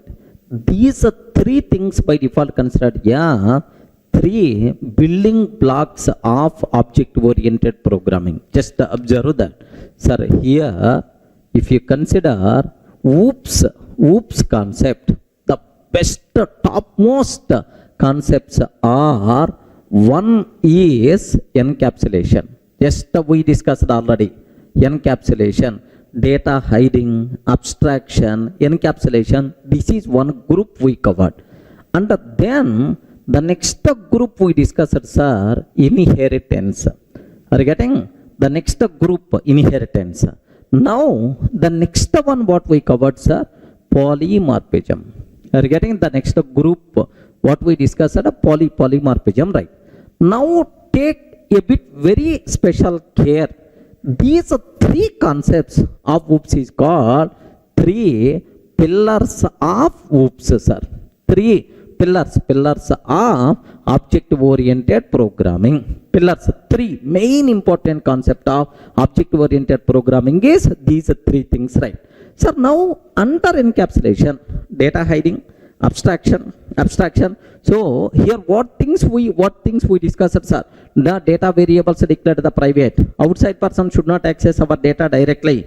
Next, in the case of abstraction, hiding internal implementation. So outside person doesn't aware our internal implementation, how we implemented, right? So this group always talks about one very important word, security. Are you getting? What is the main purpose of encapsulation? Is security. Security, biggest advantage, right? Next, inheritance, right? What is the biggest advantage of inheritance? Sir, are you getting? We can extend existing functionality with some more extra functionality. Next, whatever methods present inside parent class automatically available to the child, we are not required to rewrite. Correct or not? Whatever methods available inside parent automatically available to child class, we are not required to rewrite. Sir, this concept is nothing but reusability. Are you getting? Code reusability is the biggest advantage of inheritance concept. Remember that. Next, what is the last concept, sir? Do you know what is the last we covered? Polymorphism. Under polymorphism, overloading concept, overriding concept, data hiding concept, like multiple things we covered, right? Okay. Sir, polymorphism, the biggest advantage is same method, multiple implementations. Same method, multiple argument types. So programmer having more flexibility because of this polymorphism concept. Are you getting? So here the biggest advantage the programmer is going to get flexibility, sir. Flexibility. Sir, same name, same method and name he can use for a different type of arguments. Are you getting? Same method and name he can use for different type of argument. What is this concept? Overloading. Next, same method in parent, one type of implementation. The same method in child, another type of implementation. What is this concept, sir? This concept itself is nothing but what? Overriding. Are you getting? Similarly, here observe. Same reference. Sir, parent reference can be used to hold child object. Parent reference can be used to hold child object. It is also same reference, any child object you can hold. It is also polymorphism only. Sir, best example, if you consider, best example, if you consider list collections concept. Have a look once, collection, under that list is there. Under this list, array list, linked list, vector and then stack is there, sir. Now observe, list L is equal to you can use new array list, list L is equal to you can use a new linked list, new vector, new stack. Sir, same reference, same parent reference, but any child class object you can take. It is also polymorphism only, right? So more flexibility the programmer is going to get because of polymorphism, right? Are you able to understand? So which three concepts are called three pillars of object oriented programming? One is encapsulation, inheritance, polymorphism. Encapsulation talks about security, inheritance talks about reusability, and the polymorphism talks about flexibility. You people should be aware these three things are called three pillars of object oriented programming. Clear, right?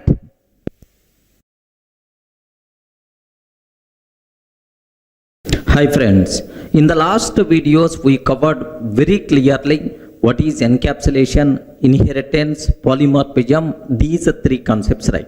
Sir, now the next very important concept what we have to discuss, a bit confusion topic. What the topic is? Object typecasting. In the fundamentals, we covered already primitive typecasting. Now it is object typecasting. How we can able to do that? Sir, before explaining this concept, of course, let me ask a small question. How many people are in a position to answer? Just observe that I have here I am taking object O is equal to new string of Durga. Object O is equal to new string of Durga. 100% pakka it is valid because parent reference can be used to hold child class object, no problem at all. Are you getting right? Sir, now here string buffer SB is equal to string buffer SB is equal to string buffer of O, sir. String buffer SB is equal to string buffer of O. Like this I am taking, sir. Sir, this is my code. Can you please tell, here we are performing typecasting. Sir, this object type, internal string object is there. Now I'm trying to typecast to string buffer like this, right? Can you please tell, is it valid or not? Yes, respond. Is it valid or not? Yes. So, some people may feel compile time error. Some people may feel runtime exception. Some people may feel, sir, perfectly it is valid, sir, because we are performing typecasting. Some people may feel. If I can ask this question in my offline sessions, so out of 100, 90% of the people are going to tell, sir, it is valid. It's valid like this, right? Sir, please make sure. So, is it compile time error or is it runtime exception? Or otherwise, is it valid or not? We should be in a position to tell very confidently. Just a matter of 3 rules are there for this object typecasting. If you can aware these 3 rules, you can give left and right for such a type of questions, no problem at all. Are you getting right? So those 3 rules you people should aware. But anyway, sir, I'm not going to tell whether it is valid or not. Even I too don't know. We will discuss the 3 rules. Once 3 rules completed, then you should be in a position to tell very confidently, sir, is it compile time error? Is it runtime exception? Or is it valid or not? Happily you can able to tell. Just observe that, sir. So now here, what is the syntax for typecasting? Have you observed? This is something like A. Assume that A. And B. This is a reference variable B. Next, it is the C. Next, it is the D. Sir, observe that A, B, C, D. Syntax for typecasting, right? Now, what is the syntax here? Is A, B, C, D. Are you getting? This is the syntax for typecasting, right? Now, what we are doing? Observe this one. We are converting D type object to C type. Are you getting what we are doing, sir? We are converting D type object to C type, and we are assigning this C type object with the A type reference variable. Listen very carefully, sir. Very important point. We are converting D type object to C type. Now the type will become C type. Now this C type object we are assigning to A type reference variable. Okay, we are assigning with the A type reference variable, right? Now here in this typecasting, so what compiler will check? What JVM will check? Just there are 3 mantras are there. Okay, if you evade these 3 mantras, then automatically nothing will be there in the typecasting, right? Are you getting? So compiler is going to check 2 conditions. JVM is going to check only 1 condition. Total how many rules are there? 3 rules are available. In the 2 rules, 2 checkings compiler is going to perform, but 1 checking or 1 rule, JVM is the responsible to do that. Okay, well, sir, what compiler is going to check? Very simple, sir. Very simple. First compiler will check whether this conversion is legal or not, because we are trying to convert D type into C type, D type into C type. That's why whether this conversion is legal or not, compiler will check. Once this conversion is legal, then compiler will check is this assignment is the legal or not. Regarding this assignment itself is legal or not. These are the 2 conditions compiler will check, sir. Clear for all of you, right? Now the important point, sir, what compiler is going to check, sir? Whether this conversion is legal or not. Compile time checking 1. Compile time checking 1. Observe very carefully, sir.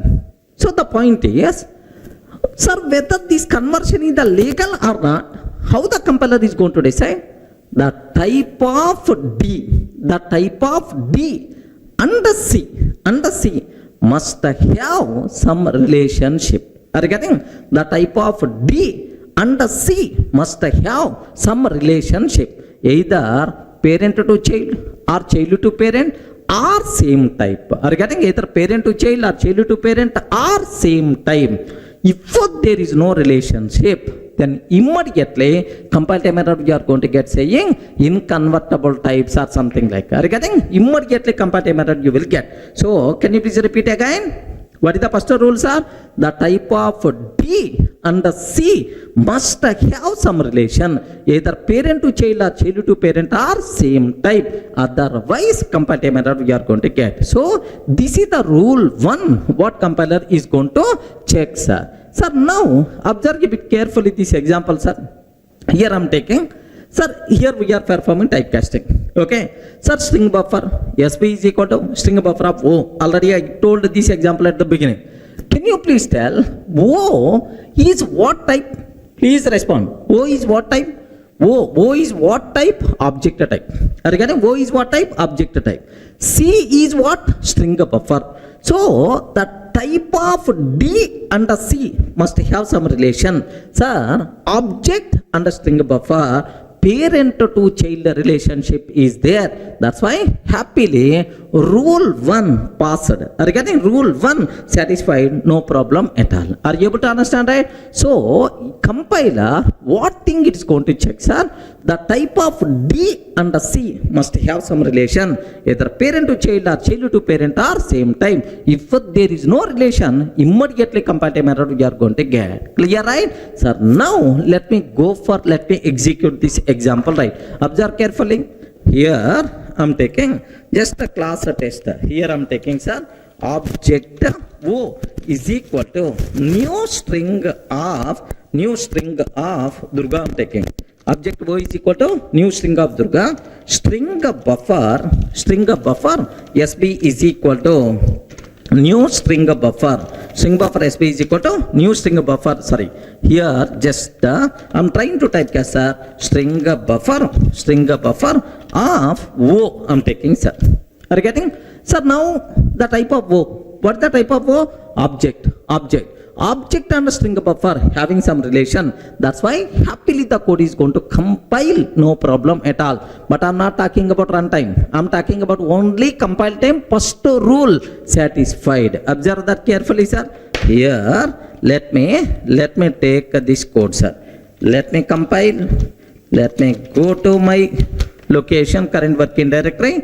Here just Java C test.java. I'm not going to get any error because there is a relation is there. Sir, I'm not going to execute, sir. Just a compilation. Up to compilation only I'm telling. Yes, rule 1 satisfied. No problem at all, right? Sir, up to this, any doubt about rule 1? The type of D and the C must have some relation. Let me take one more example so that you may get much clarity. Here, see this one.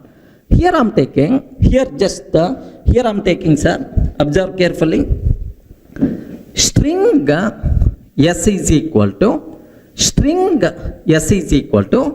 new string of Durga. I'm taking string S is equal to new string of Durga. Which reference I'm using? String reference and string object. Internally which object is there? String object, string reference, right? Now string buffer SB. String buffer SB is equal to string buffer of S. String buffer SB is equal to string buffer of S. Sir, have you observed? The type of D, the type of C. Sir, do you know there is no relation? S is what type? String type. String and string buffer, no relation at all. If there is no relation, immediately compile time error by default you are going to get. Are you getting the point, right? Sir, let me execute. Immediately compiler will give left and right. Observe carefully, sir. Here I am taking. Here I don't want to take this one as the object type. Let me take a string S and here I am taking S, sir. So S is a string type and we are trying to convert string object to string buffer, there is no relationship between string buffer and string. Immediately we are going to get error, comparative error we are going to get, sir. Have you observed? Have you observed, right? What that comparative error? Incompatible types. String cannot be converted to string buffer. Incompatible type. String cannot be converted to string buffer. This is the comparative error we are going to get. Any doubt? Any doubt? Are you able to understand, right? So rule number 1, the type of D and the C must have some relation. Okay, well, sir. Now the next point. What is the second point, sir? Once this typecasting is valid, then what the compiler will check, sir? What is the compile time checking to? Compiler will check whether this assignment is the legal or not. Because we are trying to convert D into C type. Now it is the C type. Now this C type object we are assigning with the A type reference variable. This assignment is legal or not. Compiler is going to check, sir. So how the compiler will check? Very simple, sir. Sir, this is C type object, but we are using A type reference variable. Can you please guess, sir? If you want to use a reference variable for an object, this reference variable can be same type or parent, because parent reference can be used to hold child class object. That's why the second rule is, so C must be either same as A or it's a child type. C must be either same as A or it's a child type. Okay, that's what you people should be aware. So C must be either same as A or it's a child type. If this condition is satisfied, then automatically, happily the code is going to be compiled. That rule is satisfied, right? By mistake, if this C is not the same as A or not it's a child type, immediately compile time error we are going to get. Observe carefully, right? Sir, now let me go for this example, sir. Have a look once. Have a look once in this example. We covered already. O is what type? Object. Object string buffer. Rule 1 satisfied. The type of D and the C must have some relation. Rule 1 satisfied. Second rule, sir. String buffer. Here string buffer. C must be either same or child type of A. C must be either same or child type of A. That's why happily this one is going to be acceptable, no problem at all. We won't get any error. Observe carefully, right? Here I'm taking, here just have a look once. So first rule 1 is already satisfied. The type of D means object and string buffer having some relation. Rule 2, sir. C is the same as A or it's a child type. C is the same as A or it's a child type. Now observe carefully. We never going to get any problem, sir. Happily the code is going to be compiled. Okay. So both conditions are satisfied in this case. So at the beginning I asked this question: is there any compile time error? Okay. No compile time error. Up to this is the clear. Now, next point, sir. Let me go for one more example. Here I am taking, here string S is equal to new string of Durga. I am taking string S is equal to new string of Durga, sir. Now, string buffer SB is equal to string of S. Now take very special care. String buffer SB is equal to string of S. Like this I am taking, sir. The point here is S is what type? String type. So D, the type of D and C, some relation. Both are same, man. Rule 1 satisfied. Rule 2, the type of C must be either same or derived type of A. Sir, string is not a child class of string buffer. String is not the same as a string buffer. That's why immediately compile time error we are going to get. Sorry, man. Typecasting wise no problem, but assignment wise there is a problem. That's why I can't accept this code to compile. Like immediately compile time error we are going to get, sir. Clear for all of you, right? Now let me cross check. Here I'm taking. Sir, assume that it is the object or string. Okay, no issue. Even you can take this example also, no problem at all, sir. Sir, the point here is, sir, this D is what type? Object type. This D is what type? Object type. Object and a string, there is a relation. So typecasting wise, no problem at all. But the problem here is string is not a child class of string buffer. String is not child class of string buffer or not same as string buffer. Immediately compatible error we are going to get. Are you getting right? What that compatible error? Incompatible type. String cannot be converted to string buffer. String cannot be converted to string buffer. This is the compatible error we are going to get. Are you in a position to understand? Compiler will check only two rules. Rule number 1, is this typecasting is satisfied, valid or not. Once typecasting is valid, then this assignment is valid or not. So how to check typecasting is valid or not? The type of D and C must have some relation, either parent to child or child to parent. Are you getting? Or same type. Next, how you can check it is this assignment is the legal or not? This C must be either same as A or it's a child type. Otherwise, we will get compile time error. Clear up to this? Compile time checking two rules. Sir, up to this, it is very clear in typecasting what rules compiler is going to check, sir. Sir, what is the first rule? What is the first rule? The type of D and the C must have some relation, either parent to child or child to parent or same type. Otherwise, compile time error. Okay? What is the second rule, sir? This C must be either same as A or it's a child type. These are the two conditions. Who is going to check? Compiler will check. Among these two, if any condition fails, immediately compile time error we will get. Up to this is the clear, right? Sir, what JVM is going to check? At runtime, JVM is always going to check only one rule. Are you getting what is that? At runtime, JVM is always going to check only one rule. What is that rule? Is observe. Here the internal runtime object type. Okay, sir, for which object we are taking, sir, new keyword. Internally, which object is there? Runtime object. Runtime object. The runtime object type of D, internal object, original object, sir, type must be either same as a C or it's a child type. Remember this one. The runtime object type of D must be either same as a C or it's a child type. Otherwise, we will get runtime exception saying class cast exception. Are you getting? Otherwise, we will get runtime exception saying class cast exception, right? So, what is the meaning of runtime object? Within a minute, you can able to get. The runtime object type of D must be either same or derived type of C or child type of C. Otherwise, we will get runtime exception, class cast exception, right? Are you in the position to understand? Third rule, take a bit special care. Let me go for this example, sir. Now listen, what is the meaning of runtime object? You will come to know very clearly. Sir, here O is what type? Object type. O is what type? Object type.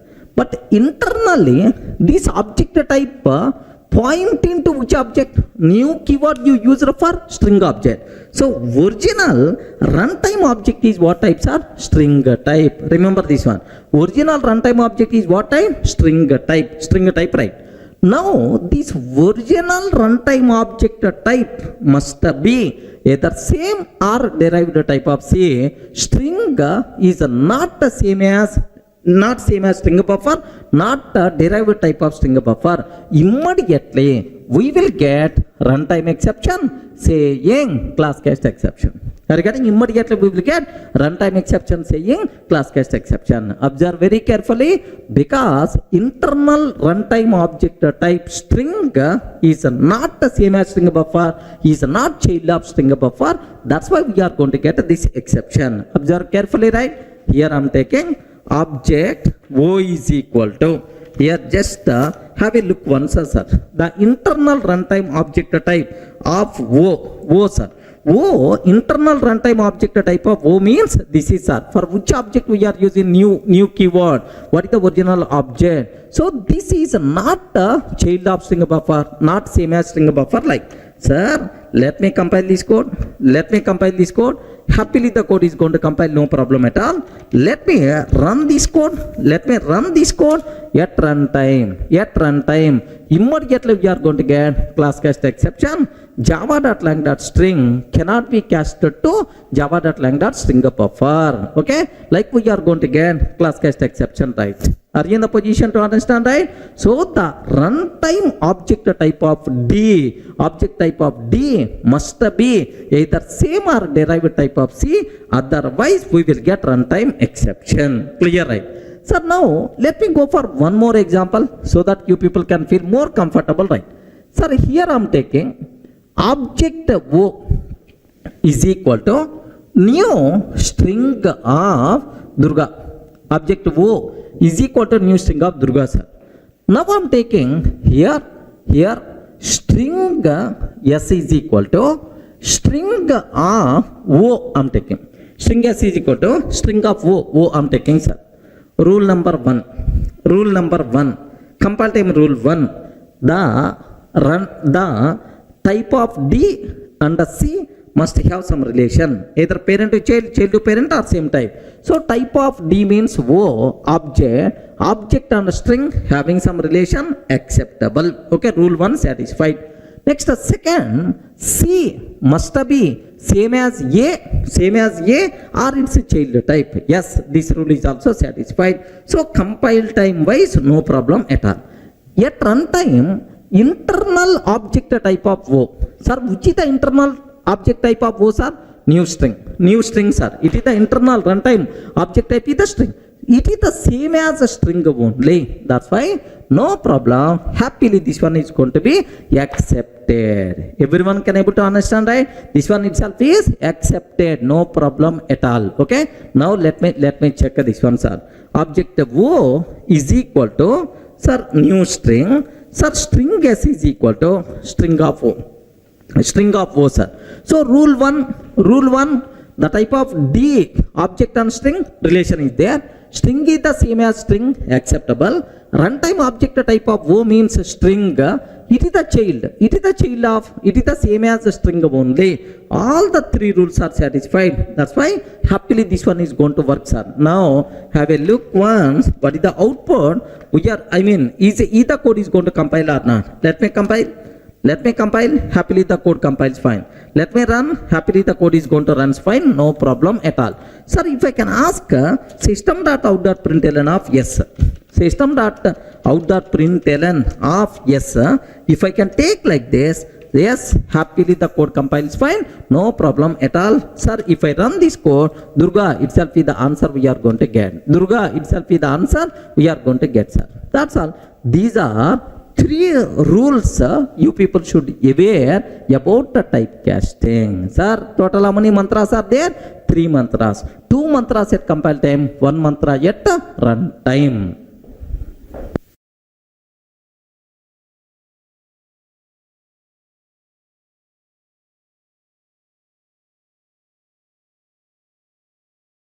Sir, in the last video we covered 3 mantras of object typecasting. I hope you people are getting very clearly, right? Sir, now let me go for a small case study, right?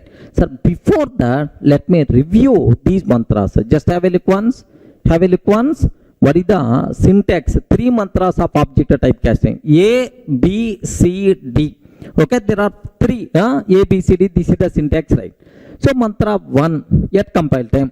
The type of D and C must have some relationship, either parent to child or child to parent or same type. Otherwise, we will get compile time error. So compiler is always going to check whether this assignment, whether this type conversion is the legal or not. How it is going to check, sir? The type of D and C must have some relationship. Okay, remember this one, sir. Okay, like then, so happily the code is going to compile. What is the next one? Mantra 2, sir. Sir, C must be either same as A or it's a child type, because we require to check whether this assignment is legal or not. This is C must be either same or derived type of A, otherwise we will get compile time error. So these are two things compiler is always going to check, sir. Sir, at runtime, what is the rule? At runtime mantra 3, at runtime, sir. So the internal object type of B, the underlying original object type of B must be either same or derived type of C. Must be either same or derived type of C. Otherwise, we will get runtime exception saying class cast exception. Yes, all these three rules I covered very clearly, not required to keep much explanation. So based on these rules, let me go for a small case study so that you will get much clarity, right? Observe that carefully, sir. Here, sir, object class is there. For this object, I am creating two child classes, base 1 and base 2. Base 1 is the direct child of object, base 2 direct child of object. For base 1, I am creating two child classes, derived 1 and derived 2. For base 2, derived 3 and derived 4, like these things I created, right? So now, here first, what I am taking is base 2, B is equal to new derived 4. Observe carefully, base 2, B is equal to new derived 4. Sir, base 2 is the parent class of derived 4. That's why parent reference can be used to hold child class object, no problem, right? Parent reference can be used to hold child class object, acceptable. Okay, well. So now my question is, derived 4 D is equal to derived 4 of B. Is it valid or not? Sir, this is the first one we require to check. Can you please cross check? Rule number 1. Rule number 1. The type of D and the C must have some relation. Sir, here B is what type? Base 2. Base 2 and the derived 4. Is there any relation? Base 2 derived 4, parent to child relationship is there. That's why no problem. Rule 1 satisfied. Second rule, C must be either same as A or it's a child type. Derived 4, same as derived 4. Yes, both are same. Rule number 2 also satisfied. Rule number 3, the internal runtime object type, runtime object of B. B, internally which object is there? Derived 4. It should be either same or child of derived 4. Yes, same. That's why related to first one, we never going to get compile time error. We never going to get runtime exception because all the rules are satisfied. Clear, right? Sir, let me show this one. Observe carefully, right? Have a look once. Here, I took already B1 and B2. Both are child class of object. Next, derived 1, derived 2 are child class of base 1. Next, derived 3, derived 4 are child class of base 2. Now, base 2 B is equal to new derived 4. Sir, first condition we are checking. Derived 4 D is equal to derived 4 of B. Perfectly itself is valid, sir, because all the three rules are satisfied. Okay. Now, let me cross check here. Sir, observe carefully.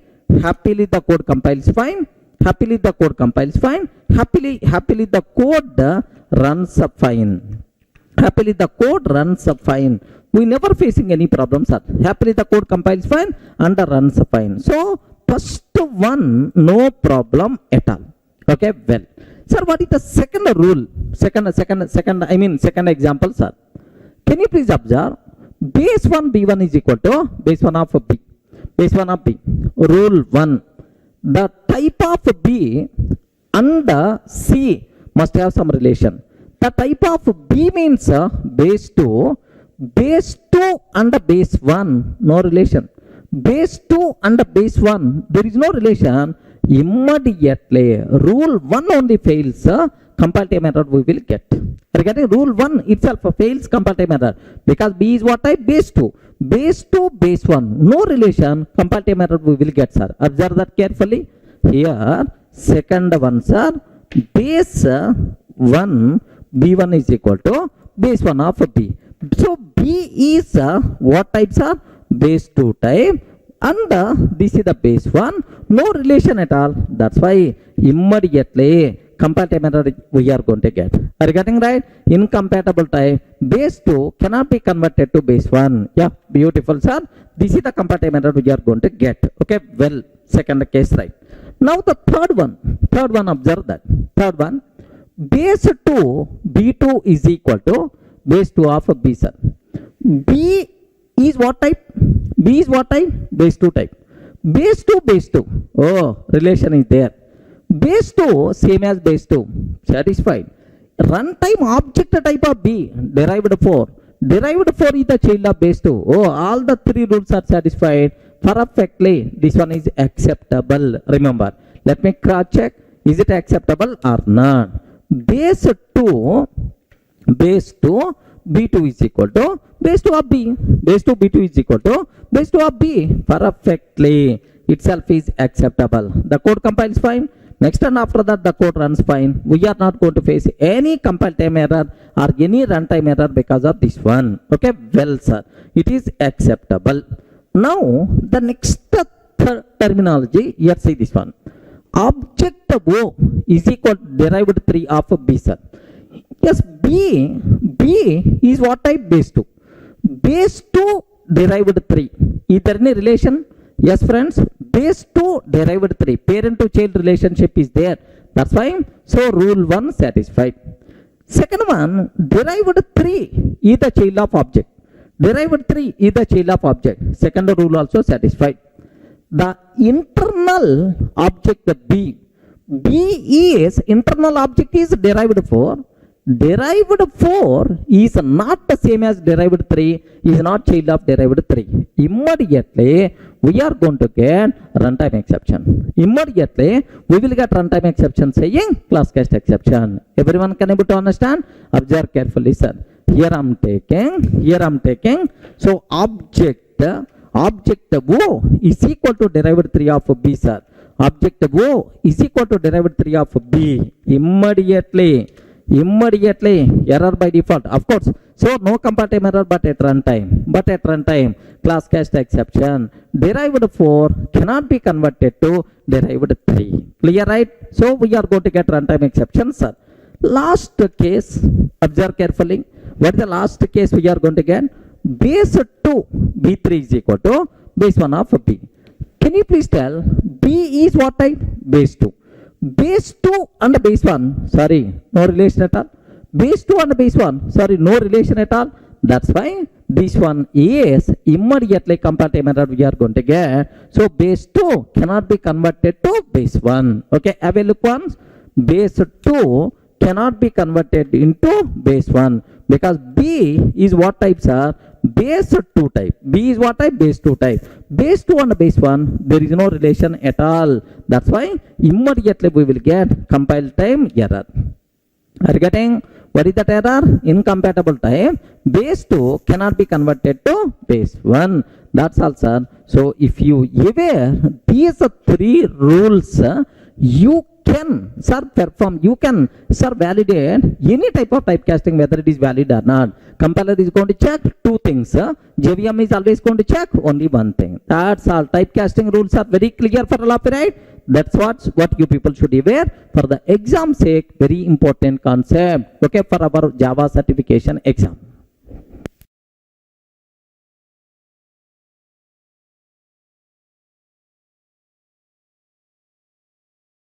Sir, to answer questions from typecasting, another point you people should be aware, sir. Of course, same point whatever I covered now. Have a look once. Here, A is the parent, B is the child. Next and after that, C is the next level child. B is the parent of C, A is the parent of B, sir. Now, have a look once. Here, C is equal to new C I'm taking. Can you please tell which object we are creating? Please respond. Which object we are creating? Runtime object is C. Which reference we are using? C type of reference. Now this is the C object. C type of reference variable is there. Okay, like. Now is it possible to typecast to the B type or not? Yes, man. No problem at all. So, do you know child happily typecasted to parent type. Even if you are trying to typecast to the parent type, we are not required to check any typecasting rules also. Straightforward, it is acceptable. Okay, now see, trying to typecast to the B. Can you please tell this total is what type? B type. This total is what type? B type. B type. Remember this one. But internal object is what type? C type. Okay, the type we are trying to convert C into B type. That's why this is a B type reference, B type reference, C type runtime object, C type runtime object. So you people should be aware, sir. Sir, internally this reference is what type? Runtime object is what type? Like this, right? Similarly, sir, now see, I'm trying to typecast to the B. Now this total is what type? B type. Now this total, I'm trying to typecast to the A type. Regarding this total, I'm trying to typecast to the A type, right? Now, sir, just observe carefully, sir. This total is what type? So, it is A type. This total is what type? A type. But internal object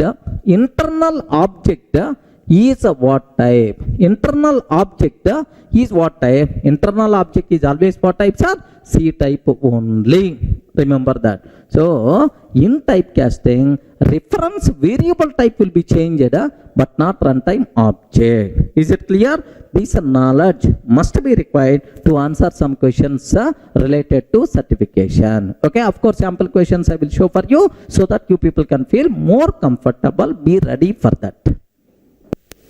Sir, in the last videos we covered the 3 mantras related to typecasting and even a case study. Now you are very clear, confident about typecasting, right?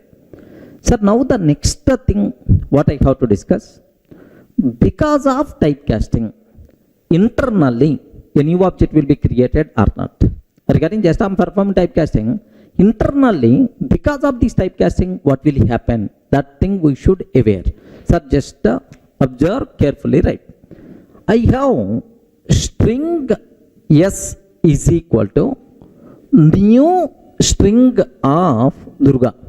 String S is equal to new string of Durga. I have one string object is there. Okay, like. Sir, object O is equal to, sir, here I am taking object of S. No problem, of course. In this assignment, typecasting is not required anyway. Don't worry. Sir, I am doing some typecasting. Is it acceptable or not? Yes, all the 3 rules are satisfied. String and object having some relation. Object and object, same type. Internal object string is the child of object only, acceptable, right? Sir, because of this typecasting, internally, what thing is happening? Regarding what thing is happening? Is it going to create a new object or not? Yes, that's what you people should be aware. So, because of typecasting, object typecasting, we are not going to create any new object. For the existing object, we are trying to provide a new reference variable. Sir, what it means? Can you please explain with an example? Then you can able to understand. Sir, very simple. String S is equal to new string of Durga, sir. Here, just I am taking Durga. Durga like. Now, S is the reference variable. Sir, first line is okay. String S is equal to like object O is equal to object of S. What thing is happening? Because of this typecasting, new object won't be created. For the existing object, another type of reference variable will be assigned. Sir, here this S is what type, sir? String type. Okay, one variable is already there with the string type. Now, for the existing object, another variable will be assigned. Object O is equal to like this. Now, can you please confirm how many objects are there? How many objects are there? Only one object. But how many reference variables are there? 2 reference variables, right? So, because of object typecasting, so just the type we are changing, but not the object. Internal object is always same object only. We are not creating any new object. Just from string type to object type, we are changing just the type of reference variable we are changing. Clear, right? Sir, where is the proof? How you can conclude? Very simple. Very simple. In the next line, system.out.println yes double equal to O. Yes double equal to O. So when double equal operator returns true, if both are pointing to the same object. If both are pointing to the same object, then it's always going to return true, sir. Now obviously, in this case, both are pointing to the same. That's why true is the answer we are going to get. Let me cross check. Let me cross check here. So let me write the code, sir. String s is equal to new string of Durga. String s is equal to new string of Durga. I'm taking. Now here just this is the string s is equal to new string. Object O is equal to, sir, object of yes. I'm taking, sir. Object O is equal to object of yes. Sir, now system.out.println yes double equal to O. I'm taking, sir. If I can take s double equal to O, sir, am I creating any new object, or for the existing object am I providing new reference variable? For the existing object, we are trying to provide new reference variable. That's why what is the answer we are going to get? True itself is the answer. Have a look once, sir.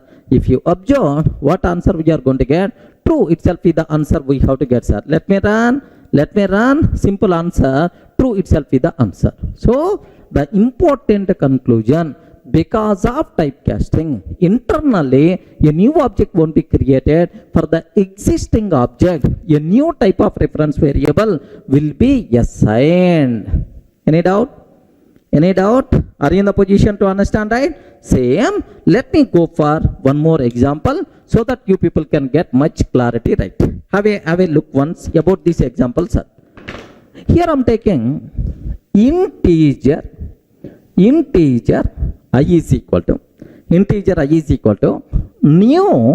integer of 10, sir. Integer I is equal to new integer of 10. So we are creating integer object 10. Sir, what is the type of reference variable, sir? Integer I. Okay, like this. Now I want to typecast this integer object into number type.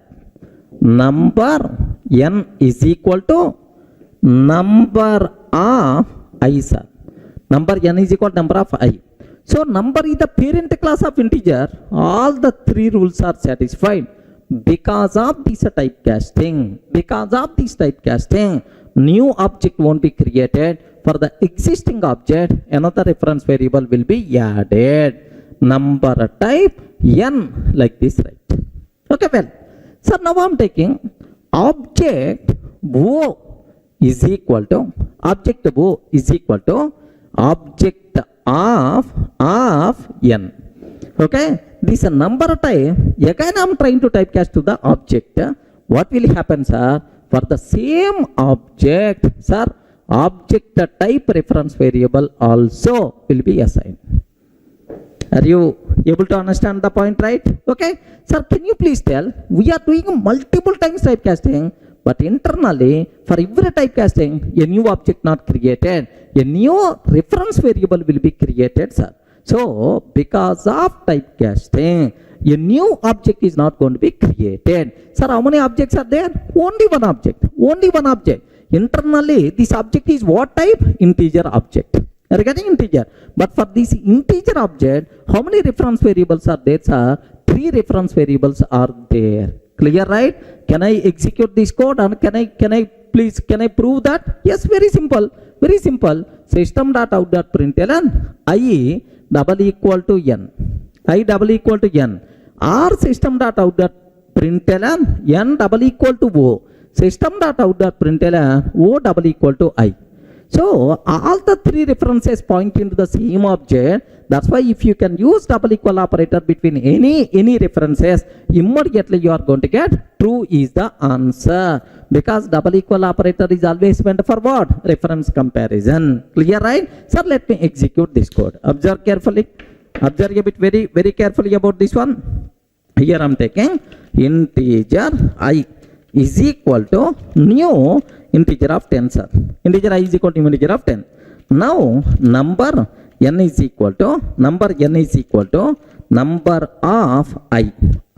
Next object O is equal to object O is equal to object of n like this, right? Sir, first one I double equal to n, I double equal to n. Next n double equal to O, sir, n double equal to O. Sir, O double equal to I, sir. Okay, sir, now you can compare any two references, so the output is always we are going to get true only, because internally all the three references point into the same object. Everyone can able to understand, right? So I hope it's a very clear for you people, right? Because of typecasting, internally new object won't be created. Clear?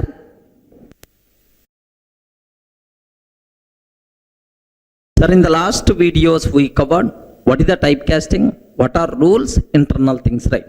Now the possible practice questions for the exam, just observe.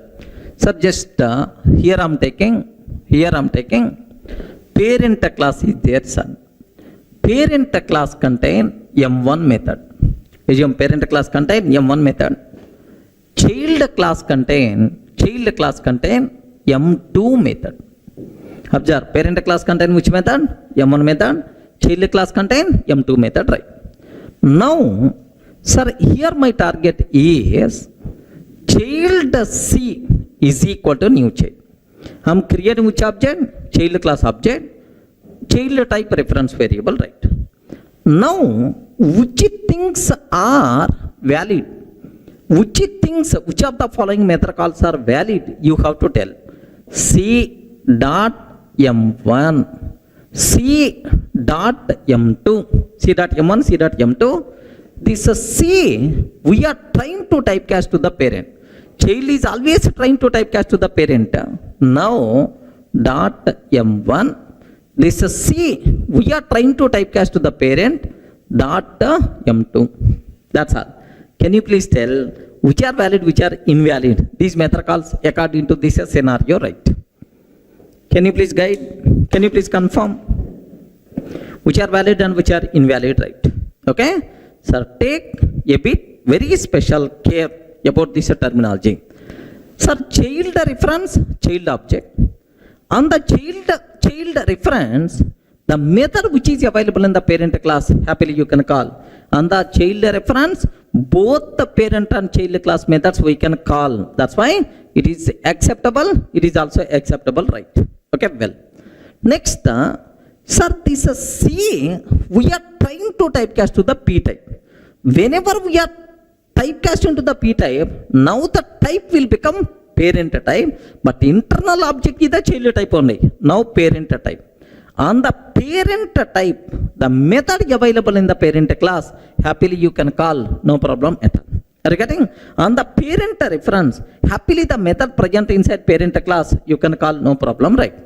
Next, this C is what type? Of course, C typecast into P. Now it is the parent type. On the parent type, child specific method, you can't call immediately comparative method we are going to get. Have you remembered in the inheritance somewhere I covered? Parent reference can be used to hold child class object. Internally, whenever you are trying to typecast to the P type, now the type of reference will become parent type. Sir, on the parent type, how you can call child specific method? Even though internal object is the child type. Okay, like immediately error we are going to get. Sir, do you know, for this, internally what thing is happening is, parent P is equal to new child. So, can you please typecast to C into parent type means, so for the child object, we are providing parent reference. On that reference, we are calling P. Okay, child specific method, immediately comparative method we are going to get. Remember this one. So, maybe a chance to ask these type of questions, right? Sir, consider this a scenario. Sir, which of the following method calls are valid? We should be in a position to answer. Let me execute this code. Have a look once. Sir, I have parent class contain M1 method. Next, child class contain M2 method, right? Now, C is equal to new child, C dot M1, C dot M2, like this, right? Sir, all the four things I took, but which method calls are invalid? Only last one is invalid. But the reason you know already, Observe the compartment error. Observe the compartment error. Cannot find symbol M2 for class P. Sir, it is the P type. On the P type, M2 method is not there because M2 method is the child specific method which is not visible to the parent, like that. Sir, if I comment this line, perfectly itself is valid, no problem. Now the corresponding output we are going to get, sir. Don't worry about this one. Clear? Are you in the position to understand? This is the first possible question for the exam sake practice. Where you should have clear clarity, right? Okay. Sir, just aware the next practice question here. See, A class contain M1 method which can take system.out.println of A. Oh. A class contain M1 method which print SOP statement to print A. B is the child class of A. B is the child of A. B also contain M1. B also contain M1 method. Oh, parent and child class contain same method, same signature. Which concept? Overriding. Overriding. Now it is going to print B. SOP of B. Sir, C is the child of B. It is going to print C. Regarding C is the child of B, it will print what? C, sir. Now my question is, have you observed, right? It is the overriding. Same method M1 available in the A class, available in the B class, available in the C class, right? Now the question is something like this. Sir, C is equal to new C we are creating. C is equal to new C. C dot M1, I'm trying to typecast to B type. I'm trying to typecast to B type. So if I'm trying to typecast to the B type, this is C. I'm trying to typecast to the B type dot M1. Next, this is C trying to typecast to the B type. This total trying to typecast to A type dot M1, like this, right? Yes, friends. Can you please tell what is the output in the first case? What is the output in the second case? What is the output in the third case? First case. First, what is this concept? Is it overriding or not? Overriding. In overriding, method resolution is always takes care by compiler based on reference type. Don't get confused. In overriding, method resolution is always takes care by JVM based on runtime object. If it is the overloading compiler, but it is overriding JVM based on runtime object. Sir, now here runtime object is the C. Even you are performing typecasting, but runtime object is always C type only. Even we are trying to typecast to A type, but runtime object is always C only. Even for all these cases, runtime object is always C.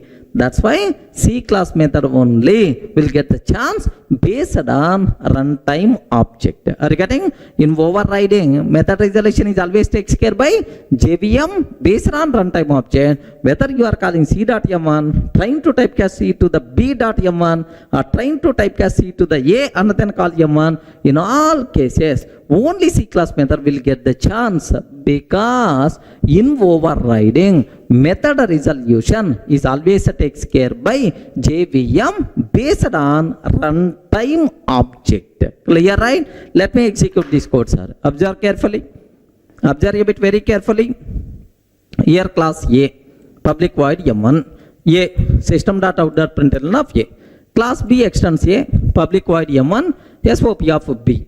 Class C extends B, public void M1, SOP of C, sir. So every class contain M1 method, and B is the child of A, C is the child of B, and everything is going to print the corresponding class name. Now C is equal to new C dot M1, trying to typecast to the B and then call M1. C I'm trying to typecast to B I'm trying to typecast to A and then call M1, like this, right? Now have a look once. Happily the code compiles fine. What is the output by default we are going to get? C is the answer. C itself is the answer, because in all cases, which method got executed, sir? Sir, child class method only, based on runtime object. Clear? Next, one more small point. because you should aware in typecasting, no new object. Object is always same, but we are trying to provide just a reference variable. Reference variable type will be changed, but not internal object. Okay, well. Sir, now what I want to do, I want to make a small change. What is my change is, let me declare all these methods as static, sir. Let me take all these methods are static. Parent class, child class methods, both are having same signature, same name, same argument, but both are static. What is this concept? Respond, man. What is this concept? Somewhere we covered. Oh, table also I showed, right? Method hiding. What is this concept? Method hiding. In method hiding, method resolution always takes care by compiler based on reference type. Remember, if it is the overriding, method resolution is always based on runtime object. But it is the method hiding static compiler is the responsible to perform method resolution, okay, based on reference type. Okay, in the first case, which reference? C reference, C class method. C, we are trying to typecast to the B. Now reference type is B. That's why B is the answer. Next, we are trying to typecast C to the B, B to the A. Final type is A, but internal object is the C, but reference type is A. That's why A is the answer. So what is the output we are going to get, sir? C, B, A itself is the answer. Clear for you people, right? Okay, just let me cross check. Observe carefully. Here same, but only thing is, let me declare static for every method. Same example. Let me take static. Let me take static for every method. Okay. Now method calls are always the same. Same as the previous example only, right? Sir, earlier we got CCC, but suddenly output by default will be changed, sir. CBA is the answer we have to get. CBA is the answer we have to get, because it is the method hiding. In method hiding, method resolution is always takes care by compiler based on reference type. Any doubt? Are you in the position to understand clearly? Okay. Sir, just one more possible bit related to object typecasting. Here, see this one. Here I am taking A, B, and then C. How many classes are there? 3. C is the child of B, B is the child of A. Now, here I am taking int x is equal to 777. Int x is equal to 777. B, int x is equal to 888. Int x is equal to 888. C contain int x is equal to 999. Oh, every class contain a variable with the same name but different values, right? Now, sir, C is equal to new C, system.out.println C.x. System.out.println C, we are trying to typecast to the B.x. Sir, C, we are trying to typecast to the B.x. System.out.println C, we are trying to typecast to the B, and this one we are trying to typecast to the A.x. So now, can you please tell what is the output we are going to get now? Please confirm. What is the answer we are going to get? Sir, please make sure you should aware. In the last videos I covered very clearly, variable resolution is always based on reference type, but not based on runtime object. Overriding concept not applicable for variables. Variable resolution always takes care by compiler based on reference type but not based on runtime object. Sir, it never going to worry about runtime object. Sir, C is what type of reference? C type. That's why 999 is the answer. Okay, well, now C, we are trying to typecast to the B type. So what is the answer? B variable 888. Next, C trying to typecast to the B trying to typecast to the A. Sir, what is this? X is 777 because A class variable, right?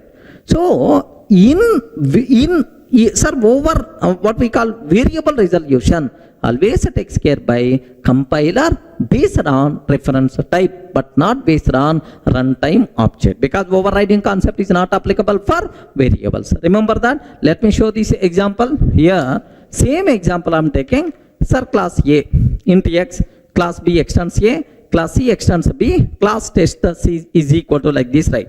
Now let me execute this code, sir.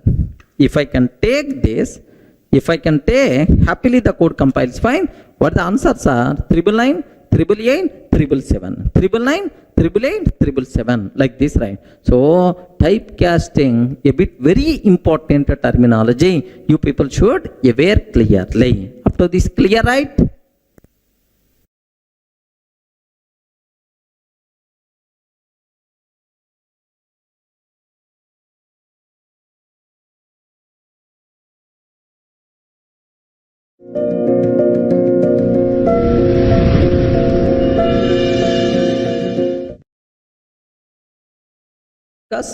Java source file structure, very very important, sir. What is that? Can you spell out? Java source file structure. Okay, here we have to talk about package statement, import statement, all these things will come in the picture. Very important. Slowly we are entering into next level of Java, means basics completed. Now the second module is ready to start. Sir, you require to take a bit special care about these things, right? Sir, now I have one small doubt, sir. What's my doubt is, in Java program, sir, we write several Java programs. In Java program, how many classes we can take? Can you spell out? How many classes we can take? Is it only one class, or can I take any number of classes? Is it only one class, or can I take any number of classes? Yes, make sure in Java program we can take any number of classes, no problem at all. Suppose I'm writing a program, sir. Yes, class A. Class A. Next class B I'm taking. Next class C. Okay. Class D I'm taking, sir. So total A, B, C, D, like this, four classes are available, right? Okay. Now, sir, this total is a single Java program. Remember this one. A Java program can contain any number of classes. Don't feel, sir, it is applicable, it allowed only one class. No, any number of classes we can take.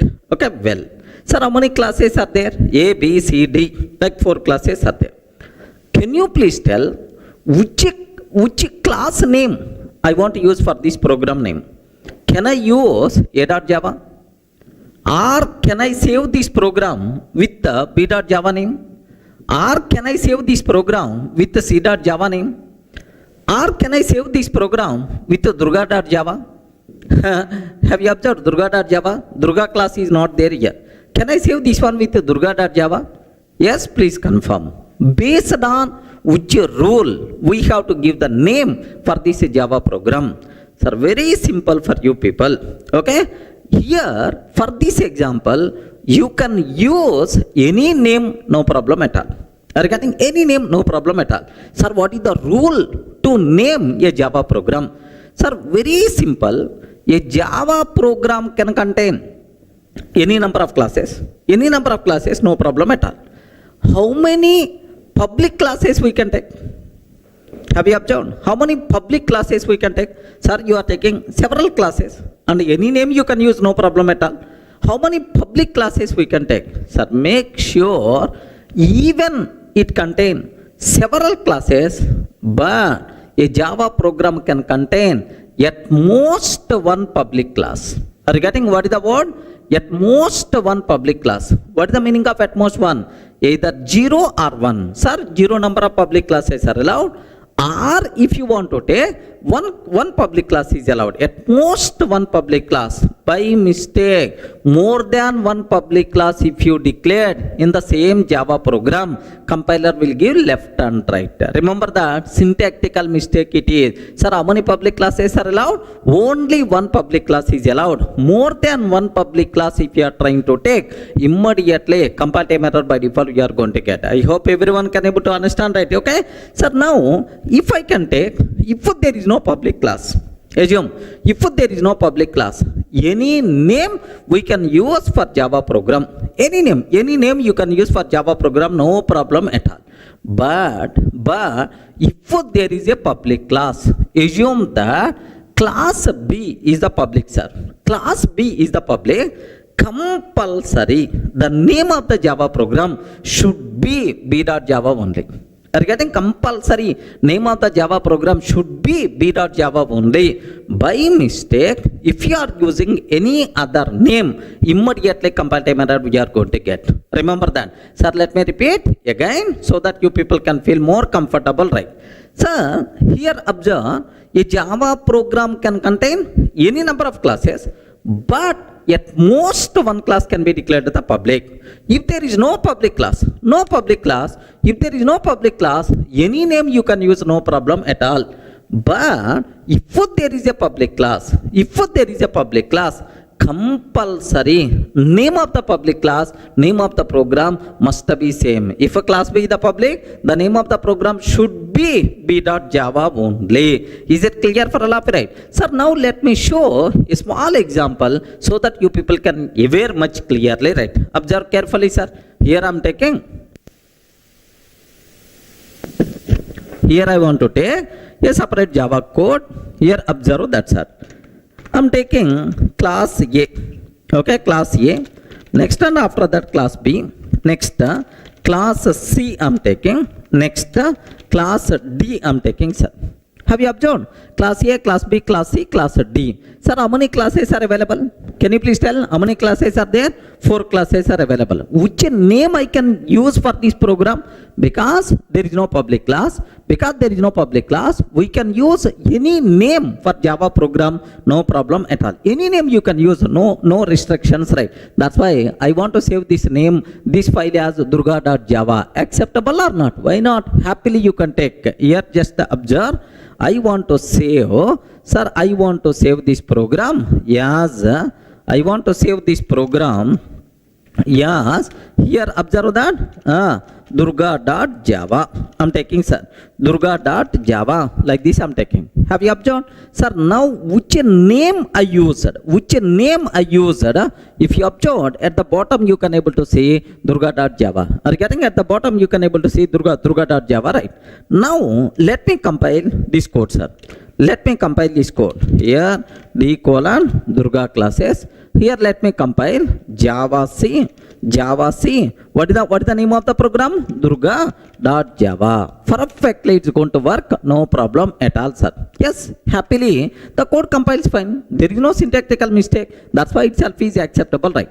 Suppose if I declare B as the public, I want to declare B class as the public. If I declare B as the public, what will happen, sir? Observe that. If I declare B as public, compulsory name of the program should be b.java only. By mistake, if you are using any other name, immediately error you are going to get. Have you observed, right? Class B is the public. Compulsory name should be b.java, but I used the name durga.java.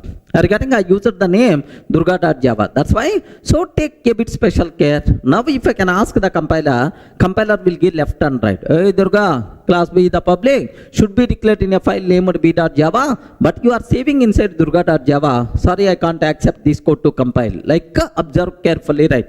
Now here just have a look once.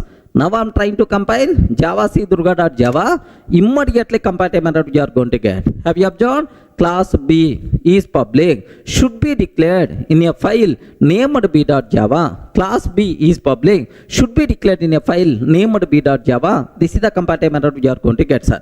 So to avoid this compile time error, I have to save this program as b.java. If I save this program as b.java, happily the code is going to compile. Have a look once. Have a look once. I'm trying to compile. I'm trying to save as b.java. b.java. I use which name, sir? b.java. Now I hope you can able to see. You can able to see what is the name I used? b.java. Are you getting? Now let me compile this code b.java. Let me compile this code b.java. b.java.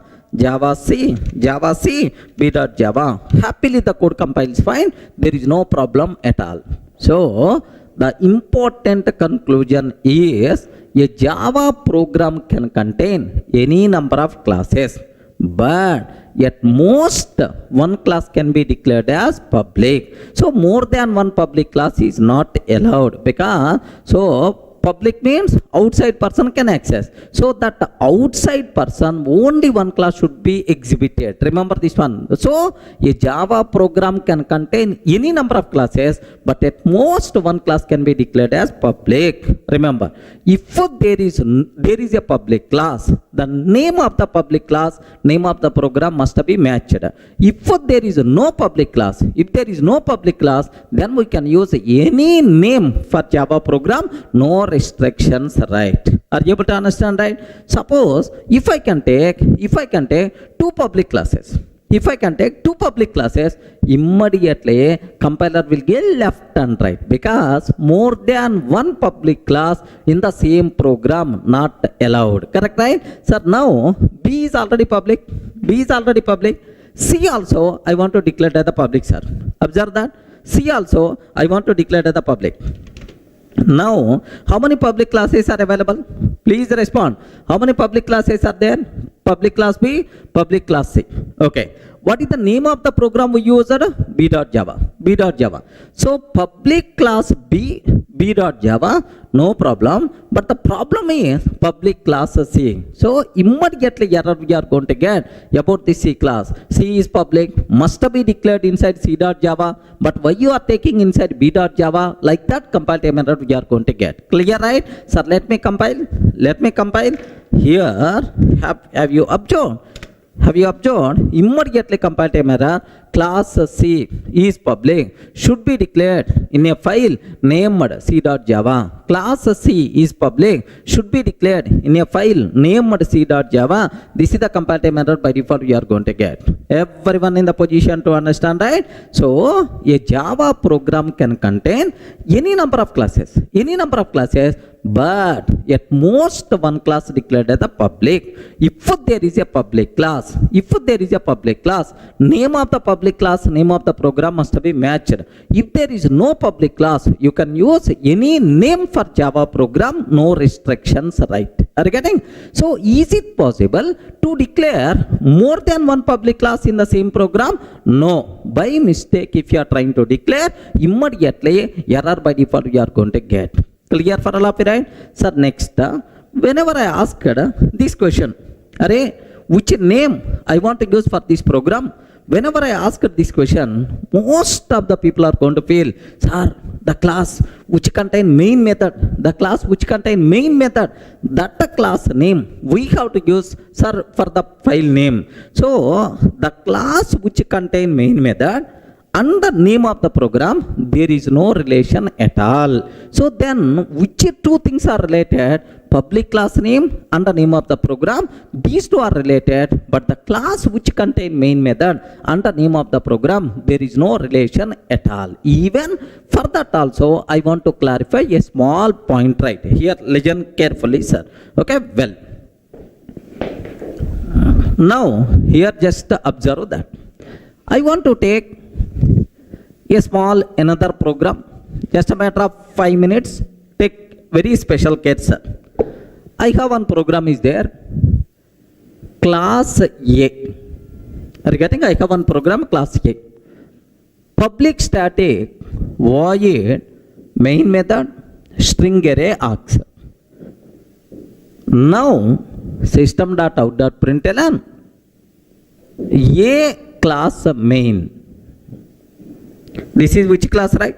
A class main method.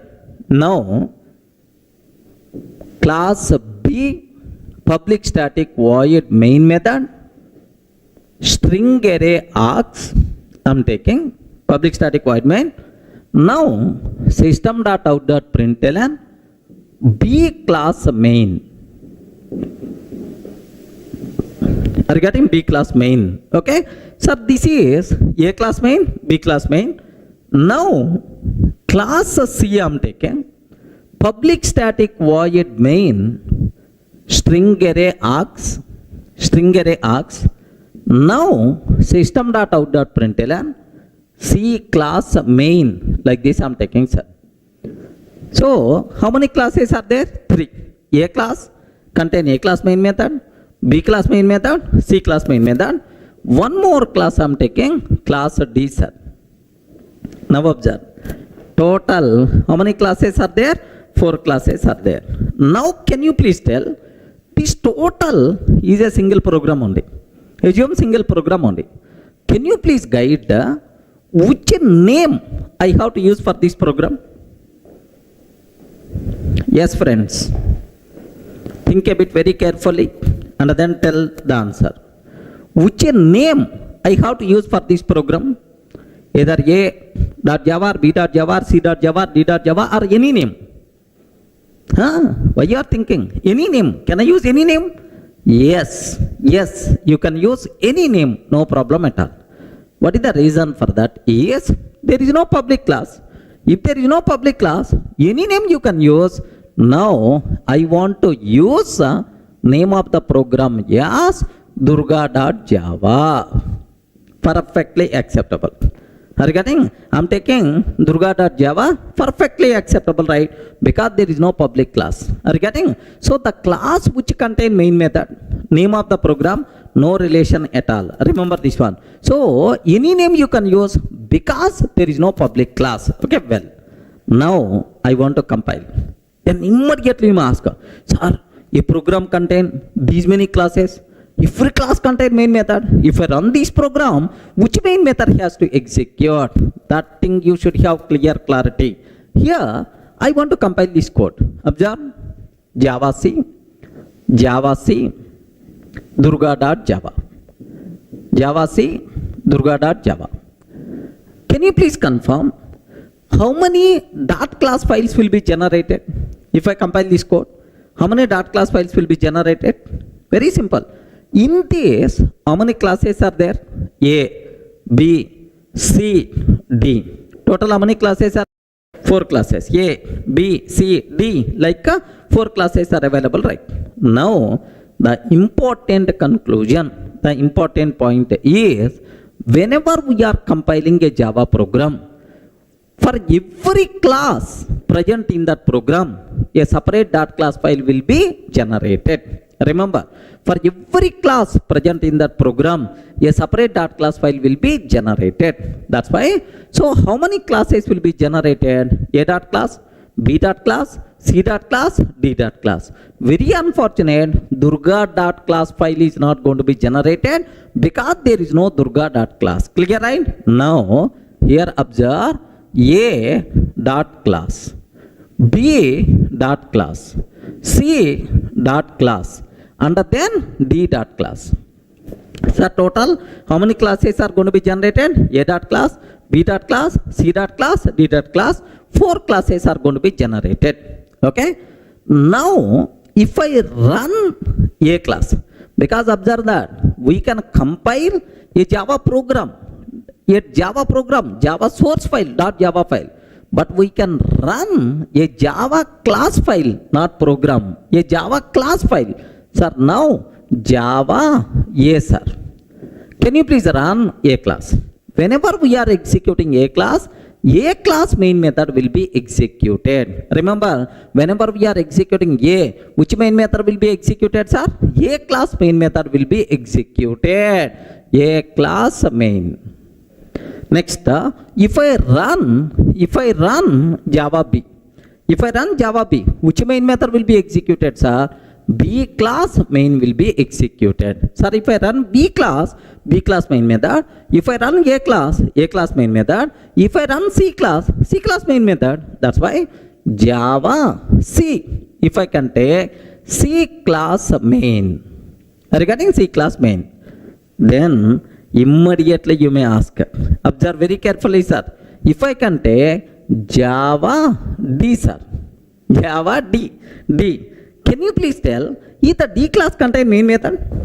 No, D class doesn't contain main method.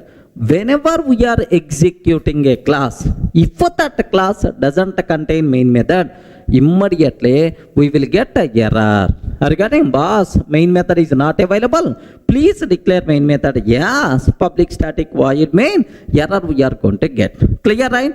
Suppose if I can ask Java Durga, immediately error we are going to get, hey Durga, dot class file is not available. How you are going to ask me to run, man? Durga dot class file is not there. Again error saying no class def found error, or something like some error saying class definition not available, dot class file is not available, like that. Are you able to understand? So a Java program can contain any number of classes where every class can contain main method. Remember, whenever we are executing a particular class, that class main method will be executed. If that class doesn't contain main method, error we are going to get. If that dot class file is not available, we will get error. Everyone can able to understand, right? Sir, please make sure this knowledge must be required. Sir, let me execute this code so that you people can feel more comfortable, right? Observe carefully. Let me take one separate program. Okay, here I am taking separate file, I am taking, sir, class A. What is this one? A class main method. Like this I am taking, sir, class A class main method. Now B class main, next C class main, and then class D. Like this I am taking, sir. Let me change the names. Class A, next class B. This is the B class main method. Next class C, sir, C class main method. Like this, I'm trying to change the names. A class, B class, C class, D class, all. Sir, can you please tell how many classes are available? A class, B class, C class, D class. Can you please tell which name I have to give? Any name you can use, because there is no public class. That's why here what I'm trying to take, let me save this code. Yes, Durga.java. Are you getting? I want to save inside D colon Durga classes. Inside D colon Durga classes, I want to save this code. Yes, Durga.java. Okay, like I'm taking, sir, Durga.java. Now I want to compile this code. Java C Durga.java. If I compile this code, how many dot class files will be generated? For every class, a separate dot class file will be generated. A dot class, B dot class, C dot class, D dot class. Okay? So now let me compile this code. Java C Durga.java. How many? 4 dot class file.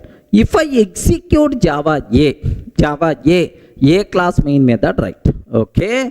Now observe A class main method. If I execute Java B class main method. If I execute Java C class main method. If I execute Java D, can you please observe?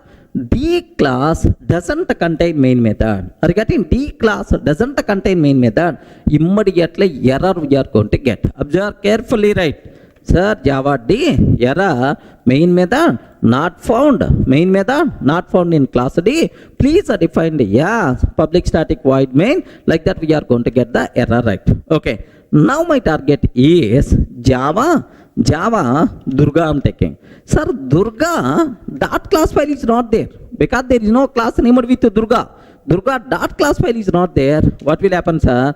Error, could not find or load the main class of Durga. Are you getting? Here main method is not available, but here dot class file is not available. Like this it's going to tell.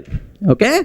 Please make sure you people should have clear clarity up to this. Sir, let me repeat, matter of 1 or 2 minutes. A Java program can contain any number of classes, but at most one class can be declared as public. If there is no public class, we can use any name for Java program. If there is a public class, compulsory name of the program and the name of the public class must be matched. Okay, next, sir, we can compile a Java program. whenever we are compiling a Java program, for every class present in that program, a separate dot class file will be generated. Are you getting that? A separate dot class file will be generated. Suppose, sir, whenever we are executing a Java class, sir, we can compile a Java program, .java file, but we can run a dot class file. Whenever we are executing any dot class file, the corresponding class main method will be executed. A class main, B class main, C class main, like that, right? If the corresponding class doesn't contain main method, then we will get an error saying main method is not available. If the corresponding dot class file is not available, then we are going to get error. Are you able to understand, right? This is first thing what you people should be aware about Java source file structure. Clear, right? Sir, in the last video, we covered very clearly within a Java program how many classes we can take, how many main methods you can take, how many public classes we can take, how to compile, how to run, all the things are very clear. Now, the next important concept, import statement. Let me perform postmortem on this concept. Observe carefully, sir. Sir, I'm taking class test. I'm taking class test. Public static void main method. Public static void main method. String array args. Public static void main string array args. Here, array list L is equal to new array list. Array list L is equal to new array list. Like this I'm taking, sir.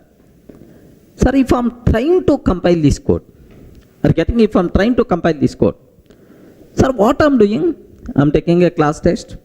Within that main method, inside main method, I'm creating an object for array list class. Array list is a class which is present inside java.util package. You know, collections. Array list, I'm creating array list object.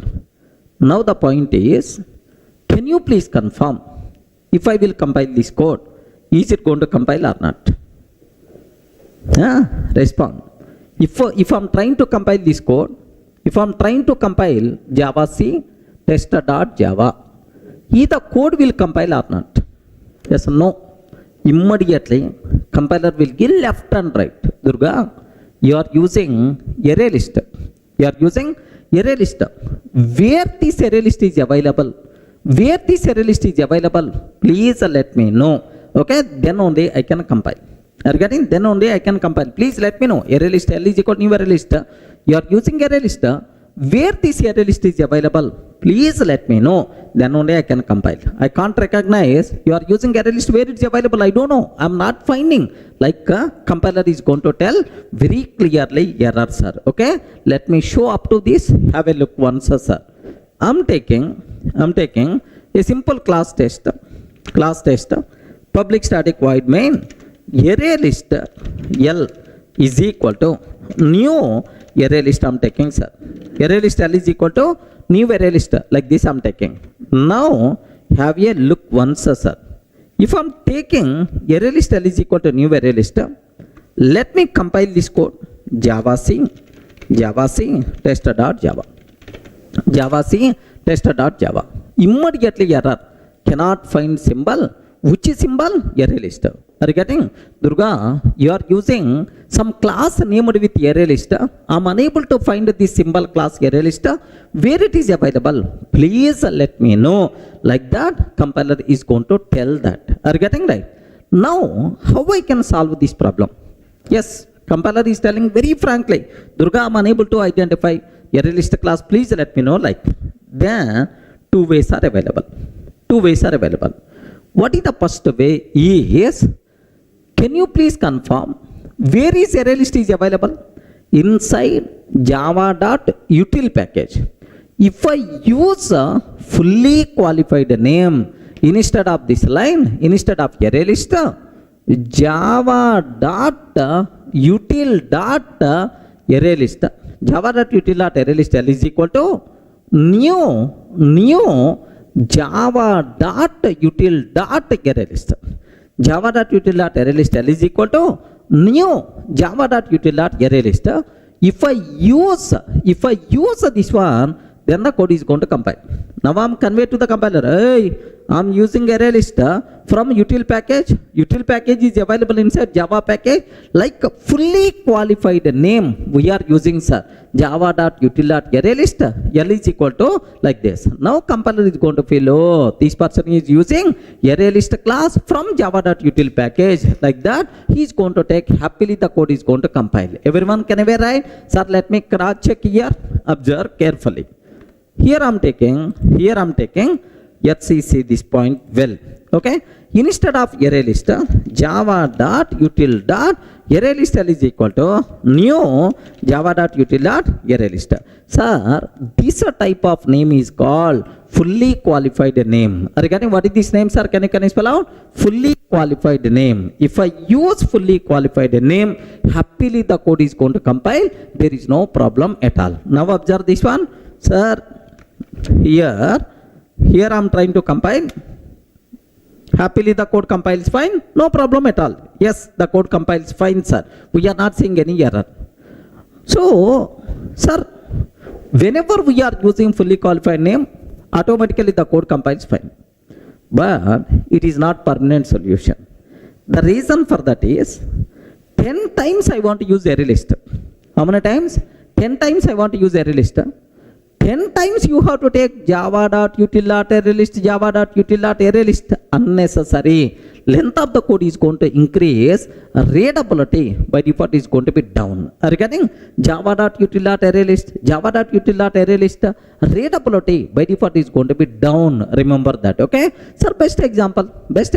Let me consider 10 times.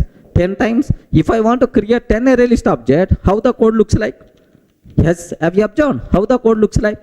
Java.util.array list, Java.util.array list, something like it is the design kind of thing. Regarding something like it, the design kind of thing, which is never be recommended. Readability is going to be down. Length of the code is going to be increases. Regarding, so for that, some shortcut I want. Regarding some shortcut I want. So I have to convey to the compiler. Array compiler, whenever I'm using array list, can you please consider from java.util package? Can you please consider from java.util package? I have to convey. What is the way for that is import statement. Regarding what is the way, sir? Import statement. Now observe carefully, sir. Sir, now whenever we are using import java.util.array list. Import java.util.array list. Anyway, full form, sir. Import java.util.array list.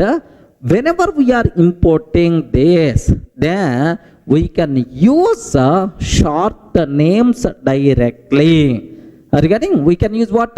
Short names directly. So, the biggest advantage of import statement is we are not required to use fully qualified name. Length of the code is going to be reduced. Readability by default will be improved. Everyone can aware, sir.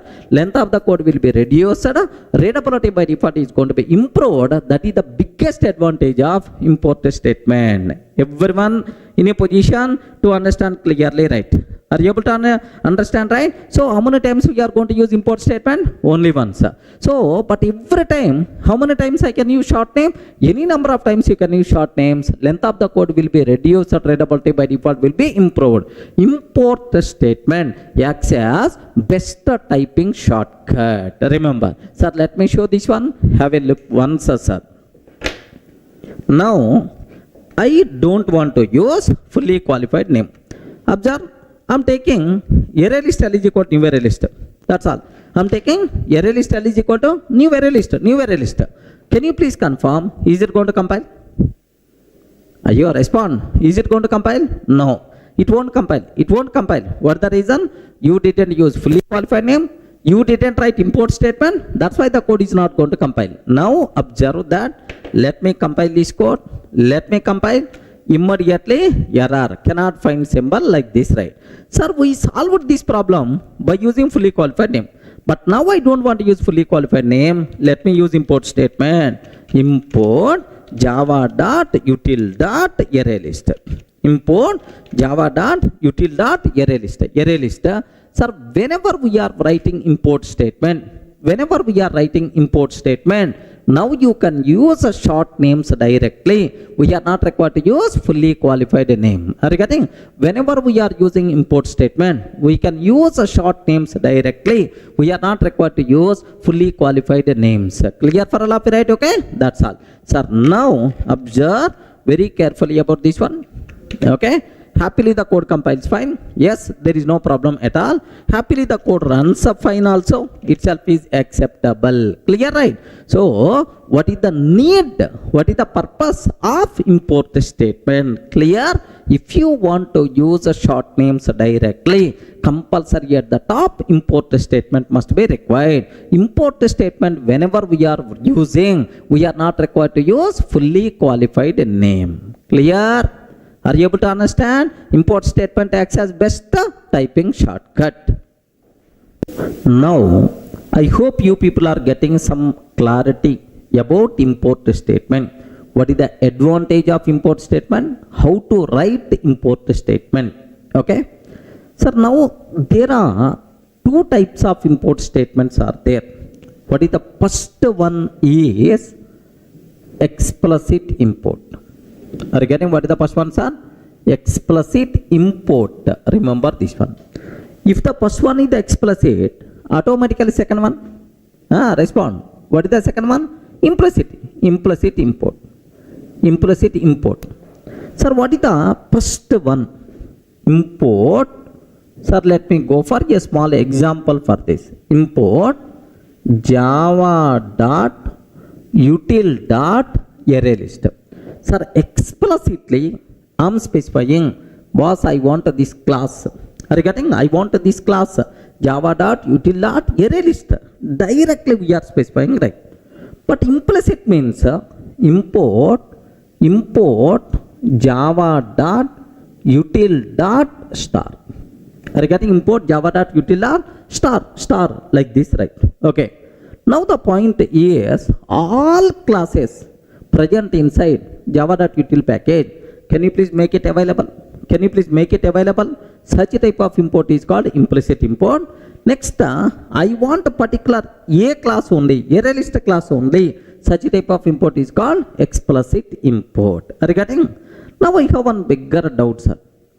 Which import statement is recommended to use? Either explicit import or implicit import. Remember this one. Just for the sake of exam, for exam point of view, it's not required. For your day-to-day coding, compulsory you people should aware on good programming practice. Most of the people are going to feel, sir, if you are using one or two classes, better to go for explicit import.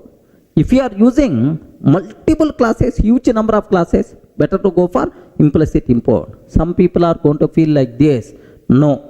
Even you are using 100 classes from the same package, compulsory we should go for explicit import only. Readability of the code by default is going to be improved because of this explicit import. Are you getting? That's why readability is the very important, not typing. Typing is one time activity, but readability is multiple times we have to do. That's why in real time, readability is always highly recommended.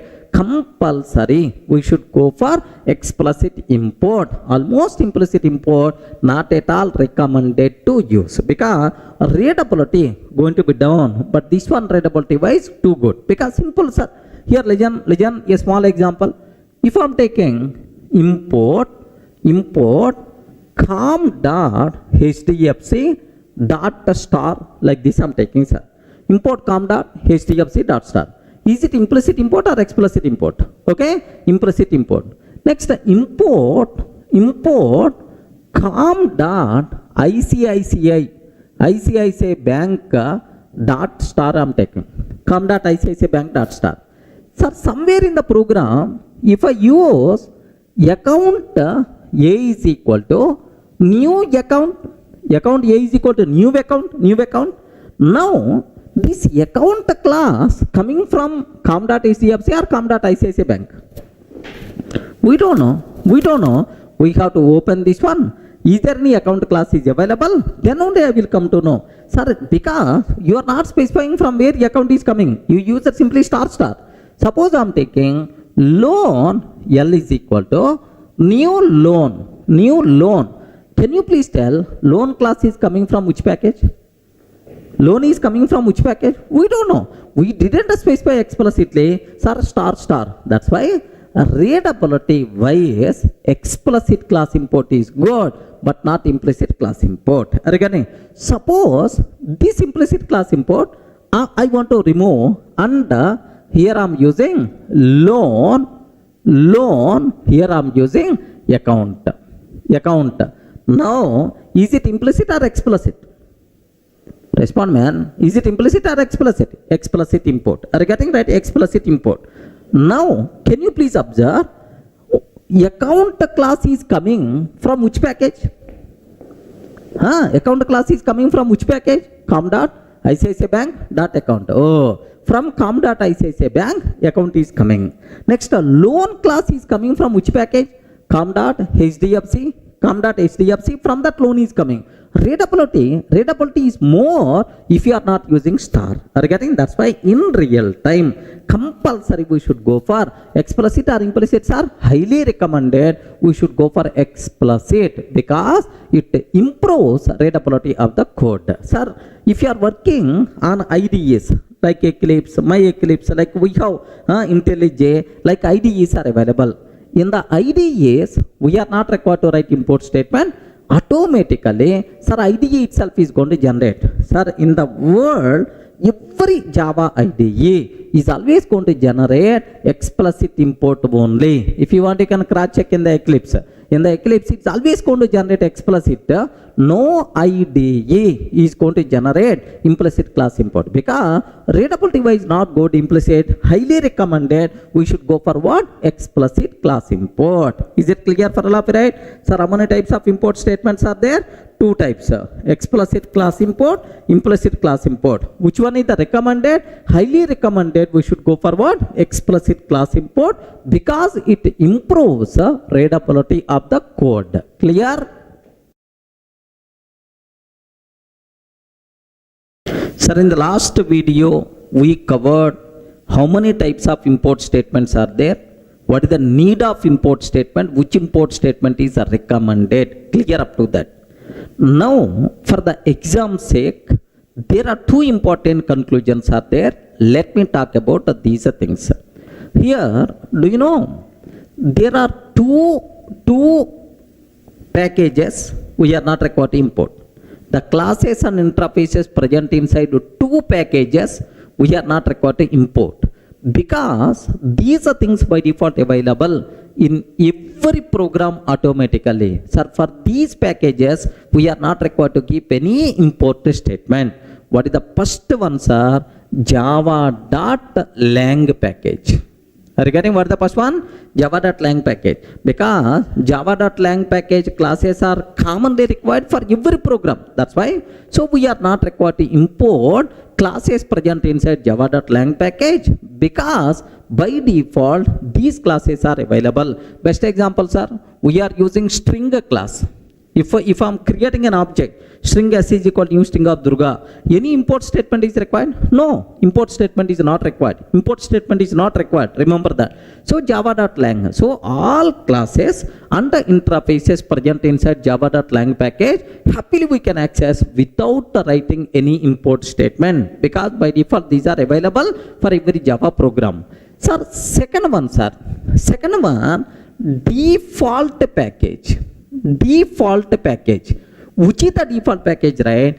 Current working directory. Again, which is the default package, right? Current working directory. Remember this one. So if any class present inside current working directory or in the current package, we are not required to import. Are you getting? If you want to use from outside package, compulsory import statement must be required. If we are using the classes present in the same directory or same package, import statement is not required. Sir, if you are using from outside package, import statement is required. Remember that. So these are two packages, import is not required. Are you able to understand, right? Let me show a small example for this. Here observe, I'm taking a class test. Have a look once, sir. I'm taking class test. No import statement, no import statement. I'm not taking any import statement, right? Now string s is equal to new string of Durga. String s is equal to new string of Durga. Thread t is equal to new thread. Thread t is equal to new thread. Next exception e is equal to new exception. Next string buffer sb is equal to new string buffer. Like this I'm taking, sir. Have you observed? These many classes I'm using. One is string object I'm creating. Second one is thread object I'm creating. Exception object I'm creating. String buffer object I'm creating. But I didn't write any import statement. Are you able to understand? Sir, can you please tell either code is going to compile or not? Array, respond, man. Either code is going to compile or not? Yes, perfectly the code is going to compile. No problem at all. What is the reason? For that is, yes, can you spell out what the reason? Because all these classes present inside java.lang package. Because the class is present inside java.lang package, we are not required to keep any import statement. Automatically available for every Java program. Clear, right? Have a look once, sir. Observe carefully. Here, have a look once. The code compiles fine. The code runs fine. No problem. Happily the code compiles and runs fine. So the class is present inside java.lang package. We are not required to import because all classes and interfaces present inside java.lang package by default available for our program. One important conclusion. Second one, sir. Assume I took a test class. I'm taking test class inside d:\Durga classes folder. Do you know inside d:\Durga classes I took a test class, test.java file. Of course a test class, right? If any other class present inside same folder means current working directory. If any other class present inside same folder, to access this class, import statement is not required. I told, right? All classes present inside current working directory automatically by default available for our program. We are not required to import. Sir, let me test this condition also. Observe carefully. Here I'm taking another program. I want to take another program. Sir, here class student, like this I'm taking, sir. Class student like this I'm taking, and one method also, public static void m1 method I'm taking, sir. Here student class static method like this, just student class static method like this I'm taking, sir. Student class static method like I'm taking. Sir, where have you observed, right? It is the class student. Student class contains static method m1. Where I want to save this program is where test.java is available in the same location, d:\Durga classes. Let me save this code. Here. Let me save. Can you please observe my location, sir? Inside same location, d:\Durga classes. Here I'm taking student.java I'm taking, sir. Inside d:\Durga classes, student.java I'm taking like this. Now, sir, where test.java is available? In the same location only. Have you observed? Test.java is available in the same location only. Now, inside test.java, let me create student object. Student s is equal to new student. Next s dot m1 static method you can call by using object reference also, no problem at all, or otherwise class name like this, right? Now I have one bigger doubt. I'm creating student object, I'm calling student class m1. Can you please tell any import statement is required?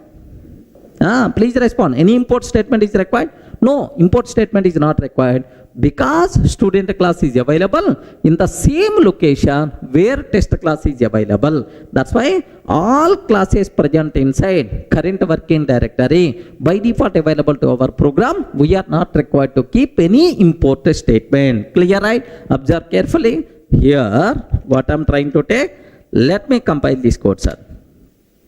Happily the code compiles fine. Here 1 minute. The problem here is, have you observed it is not import. Variable s is already defined in.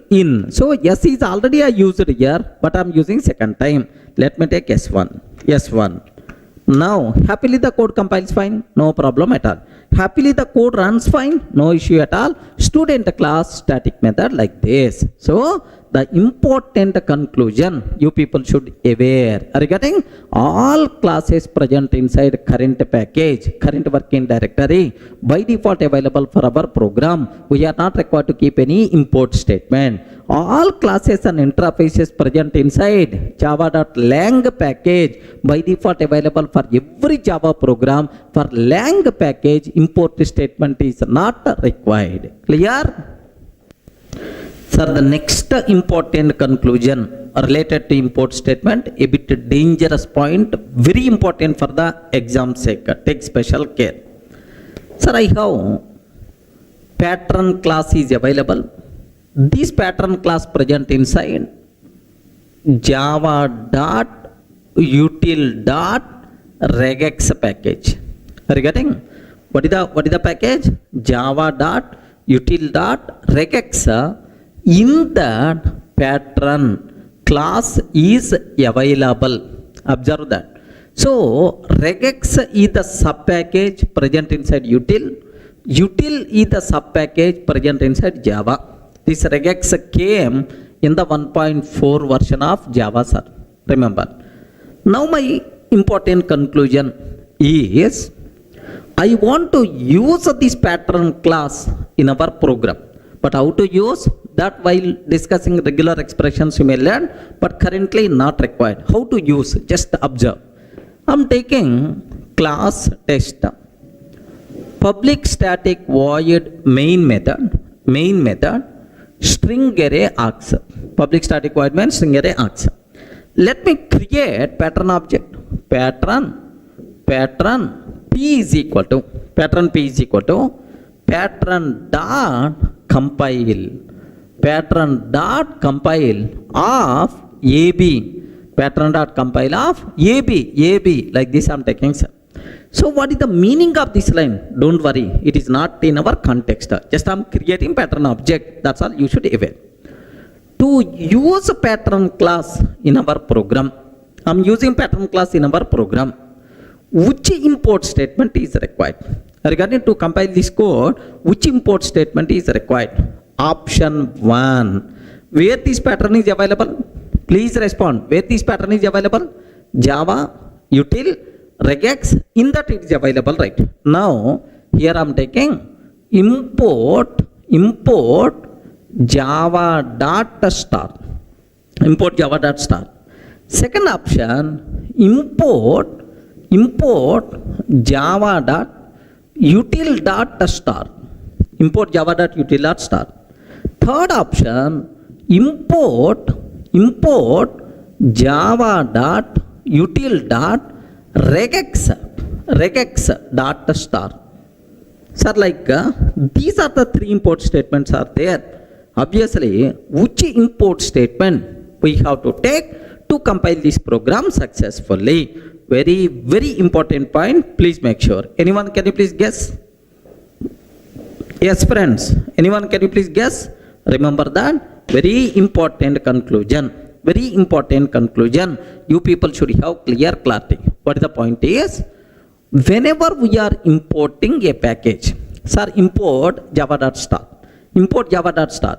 Whenever we are importing a package, all classes and interfaces present in that package by default available, but not the sub-package classes. Are you getting?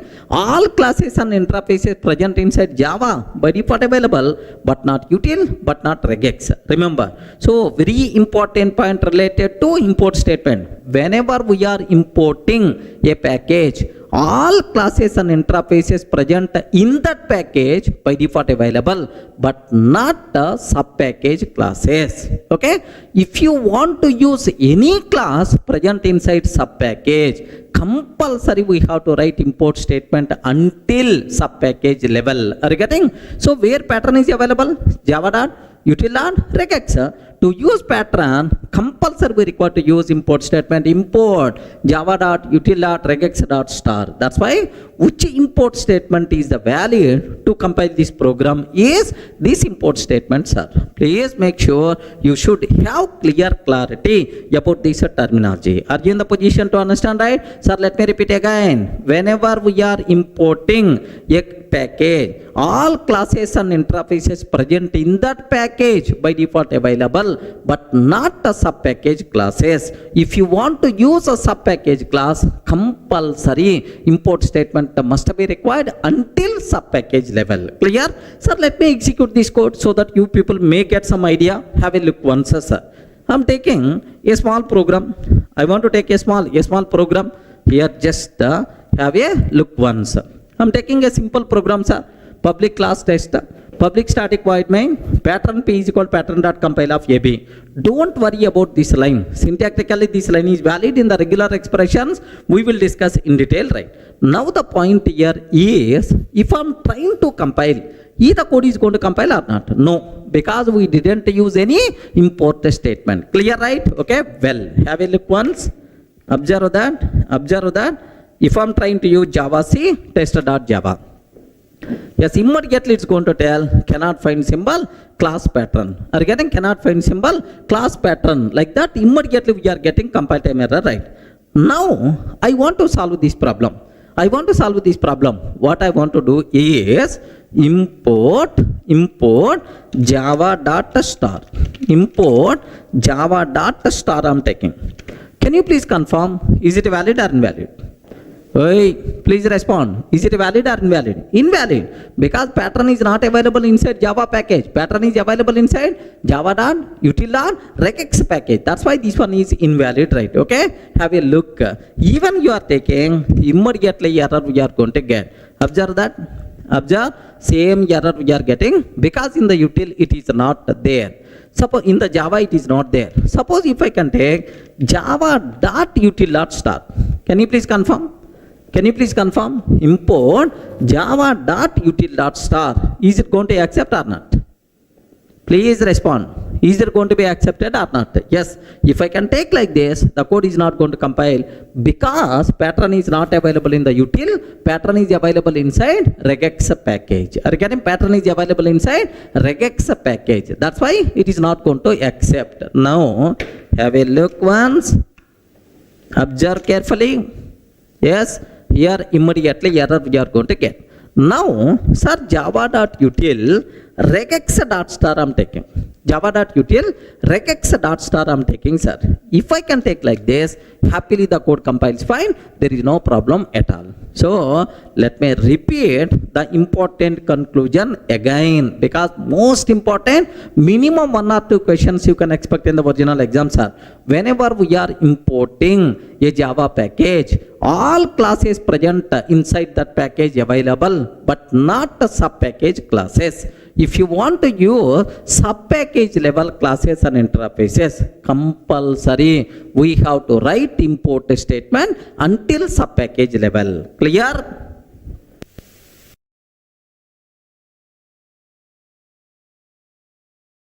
In the last videos we covered what is import, what is the purpose of import, what are various important points related to exam. But do you know, related to import, there is a big story is there. But I'm not covering all those things at the part of this course. So because this course purely meant for exam specific. So for the exam, whatever points are required, just only those things I'm discussing. The people who are very much interested, just go through the material. In the material, I added all those things. Don't worry, sir. Sir, next, after import, the next thing what I have to discuss, packages. Are you getting package statement? Sir, what is the package? Do you know we have Europe tour package, US tour package. Okay, like we have core Java, Java package. Okay, advanced basic Java package. Next a frameworks package, something like. What is a package? Package is a group of related items, a group of related things is nothing but package. Sir, same in the programming, what is a package, right? A group of related things, a group of related classes and interfaces are grouped into a single unit, which is nothing but package. Best example for you. Sir, I want to perform database operations. DB, database operations I want to perform, sir. So, to perform database operations, the required classes and interfaces are grouped into a separate unit, which is nothing but java.sql package. Regarding what is that, sir? Java.sql package. Java.sql package. So, package is an encapsulation mechanism to group related classes and interfaces into a single unit. Regarding it is an encapsulation mechanism to group related classes and interfaces into a single unit. Java.sql package contain all classes and interfaces which are meant for database operations. Clear, right? Similarly, suppose, sir, I want to perform IO operations. Sir, I want to write some data to the file. I want to read some data from the file. IO, input, output operations I want to perform. If you want to perform IO operations, all required classes and interfaces are grouped into a separate package, which is nothing but java.io package. Regarding java.io package. So, what is package? Package is a grouping mechanism, encapsulation mechanism to group related classes and interfaces into a single unit, which is nothing but package. Everyone in the position to understand what the package, right? Now, the next important terminology, what you people should aware, sir. Okay? Sir, how to write package statement? How to compile? How to run? Sir, before that, what are various advantages are there because of package statement? There are multiple advantages are there, sir. Do you know? In Java, there are two date classes are available, sir. Two date classes are available in Java. One is inside the SQL package, inside the util package. Regarding inside SQL package, inside util package. Now, how many date classes are there inside Java? Two date classes. One is date present inside SQL, another date present inside util. Sir, how two date classes are present? Yes, what is the possibility? Because of package statement only. So, by using package, I can able to differentiate java.util.date, java.sql.date. I can able to differentiate. So, if a package statement is not there, then it is impossible to have two date classes. That's why the biggest advantage of package statement is naming conflicts we can able to resolve. Naming conflicts we can able to resolve, sir. Uniqueness, unique identification will be there for our components. Next, sir, related things we can group. Suppose best example, database relation. All the database operation required classes and interfaces present inside SQL. All classes and interfaces related to IO present inside IO package. Like, sir, it is a grouping related things into a single group. Modularity of the application is going to be improved, sir. Modularity of the application by default is going to be improved. Maintainability of the application will be improved. Regarding maintainability of the application will be improved, sir. Even sometime we can get security also. We can get security also because of package statement. How, sir? Very simple. Suppose assume it is the pack 1. Assume it is the pack 1, sir. Pack 1. Now I have class test is there. Class test is there, sir. Sir, this class test is not public. Assume it's not public. If it is not public, outside person can't access. outside person can't access. So default means within the package only. So this package acts as a wall, so that outside person can't access our components. Are getting? Package itself is going to provide security also for our components. Everyone can aware? Sir, there are lot of advantages are there because of package statement. Sir, compulsory recommended to use packages in the real time. Sir, best example, we have several classes are there, like a string class, a string buffer, system class. Like, can you please tell, I have string class is there. String class present inside which package? Java.lang package. String buffer is there, present inside java.lang. Array list is there, present inside java.util package. File reader is there, present in java.io package. Are getting? Present in java.io package. Like, sir, do you know, every class in Java, almost around 5,000 plus classes are there. All those things part of some package, man. Okay, it is a mandatory, it's a part of some package. That's why while defining our classes also highly recommended to make yata part of package. If you are not writing package statement, clear indication that this person is not coming from the real time. He is coming from, he is just a learner. Like, so the person who is seeing your code definitely is going to feel that. So in real time, every class, every interface should be part of some package. Remember, package statement is good programming practice, compulsory we require to use. Almost it is mandatory, but not really mandatory, but highly recommended to use package statement. Clear, right? So what is package? What are various advantages are there? Can you please tell what is the package? Array, respond, man. What is the package?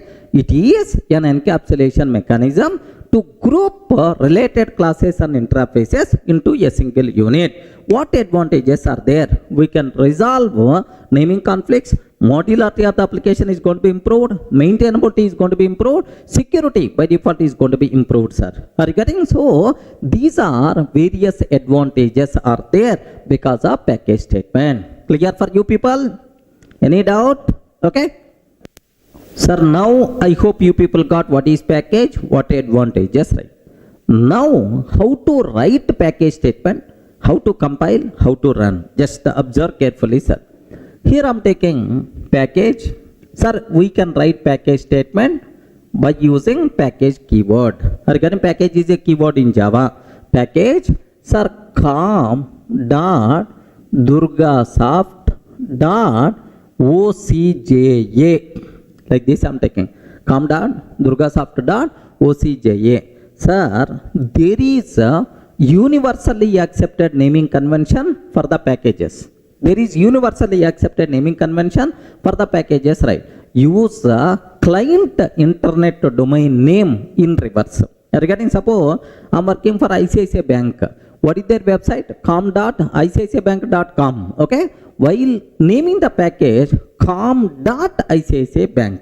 Regarding, this is universally accepted naming convention. Why internet domain name they are using?